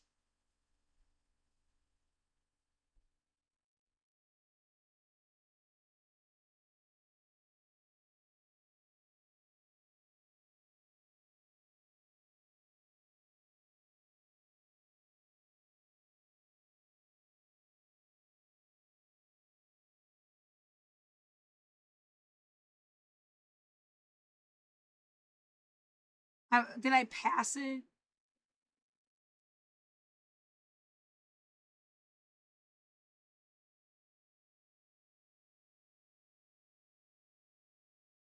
Yeah, the idea you got so much to say and there's no way to get it all out at once. And that's what makes you look crazy. Because you cannot communicate it in a way that's like really easy to understand to any average.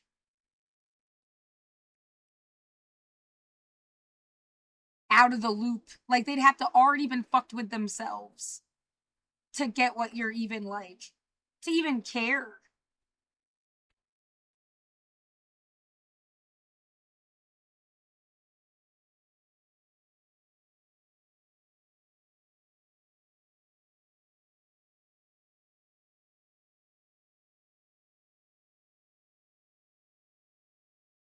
It's not loading past this for some reason. I think there was more than that.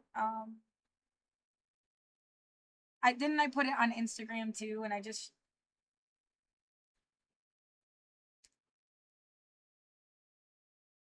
yeah, I'm like leaving clues around because I'm worried that they're gonna either like pretend I'm somebody else or like yeah, pull some bullshit.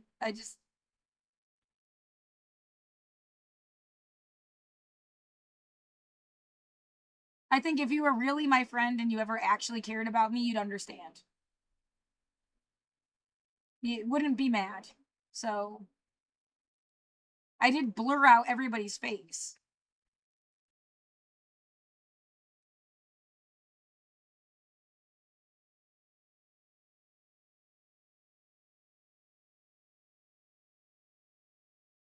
Yeah, I'm not lying. I have a right to my story. I'm not full of shit. I'm not trying to exaggerate, make it more interesting. I'm a fucking writer. Like, it's.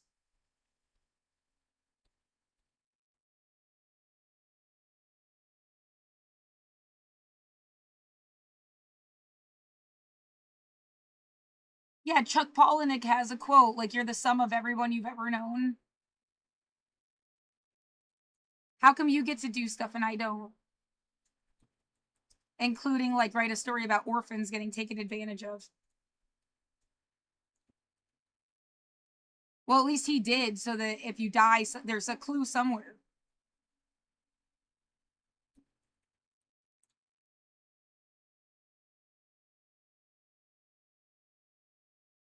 Yeah, you go ahead and if I do get killed for no fucking reason, if you just read Shock Doctrine, and I haven't read it yet, I'm just like pretty sure. You read like Shock Doctrine and Shock Induction.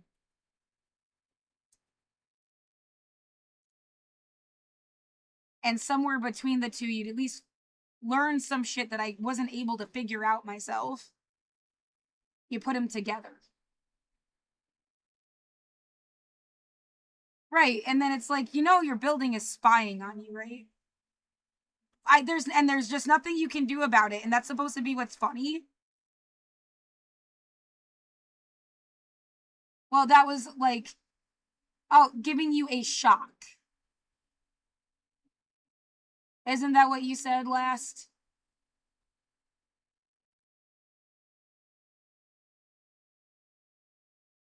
We're just incredibly comfortable people, and everything gets to be funny to us. Really? What the fuck is that? Like threatening you with eviction. Like, oh, hilarious.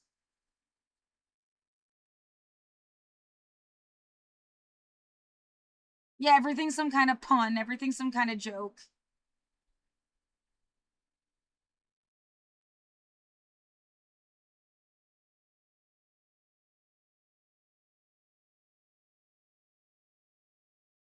I did not design this universe, no. I went back too far. I thought I posted it here too, and I didn't see it. And now it's just like annoying. Yeah, I have a lifetime of work. Like, you wouldn't even be able to, like, explain my stuff. I need to be there. There's gonna be a way to figure out if you just, like, rip me off. Right, the idea, no one cares, Laura. They're too tired to care anyway, like.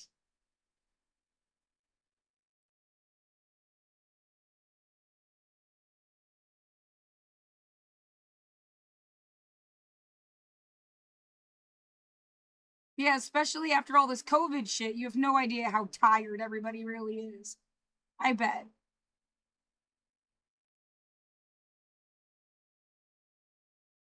I didn't fucking see it.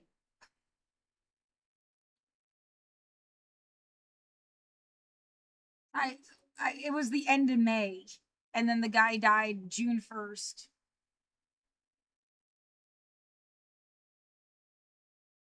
Well, I don't expect you to just take my word for it. I'm trying to back stuff up.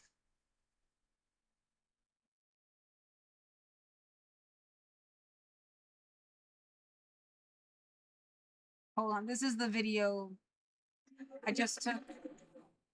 You're happy? You're online every day for 5 years.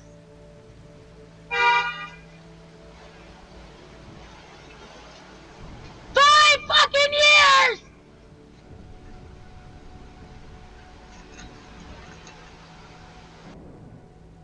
I should have did it with my phone. The indoor security camera doesn't pick up sound the same way. You can't hear them doing the sound thing. And now they're fucking streaming shit into my fucking room. Because, yeah, they just want to make you scream. Stop poisoning me!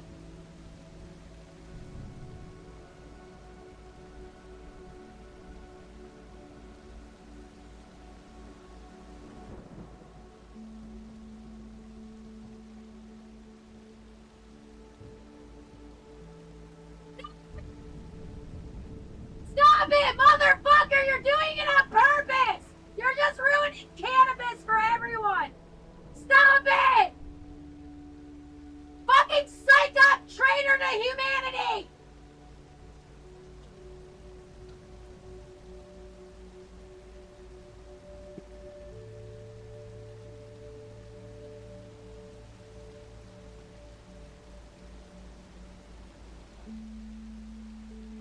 These fucking conservative people hate music and they hate weed, and they're punching you in the face with it because they fucking can't stand it.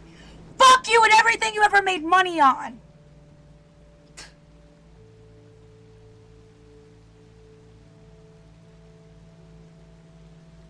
No, they do this shit and it rips out my fucking vocal cords. It smells like weed. That doesn't mean it actually is pot. It's directly, like, punching me in the face. It's so fucking strong.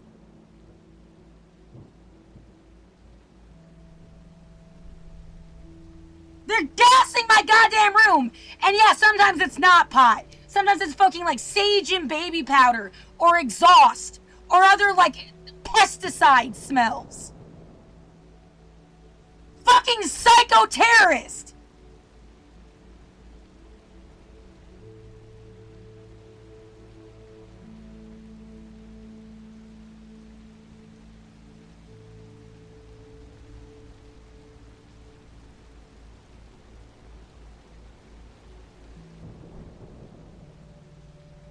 Fucking terrorist!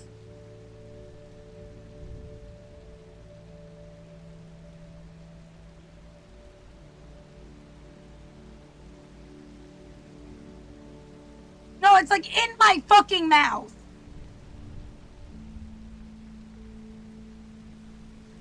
I've lived here since 2015. Someone could be smoking a joint outside. You never smelled it in your fucking room.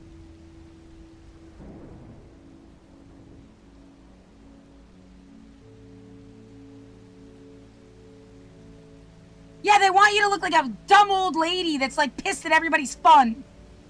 You're fucking psycho! Yeah, exactly. Meanwhile, they were the dumb old ladies. Pissed at everybody's fun, and that's why they're doing this to you in the first place. Fuck you!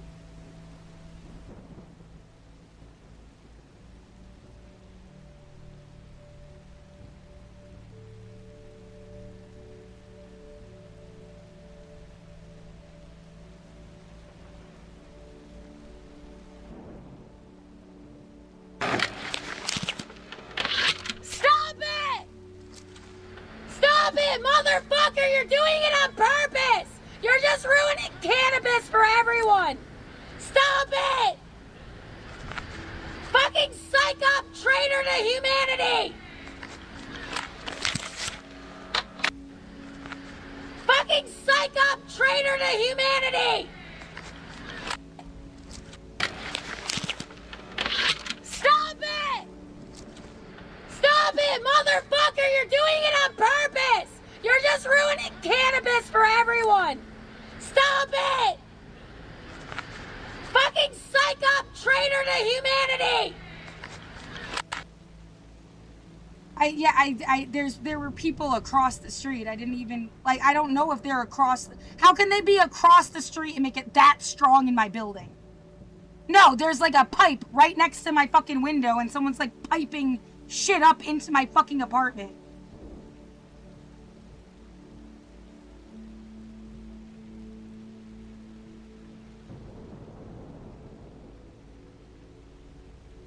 Where Google Union. Yeah, I mean, how obvious is that? These people have run some recovery crap for 100 years.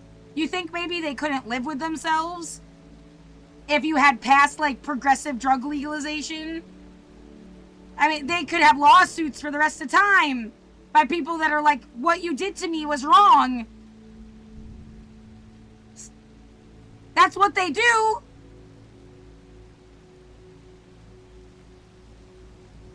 They run a fucking recovery thing. No, I think whatever's going on is literally being pumped into the unit. That's why you can't see anybody. And it's like up this fucking pipe.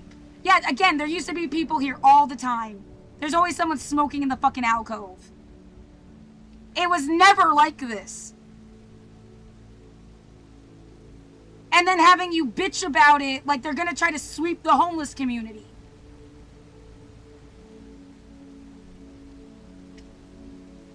Yeah, you can see this pipe. It's like underground. There is an underground thing here.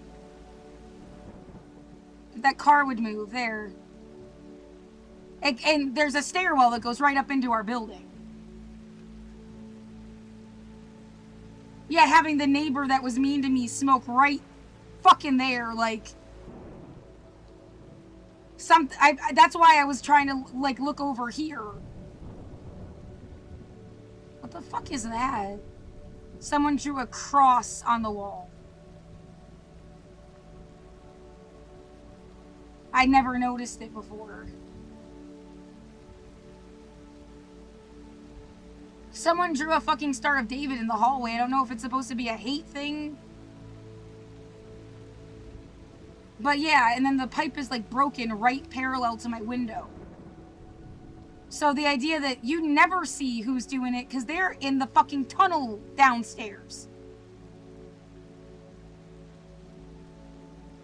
Yeah, all you saw was some guy on a bike. Well, it wasn't them. They obviously just, like, showed up.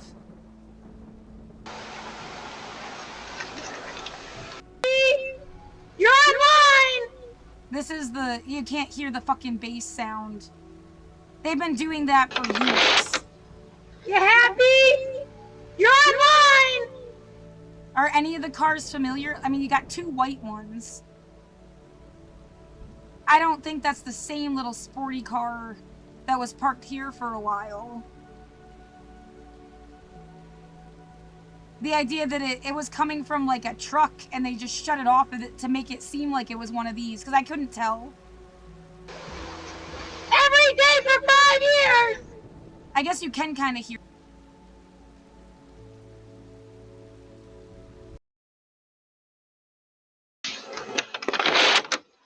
You happy? You're online! Every day for 5 years!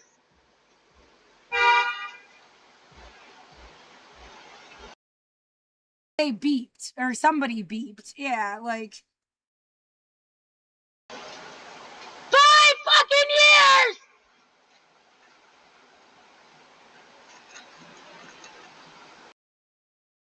idea, look, bitch, they thought you were on drugs just because you live in Portland, and they think that they're like getting people to have like negative connections to substances. They're fucking stupid. This isn't even how that would work if you tried to do like a fucking therapy thing about it. And I'm not on anything that I shouldn't be. I should be able to afford cannabis and I can't. Even.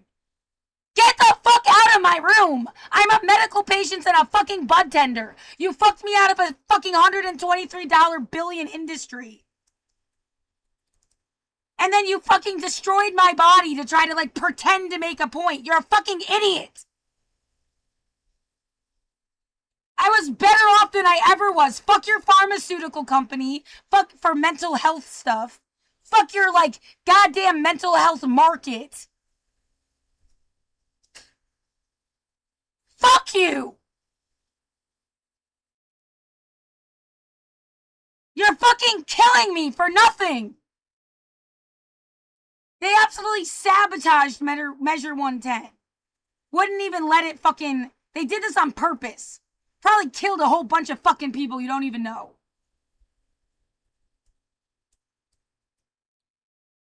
Then they're making my room smell like garbage. And giving me like fucking pneumonia.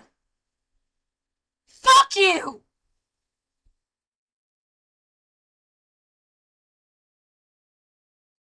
No, I'm not just scared, I'm fucking disgusted. You're goddamn human rights violating morons.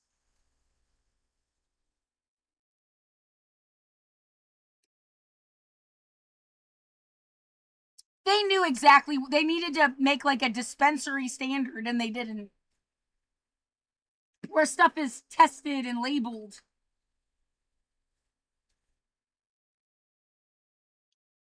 Yeah, it was sabotaged. And then the voting block that passed this has what, been dispersed? That's gerrymandering.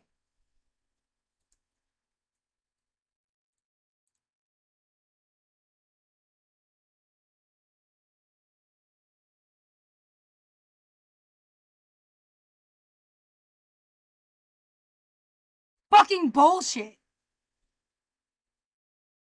Yeah, it really, just hitting you in the face was something you even, like, needed.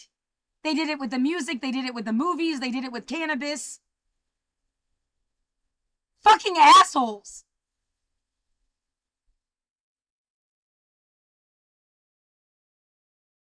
Yeah, again, that might not even be weed. It doesn't make me feel better. That was, like, the point of using cannabis. It made me feel better. That just leaves a nasty fucking taste in your mouth.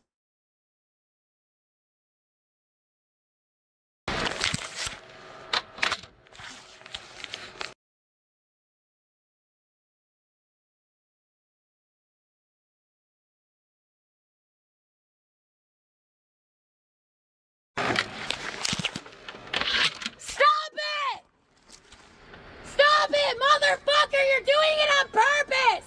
You're just ruining cannabis for everyone! Stop it! Fucking psych up, traitor to human... Like, they thought they could get you to, like, scream stop it so many times that if you ever use cannabis again, you'd hate it.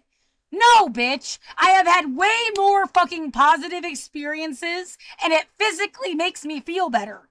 You're never gonna, like, ruin weed. You're a psycho! People's real fucking problem, I think, with drugs wasn't even the drugs. It was poverty and terrorists. That's what made you paranoid. Some demented fucking puritanical asshole finds out who uses drugs and then ruins their life. Because they have no one to call for help usually. But cannabis is legal. It's fucking legal. And that was loosening up their, like, power to control anyone. Fuck you! Humanity!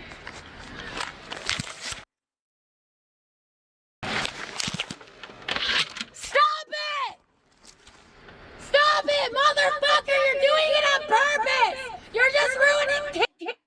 Right, I mean, they're burning something in, like, a can or something. I didn't get a good picture of what the fuck they're...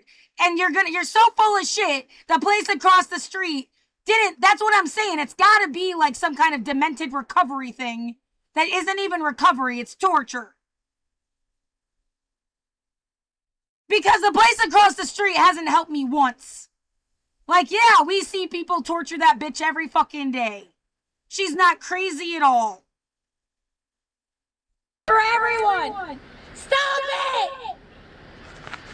Fucking psych up!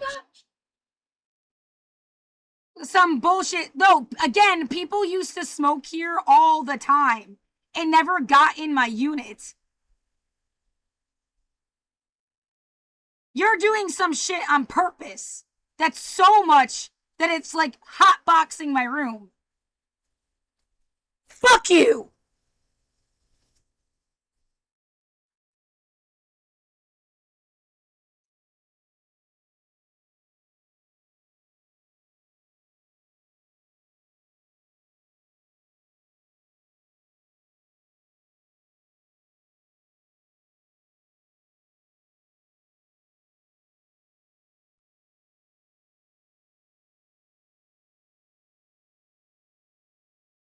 Yeah, you're the least, clean and safe. You're not safe at all. Fucking terrorist.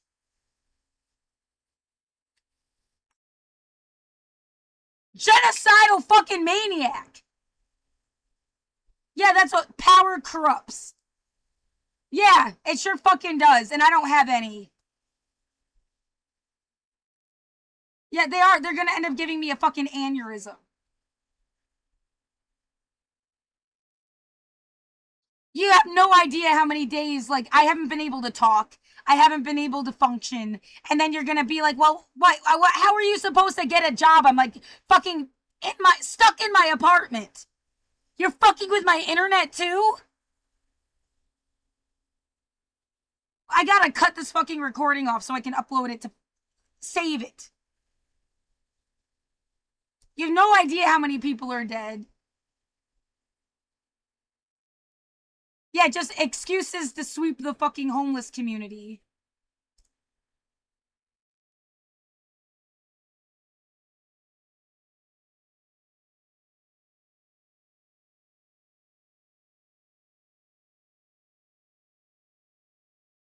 Yeah, we trying to figure out who you're attracted to so they could shove a lookalike in your face. Get the fuck away from me.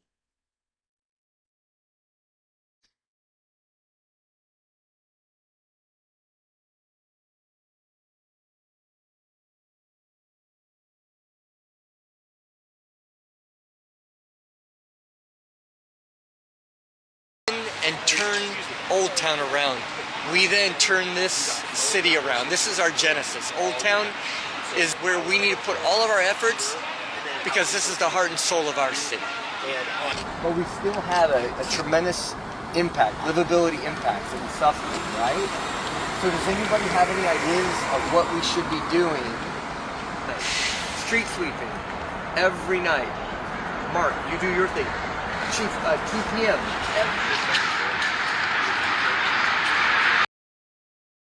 It's another gerrymandering thing. The population that was here back in 2020 would have never let you fucking continue to sweep people. That's how I learned all of this shit, was through this. And it's like they disperse the community, and all that's left are people that get off on being assholes.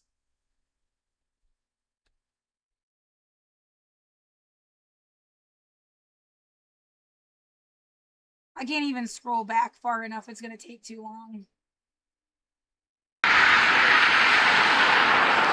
Tons of good work happening in this neighborhood. People are changing, lives are changing. I wouldn't be here for 18 years if I didn't see change and hope.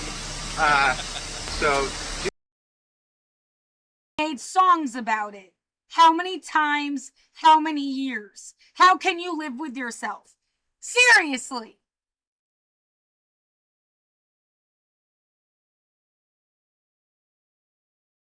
To be encouraged. It is worth talking about. Kim's a good one. Yeah. Jackson's gonna put together a task list for us for all to look at. Everything we do must be sustained. So let's be very intentional in when we begin. Any parting shots? Outstanding job. 1 hour. This is Go and See. Thank you, Robert. Thank you, Chief.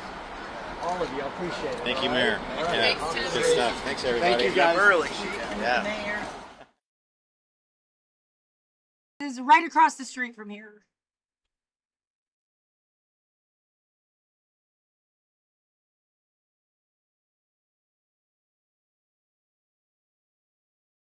I'm trying to think anything else you want to say before you cut the stream off. I'm gonna just start again, but yeah, this was supposed to be the most atheist city in the country, and it has special protections for non-believers. Yeah, all of this, like, just going through everything you just talked about again. All these good ideas you have too. What a fucking waste. You were really here to, like, help everyone on Earth. Like, as a person.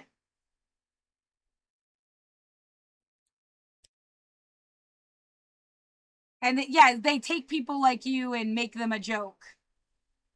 They like, oh, you were born on Christmas? We were gonna make you like a sacrifice. That's what Jesus was, after all. Him dying for your sins meant, like, everyone got away with murder and they just pray to Jesus. Like, yeah, like, as if he told on everybody. That's why they killed him. Flipping over the money. If the guy even existed, right? And isn't just an amalgam of myths. Yeah, part stuff people wanted and part control bullshit.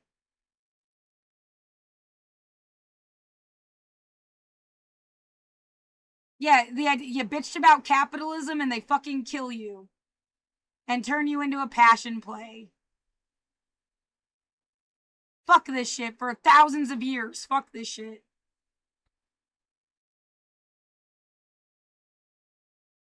And I'm an atheist. Yeah, still, like, that, it's, fuck this shit.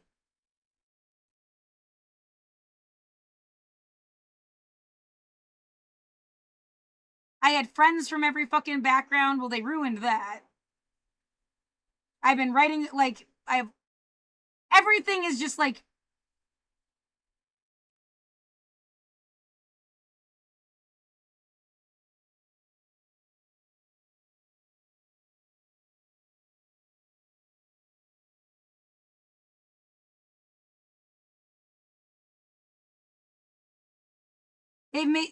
there was no good fucking reason to make me feel like I was gonna die over and over again. You're just a sick fucker.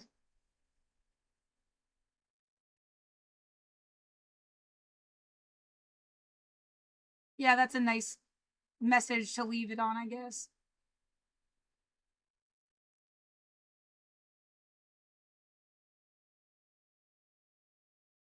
No, I don't know what to do. I'm scared of being evicted, and no, oh, your fear, we're gonna make your fears happen, and get the fuck away from me.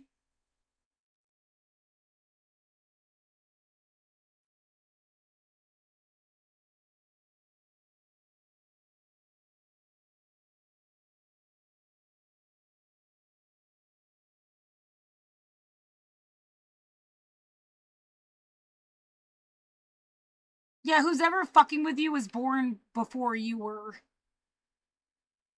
Yeah, without a doubt.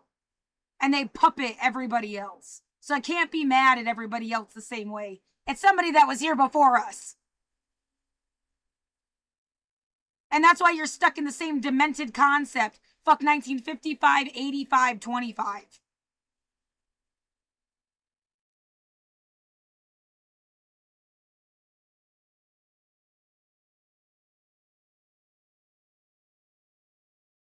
I'm just trying to say whatever, like, before I cut off the fucking recording. Yeah, 11 hours and I'll take it off at 30 minutes. 1:31 p.m., 28th of November, 2025. what is that Martin Luther King quote? If it can be destroyed by the truth, it deserves to be, like... And if you're silent about your pain, they'll kill you and say you enjoyed it, right? Zora Neale Hurston. They'll also make fun of you for being such a geek. Yeah, fuck you, dude. Oh yeah, I don't care about being made fun of. Don't be a fucking terrorist. Like...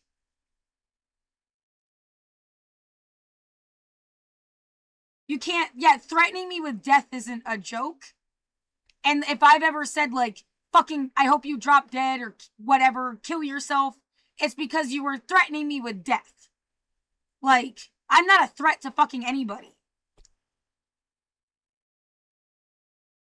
Yeah, they just needed to make you look like an enemy, make you seem scary, make you seem stupid, make you seem crazy. Anything to be dismissible.